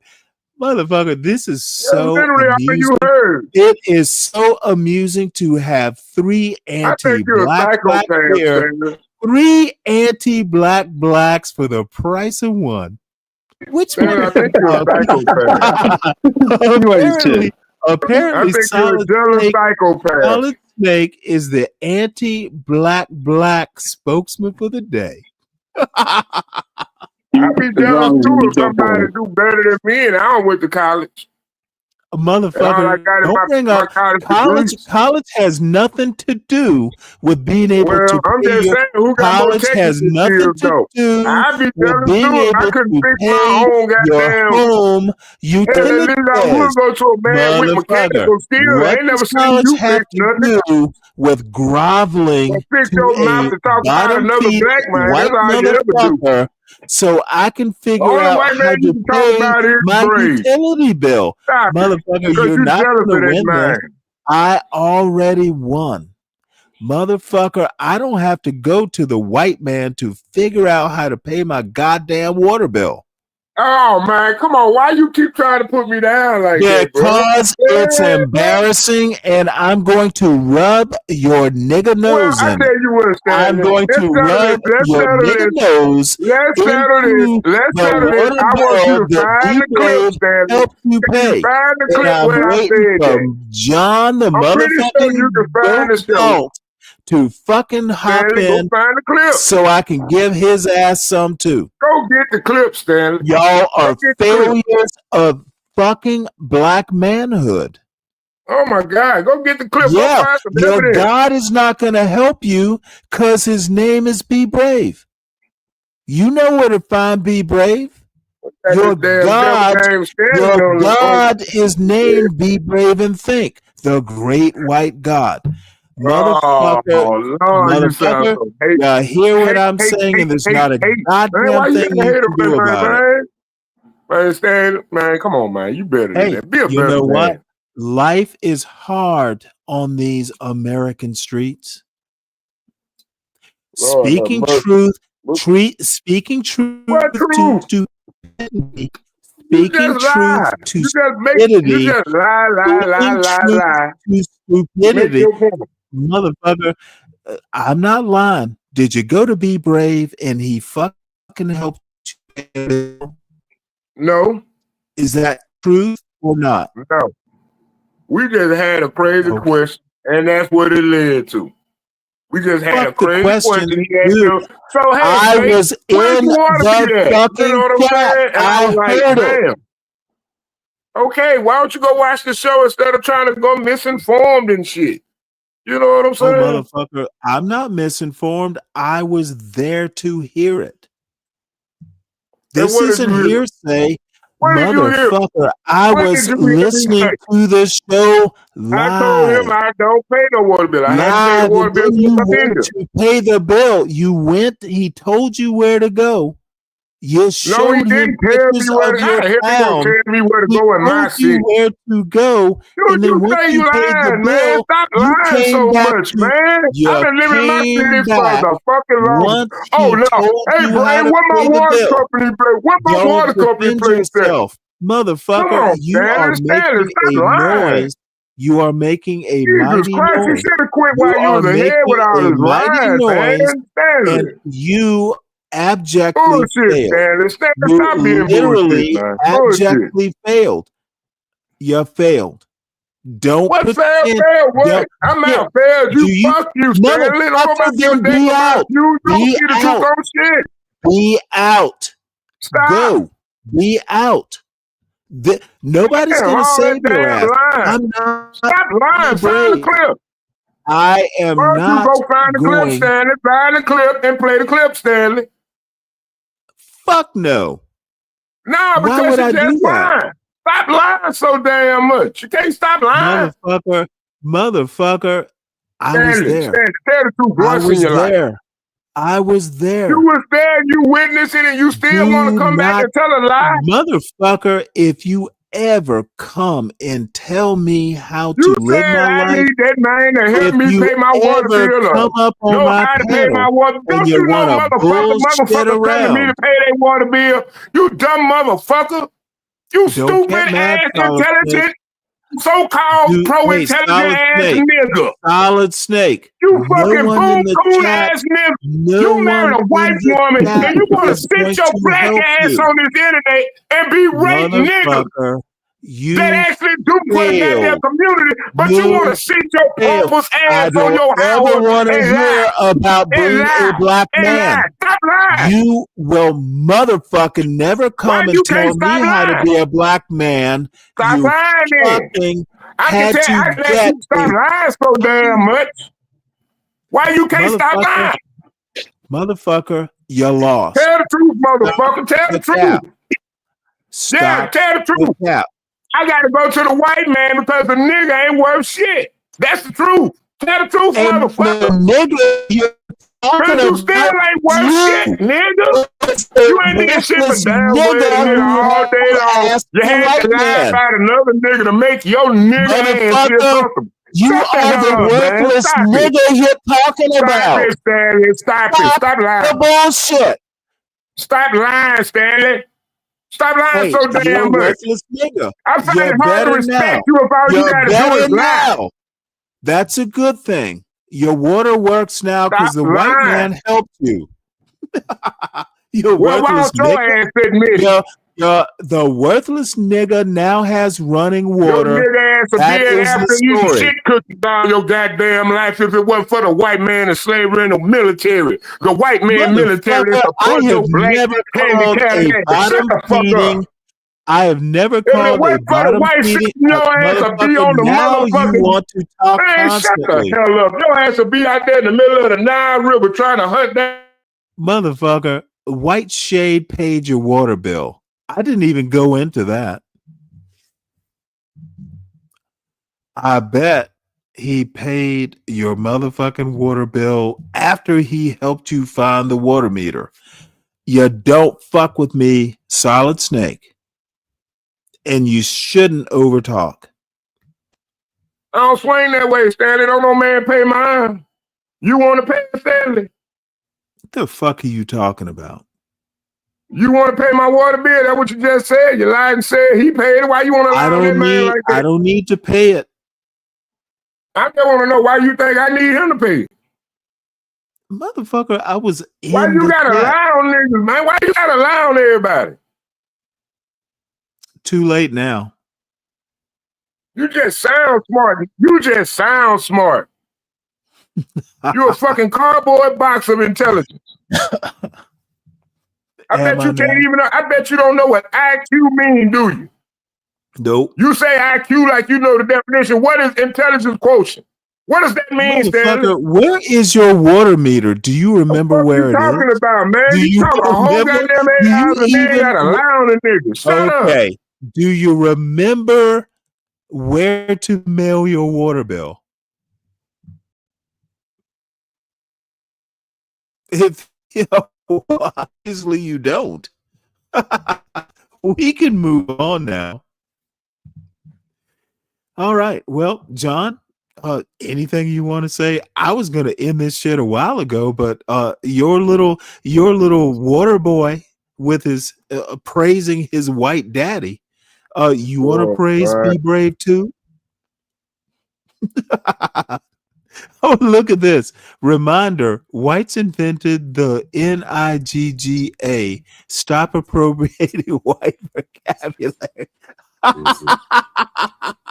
Oh, that's actually really funny. Probably talking about You were going to praise your great white father too, right, John Galt? Tell me Well, I don't about get no government funds. Well, motherfucker, your turn The white is man over. ain't cutting me no check. Your turn is over. You had your chance. We are done with you right now, Solid Snake. Let John Galt praise his white daddy. Be brave too. Any wise words about? You were telling me that Be Brave is as successful as me, correct? Well, I speak in terms of financially. Motherfucker, don't tell me. Did you say it or not? Yes or no? I don't remember exactly, but financially, Okay, your well, guys. motherfucker, you need to stop drinking so much if you can't remember what you say. I remember what you say. Okay, well, I'll take your word for You it. literally told me, well, Stanley, be brave. In the end, is as successful as you are. You don't recall saying that? In the grand scheme of things, we are. Well, let me motherfucking tell you about the grand scheme of things. Be Brave is a lonely old motherfucker. Does not have, you know what? Does he even know where his daughter is?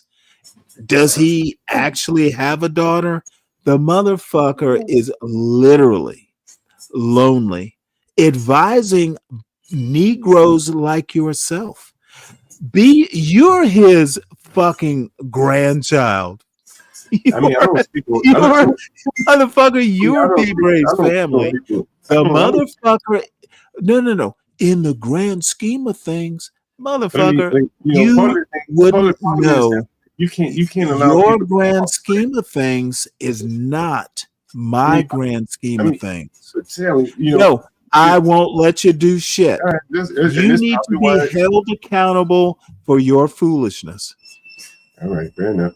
But again, like, as I say, Nate, I look at things, when I'm talking about motherfucker, and I look at things differently too. It's fine. The way I look at things, John Galt, the way I look. If you're not gonna let anybody talk, you know what? You fucking say the stupid shit that John Galt is gonna say, and I guess I'll have to listen. I mean, you should do. My suggestion to you, motherfucker, don't tell me what I should do.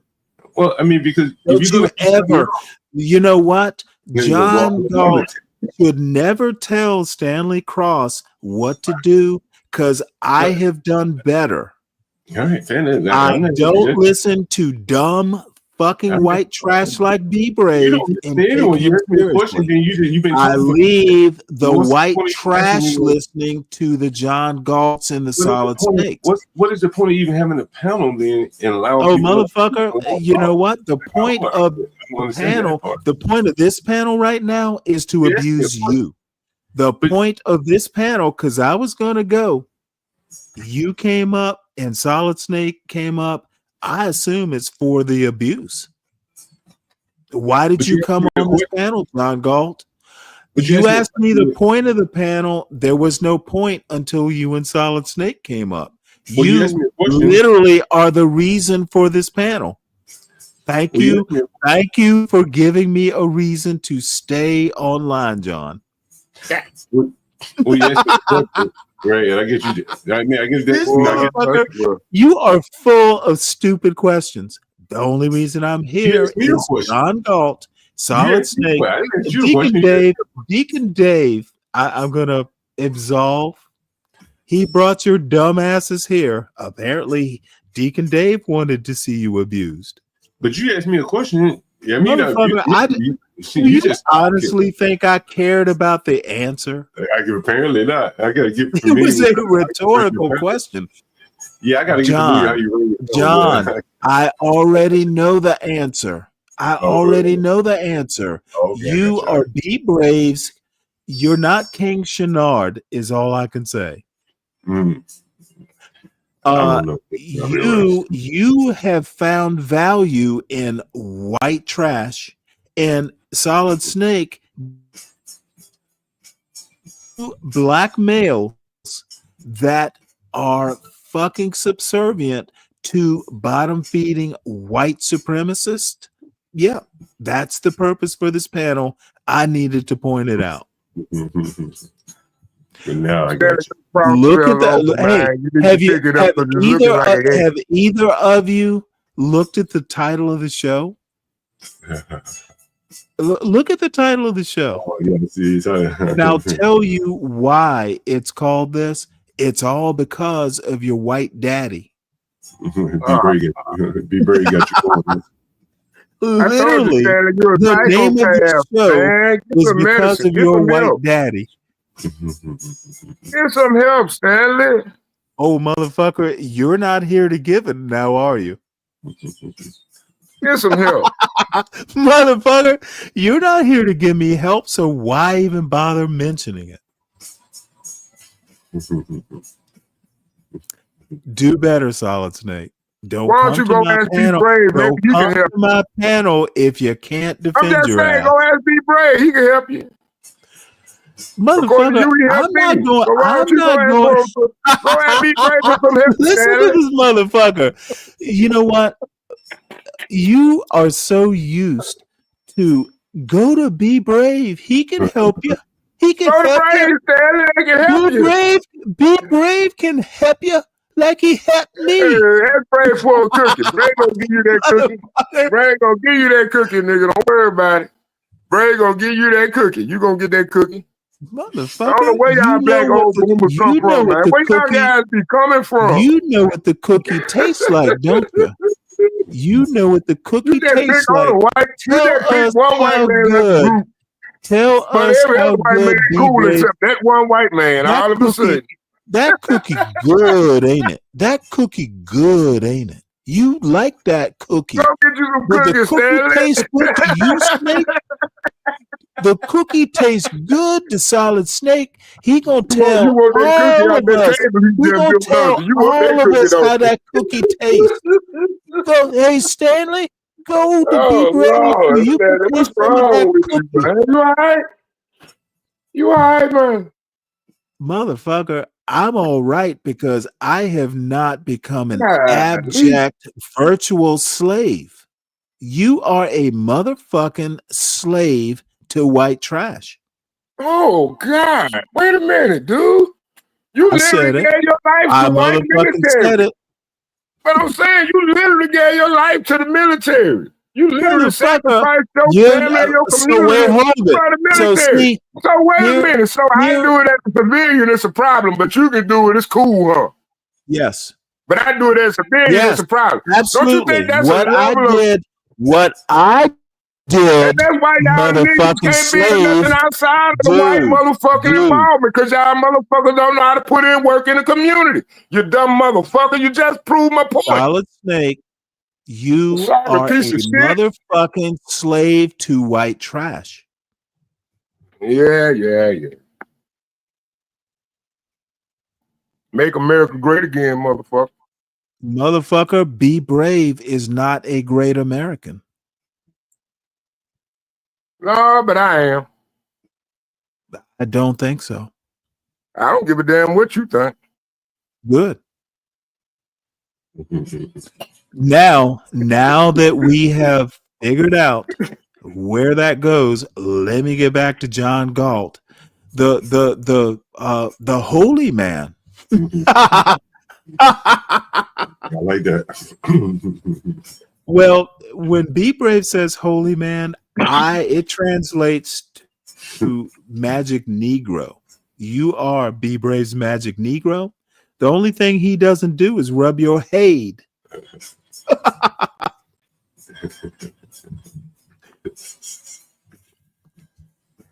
Beef and brat. Stanley, I tell you, man, like, just being honest, what I'm saying? Like, you remember the guy Nightish, you know what I mean? Like He was actually in the chat earlier today. Yeah. I got a good clip from Nightish, but it's a lot of times these people really are looking for answers sometimes, and they should never come to Be Brave to get them. I mean, they go. You ask, if you're desperate for information, you may find yourself in some dark corners sometimes, without a lot of places to turn for good. Probably the best, advice, but you got to go somewhere. And Nightish Didn't know where to go. I just happened to pop up on his panel because someone here mentioned he was having trouble. It's kind of the other side of the coin there. People do want to. Did he come over to your show, John, to get answers? Nah. Okay, then what the fuck are you talking about? Well, apparently he didn't get answers here or on your show. Well, it is troublesome that a motherfucker like Nightish with gray as hell hair comes to YouTube for answers. Where does he live? What you find is that he didn't go anywhere. I don't care to find. Do you honestly think I give a fuck about Nightish? No, I don't care either. I don't even know. I've never seen him before in my life. I mean, on YouTube. Okay, well, you want to talk about him struggling to find answers? I think he's probably my age or older. Yeah, I think he's 55. I think he said, he's similar situation to yours. His wife passed too, sometimes a lot of times when people run into a situation where they don't know the answer, many people don't even look for an answer. They just freeze. You know what I mean? And seemingly he just froze. So kudos to Snake, I guess. If you don't like who he went to ask questions to, at least he reached out, right? Instead of just freezing and doing nothing. And you and I will fundamentally disagree about where one should reach out to. After my wife died, it's about, 12 years ago. The first thing I didn't do was go to motherfucking YouTube. Oh God, Jesus Christ! See, times have changed, people. Okay, motherfucker, times have not changed that much. But a lot of young people. If a 55-year-old man who's actually 5 years younger, so he's in my age range. So don't fucking tell me times have changed. The dude is just 5 years younger. He is essentially my generation. Don't fucking pull that bullshit. He should go back to a computer. Motherfucker, why are you talking, Solid Snake? I was just trying to make sure. Why are you talking from the city? I didn't want to take no. Why are you butting in? That was the whole purpose of the conversation. But you were trying to misinform the community. Okay, motherfucker, don't tell me what I see. You need to stop. Let me finish with John. Then you can have your turn. Wait your goddamn turn. I gotta step away. I'll be right back. Okay. Well, guess it's your turn, motherfucker. Now, what stupid shit do you have to say? First of all, I hadn't paid for water since I got here, right? So since you want me to continue on with the story, what I was doing was I was like, well, let's make sure the water ain't rigged up in this motherfucker. Oh my God. Are we still talking about that? I can pay some type of legal penalties if we getting free water, Stanley. I don't know where you was listening there. Maybe you paused, maybe you was doing commentary. I don't know. But that wasn't the full story, what you trying to tell everybody, bro. Motherfucker. That shit ain't cool, Stanley. I don't give a fuck whether you think it's cool or not. It's my take on it. You know what? No, it's actually not a problem. Your take is misinformed. It's actually not a problem. Your take is misinformed. It's your problem. It is not my problem. Maybe it's an our problem thing then. No, it's not an our problem. See, this is what you fucking anti-black blacks. Didn't you just say a minute ago? You will let me finish the story, or I will put your ass in the back. But you go right back on the whole fucking 180. I will finish. How many 180s you gonna do today? This motherfucker does not understand. You will wait your turn. Okay, dude, I don't give a fuck. Bottom line is your problem is you think there is an hour when there's not an hour. You motherfucking anti-black blacks want to fucking pretend your fucking stupid ass actions are representative of other black people. Motherfucker, your lame ass begging and scraping for advice from a bottom-feeding fucking miniature white trash leprechaun does not reflect on me. fuck you if you think it does. And stop bringing it up. I was done with that bullshit about 10 minutes ago. I don't give a fuck about your water bill. Fuck you. I was literally making fun of your dumb ass, and that it ended when I stopped making fun of your dumb ass. It is not a life lesson for black people. All it tells me is, moron, you needed help and you got it. Do not act like it's Stanley's problem or a life goddamn lesson. It's a life lesson when you misinform people about topics. Fuck the misinformation. That must be a habit of the left It you is learn, a huh? motherfucking YouTube show. Get over it. No, it's a Stanley Cross versus the fucking world. Yep. Hit that like button. Hit that share button. Really? Support the host, everybody. All right. Well, John Galt is going to change his asbestos diapers. So that's that. I'll drop the link one more time because, God damn it, we are at 9 hours and I am on my last beer. And God damn it, I actually need less beer and a nap. Miss Eternity. Time flies when you're having fun, Stanley.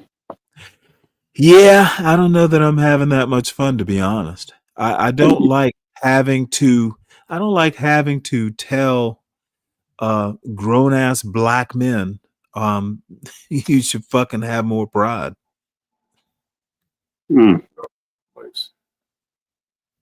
But And you fuck haven't had you- the red meat to fuck chew you- on today, so Fuck you if you don't like my response. You're on this panel and you ask me dumb questions, I'm going to tell you what I think. What is pride, Stanley? Motherfucker, you don't know what it is. I'm not your daddy. That's What what is pride pride, is. Stanley? I can't teach it to you. That was for your parents to do. I'm not your motherfucking stepfather. Be Brave might know. Why? Why would that be Why? a problem? You don't I'm think sorry, Brave say got that again? pride? You don't think Brave got pride? I think Brave is fucking so white people don't want Brave. He seems to think that he was some big shit. Even the rich people wanted to be around him. Motherfucker, you were serving bubbly. Wait a minute. They were Wait a telling minute. you Wait they were telling you to fix your tie.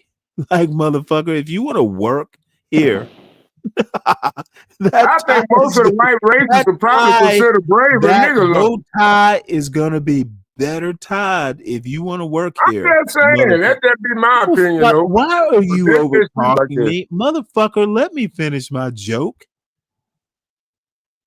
No, Be Brave. Motherfucker, Be Brave is literally bottom tier. You get fooled by that bullshit. I do not. That's why Be Brave gets motherfucker. When I do a show, that motherfucker builds a show off of my show. That didn't kind of let you know that the motherfucker is bereft. There is literally nothing. The motherfucker gets show points from me. What? Now, okay, wait, you don't believe that? Nah. Okay. I'm pretty well, sure Brave can come up with his own show. I think you just help him. Well, then that lazy ass white man needs to work harder. Yeah, so you're saying he's a lazy ass motherfucker and can't No, come up I with think his he's own functional. shows? You the one 'Cause saying that. I didn't motherfucker, say I'll that. be damned if I that actually show consider did not Brave have. functional I will intelligence. be damned if his Other than just show being did not. dormant. Okay, this motherfucker wants to defend his massa vehemently. Yeah, I mean, I can flip Motherfucker, pages of books all day, but my name has been in Be Brave's show several times, and your lame motherfucking limping hobbled ass wants to defend your massa. oh Dude, Lord, do better. Dude, don't you think them days over with? What days? That days of calling everybody master. Motherfucker, You ain't never tried to be a boss in your I own damn literally, personality. you know what? After I think like if listening, I was like a okay, boss, this I find that motherfucker. whole term master to be a little bit, disturbing if I really, respected my crew. I don't understand Solid what type of Snake, language you be throwing, you Solid be using Snake, sometimes. I Solid don't think you Snake. ever had a job. You asked me if I think those I days don't are think you ever over. finished anything either. Okay. After hearing you interact with Be Brave and John Galt interact with Be Brave, I'm not sure those slave days are over. Oh Lord, man, go ahead, man. Y'all gonna keep on pushing this pro-black, Forgive me bullshit into the for my ground. honesty. And the neighborhood still ain't gonna have nothing. Motherfucker, pro-black. you and John Galt bowing and scraping when Be Brave is on a panel is disgusting. Oh Lord. Scraping when Be Brave on the panel. Bowing and scraping, bowing and scraping. You forgot that part. Yeah, that's how you see it. Tell the truth, you respect that man, don't you? You're kidding, right? Motherfucker, Yeah, I think you you two literally. Because you're going to make sure nobody ever forget him. To raise, at the end of the day, Brave's going to motherfucker, live don't on tell through me the about voices the of end of you. the day. Motherfucker, at the end of the day, I don't worship a You fucking immortalize that, man. Okay, this motherfucker. At the end of the day, I don't fucking worship failures of their race. If we must get racial, if I wanted to fucking like worship a white, it would not be Brave. Motherfucker, you are literally a joke. John Galt, motherfucker, you are literally the holy man to fucking a bottom feeder. The fuck? What the hell? What? Modern day slaves. I think So for pro-black content, I think there's better channels on YouTube than this one, Stanley. That's just me. Where the If you want to provide pro-blackity black content or the pro-blackity black opinion, I think that'll be suited for better channels. I don't think this channel really needs to be covering pro-blackity black. I don't think we really get around to that area of the community. I have no I idea understand what you're talking about. you got a good opinion, but I mean, pro-blackity black ain't really, ain't really cutting it anymore. You know what I'm saying? No idea what you're Pro-blackity talking black voted about. for Kamala, so What is pro blackity black? Can you define it? Can you define pro blackity black, please? For me and the audience. No, I'd rather you do it every day. Motherfucker, because you can't. You're just pro-blackity black. You are just whistling Dixie. Pro-blackity black. You are whistling Dixie. Okay, so why do you hate bro? You are whistling Dixie in the tune your Massa Be Brave told you. He said in the key of fucking B, and motherfucker, you are whistling Dixie like Massa told you to do it. What's up, Lou? And that's what I call pro-blackity black. Calling you a fucking Uncle Tom. Wait, hold it. Calling you and Uncle Tom is pro blackity black? Yeah, I guess it is. Motherfucker, I don't like people who fucking worship bottom feeding white men. Talking to me about a conversation. Fuck the conversation. You thought this was a conversation? That conversation gonna last 15 Dude, when the fuck is this panel ever a conversation unless I want it to be a conversation? The fuck? Stanley, stop it. You out here throwing bricks and you Dude, living in a do trash not house. fool Stop yourself is my point. How It is you do no more that? okay. That It don't is make no sense, okay. bro. It is no more a conversation than when Be Brave puts your dumb ass off his panel. And why does it hurt your feelings so much that, oh, It me and him doesn't. can have a damn good conversation, keep the audience interested, keep the audience involved, Fuck the keep the chat out. audience. Oh, that's a fucking problem. Oh, no, he over there with the master. Who the hell are Motherfucker, you? I must tell you this. You are fucking hoeing the wrong road. Look, I'm home with some motherfucking Motherfucker, ass on you these YouTube literally streets are to me, hoeing the motherfucking wrong nice road. nigga for views. So don't sit there and try to act like we ain't been out here on these YouTube streets late night hoeing together. Me, you, and 12 Man. And Tom Gully and Ryan, motherfucker. We been out here getting it. So don't be acting like that because I call into his show or we have a conversation, whatever, and now you trying to downplay me like I'm some kind of ass picker or something. What the fuck? Really? I'm not no ass kisser. I don't know where you Yes, come you from are. with that. You are No, I'm not. literally.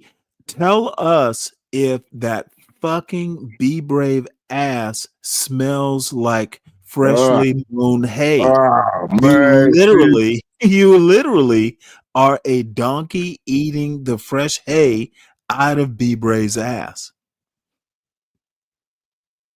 Lord have mercy. Motherfucker, do you actually think I don't mean what I say? I don't give a damn if you do. You probably do. You literally voted for Joe Biden, and he wasn't even on the ballot, motherfucker. Shit, you wanted that crazy retarded robot to win again, didn't you? What the fuck? I'm sorry, I didn't hear the last thing you said. No, man. All right, well, Lou, welcome aboard. Yo, I ain't even been here but 10 minutes. And I just came to kick it with you and John on a Friday. Salute solid, kicking it with y'all, man. I don't even know what y'all talking about, but the last 5-6 John, minutes I think have had my John- side hurting. Well, John, I think John has started his own stream because you know what? That motherfucker needs to be bashed for his Be Brave love too. I'm fucking sick and tired of hearing grown ass black men fucking deal with. Goddamn, he's a shit kicker. And you know what? I like Be Brave too, but there comes a point in time when you gotta call a shit kicker a shit kicker. Well, you shit kicking right now. You kicking shit because your ass ain't talking about nothing. Motherfucker, when I kick shit, it's my own cows I'm kicking shit for. Stanley. Interesting. That was okay. Go ahead. Like, I don't even want to go there because you know what? It's gonna go back into that 180 Okay, conversation. what you don't understand, my dear fellow, is Be Brave is just a YouTube character, and when I call him white trash, I literally know he's white trash. I don't have doubts. I don't motherfucking have to mince words.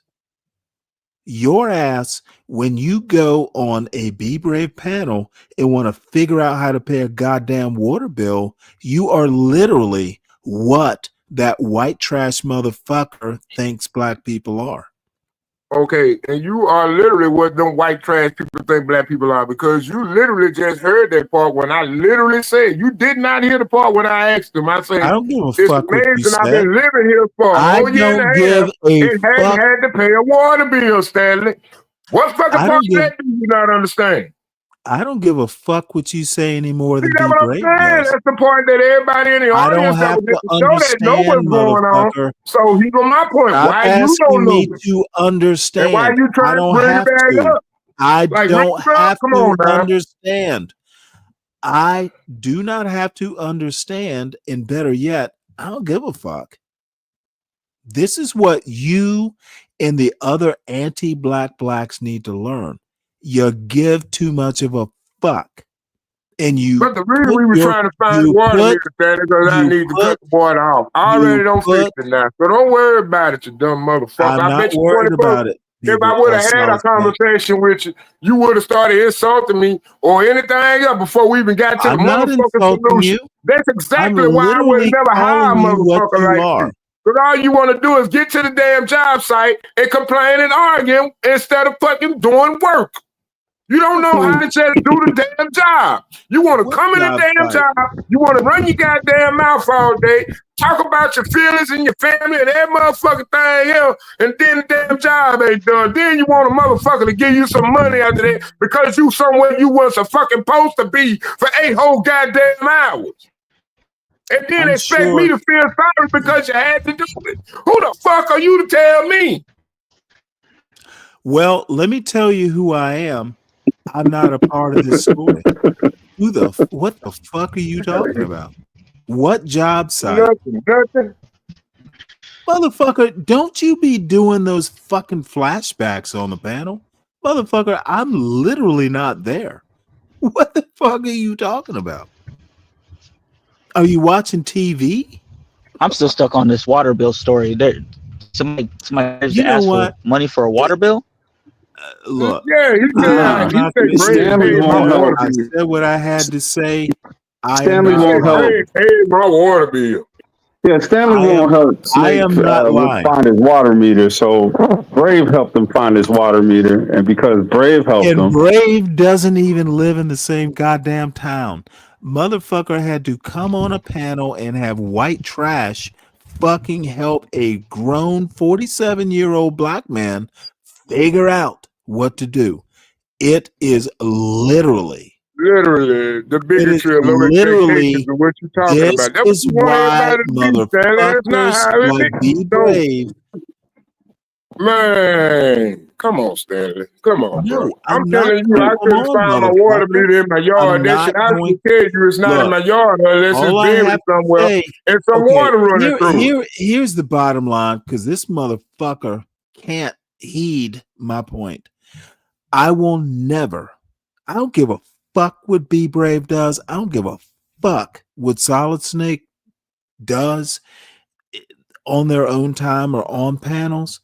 What I can't abide is Solid Snake coming up here and telling Stanley what he needs to do. Well, Stanley, you ought to do. Fuck you. You can't even pay your own goddamn water bill or find your water meter.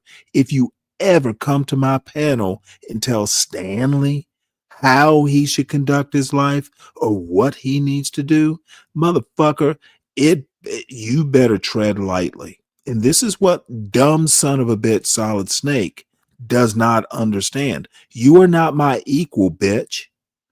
Same thing with John Galt. John Galt is not my equal. Motherfucker, I have lived more life and done more things than both of those dumbasses combined. And I've lived enough life to not worship some bottom-feeding white boy. Motherfucker, he can feed himself. He can get online and make a joke or two, but motherfucker, this is not success. If Be Brave wasted his whiteness, I'm not going to fucking worship that. I leave that to the John Galts and the Solid Snakes. Motherfucker,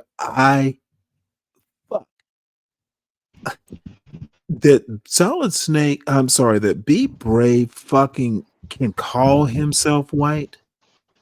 That's about the best his 70 years have been able to provide him.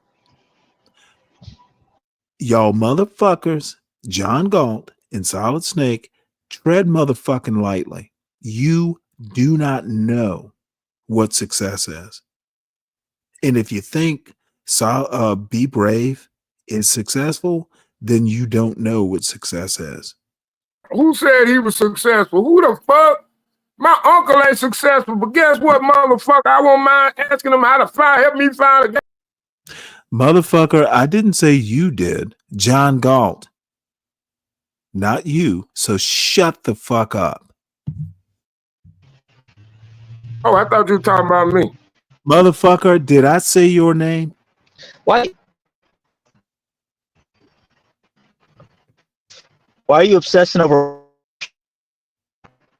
I'm sorry, you broke up. Why am I obsessing? I assume you mean me. Do I sound we bad? can't hear you. Okay, hold on.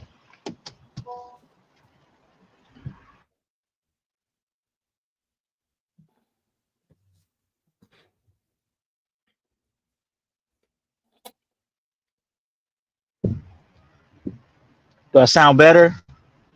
You do. The question for you, Stanley, is why are you obsessed with white trash You're breaking up again. every day upon Talk through the hours back of chat Be if you Brave? must have an answer. All right. And in the meantime,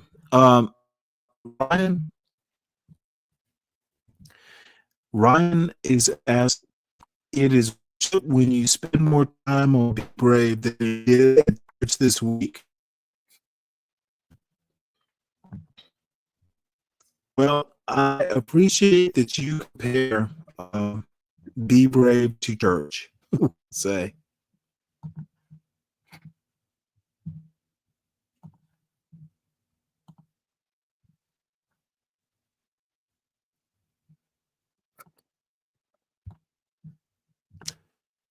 Can y'all hear me?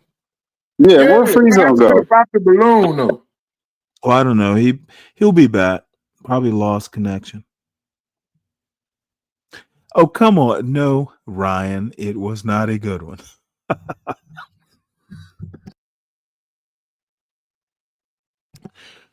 And I'm kind of sorry. I think I know where Lou was going to go. But you could type it in the chat, Lou, or come back to the panel.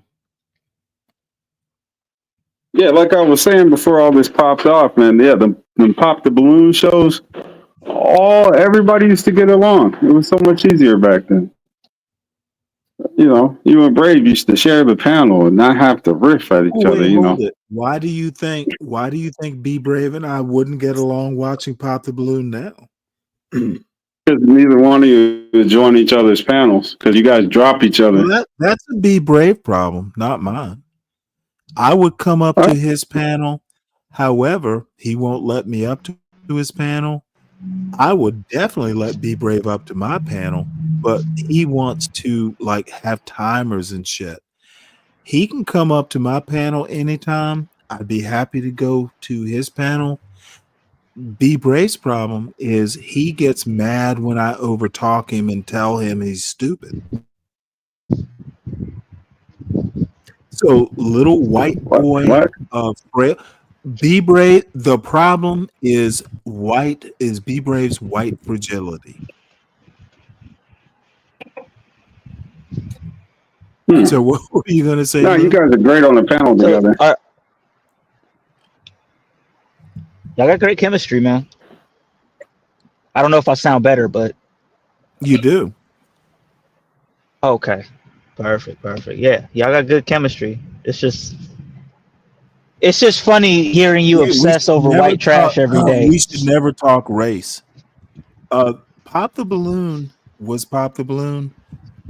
If you haven't figured it out, Deacon Dave, we weren't talking race. At least I'm sure it could have come up, but Be Braves. No, it did. It did. It came up in this.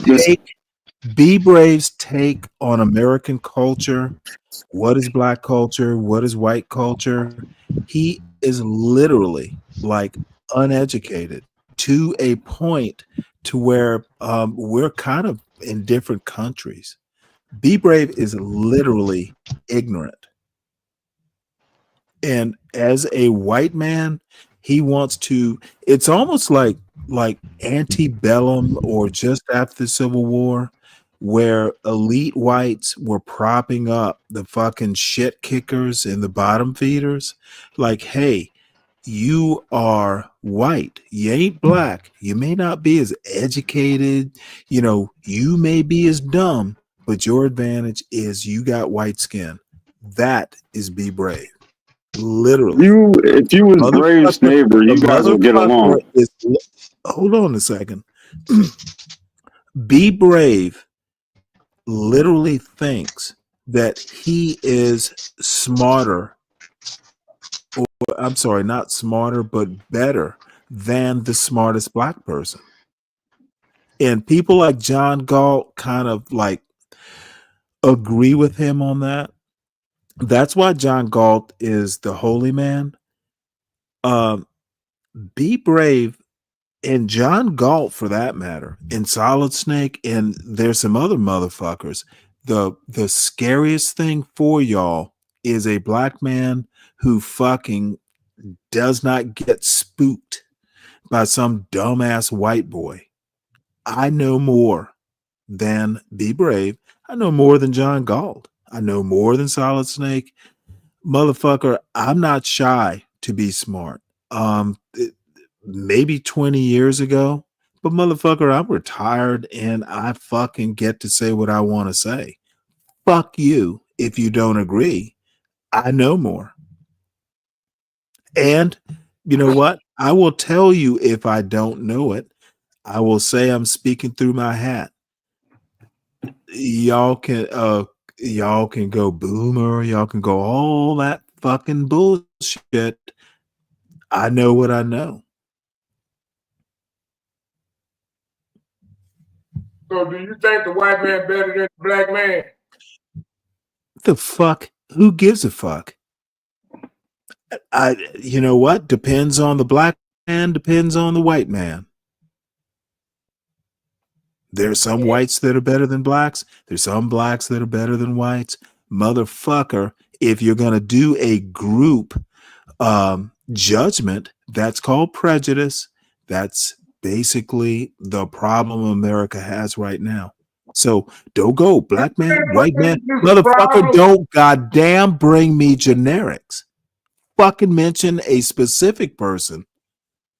Don't fucking do that. Don't do that fucking generalization. That's why dumb fucks like Be Brave and dumb fucks like Solid Snake and dumb anti-black blacks fucking, I think, are idiots. But do you think everybody Motherfucker, you better be specific. Don't ask me generalities. I'm just going to shit on you. Okay, but why I gotta make a certain? Why you just can't respond to the question? Because the devil is in the details, dumb fuck. Okay, so here go what I'm saying. Do you believe in inclusion of equal? Well, what they call it, equitable inclusion? Do you believe everybody ought to have a right to be included in any group, regardless of race, creed, color, or character? No. Okay, so what's the problem? The problem is your dumbass question. What's wrong with it? Literally, you sound like a moron. But what I'm saying is, you literally sound like you are fishing for something and you can't be specific. It literally, why are you even fucking wasting my time asking me? Why are you wasting my time asking stupid questions? Motherfucker, see, this is the people like Solid Snake. His little kindergarten teacher taught him that there are no bad questions. Motherfucker, there are bad questions. There are stupid questions. Don't waste my goddamn time. Stop it. There are such things as stupid questions. Ask better questions. You will get better answers. Who the fuck taught you that any question is good? Hey, Stanley, at least I did listen in class. I didn't cheat on all my tests. I don't give a fuck about any of that. Heed my point, which is don't ask me stupid questions. One thing I can tell about your character: accountability is not your strongest virtue. Accountability is not your strongest virtue, Stanley, because you damn sure don't argue for it. Motherfucker, I am an evil character and I don't like stupid people. Ain't no evil Don't be character. stupid.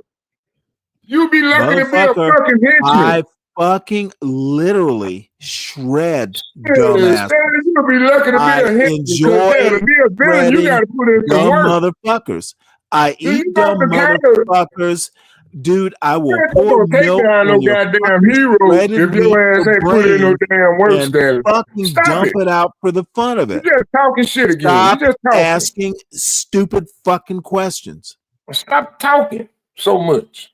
Motherfucker, leave my panel if you don't like hearing me. Well, goddamn it. Nobody, motherfucker, Nope. you're not Hell a no, I fucking ain't giving you no slave. luxury, nigga. I got all day off. Motherfucker, I'm off all escape day. the panel. You might Escape well the start a new panel. stream. Nobody's gonna set a bloodhound after you. You might well start a new stream. Why? Because I'm off today. Bye. And you need to fucking go and enjoy your day off. no. What Hey, time that's you your started the co-host show for today today, anyway? Stanley. You Might said as we was well. at 9 hours. So you probably started with like 4 o'clock? Dude, I'm not starting a new stream. John, I think John is doing a show right now, isn't he? Yeah, but John trying to be solo dolo, man. I don't. Motherfucker. He got his Believe me, homeboys with him and shit. if you go You and ever ask tried to call John, in on the stream and he talking to his friends and stuff? I think that I don't know. I wouldn't do it. I know. My friends ain't no, shit. you know All my what? friends suck. I think, dude, Oh no, clip John, that! Don't clip that, y'all. what the fuck are you talking about? You're not man No. enough? Motherfucker, I'm you just said saying, what you don't clip said. that, y'all. Yeah, I think just said John it. does just fine. Look, John does the show he wants to do. The motherfucking street interviews, I'm not capable. That motherfucker is a genius when it comes to that sort of show. So I don't know why you want to be an asshole, Solid Snake. John Galt is good at what he does. Hey, Stanley, Man, I ain't gonna Lou lie. has a Location question. make a difference, though. I wouldn't do it because I ain't got the location to do it. Motherfucker, that's why John Galt is doing it. Yeah. Shit, I fuck around and do a motherfucker the street interview, motherfucker whole goddamn gang come up there and the goddamn shootout get started out. Don't Watching know your ass why fire you're stream up. nattering on. I have no clue. Goddamn gang shootout just go down. Like goddamn fuck stream got shut down. Why? Because somebody got shot. What the fuck? That's Might an have been me. interesting question. Can you elaborate on this, FWW? You guys think it is fair to judge blacks by using Stanley as an example? No. That's why, motherfucker, you should not use one motherfucker to judge other motherfuckers, dumbass. Stop using one person to judge a group. God, such a stupid question.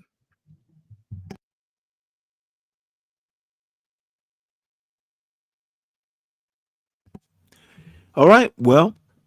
I don't think that's, I don't know if that's a stupid question, Stanley.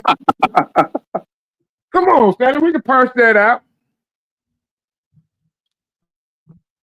Oh, so why is Stanley using B? Oh, okay. Well, I'm actually that's not what I'm judging saying. others. Yeah, see? Well, no, motherfucker. Let me answer the question.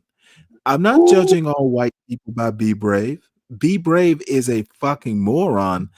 I'm using the black people who worship Be Brave and make excuses for him. I'm not judging. Motherfucker, I was married to a white woman. I have a white father-in-law. No. Be Brave is the worst of whites. Now, there are worse whites, but no. I why would I judge white people by Be Brave? God damn. No, I don't lose, FWW. I rarely lose on these panels. Keep trying, though.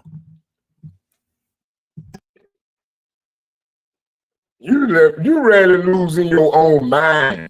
Say it. In your mind. In your mind. Not public opinion. No, see. To win, you got to win over public opinion. So you fail to do that.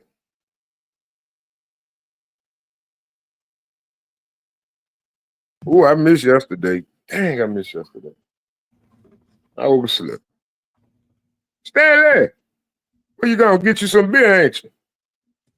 Stanley on ducked out the panel, y'all.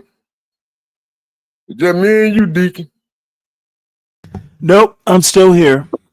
Bro, what happened? My bad. Stanley, I thought you were going to get your beer. I said, shit, I thought you said, fuck that.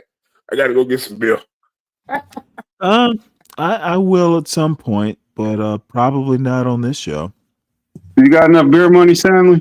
You gonna fire up another one? You know what? I'd have to leave home to get it, and I can't leave this show alone. Nah, don't do that. But go make a beer run. I'll send you something. I'm good. Send me something, support the show. But hold on one sec. I'll be right back. I am listening. I think Stanley one of the 1%ers, man, in the black community. I work for a couple of them. They go is a golfing. 1%er in the black community? Shit, I go golf. I've been golf buddies with a couple of them. I'm sorry, Stanley. Well, I was golf caddy. You know, yeah, they don't have too many friends. Okay, my question was, what is a 1%er in the black community? That's the question. A rich man. Motherfucker, I'm not rich, and rich does not. Why you ain't never really accept my mean much. cash app then? Why you keep sending me my shit back? Okay, I have no clue. I have not seen a cash app. Oh, well, what the hell happened?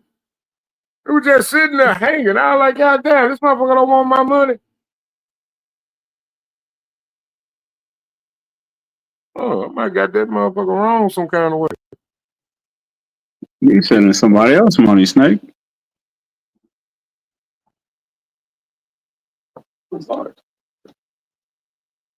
He was sending "Be Brave."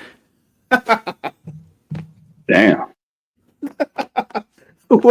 Did you confuse me with "Be Brave"? I don't think you spelled it right. He always accept the money. Nah, that's all right. It'll get here, dude. You know what? I y'all have been rather generous supporting the show, and I'm gonna have to be honest. Dude, I've had a few beers, and I am having fun talking shit. Some of it's shit. Some of it's actually like the "Be Brave" stuff. That is for real. I have a critique. I think Be Brave is a great person, but it is troubling that motherfuckers will find entertainment in pure, unadulterated racism. That shit is racist. It's toxic. And to be honest, if you can't let your kids listen to it, like your teenage kids, and I admit I'm a little weird that way. I honestly think that Be Brave is a racist. And when's the last time you spoke to him? He was in the chat earlier this morning. Remember, you were here. No, I mean on a panel. I don't remember. Not too long ago. Was it since the debate? Yeah, I'm sure it's been one or two times since then. No, Richard. Okay, see, this is the bullshit I'm talking about. Now, Richard says it's culturalist, not racist. See, this is literally white supremacy gone wild. White supremacy, and this is more a critical theory thing. No, Be Brave is a motherfucking racist. Okay, if he was a culturalist, and there are such things, but it's not racist, literally, Be Brave has no clue about what culture is. If he did, he wouldn't make some of the arguments he does. And you can think, I don't know what I'm talking about, but I actually do. Hey, I think you got a secret weapon. That CKJ3. That's your CKJ, secret weapon. not really. It's like your Batman. He's Robin. Dude, you actually think I need a weapon? Be Brave is literally Be Brave. He can only exist on YouTube. If that motherfucker actually had the scrutiny of even his own white people, this motherfucker would be laughed off of Hee Haw. The dude is literally ignorant. He, his patting himself on the back, he's the only one patting himself on the back plus his audience. Like, who I think in I hate to pick on her. Yeah, white supremacy is not a group accusation. It is a culture critique, you goddamn moron. Motherfuckers, you can't figure out personal criticism from a cultural critique. This is why a lot of what I say gets confused as personal attacks. Y'all really don't know shit. And that's fine. You know what? I'm dumb for even understanding the difference. But it is disturbing when motherfuckers want to tell me what I'm doing without asking me why I'm doing it. Why are you saying this? Why are you making the white supremacy comment? It's not directed at a specific person. If Be Brave thinks he's a culturalist, then white supremacy is something he doesn't quite understand. Be Brave is a racist. Personally, he buys into racism. I think that's a bad character assessment to make of him, man. I'm sorry. Motherfucker, do you think I'm making a character assessment? I just do. Yeah, I think that's a bad slander, man. I think that's a horrible slander to put on him, man. I'm gonna be honest with you, Stanley. I would never consider Brave a racist. Never. Not in my longest days. Motherfucker, you're not smart. If Brave was ready on the side, I mean this with all due respect. I promise you, I'll stop my car. I mean this with all due respect. I'm not 100% sure you understand what a racist looks like. Because I think I'm you're not sure you understand what a racist Let me is, finish. man. I don't think you ever met one. I have. Be brave. Be brave. Solid Snake, I think you're a racist. Well, I'm a culturalist, Stanley. I'm not a racist. I understand the importance of having a positive and upstanding and progressive and functioning culture. Okay? Now, if I got criticism against my culture, it's to a certain percentage of my culture that exhibit that behavior. Now, if you call that racist, then, well, you ain't one of them motherfuckers, Stanley. Trust me, you ain't one of them motherfuckers. You can understand shit that they don't understand. Damn. Well put. Oh, you dumped him. You're on mute, Stanley. I don't know if you know that. Culture is not a personal possession, you moron. So start exhibiting that. You don't have a culture. You do not own it. You can't pet it. You can't feed it. Motherfucker, you can't drive it. You don't have a culture. It's the other way around, you goddamn moron. I think you get it. I just don't think you get it.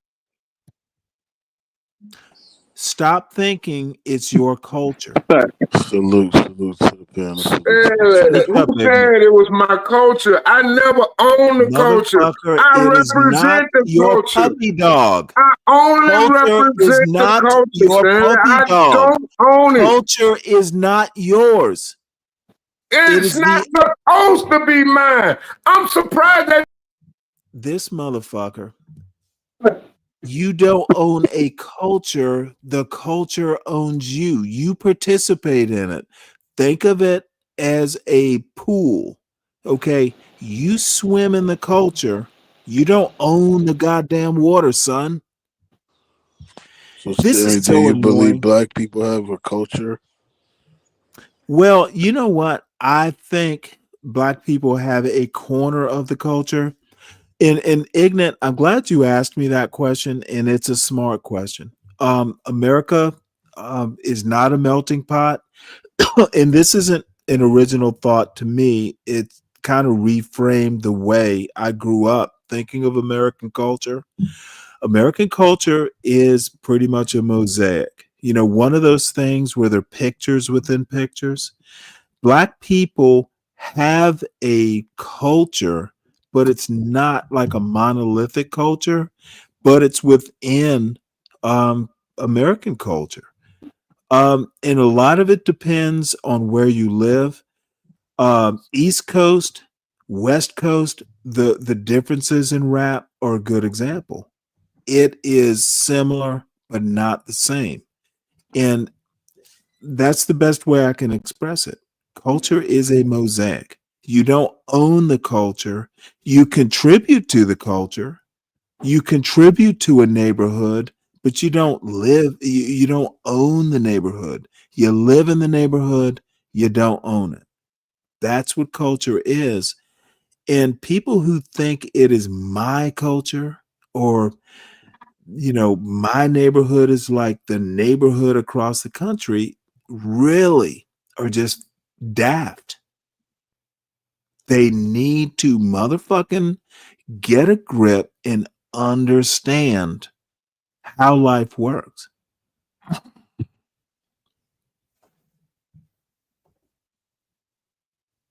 So that's my answer. Stan, what do you think the biggest problem in the black community is today? Black racists.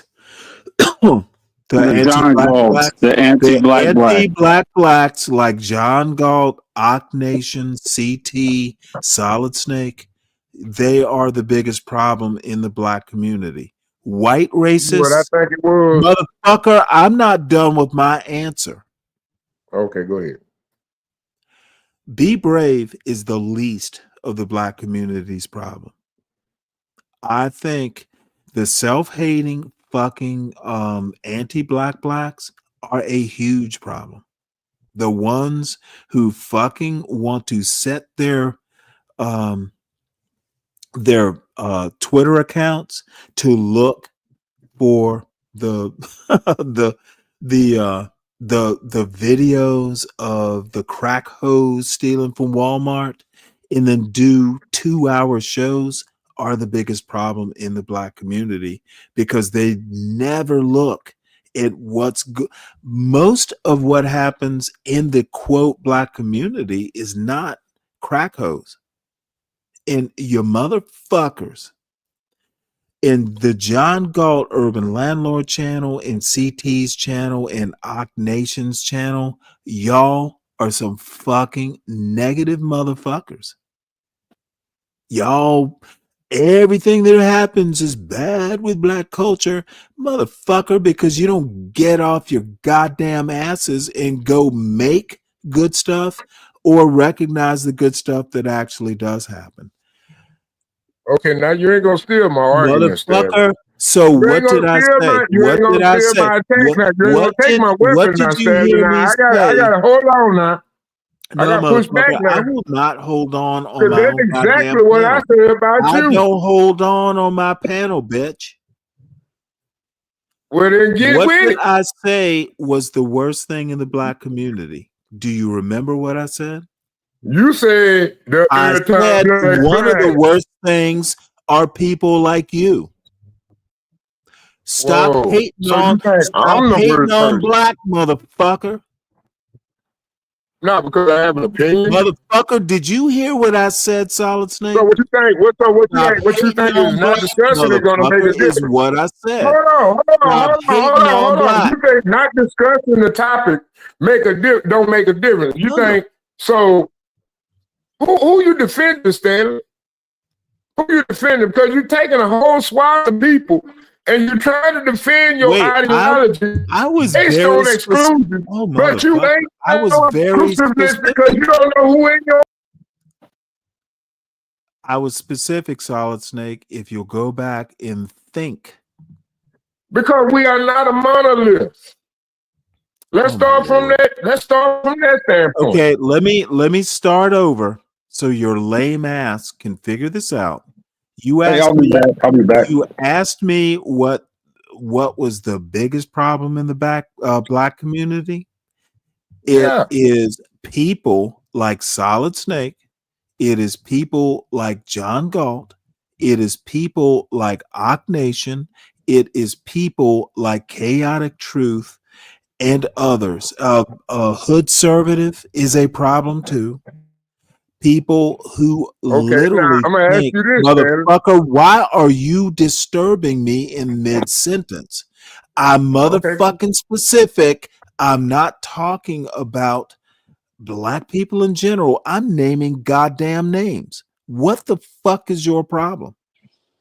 Wouldn't you? Okay, see, I'm you didn't understand the question. specific. Go ahead. I am very specific.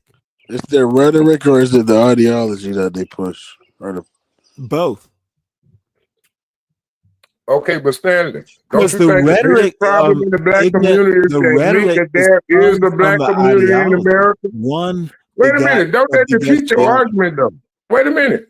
You fail to You don't acknowledge a black understand my community, argument. but you identify I didn't a say black community, motherfucker. I name names. Okay, you naming names towards a community that you just said don't exist. Motherfucker, wait, hold it. How are you confusing me being specific with a community argument, moron? No, you just said the black community doesn't exist. No, I did not say black people. You say the black people don't have a community. he said they have a diverse motherfucker. culture. He said culturally they're very diverse. He didn't say they don't have a community. Okay, again, you asked me what is bad for the culture, and I'm just going to say American culture. We can narrow it down to black culture. Self-hate black people and black men specifically, like Solid Snake, John Galt, Ock Nation, Chaotic Truth, who fucking think everything black people do is bad. You fucking set your X accounts to capture Walmart crack hose stealing shit, but you never show anything positive. I fucking never see anything positive coming out of any of your shows. You let fucking half-witted, half-baked white people like Be Brave come up on a CT panel and pretend like they're telling some truth. Okay, can I ask you a question? Ain't you got a channel? Can't you do the same thing? Can't you provide the same service that you say that you refuse to allow everybody else to have? No you clue. just said you got a problem with what somebody else I literally but you am literally at- got an established channel that we could all enjoy the show on. So why haven't you put any work in? That's what I want to know. Don't worry about what the next man doing. Why you ain't enjoying and providing what you say lacking? What the fuck do you think I've been doing for the past almost 10 hours? Well, I ain't been seeing shit on that motherfucker YouTube channel for the past 2 months. Okay, this is the dumb fucking shit that I'm talking about. I tell you what, when y'all see Solid you Snake, weren't here. I'm gonna have game Motherfucker, I will I'm gonna be put you in uploading the every goddamn back day if I cannot daily. respond. just because you weren't here to see it doesn't mean it didn't happen. Well, it didn't happen. You don't clip it. No, I don't.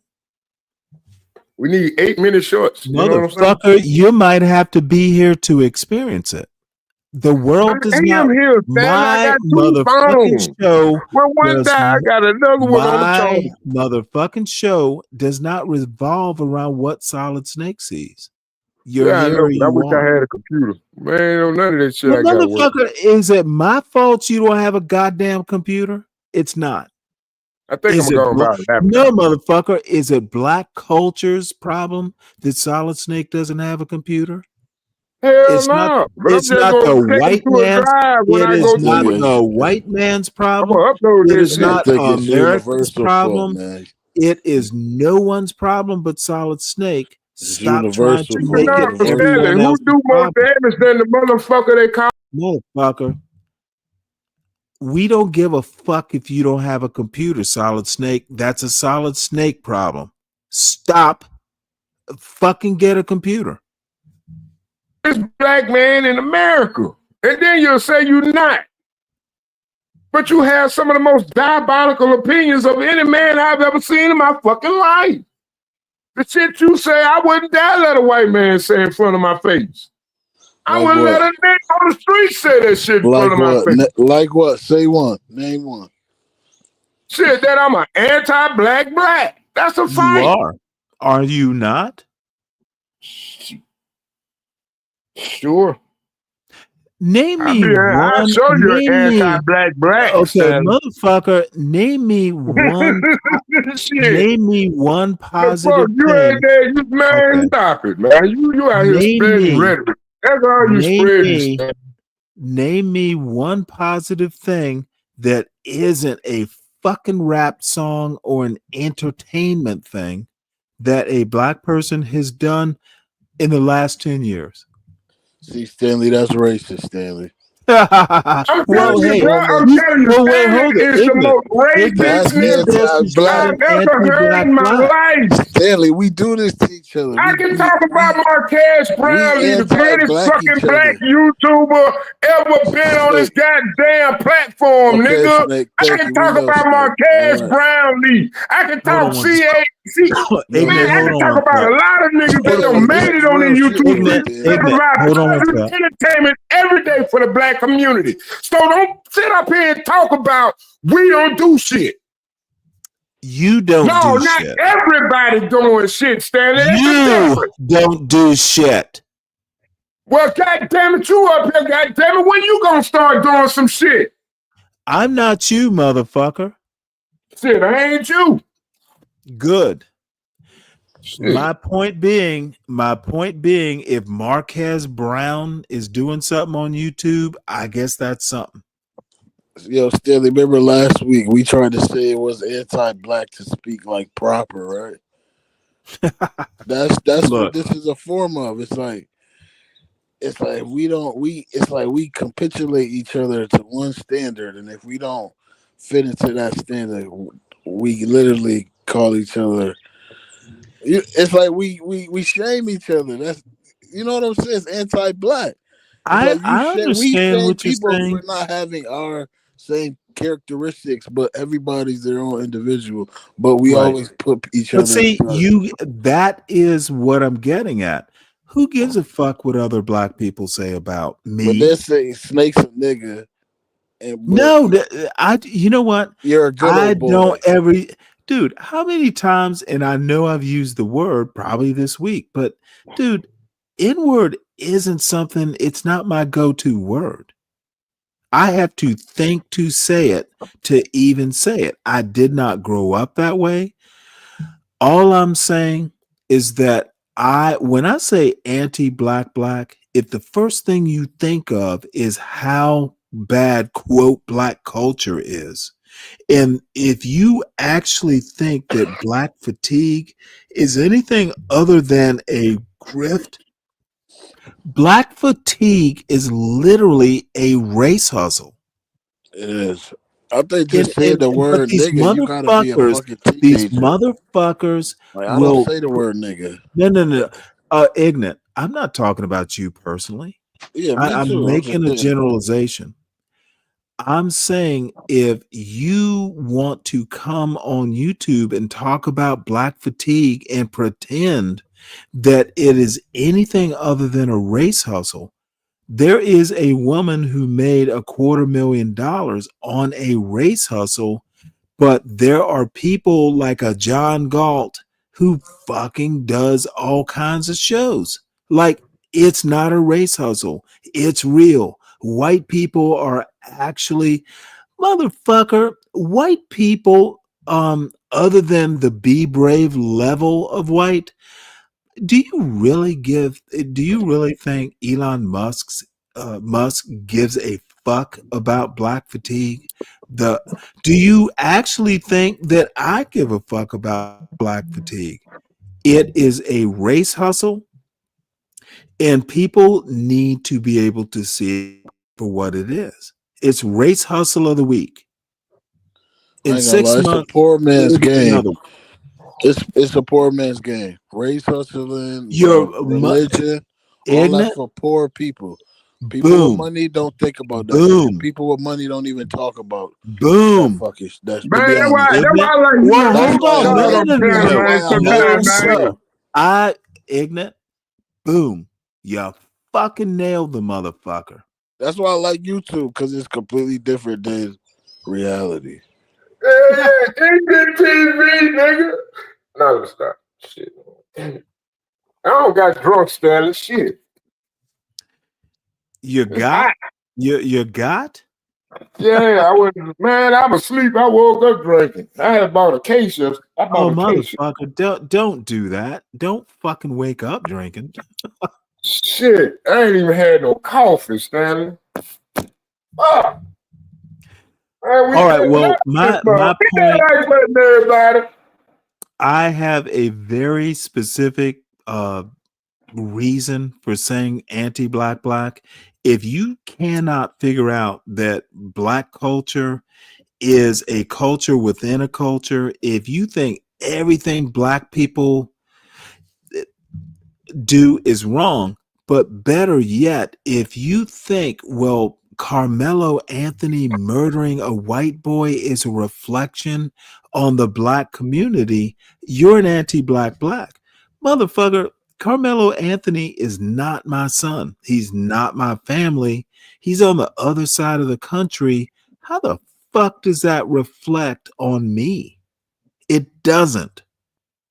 If you want to do 2 weeks worth of shows and lose sleep over whether it was a cleat or a knife, and I am part of that community because I kind of got wrapped up in it for a day or two. Dude, I have a black son to raise. I have a black family. I have a black father. Carmelo Anthony literally means he's had zero impact on my life. Well, I And agree I with know it's Carmelo. content. I know it's content. But I agree. I agree with him. He did what he's supposed to do. And if anybody else feels some type of way, they're cowards. And they telling somebody to be a coward. I don't care what color he was. He did what he was supposed to do. You're a okay, coward. no, that's not where I was going with this. Oh, my think bad. I think we need to just let it play out. I mean, it's gonna There play is out a how it is. justice system, right, wrong, indifferent. Carmelo Anthony has parents. They need to worry about Carmelo, not Stanley Cross, not Ignat, not John Galt.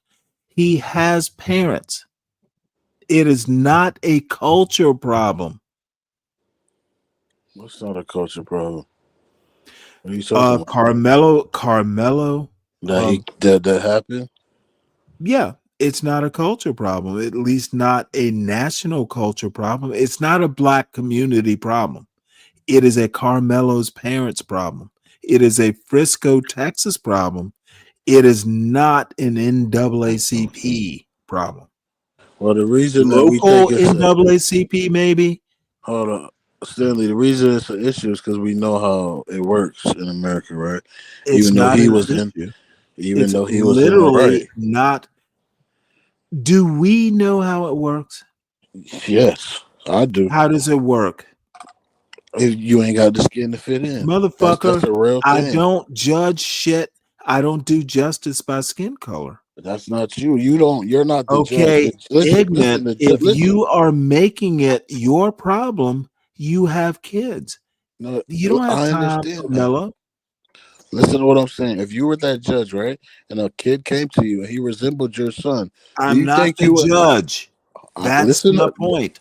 Take I'm yourself not out the of this. judge, and Okay. it's not my son. Listen to what I'm saying to you, though.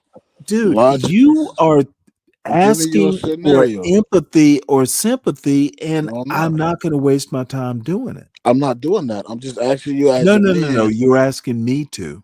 I'm No, I'm not going to not. do I'm it. asking you as a man.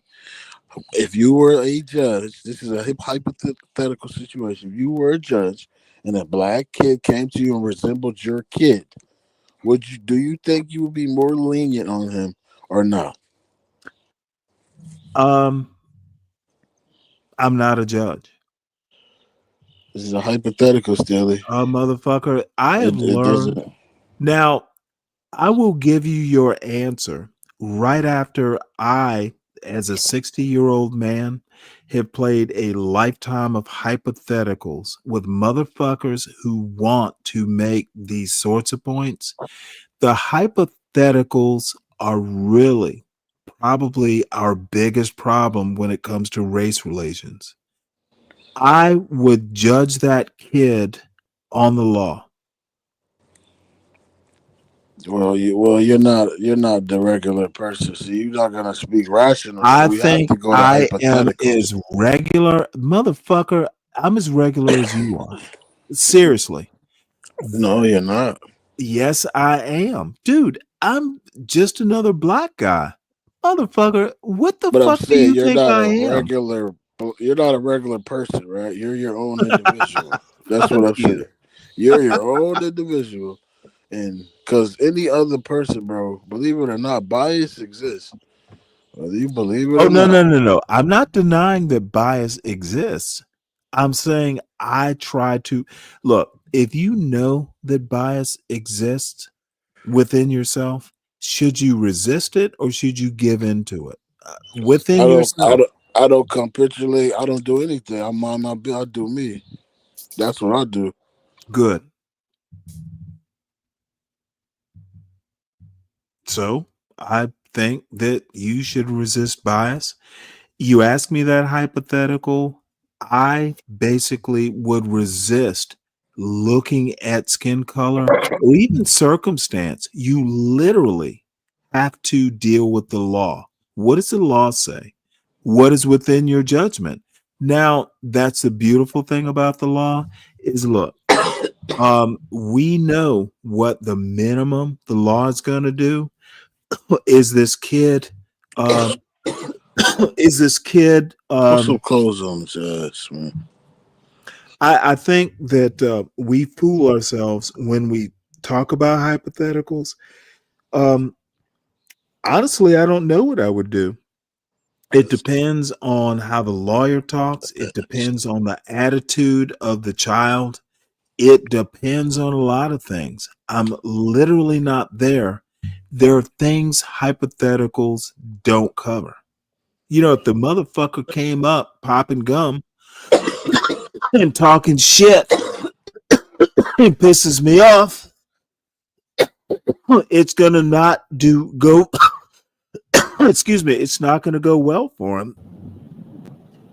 Talking is one thing, but physically touching, that's another. That's what I'm.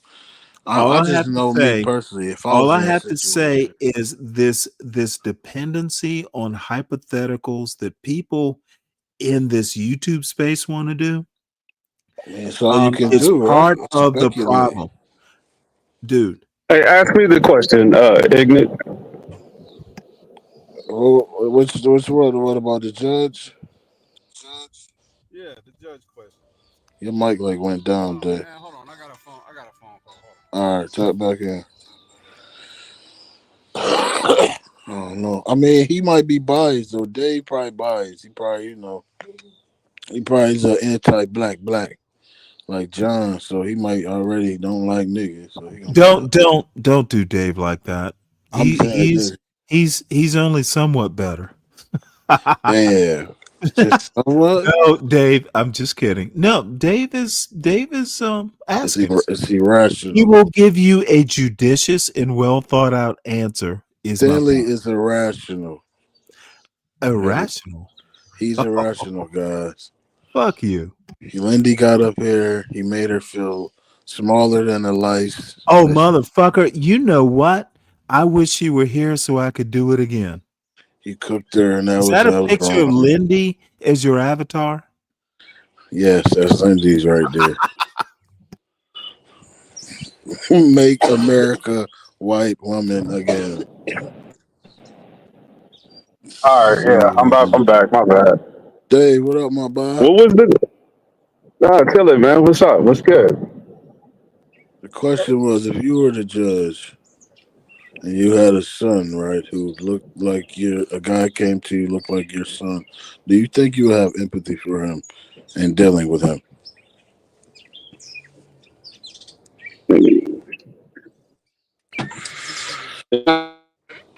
You good stuff. The letter of the law. You have to judge them according to the letter of the law, no matter what. Don't you get reviewed as a judge, like for how you rule on cases? Isn't there a review? You got to report them, though. You got to report them to that review for them to get in the. It's called the committee review, something like that. I know what you're talking about. They got to be reported, though. And bro, I've seen. Yeah, but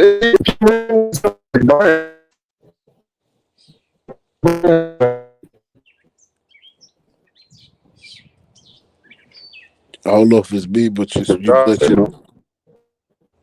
Come back in, Dave. Go out and come back in. You glitching out. No judges they biased, bro. I seen a white boy go in there with horrendous. I mean, stuff you hear in movies, stuff you would not believe. Literally, stuff you'll be like, this happened in my city. Like, you wouldn't believe it. Like, you'll be like, are you serious? And you'll see a guy come in here for a chocolate bar. He stole a chocolate bar and waited for the cops because they had nowhere to sleep. They gave him 5 years.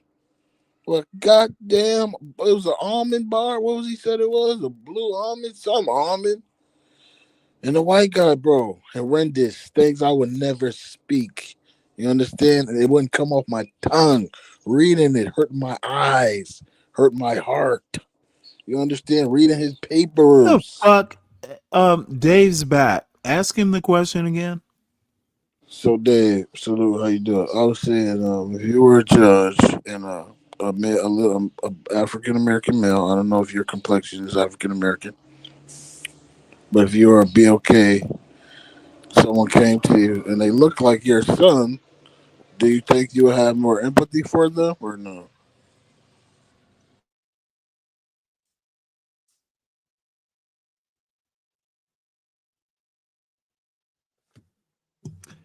Dave?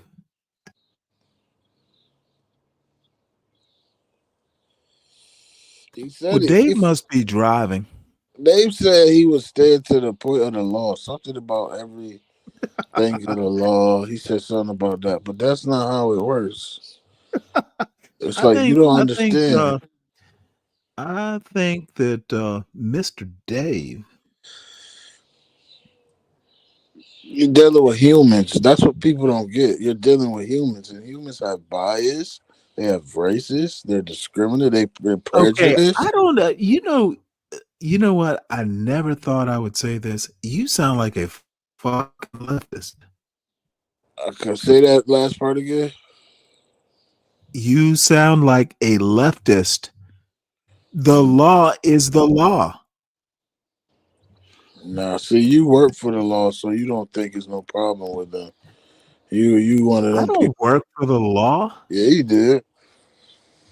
No, I did not. If Daddy government told you to get on a boat and go to Asia and go steal some Chinese rice. You would have had to go do that, right? You wouldn't even know what you was going over. Motherfucker, the last time I worked for the government, it was the Navy. That's not the law. The Navy is not law enforcement. Oh, you were worse. They were Coast dropping Guard, you in the Coast water. Guard is law enforcement, by the way. You were worse than you were murdered. Come on, man. Motherfucker, really? You're fucking John Wick over here out of water. You're a fish Dude, with a gun. You are horrible. You're a fish with a gun. You guys are dangerous, man. No, the military. They're The trained. military is not. You're a trained killer. I'm terrified of you. No.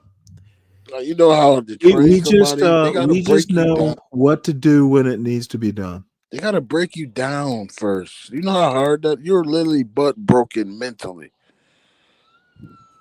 You know that? It's the only way you can comply. They have to break you. It's crazy. Right. It's just crazy, man. It's unbelievable. But it's unbelievable. But yeah, man. Anyway, we're not a monolith. I think that guy did what he had to do, man. He poked him one time, the kid died. I think that was God, if you ask me. God, like, yeah, I don't want you out here no more, little guy. Like, you can't blame. I mean, unless he had a Jason Voorhees knife and he poked him once, and yeah, he needs to go to jail for a long time. What the hell is he doing with this big ass knife? But you said he poked him with some little. I gotta see all the paperwork, and they said they charged him with murder in the first. He gonna beat that. Y'all was supposed to charge him with involuntary manslaughter. Y'all paying, and just because he a blackity black, and y'all hate blackity black, y'all want him to do 1,000 years. But if a white boy would have did that to a nigga, y'all would have said, "Well, that nigga." Wait, hold it. Let's around. reset some stuff here. Nigga probably First off, somebody's car. not. Okay, you are a young solid snake at this point. How so? First off, let's refrain from the N-word. Let's do better. And Dave, are you there? No N-words. I got you, buddy. Mr. Deacon Dave. All right. Well, you know what? Apparently he has gone to sleep, and Solid Snake has oh shit. Wait, who's got the birds? I'm watching birds fight right now. This is amazing. Oh, that's cool. See, I like birds. I like trees. It's beautiful out here. That motherfucker is hey, I love birds. I love trees. If you are outdoors, dude, good job. I'm at a fucking bird sanctuary. It's beautiful. I am on board for being outdoors. I love birds, man. It's a million different birds here. It's crazy. Sounds beautiful. Can y'all hear me now? It's enchanting, actually. All right, cool. I was talking, y'all was acting like y'all couldn't hear me. I know y'all can hear me. Well, no, we literally couldn't hear y'all you. Y'all want to play games and shit. So he can say shit, right? I'm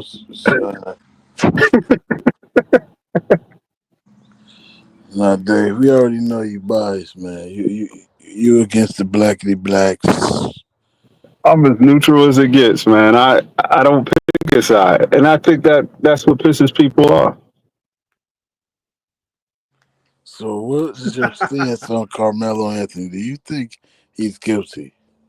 I think if he cut his hair, he might have a chance. But if he walk in the courtroom with them turds on his head, it's over. So you telling me a goddamn haircut? It can make a difference, man, and maybe people will see it's that. called respectability politics. And he has to play all of it. The anti-black blacks and the assimilationists depend on that haircut. Oh, okay, Stanley. So you don't think that matters? I'm just messing with you. It's a joke. It's a joke. It's a joke. Hey, Stanley, I got a question. If you see and this is a hypothetical, like ignorance. Oh If you shit, see, he Oh don't like Lord, another hypothetical. one. if you're a landlord, right, and you got two rental applications in front of you, one, on the top of the application, one of them's name is Hillary. On the top of the second application, the name is Darnisha or something crazy. Darnashika or something. It's over. She's done. Which one? And you got one open unit, and you have to pick from these two applicants, and they're both evenly qualified. They have the what is that? They have enough money to pay or whatever. Which one are you going to pick? It strictly comes down to Well, which one, you picking one or see, the this other. is the problem with hypotheticals. Do I get to meet them first? Because that's actually Okay, but if you meet them, what's you going to base it how I'm on? going to. That's He want to actually sleep. how He I'm gonna see going to which one he choose. want to sleep with first. I am I know no. that Stanley was Well, method. He not would see which one's more necessarily. sexy. I do have a story about that. Not a landlord story, but a hiring boss story. But no, I'd have to meet him. I'm not going to choose from an application unless I have to. How do you think people choose it? Motherfucker, I just told you how I would do it. I'm not people. You asked me, that's my answer. You would pick the one with the most booty meat. You know what? I would pick the one that looks the most respectable. Motherfucker. Exactly. You're saying what The I'm one with saying. no ass. He want the one Right. with no ass. So Darnisha, if Darnisha looks more respectable, Darnisha gets the place. See why cutting your hair is important for this trial? Well, We it don't want to depends. acknowledge that, but It that's true. depends. I don't see the So, correlation. hey, I'm not going to cut my hair, motherfucker. But I'm at a different place in life. I don't need an apartment. See, Stanley, you'd rather be an NIGGA so you could get drunk and smoke weed all No, day. you know what? I don't believe in NIG. Dude, motherfucker, here is the deal. I am not down. I'm not cool. Really never have been. But I've known motherfuckers who fucking were just like down. You know, they, you know, dreadlocks, you know, whatever the fuck. A smart person looks like you want to look. You got to fucking use the right tool for the right job.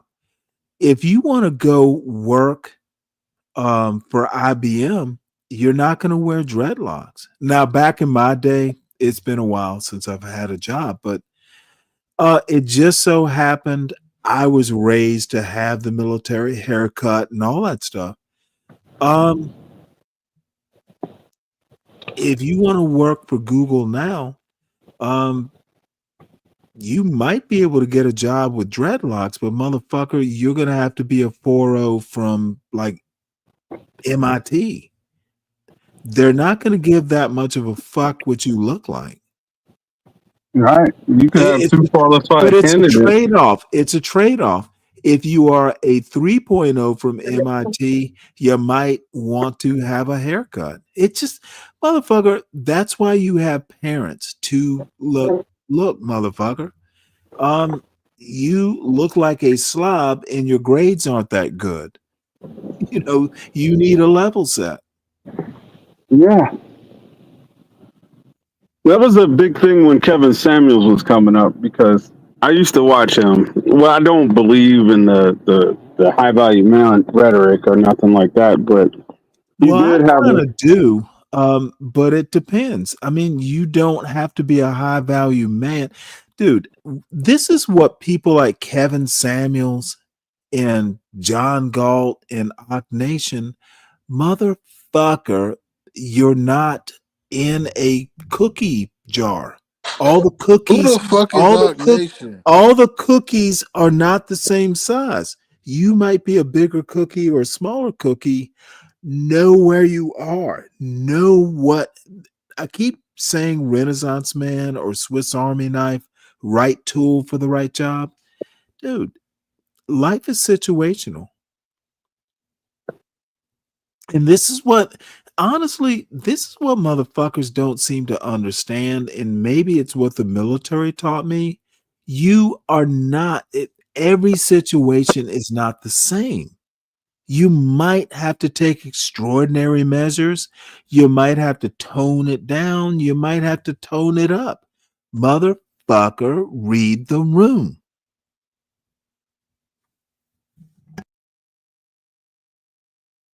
That's very important. But his show, the one show that had everybody in an uproar, was the Life one where is he not was, a goddamn show.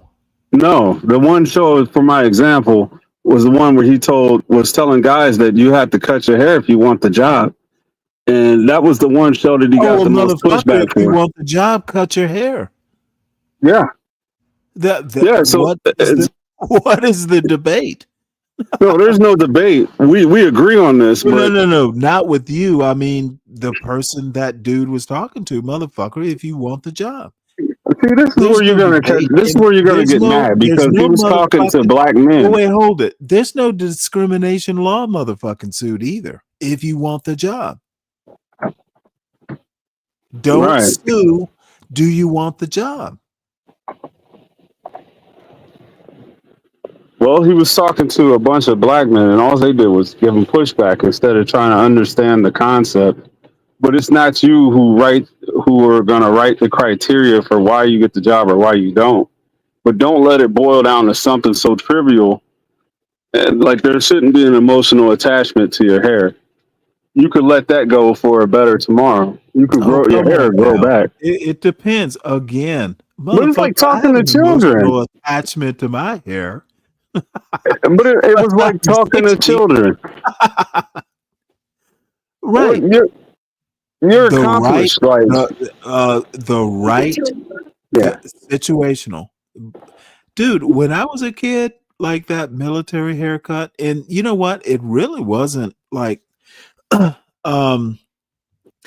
was the fashion. Okay, afros were not a thing unless your name was Michael Jackson. Afros were not a thing when I was growing up. So yeah, you had the waves, you motherfucker, and it had to be like tight. All right, thank you. That shit was around when I was in the 8th grade, 7th grade.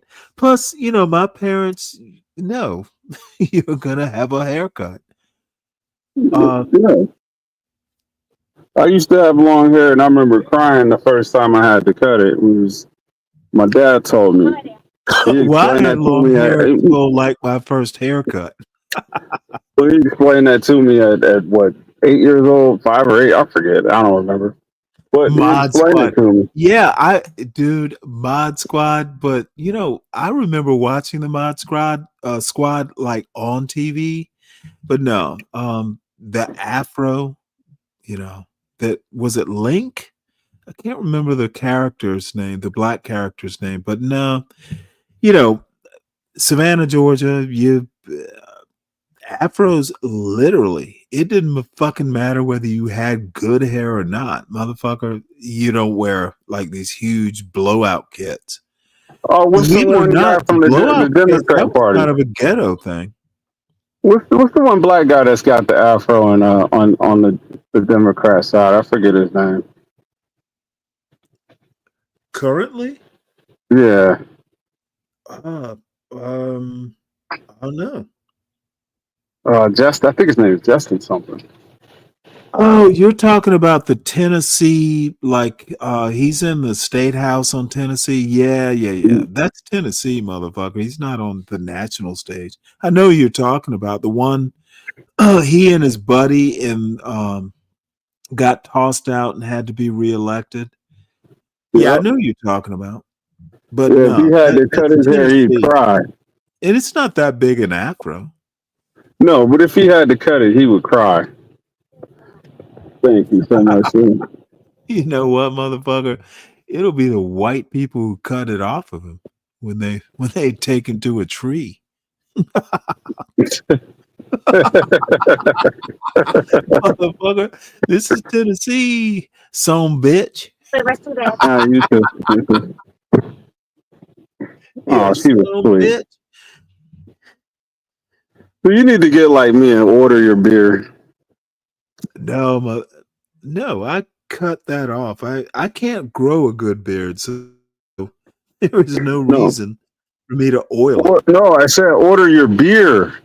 Order Oh, I that Bud did. Light. Have it delivered. I just ordered it on. I've never fucking ordered beer. I didn't know you could do it in Georgia.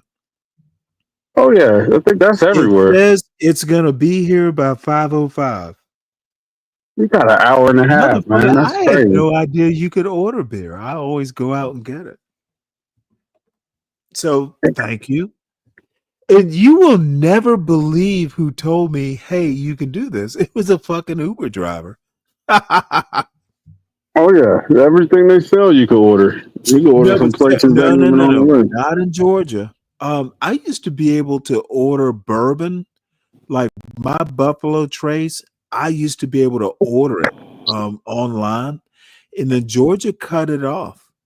You couldn't order like actual alcohol. So literally, it's been like maybe 3 years since I ordered like bourbon. And I just figured, Georgia's kind of weird. It alcohol delivery, and I would have never thought to do it if an Uber driver hadn't said, "Hey, you can do this online." I hate to do this, Stanley, but I'm working and whatnot. That is no problem. It is time for me. Unless someone else wants to hit the link, that is my cue. Yeah, because I I'm am trying to. at 10 hours and 30 minutes. My feelings will not be hurt. Well, You need I don't know. Here's the link, folks. I'm gonna put it in both chats. Uh I can stay on longer. I am down to 13 people in the chat. Look, John Galt is much more amusing and sometimes more to your entertainment liking. I've been on for a while. I've had a good run for today. I am okay. And I see Drip is on. Never heard of him. The Drip Show? Oh, fuck. You know what? I totally forgot about Rat Raven. There's a friend of mine from England who tuned in early today. And my buddy from England is going to be on in an hour and a half. Oh, that one show, the political show, the pro blacks of No, England. that's Charles. No, the pro black show that you go on. I go on a lot of black shows. No, it's a pro black show from England that you go on. Oh, that's Rat Raven. Yeah. It's his. That's the one. That's the We'll one you're be talking on. about. Yeah. And I Right. don't go over there. I hadn't been there in a while, but one of my friends from that show, a darling woman, Kushti Cosmetics, that's her handle. She's a darling woman and so patient with me. She's got this beautiful, she's Somali background. She's got a beautiful English accent. Man. So she visited the show because she's in Britain, and the morning show is more her time. And she's always been lovely to me, even when I'm ornery. Motherfuckers, y'all think I'm ornery just here? Oh man! Hey, drop the link to that show if you can. I want to sub to that. I want to check that out. Rat Raven. Yeah, I'll put the link in the back. All right, cool. But with that, I'm gonna put the show link in the back. And then you can watch it and sub from there. Okay. And it's not even to my liking, and I'm kind of, center left. This is actual pro-black. Now, this is pure pro-black. Like, they will go, not only am I pro-black, why the fuck aren't you? Get on code, motherfucker. Oh, That, you got to that send is FKC over there. no, they are literally like, hey, let's make our own country black. It's not that funny, motherfucker. They are serious. And I gotta watch this. I used to love going fucking with them.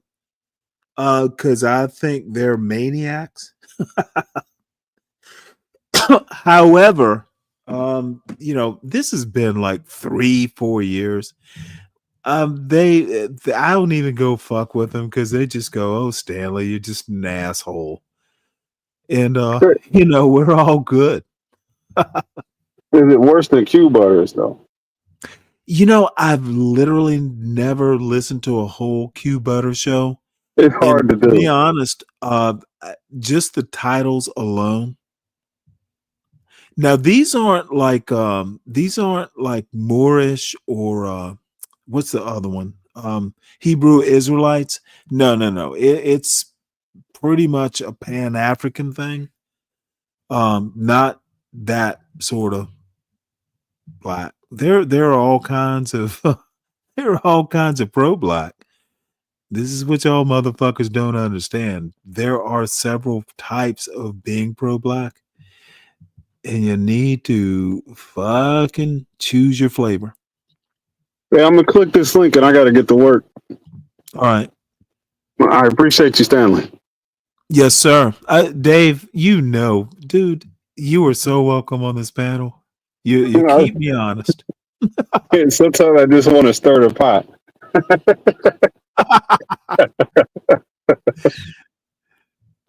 But that's what's up. No, I always enjoy it. All we need now is SKC. The circle will be unbroken. You never know when he's gonna show up, man. But when he does, I don't even talk because I know he's like this fool. Well, apparently my sole job is to keep Richard entertained at work. Dude. All right. Well, all right, man. I'm out. All right. Enjoyed it. Yep. Damn, I have no clue how to keep people entertained. You know what? Drip is on. Hopefully Drip won't get mad. I'm gonna abscond because actually, you know what? I've never been on Drip's panel, but there are friends there, and most of them just go, you know what? You're just an asshole. We're just gonna. It's okay if you're an asshole. Is still trying to kill that. And here's a direct quote artist from the in the president cage, this that's afternoon. real. He says Elon's totally lost it. So we don't expect to see a phone call between these two men, at least today. We shall see where this goes. In the meantime, the White House here, John, is trying to figure out what to do with that red Tesla with Florida plates that, remember, Trump bought at full price back in March. It's still sitting here on the White House grounds. He paid full price. It's either going to be given away or it's going to be sold off. The president actually has not said anything on camera about this dust up today. He dodged the question what's up, last man? evening after briefly commenting on Musk during a visit with the now German he's chancellor. going to sell the car. I'd rather Really? have him criticize me than the bill because the bill is incredible. Elon's upset. Elon don't like that bill, Trump. He don't like that bill. He know you a sneaky link, Trump. Trump, just drip. Remember when I called you about the immigrant that we had to get up out of here? Hilarious. Trump, just drip. Hey, Trump. Yeah, remember I called you about the person named JP? Remember I said he was using the EBT? Didn't I tell you that? I called you and told you he was getting $3,800 a month. And I was upset. Remember I called you and told you that, Trump? That bill you trying to put out ain't gonna put it, brother. I think it's going to come So to that. now since you petty and you and your Mickey Ficky feelings I think you gonna sell the goddamn Tesla or give it away because you mad at your baby daddy. Oh my Lord. You big man. I would, I was hoping Trump would give it to Barron, as a Tesla. Dad buys a car. You got it parked out in front of the goddamn White House. Dusty than a motherfucker. It ain't clean. Tell somebody to clean that motherfucker. Boy, look at here. Artifacts is Friday. I'm fuck it. It's fuck it and is the fuck Friday. That's what the name of the show is. Friday and is the fuck and will the fuck Friday. Ooh, shit. A vixen. They trying to sell the damn Tesla. Well, since you don't agree with the bill, let me get my money. What that song called? LA just want my money. Ooh la la. Yeah. Trump say, Oh, give Richard, me my money. this shit that What is is ragged ass Tesla? hilarious. You devious motherfucker. Boy, somebody gonna Oh hijack my that. Lord, I would have never thought of that. Man, Dr. Carter say we got the puppet master strings on our shoulders. They got us doing this shit. They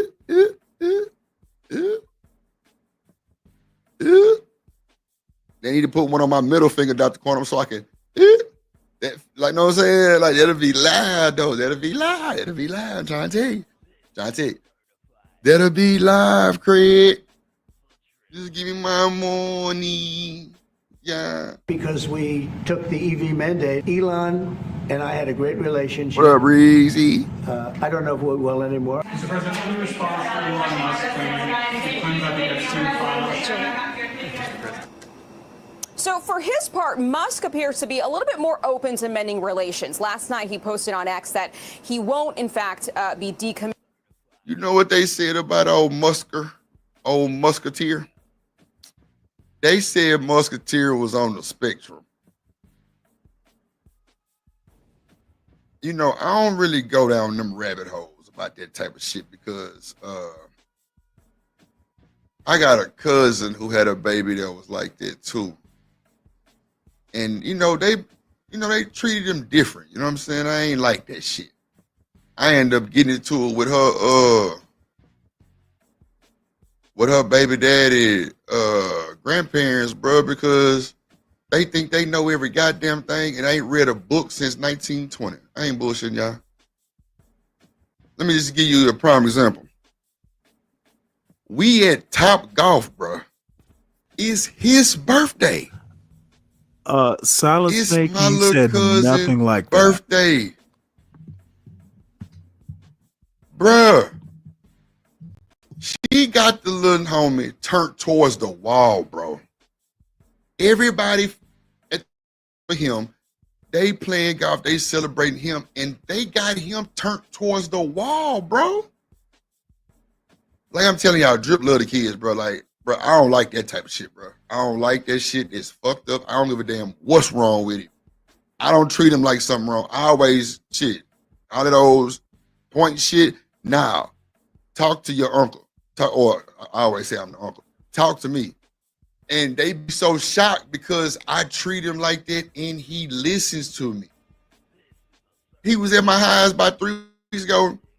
Him and my nephew, you know what I'm saying? And my nephew be like, oh, he don't like to talk to me. I'm like, well, D3, you know what I'm saying? He gotta develop his vocal cords. I said some wild shit like that, I swear to God. It was quick though, it was quick. And he was like, okay, okay. Because he's actually older than my nephew, but his mindset is like the age of my nephew. You know what I'm saying? Or probably younger than that. But he had wanted some fruit snacks or something, and he always point and like make like a little sound. He's like, I'm like, nah, bro, you can't do me like that. You ain't finna on me, goddammit. What you want? The boy said, fruit snacks. Boy, I must have, when I tell y'all, I'm transparent. I don't give a fuck how you feel about me. That shit damn near had me in tears, bro. I ain't gonna bullshit because everybody like, he don't talk. And Oh, you're back. I don't believe that shit. Straight up. Because it almost got me emotional now. But I don't believe that shit. You feel me? I don't believe in that he don't talk shit now. But when I need him to talk, he talk. It might not be a lot, but when he talk, bro. Okay, the neo-homeless? I've literally never heard that term. Is that really a thing, Nanette? The neo-homeless.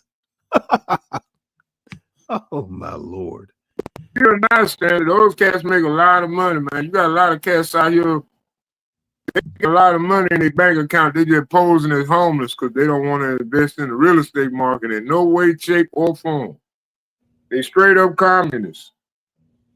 They the ones producing this AI. Wait, whoa. Opinion. The homeless are communists? Well, let's say it like this. You literally, like these cats don't, I'm telling you, they live in village. That's what he's telling you. They want to live like that, bro. They college educated, computer engineers, programmers, so forth. But they'd just rather wait till society fails. Motherfucker, you know. I know it sounds stupid, Stanley. And John Galt. Man, y'all just fucking see something and you just fucking auto-generate conspiracy theories. What the fuck is it with you folks? What is it that makes one a conspiracy theorist? When's the last time you even met, motherfucker, when is the last time you even met a homeless person? That's a computer program? Motherfucker, literally. It's a simple question. It's when a couple is of the them last walking around my God little damn it, city right you're now. about to be off this panel. This is why when is the last time you met, experienced, even saw a homeless person? Stanley. Well, what you call a homeless person? I'm talking about people that live in their cars. I talked about that the other night. This is what gets me so. Bad by the river. This is why I motherfucking kick assholes off the panel. What the fuck is it with you black people like Solid Snake? You anti-black people can't fucking answer a question. When, not where, motherfucker. When is the last time you met someone? When did I see a homeless person? When is the Are last you time serious? when is the last time you met a homeless person? Stanley, I feed the homeless every night I get off work. So last night. Why couldn't you just say last night, motherfucker? Why could you? I literally just walk out the store to food. And people that's homeless and can't afford food, I take all the scraps to the place to trade we just sell that day. I bring it to the house and I give it away. You can't motherfucking answer a simple question. You could have just said last night. And we could have developed the conversation from there, but no, motherfucker. You just want to overcomplicate. What is it with you white shade loving anti-black blacks? Why can't you just answer a simple question? Why I can't just like American culture? Why I gotta be white? I asked, so last night is the last time you met a homeless person, you fed them last night, right? I mean, Stanley, I know homeless people. Yeah, there's homeless people here. Okay, you literally said that you fed the homeless last night, correct? Yeah. What did you give them for dinner? Whatever we had left. Oh, you mean at the store? I do this every night. I work at a gas station. Whatever we don't sell, whether it be a pizza, okay, from the deli, be chicken tenders, whatever. It might be some. We if you ever been to a place called like what they call that place? Black people love that place. God damn it. It's not Checkers, it's something like that. But anyway, you know, we make the same menu pretty much. But it's like when we don't sell something or somebody have a DoorDash and don't nobody come pick it up, end of the shift, don't nobody come pick it up with us, we just give it away. I just literally just give away somebody food every night. And I mean, it's a lot of them, man. There's a lot of them, and I literally just sit up here at the house at night. Those were the before I come on the rich live stream, people. I literally just sort out the Those food were and I the feed rich it to them, people so they you can were have something to talking eat at about night. who were homeless. They were I rich. also sell them cigarettes and Were beer they if they got some rich? change on them. Were But they're they just cheap. rich? You said they're all rich, right?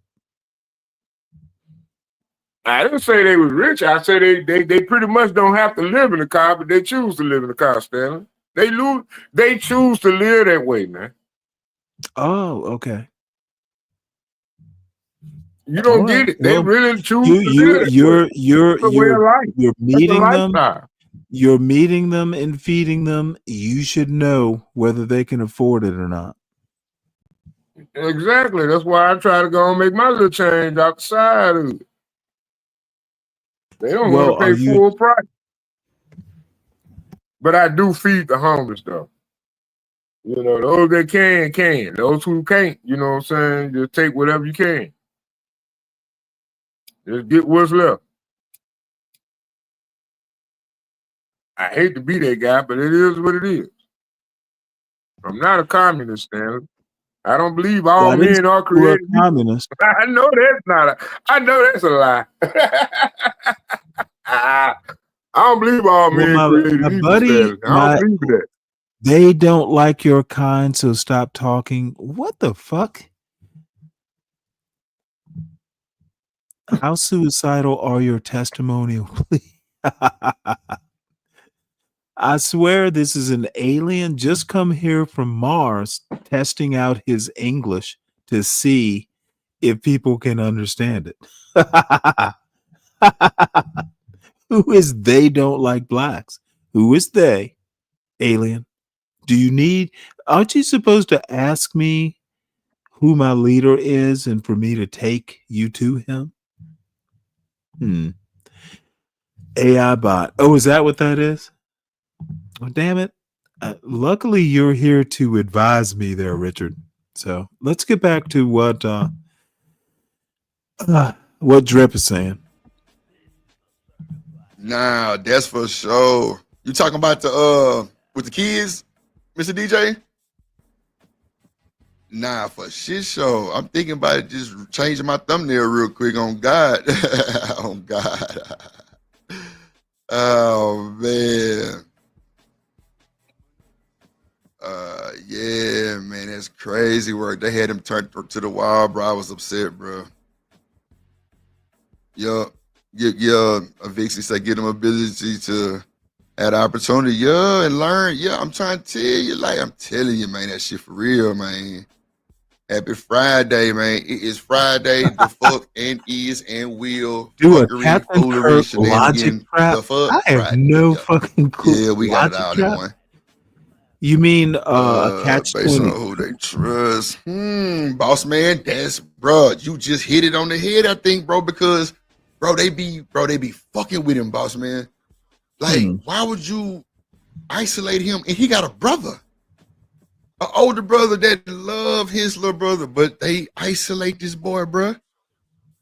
They isolate him, bro. Like he gonna just ruin the world, Craig. I don't know, bro. I don't know. And I don't be wanting to say too much, y'all, because I could drop their ass off. You feel me? He ain't never stayed with me overnight, so I don't know what the shit they be seeing. But they was like, he'll have a tantrum and just get to going crazy. I don't doubt that. That's part of what's going on. Let me I've turn this seen down. that. And other people, you know what I'm saying? You've been on Drip's on Drip's channel before, right? I don't think so. Ooh, he screams so loud. It's crazy. Well, he's a friend. I've been on Platinum Elite. I usually hang out on Platinum Elite. Okay. Well, and he be making these little noises. It's like he whining, but he not. So I like me being Uncle Drip. Well, I was going to say, I Like, enjoy y'all listening to see, Drip, and now but guess what they it's saying when I do better that shit? Oh, he when singing you're the not song. like. But guess what Uncle It's Drip better do? when you're going to sleep. I sound just like his ass. It just Whatever he doing, I works do it better with when him you drift off to and it. be on. I'm talking about all in his neck, in his face, just come here. No, Why you say that? Well, yeah, all over him, I couldn't listen loving to on him him, too bro, long loving on personally. I him. ain't gonna lie. I can't listen to him Yeah, personally. we're gonna have to I move listen to away. cats like that on the street, and I be listening to him, and I'm like, well, I'm a recluse. I don't really get out here like that, Oh and shit! Wait, hold it. Where'd you go fishing, Samuel? This is a fishing trip is way more interesting. yeah, I'm saying, yeah, you wouldn't take a guy like that on a fishing trip, man. Who, Drip? Yeah. Yeah, because if you're talking, you'll scare the fish away.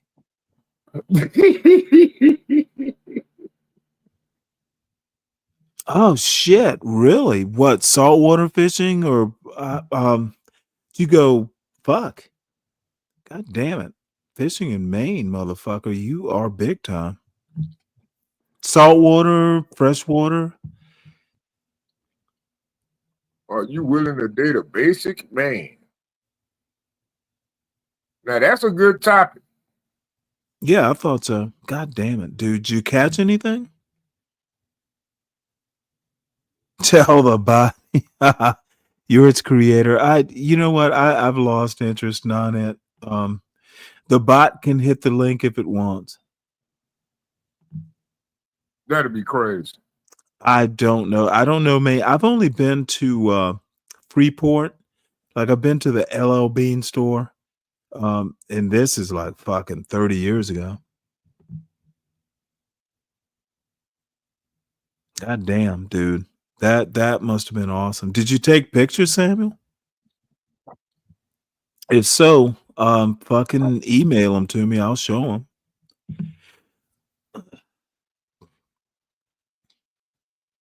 Oh wow, that's nice. Nice. Good for you. Well, let's listen to what this young lady has to say.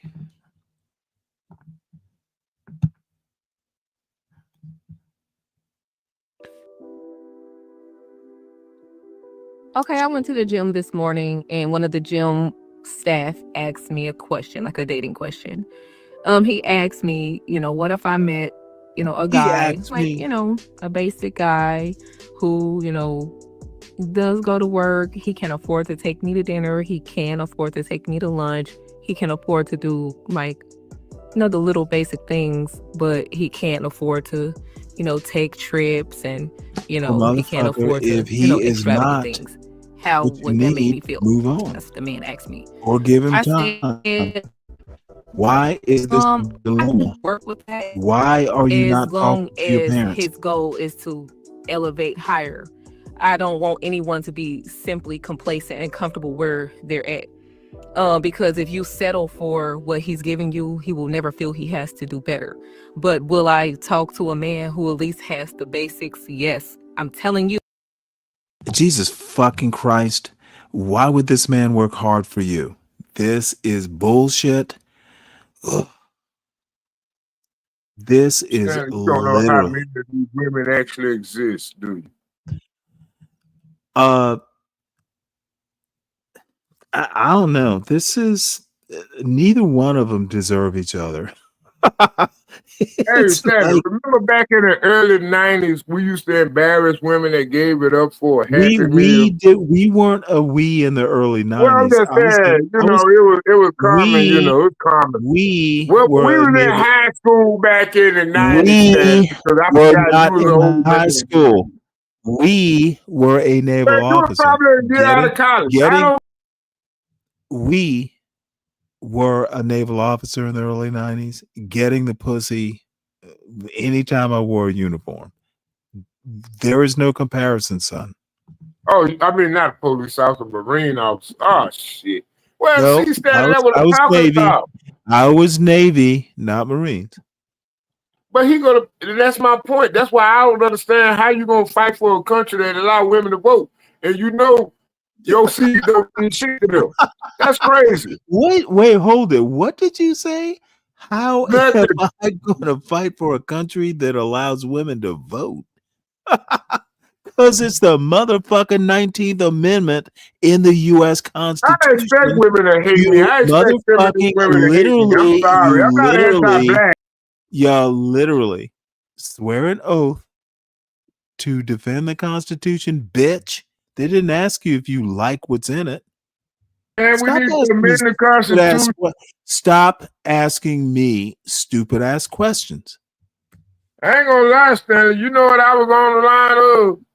I'm thinking about appealing the 13th, 14th, and 15th Amendment. I think, why you got to drop me, bro? You're still here. No, I'm just saying, bro. I just feel like we need to go ahead and fill you those asked rules, me man. questions. See, when you ask a There's question, a couple of more amendments I think we need to go motherfucker, ahead and drop, damn bro. it. When you ask a question, you got to give a little time for an answer. But I ain't gonna lie, Stanley. I'm anti-feminist at this point, man. Listen to this woman. Okay, let me tell you something.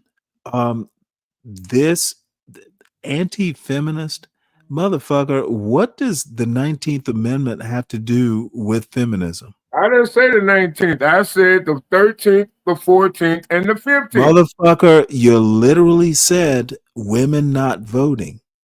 Oh, well, that's the 19th. You're right. But, I mean, I think that would lead up to the change of the 19th. And I think we need to go back. See, this is where I really part ways with the anti-black blacks.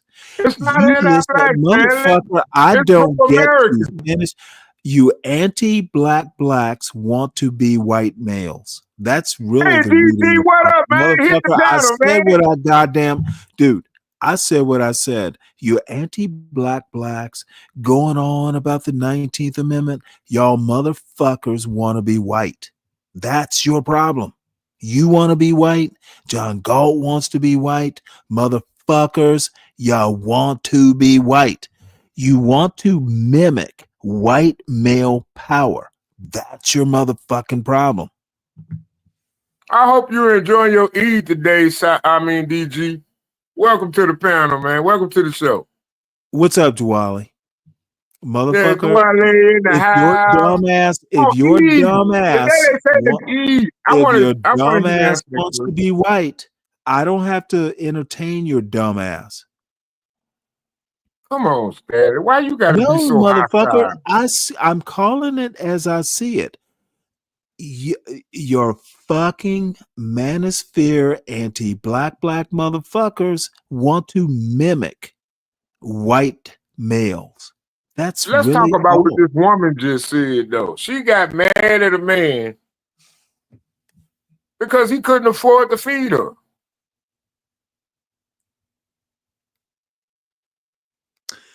Dude, seriously, stop trying to be white. Stanley, what do you mean? How's that white? That ain't got nothing to do with race, Stanley. I said what I said. So what, just because I'm black, I'm supposed to feed her? No, this silliness about about women, the 19th. Motherfucker, y'all sound like a white misogynist. Stop. Black males look like fools when they try and mimic white male power in America. What do you mean, white male power? I'm talking about. Hold on, wait a minute. What do you mean, white male power? Dude, am I stuttering? So white male power equal money in your opinion. I motherfucking stuttering? So white male power equal money. Is that what you're saying? Richard, I'm checking my mail right now. Let me put my email address in the chat. I said what I said, dude. When I hear motherfuckers going nattering on about how bad women are in the 19th Amendment, you sound like a motherfucking. Chivalry is dead. You already called me a bitch ass nigga when I opened the door for you. But all of a sudden now, if I don't buy you a motherfucking plate or a meal or something Okay, or some Sam. shit, come on, man, stop it. They need to get on code. Fuck what they telling the niggas. Well, I'm gonna They give got it a no right second, to tell Sam. the If niggas you shit send it till to they get one that's married. on screen, it'll get here. Either that or it went to. No, it probably got too much high resolution photos. And it's gonna It take could a have while. gone to the spam folder.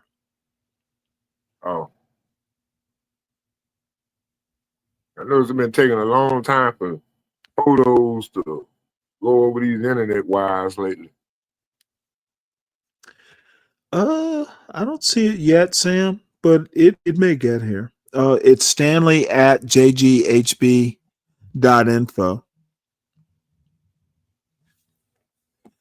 So anyway, I'm kind of tired of hearing this. This is the thing about the Black Manosphere. It literally, y'all are fucking tired. It's tired old bullshit, which tends to be fairly boring, and I just get bored with it. I'm just saying, how is it tiring for us to ask a woman to meet us where we at?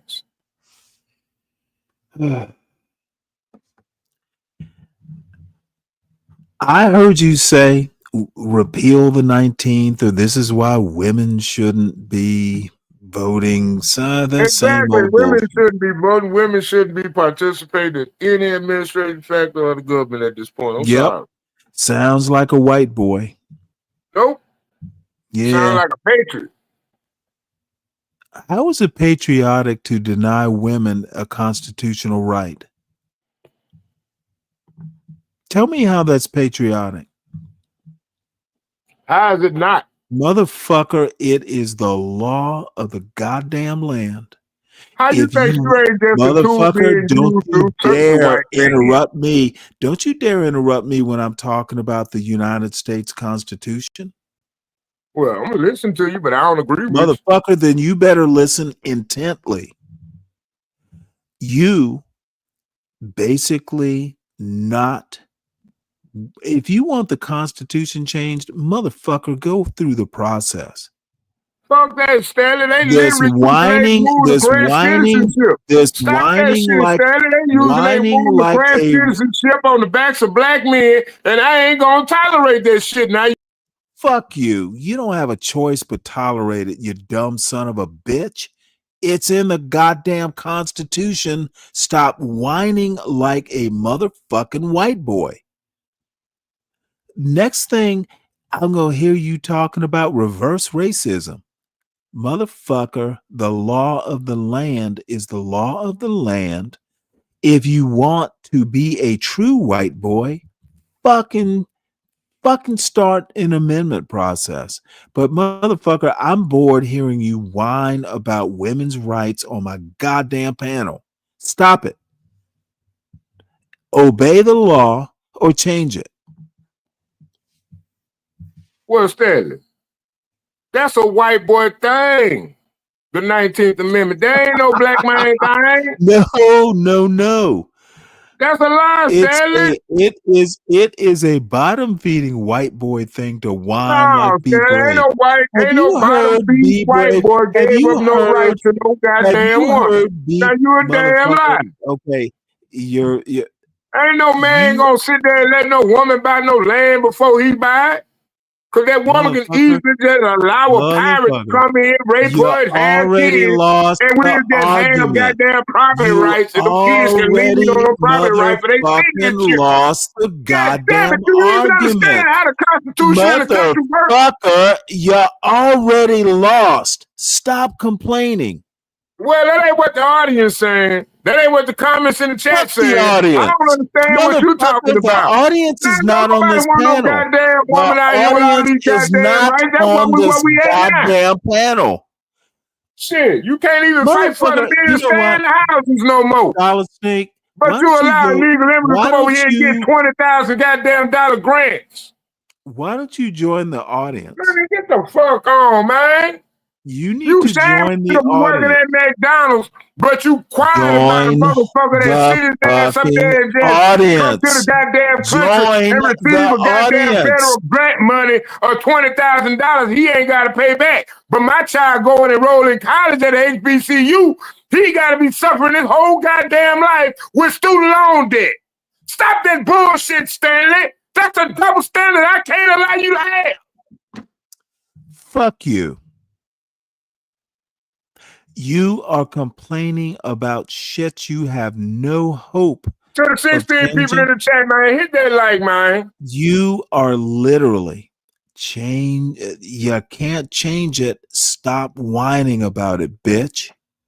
I can't change it because a motherfucker like you got a right to vote. Because you fought for the country. Man, I'm back to the whole pre-civil rights war rights, motherfucker. Fuck you, man. Just because you fought for the country, you just supposed not to take your ass back to Africa. But ain't no way in hell you should have the right to vote and contain goddamn public policy when your ass can't even differentiate the difference between a motherfucking man and a woman. You know Fuck what? your shit, man. What I at this point, You just use that shit as some kind of glamoristic ass motherfucking posture. Fuck that. You don't mean shit.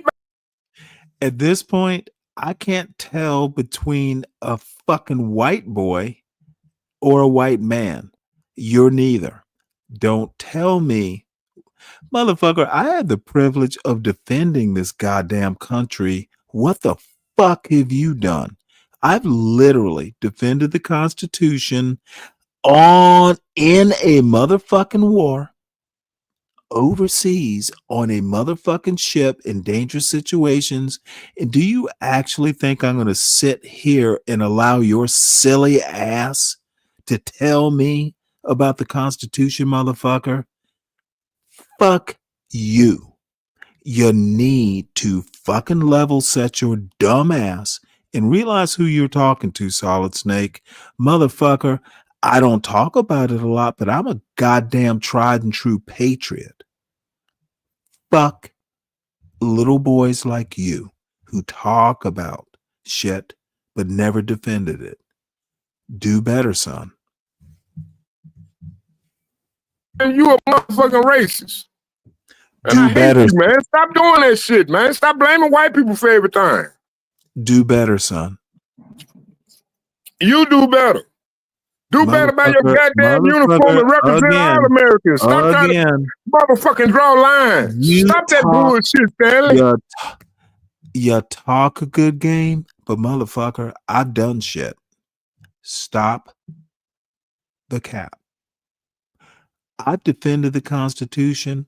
I have more of a right to criticize it than your lazy motherfucking ass. Stop it. Don't pretend that there is equality on this panel. Stop it. Stanley, you only defended yourself pre-goddamn conceived goddamn ideology. Your notion of what the fuck American culture and American country was. That's what you defended when you did it. But now that you know and you know better, goddamn it, I expect you to speak better. What in the hell wrong with you hollering about you defended your country? What the hell that means? I didn't. Well, wait, hold it, motherfucker. Wait. I'm not gonna let you sit here and fucking talk shit, motherfucker. You don't think I defended the country, motherfucker? You are such a sad little boy. You need to stop throwing your little motherfucking temper tantrum, son. Be a man. You're talking to a man, motherfucker. You better stand up and stop sniveling about women voting, bitch. If you have a problem with it, fucking fix the problem. Hold on. Hey, y'all don't I don't have to hold on. Stanley, stop. Stop. You wrong. You wrong. Just admit you wrong. Have not. You have not. Just admit you wrong, Stanley. Privilege to tell me to stop. Fucking get a good goddamn attitude adjustment, son. I'm literally fucking getting tired of hearing you talk shit. Enough. Act your age. You're not even a part of. Motherfucker, I keep telling you to act your age. Act your age, man. Well, why you don't think your age? Motherfucker, I'm acting my age, telling you how to act.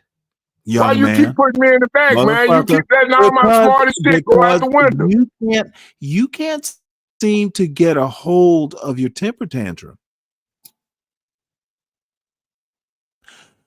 Dude, if you have a problem with women voting, there's not a good goddamn thing you can do about it. Do the process of amending the Constitution or shut the fuck up. My panel is not your fucking red pill fucking crying place. I don't give a fuck God, Stanley, whether you want really? women to vote or not. Really, Stanley? Really, Yes, bro? really, Solid Snake. Solid Snake, I said what I said. Do you know the danger these women possess to our young men out here? I do young not know fighting the soldiers danger, that we got in this Solid country. The only Do you danger, understand? the only danger is you These drowning. women are a danger to. The only danger, Solid Snake, is you drowning in your fucking fake white woman tears. Stop your fucking whining. Exercise your goddamn Y chromosome. Stop acting like a double X. You defending women's right to vote, but I'm the one that got goddamn women tears. Is it in the Constitution? You son of a bitch. If it's in the Constitution, I've defended it. What you're doing is crying white men's tears when you're a black man. Stop your motherfucking white man immature fucking crying. It's boring. Okay, so you defended the white races you still complain about. I am literally telling you. So you defended those white races you claim Brady to be. You claim Brady to be. You defended those too, huh? You defended those too, huh? That's what you did. I'm supposed to be proud of that. I'm supposed to be proud that you got out there and used the white man system to defend and fight the white man wars on the backs of black people so you can sit back and complain about the white man country the rest of your goddamn life. Is that what I'm supposed to believe, Stanley? Yes. Man, stop the cap, man. Dude, you sound You don't like believe none of that shit. And if you do, you're a goddamn psychopath. And I'm correct. You are literally, dude, you had to, you know what? Why am I even bothering? You over there, guy, you support a military that bombs the same fucking people that own convenience stores in your goddamn community. Stop the shit, man. Stop the cap. I'm literally Stop the cap, man. Stop the cap. I'm listening to a white ass licker. I'm literally listening to a white ass licker. I'm listening to a white ass licker criticizing me for defending the Constitution. This motherfucking country has gotten out of control, and it's white boys like you, Solid Snake, that are the problem. Wait. The white people that put you in the military. The white people that put you in the military told you to fight their battle. But you want to try to complain because I'm sitting up here standing up for the culture they created. Man, come on, man. Stop the cap, Stanley. That shit don't work. All I have to say, Solid Snake, is good cosplay. I know I'm the greatest. Stop pretending. But you need to stop the cap. Stop pretending to be the hotep you're not. Stanley, whoever said I was a pro-black, I'm pro-man. I'm pro-American. You're literally. Damn, why you can't get that through your skull? Motherfucker. What the hell that mean being a pro-black? When a nigga hear your cap. I hear I'm scared of the black men and the white men. I'm scared of the black women and any goddamn thing on this planet. So please, Stanley, please. And I'm pretty sure many young African American males feel the same way. Solid Snake. What y'all simp ass motherfuckers ass out here? Hollering about you anti-black. No, nigga. No, nigga, you don't know what it takes to make a man. And you still ain't trying to accept it. You know what, motherfucker? I literally have never asked a white man how to pay my fucking water bill. You know what you asked that white man to do? How can I be a better American for this country? And I bet you sent your ass out there on that Navy ship, and I bet your ass sat up under all that goddamn water, and you didn't give a damn about that sub compressing on your black ass if it ever got shot, because you were doing it for the white man in the white man country. So shut the fuck up. Dude. Nigga, you fought for me to ask that white man to pay my water bill. Bitch, if that's the case, so stop playing.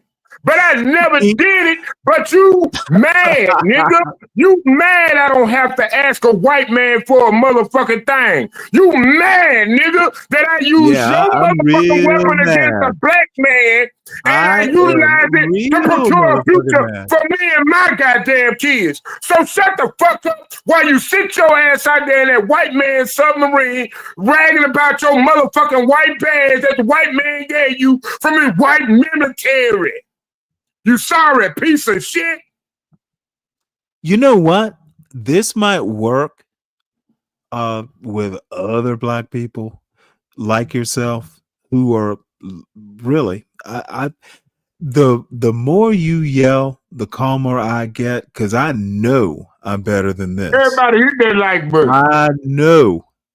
Support the host of the show, y'all. Support the channel. Dude, you are amazing, Solid Snake. Let's try to outdo the government. Oh, dear. Show this nigga we civilians appreciate him too. Civilians like you do not know how to appreciate. You damn right. I damn sure ain't. I ain't gonna never understand it, Stanley. You will show your ass to the white man and then fucking pretend that I worship the white man. Motherfucker, you literally asked a white man to help you figure out how to pay your water bill? And you want to talk to ask the white man how to be an American citizen. I love you literally asked the white man how to make you a better American citizen, and you think you earned all your stripes through the goddamn military by dating a white woman and having a baby. So how the hell you got stripes, nigga? You got your stripes through the white man. All your stripes come through the white man, through the white neighborhood, through the white school system. So please shut the fuck up trying to complain about black people. They got to complain about how black people functionality working right now. Please. Just because we got questions, nigga, we got a reason to have questions. Because we invested in the community. You not, nigga. Dude. Stop it. The only damn thing you do is want to sit up here and brag about your half-white family. Oh my God, now it's gotten to family level. Look at you, motherfucker. You just want to make it all personal and shit. I'm impressed. Well, that's what you try to do. No, motherfucker. Oh, don't get mad now, motherfucker. No. Don't get mad now. Backtrack now. No, don't get mad. I ain't backtrack shit. Motherfucker, you want to make this No, personal. nigga, that's what you do. No, nigga, because I got an all-black family. Let's make it mighty I'd be a fucking failure, but it was mine created by me. Through my own goddamn will and not through the white man oppression, nigga. You want to talk about... I don't blame no white people. Motherfucker, you I blame niggas like you. Families. You won't talk about families. Yeah, talk about my family, Stanley, with all your carrying ass energy. Let it go, Stanley. I'm gonna let you open up this they go to line, nigga. There it go right there. Oh, fuck you think I'm scared of, nigga? You better be scared, motherfucker. Man, you got me fucked up. Yeah, I got you fucked up, and you even know you're fucked up. You are literally saying... You are literally saying... Dude, fucking people to destroy my culture, nigga. I just heard you So say you're stop fucked up. it. Stop I bragging. Stop trying to just call me got, anti-black because motherfucker, I call out dude, some shit I see. dude, you are Provide not. content, nigga, and stop trying to judge motherfuckers. Because I you ain't judge that one, you. nigga. I You ain't judge that your one. dumb ass You to ain't be that a one, white nigga. worshiping, be Like brave any goddamn ass woman give a whipper. fuck about a second-hand man, nigga. Literally, You do a you? second-hand man of a white woman, and you want to sit your ass up here and talk about a black Yep, man. that's what Sit I'm gonna your do, second-hand ass down. motherfucker. You You a ain't black. second-hand You man of ain't a white black. woman, nigga. You already been married to God. You can't marry no other black woman. So what honor do you have to attribute to them? Nothing. Shut the fuck up. Motherfucker, what black woman did you marry? Damn. Then If the bitch ain't gonna motherfucker, respect my this is what the anti-black blacks do. They will fucking fuss at you about something they didn't do. Motherfucker, what black woman did you marry? You need to shut the fuck up. You need to be afraid of yourself, Solid Snake, not me. Motherfucker, when I let you back up on this panel, I want to know the black woman that you motherfucking married. I want to know why you ain't married that. Motherfucker, I told you how to get back on this panel and what to do when you get to it. Which or what black woman? Which black woman did you motherfucking marry? Motherfucker, I married a white woman, but I married a woman. You want to tell me about the black woman I did marry? Motherfucker, Solid Snake, what black woman did you marry to set an example and talk about? Motherfucker, have you ever been married? You need to shut the fuck up and stop embarrassing yourself. Give me a reason, Stanley. You gonna give me a reason to get married? Other than losing half of my shit for the rest of my life? Really? Man, get the fuck out of here. Yep, you go ahead and add her on. Hey, stop it. All I have to say is don't talk about who I married or what color You she want to get was. mad at a white man. Your failure Because of he got a an man, opinion. your failure of a man You literally ass, motherfucker, you didn't marry a woman. Motherfucker, why is it the fucking people who want to talk about what a man is and what a family is and all this fluffy bullshit? Motherfucker, you never got married. You didn't marry a white woman. You did not marry a black woman. You just didn't get married. And now you want at 47, ask a fucking 60-year-old man who is not your father, by the way, what reason to get married? Motherfucker, too goddamn late. Stop the bullshit, son. You're not in a position to fuss like the fusty old black woman you sound like. You don't sound like a male. Stanley, who said I wanted to get married, Stanley? Did I ever Not say me. that? Motherfucker, I just asked you if you'd ever been. Hell no. And why would I? Then motherfucker, what right do you Shit, nigga, have? I'm red. Okay, what right do you have to talk about someone who actually was married? Color is not the problem you should be fussing about. I think you weren't worth marrying is why. Motherfucker, you better stay in your goddamn lane. Well, I am worth reproducing, and that's all it needs right now. So what in the hell did you fight for? Why did you advocate for marriage when we got a goddamn 70%? You are the culture you complain about, motherfucker. Motherfucker, you are literally the nigga who is a baby daddy, and then you want to talk about how bad black culture is. Motherfucker, you're contributing to what you're complaining about. And don't let me start on another motherfucker on this panel. at least I fucking didn't have a child out of wedlock, motherfucker. You are the nigger culture you complain about. Is it a self-evaluation when y'all talk about black culture? You're creating it.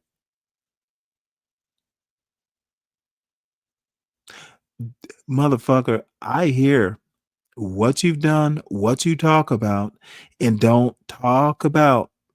never want to hear you talk about how toxic black culture is, because motherfucker, you're a main contributor to it.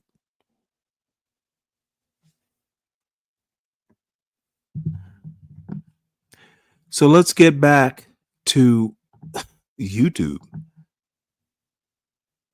That's all I ask is for men to have the basic bullshit, and unfortunately, men out here still don't. And I also told him that men and women and just everybody in general, you must date within your means. Now, a man having basic bullshit, like we can work that out.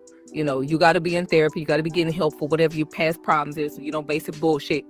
So for that type of man who has basic bullshit, you need not approach a woman who has stamps on her passport. Because if you can't afford to do a fancy dinner and you know you can't afford to do steak, lobster, and shrimp already, why would you go and try to pursue a woman who has stamps on her passport and you know she likes to travel? Not only does she like to travel outside the country. So I just always say date within your Which means. one, Dave? But I sometimes don't think they have date mustaches. within your means I think aren't you. the people that I you think want. you're.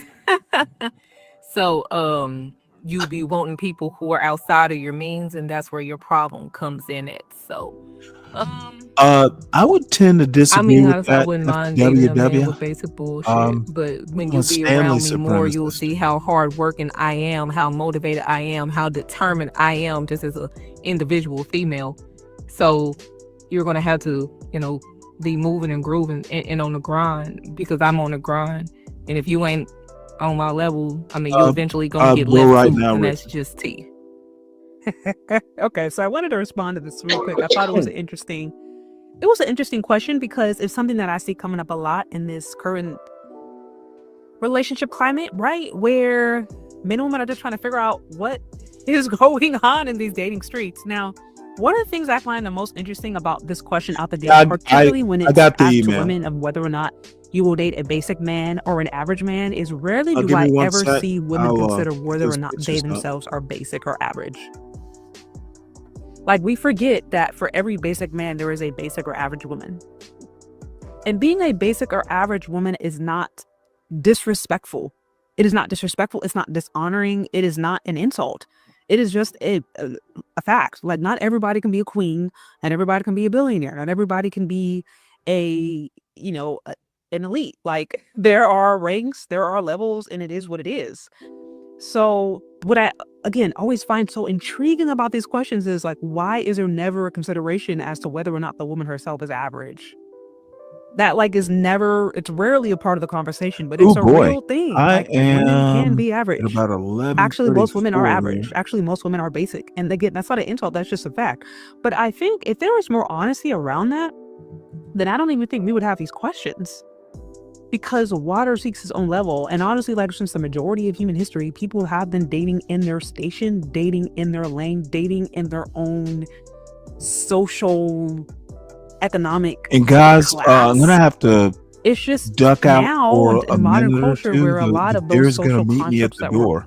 already there have been Yeah. dismembered and You're right, disintegrated, and Dave. people It'll are be trying here to in a create their couple own of minutes. reality and their own sense I'm of kind of normalcy excited. and doing I've things never according to their ordered own their what they think is right. Uber before. It's only in this current So this confusing is a space that privilege, folks. those things have been I will never have to convoluted. leave the house But on, like, a again. basic level, like, people date within their class, date within their means, and have always done so. An average woman will usually end up with an average man. This is why, like, the Cinderella story is usually so significant, because it's not common to see a See rich her man go with, like, standing, and I an don't impoverished like girl. the gestures. And trust me, It's you're weird. probably not going to see a rich man It's a going weird with an dress. impoverished girl who's ugly.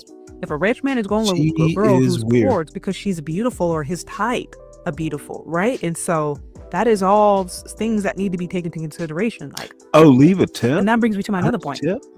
God damn it. What women consider average is different than what men consider average, because a woman may look at another woman who is not making as much money or who doesn't have a college degree or who a customer service rep and say, she's just an average woman. But a man may look at that customer service rep and put her as a high value woman if she is fit, feminine, she's if she's attractive, if it's that man's type, if she is easy to get along with, if she is very feminine, if she has nurturing qualities. And so the things that women consider average is a lot different than what men consider average. And I think this is also why there's a disconnect, because when she went there, she talked about, dating on her level, and then she wanted to talk about women who can travel. A man is not getting turned on because a woman can travel, or because a woman has a passport. Like, that's not a thing. Men have not fought wars to try to win wives because they want a woman who could travel. Like that. Everybody hit that like, share, subscribe. Men are looking for. Support Right? the channel, man. Friendly women. Support the channel. $10 a day. Support your J, man. Who are you know what I'm saying? Let's get this motherfucker thing popping, man. We all Friday. Men are looking Stanley don't got his second string going on. He got his second win coming to him.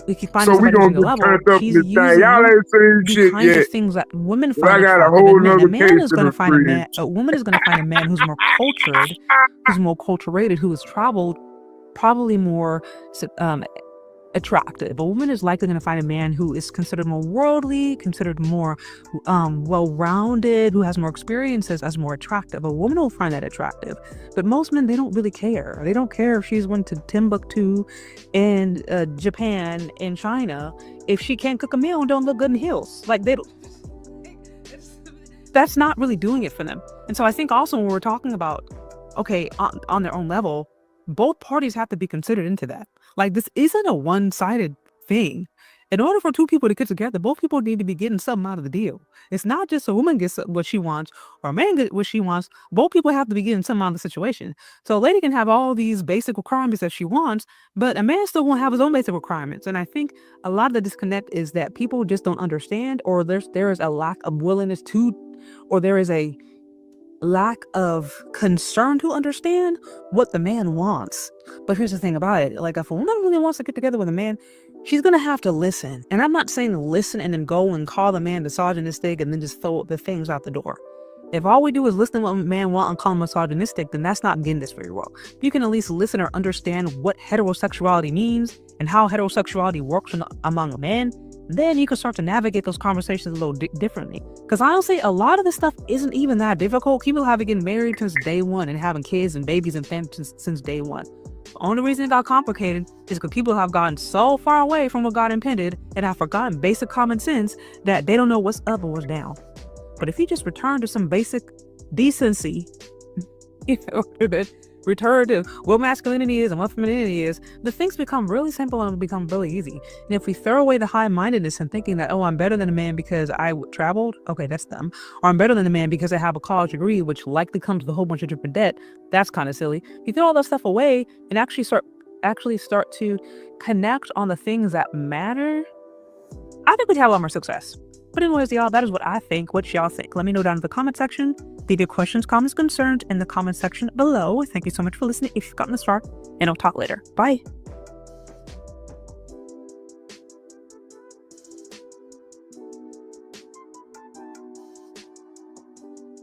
Oh yeah, happy Eid, DD. I don't know if you're still here, but happy Eid, everybody. All you Muslim sponsors and members of the channel, you know.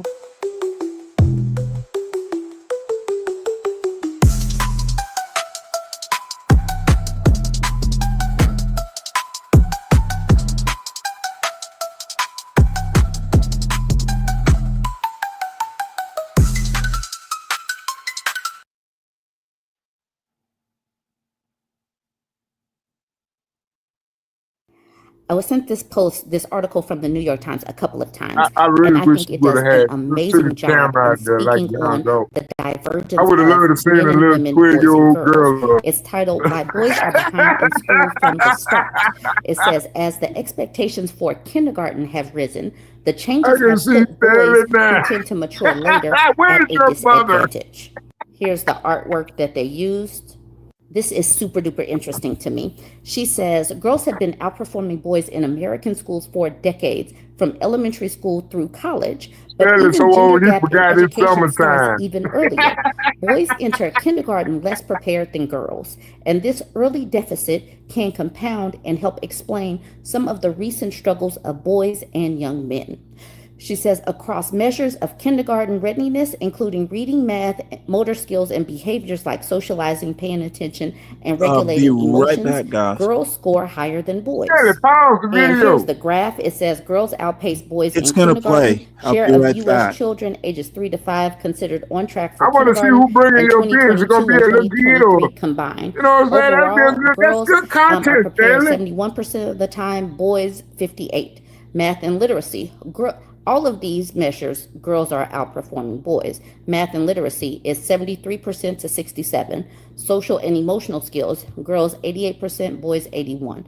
Control of emotions and behaviors, girls 77% and boys 70%. So it's not that dramatic in all categories, but still girls are outpacing boys. All right, motor skills 75% girls, 61% boys. And it says these are averages, and researchers emphasize that there are many boys with strong skills and girls with lagging skills. Other factors also contribute. The gaps in kindergarten readiness by family income and by race are larger than they are for gender. But over the last 2 decades, as those gaps have narrowed, the gender gaps have become more consequential. Women in our Kindergarten has become classroom. significantly more academic because of the effects of a national I mean, we law already see passed what in they produce in the 2001, community. with So children why would we? expected to spend more time sitting I believe still in and segregated learning math schools, and reading. especially at And younger many ages boys do like not that. enter You know with what I'm skills to saying? That meet way those we don't get so many expectations. Does indoctrinated that young national law, men the No Child Left Behind, I do pro believe woman. that You know this what I'm saying? It started with starts at the home and needs to George Bush, end at the home. GWB. And You know so what I'm we could saying? look back, and if this is We don't need to be sending 2001, our little that means the boys young off to men of women to be right now educated are the in ones this that were political impacted by atmosphere this national that law we in just witnessed. You know, 2001. that's how Let me we got to continue the though. society we Adding have to that, today. childhood That's has just me changed in though. recent years in ways that could have set back boys further. The isolation of the pandemic delayed young children's development. Parents are increasingly stressed, and children are spending more time on screens. These factors affect all children, but they may have been particularly hard on boys, who scientists have shown are more vulnerable to hardship. Taken together, these changes set boys on a disadvantaged path throughout school. Jayante Owens, who studies inequality in schools at the Yale School of Management, has found that boys' behaviors at age 4 and 5 predicted the amount of schooling they finished by their mid-20s. Skills build on themselves. So children who don't master kindergarten phonics or counting could remain behind in future grades. And children who struggle with academics or behavior risk developing negative perceptions of themselves as learners. That instigates a cycle where a boy doesn't think I'm smart, doesn't think I'm good at school. And if you're told enough times that you're not good at what the teacher is expecting of you, you start to manifest that, Professor Owen said. Jordan Green, who lives in Tulsa, Oklahoma, said her son just finished kindergarten by the skin of his teeth. In pre-K, he was always in trouble for being too rowdy, and his punishment was to skip recess, which Miss Green said backfired because he couldn't let out his energy. In kindergarten, he was behind school benchmarks for learning letters and numbers. The school has suggested testing for dyslexia or ADHD. Miss Green, a forensic scientist, wonders, though, if he's just a normal, hyper-extroverted little boy. Regardless, she said, it's setting my son up to always feel behind and always feel like he's not good enough. Basically, what that law said, where we have to make sure that the kids can master this test, and they did that 2.5 decades ago, it has set these kids up. And girls are excelling in this, but boys need, they should be playing in kindergarten, doing blocks and doing certain things, going outside and all of this. The fact that they are requiring testing for little kids is ridiculous to me. And if they are seeing that the results are not coming back how it should be, Why are teachers not changing things? Why are administrators not changing up curriculum or changing up standards? This is kindergarten. They should not be expected to be doing all of these Hold things. on. And Stanley, hold teachers on. Yes, should Pause. ma'am. be allowed I'm to sorry. help Yes, sir. shape curriculum that best fits kids. Why am I See, I pausing don't this? mean to feed my argument anymore. And I hate to see the Wait, bias hold it. in my Whoa. What argument? Okay, the bias that I have, and it's surprising that this video showed up right next after what my diatribe Oh, was a yes. minute ago. Wait, hold it. Let me tell you why it did. I have a saved file, so they're stacked. So that's why it showed up. It was selected to watch at some point. Okay, well, all I say is exactly what I was saying. I'm listening to the bias and the feminism in this woman's Fuck voice. the bias. Just let me know what the I'm fuck sorry, you man. think of it. Listen, man, we can't be letting everybody's Okay, no, woman we take care of aren't another doing woman's black anything. child. I don't Dude, think black women are involved do you enough for that. motherfuckers, honestly, Solid Snake, who gives a fuck about the bias? Tell me what you think. What I'm saying is, why would you say that this black young boy or this little boy, because we know he black, has ADHD? Why are you diagnosing this young man with a disease or some kind of mental disorder when you yourself walking around with it? Been educated, been indoctrinated in it. I don't think these women nowadays that come out of school are able to raise our young men in high school and college. I just don't believe it. Why is your ass not marrying them? That's why I'm not marrying them. Okay, motherfucker. They too indoctrinated, Stanley. No. This is Stanley, why you ain't married then with all your money? All your benefits you got, you ain't married either. Motherfucker, I literally called you a numbskull. So what are you talking about? I literally called you a numbskull. Now, what you need to do, numbskull, is fucking shut up and let me finish my point.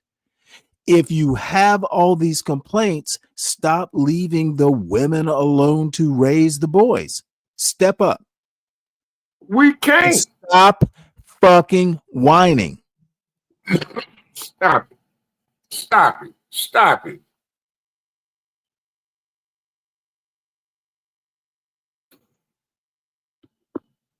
I said what I said. Stop the pussyfooting, stop the pussying, and fucking stop complaining. If you have a problem, fucking be a father and marry the woman, or at least be in their lives. I have zero patience for this kind of numbskulled logic. Now, may I play this goddamn video?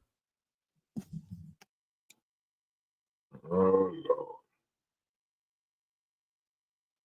So all the pro-feminists don't join the chat, huh? This is this is interesting and it's baffling to me that they won't. This has nothing to do with the feminism. same patterns nationwide. Kindergarten readiness data shows that many children enter I unprepared, think a pro-feminist worse than an fewer boys are anti-black. ready I than think girls a by about failed 10 percentage points. motherfucker who wants to whine about women raising boys and all this shit, motherfucker, unless you have stepped up once in your life, you don't get to fucking whine on my panel. I think we need to just start about calming the system motherfucking for men, listen and fucking enjoy the ride. The I don't deadbeat understand half the motherfuckers, shit you're talking about. deadbeat motherfuckers are always the one. So why they gotta be deadbeat, Stanley? How you I don't gonna know call why every man that got an why opinion are about it you like that a deadbeat? interrupting me? That's Why pretty are you goddamn biased. interrupting? Okay, bitch, stop interrupting me. Why I gotta be a bitch? Because you're complaining like a bitch. You the one complaining. Enough. Motherfucker, you don't get to talk about any of this bullshit. You have never put your foot to the fire or a ring on a finger. You do not impress me. Motherfucker, you have not. Dude, stop the goddamn complaining. Stop stop the fucking feminist bullshit. 19th Amendment should be repealed bullshit. Dude, step the fuck up before you step on my panel and talk about shit you have no clue about. Do better, bitch. And stop being a bitch. That's what you would do, Stanley. That's Motherfucker, I didn't tell you to talk. You're acting like a bitch. You will speak when I fucking tell you to speak, bitch. Man, stop it. Motherfucker, for what? For what? How? What is different? Motherfucker, you are literally sitting here on a panel talking about bias and feminism. Motherfucker, please stop this bullshit. You sound shrill. Okay, I might be shrill, but it's the truth. Motherfucker, if you're shrill, my lawnmower guy. Why you if you can't are cut my yard? shrill, stop it. I gotta let him know, man. Come cut my yard. The hell? You have let people know what? That you're shrill. You know, I gotta tell this white man to come cut my goddamn yard. I don't know why the hell he came cut my yard. Fuck you mean? What's up, Lou? I don't know why you tripping, Stanley. Y'all giving me a show today, You know man. why Shout out to I'm y'all. tripping? Because god damn it, I'm fucking tired of hearing you fucking fake red pill motherfuckers, What up? motherfuckers complaining about women you never married. And I'm not gonna marry him, Stanley. What fucking family or woman or anything did you commit to? Why is it always the fuckers who never did shit complaining about what other people do? I want to know why the motherfucker. I don't. You want to know? Well, motherfucker, go and find out. This is so frustrating. Did he say that he was more afraid of women than a white man or some shit like that? I am. Yes, I am. I am more afraid of a black woman than a white man. I'm sorry. He doesn't know what he's saying. I'm sorry. Yes, I did say it. Why? Why would you say that shit? Why would you say that you're more afraid of any woman than any man? Like, why would you do that?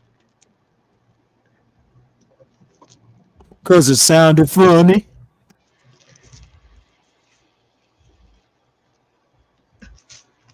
Go ahead, say it. It sounded funny. Motherfucker, say it with that country accent. I don't hate on the accent. The accent cool. It makes the show. Don't do that. Okay, wait a minute. I gave y'all a good minute to contemplate that answer. I thought if y'all asked that question out loud, y'all might have had an answer that might have came to y'all in y'all senses. But you say, why am I afraid of a black woman more than I'm afraid of a white man? Lou asked the question. He's the only one. Did you ask me that serious question? You asked me a serious question. Why am I afraid of a black woman more than a white man? Are you serious? You asking me that question. See, this motherfucker has conveniently forgotten what he said.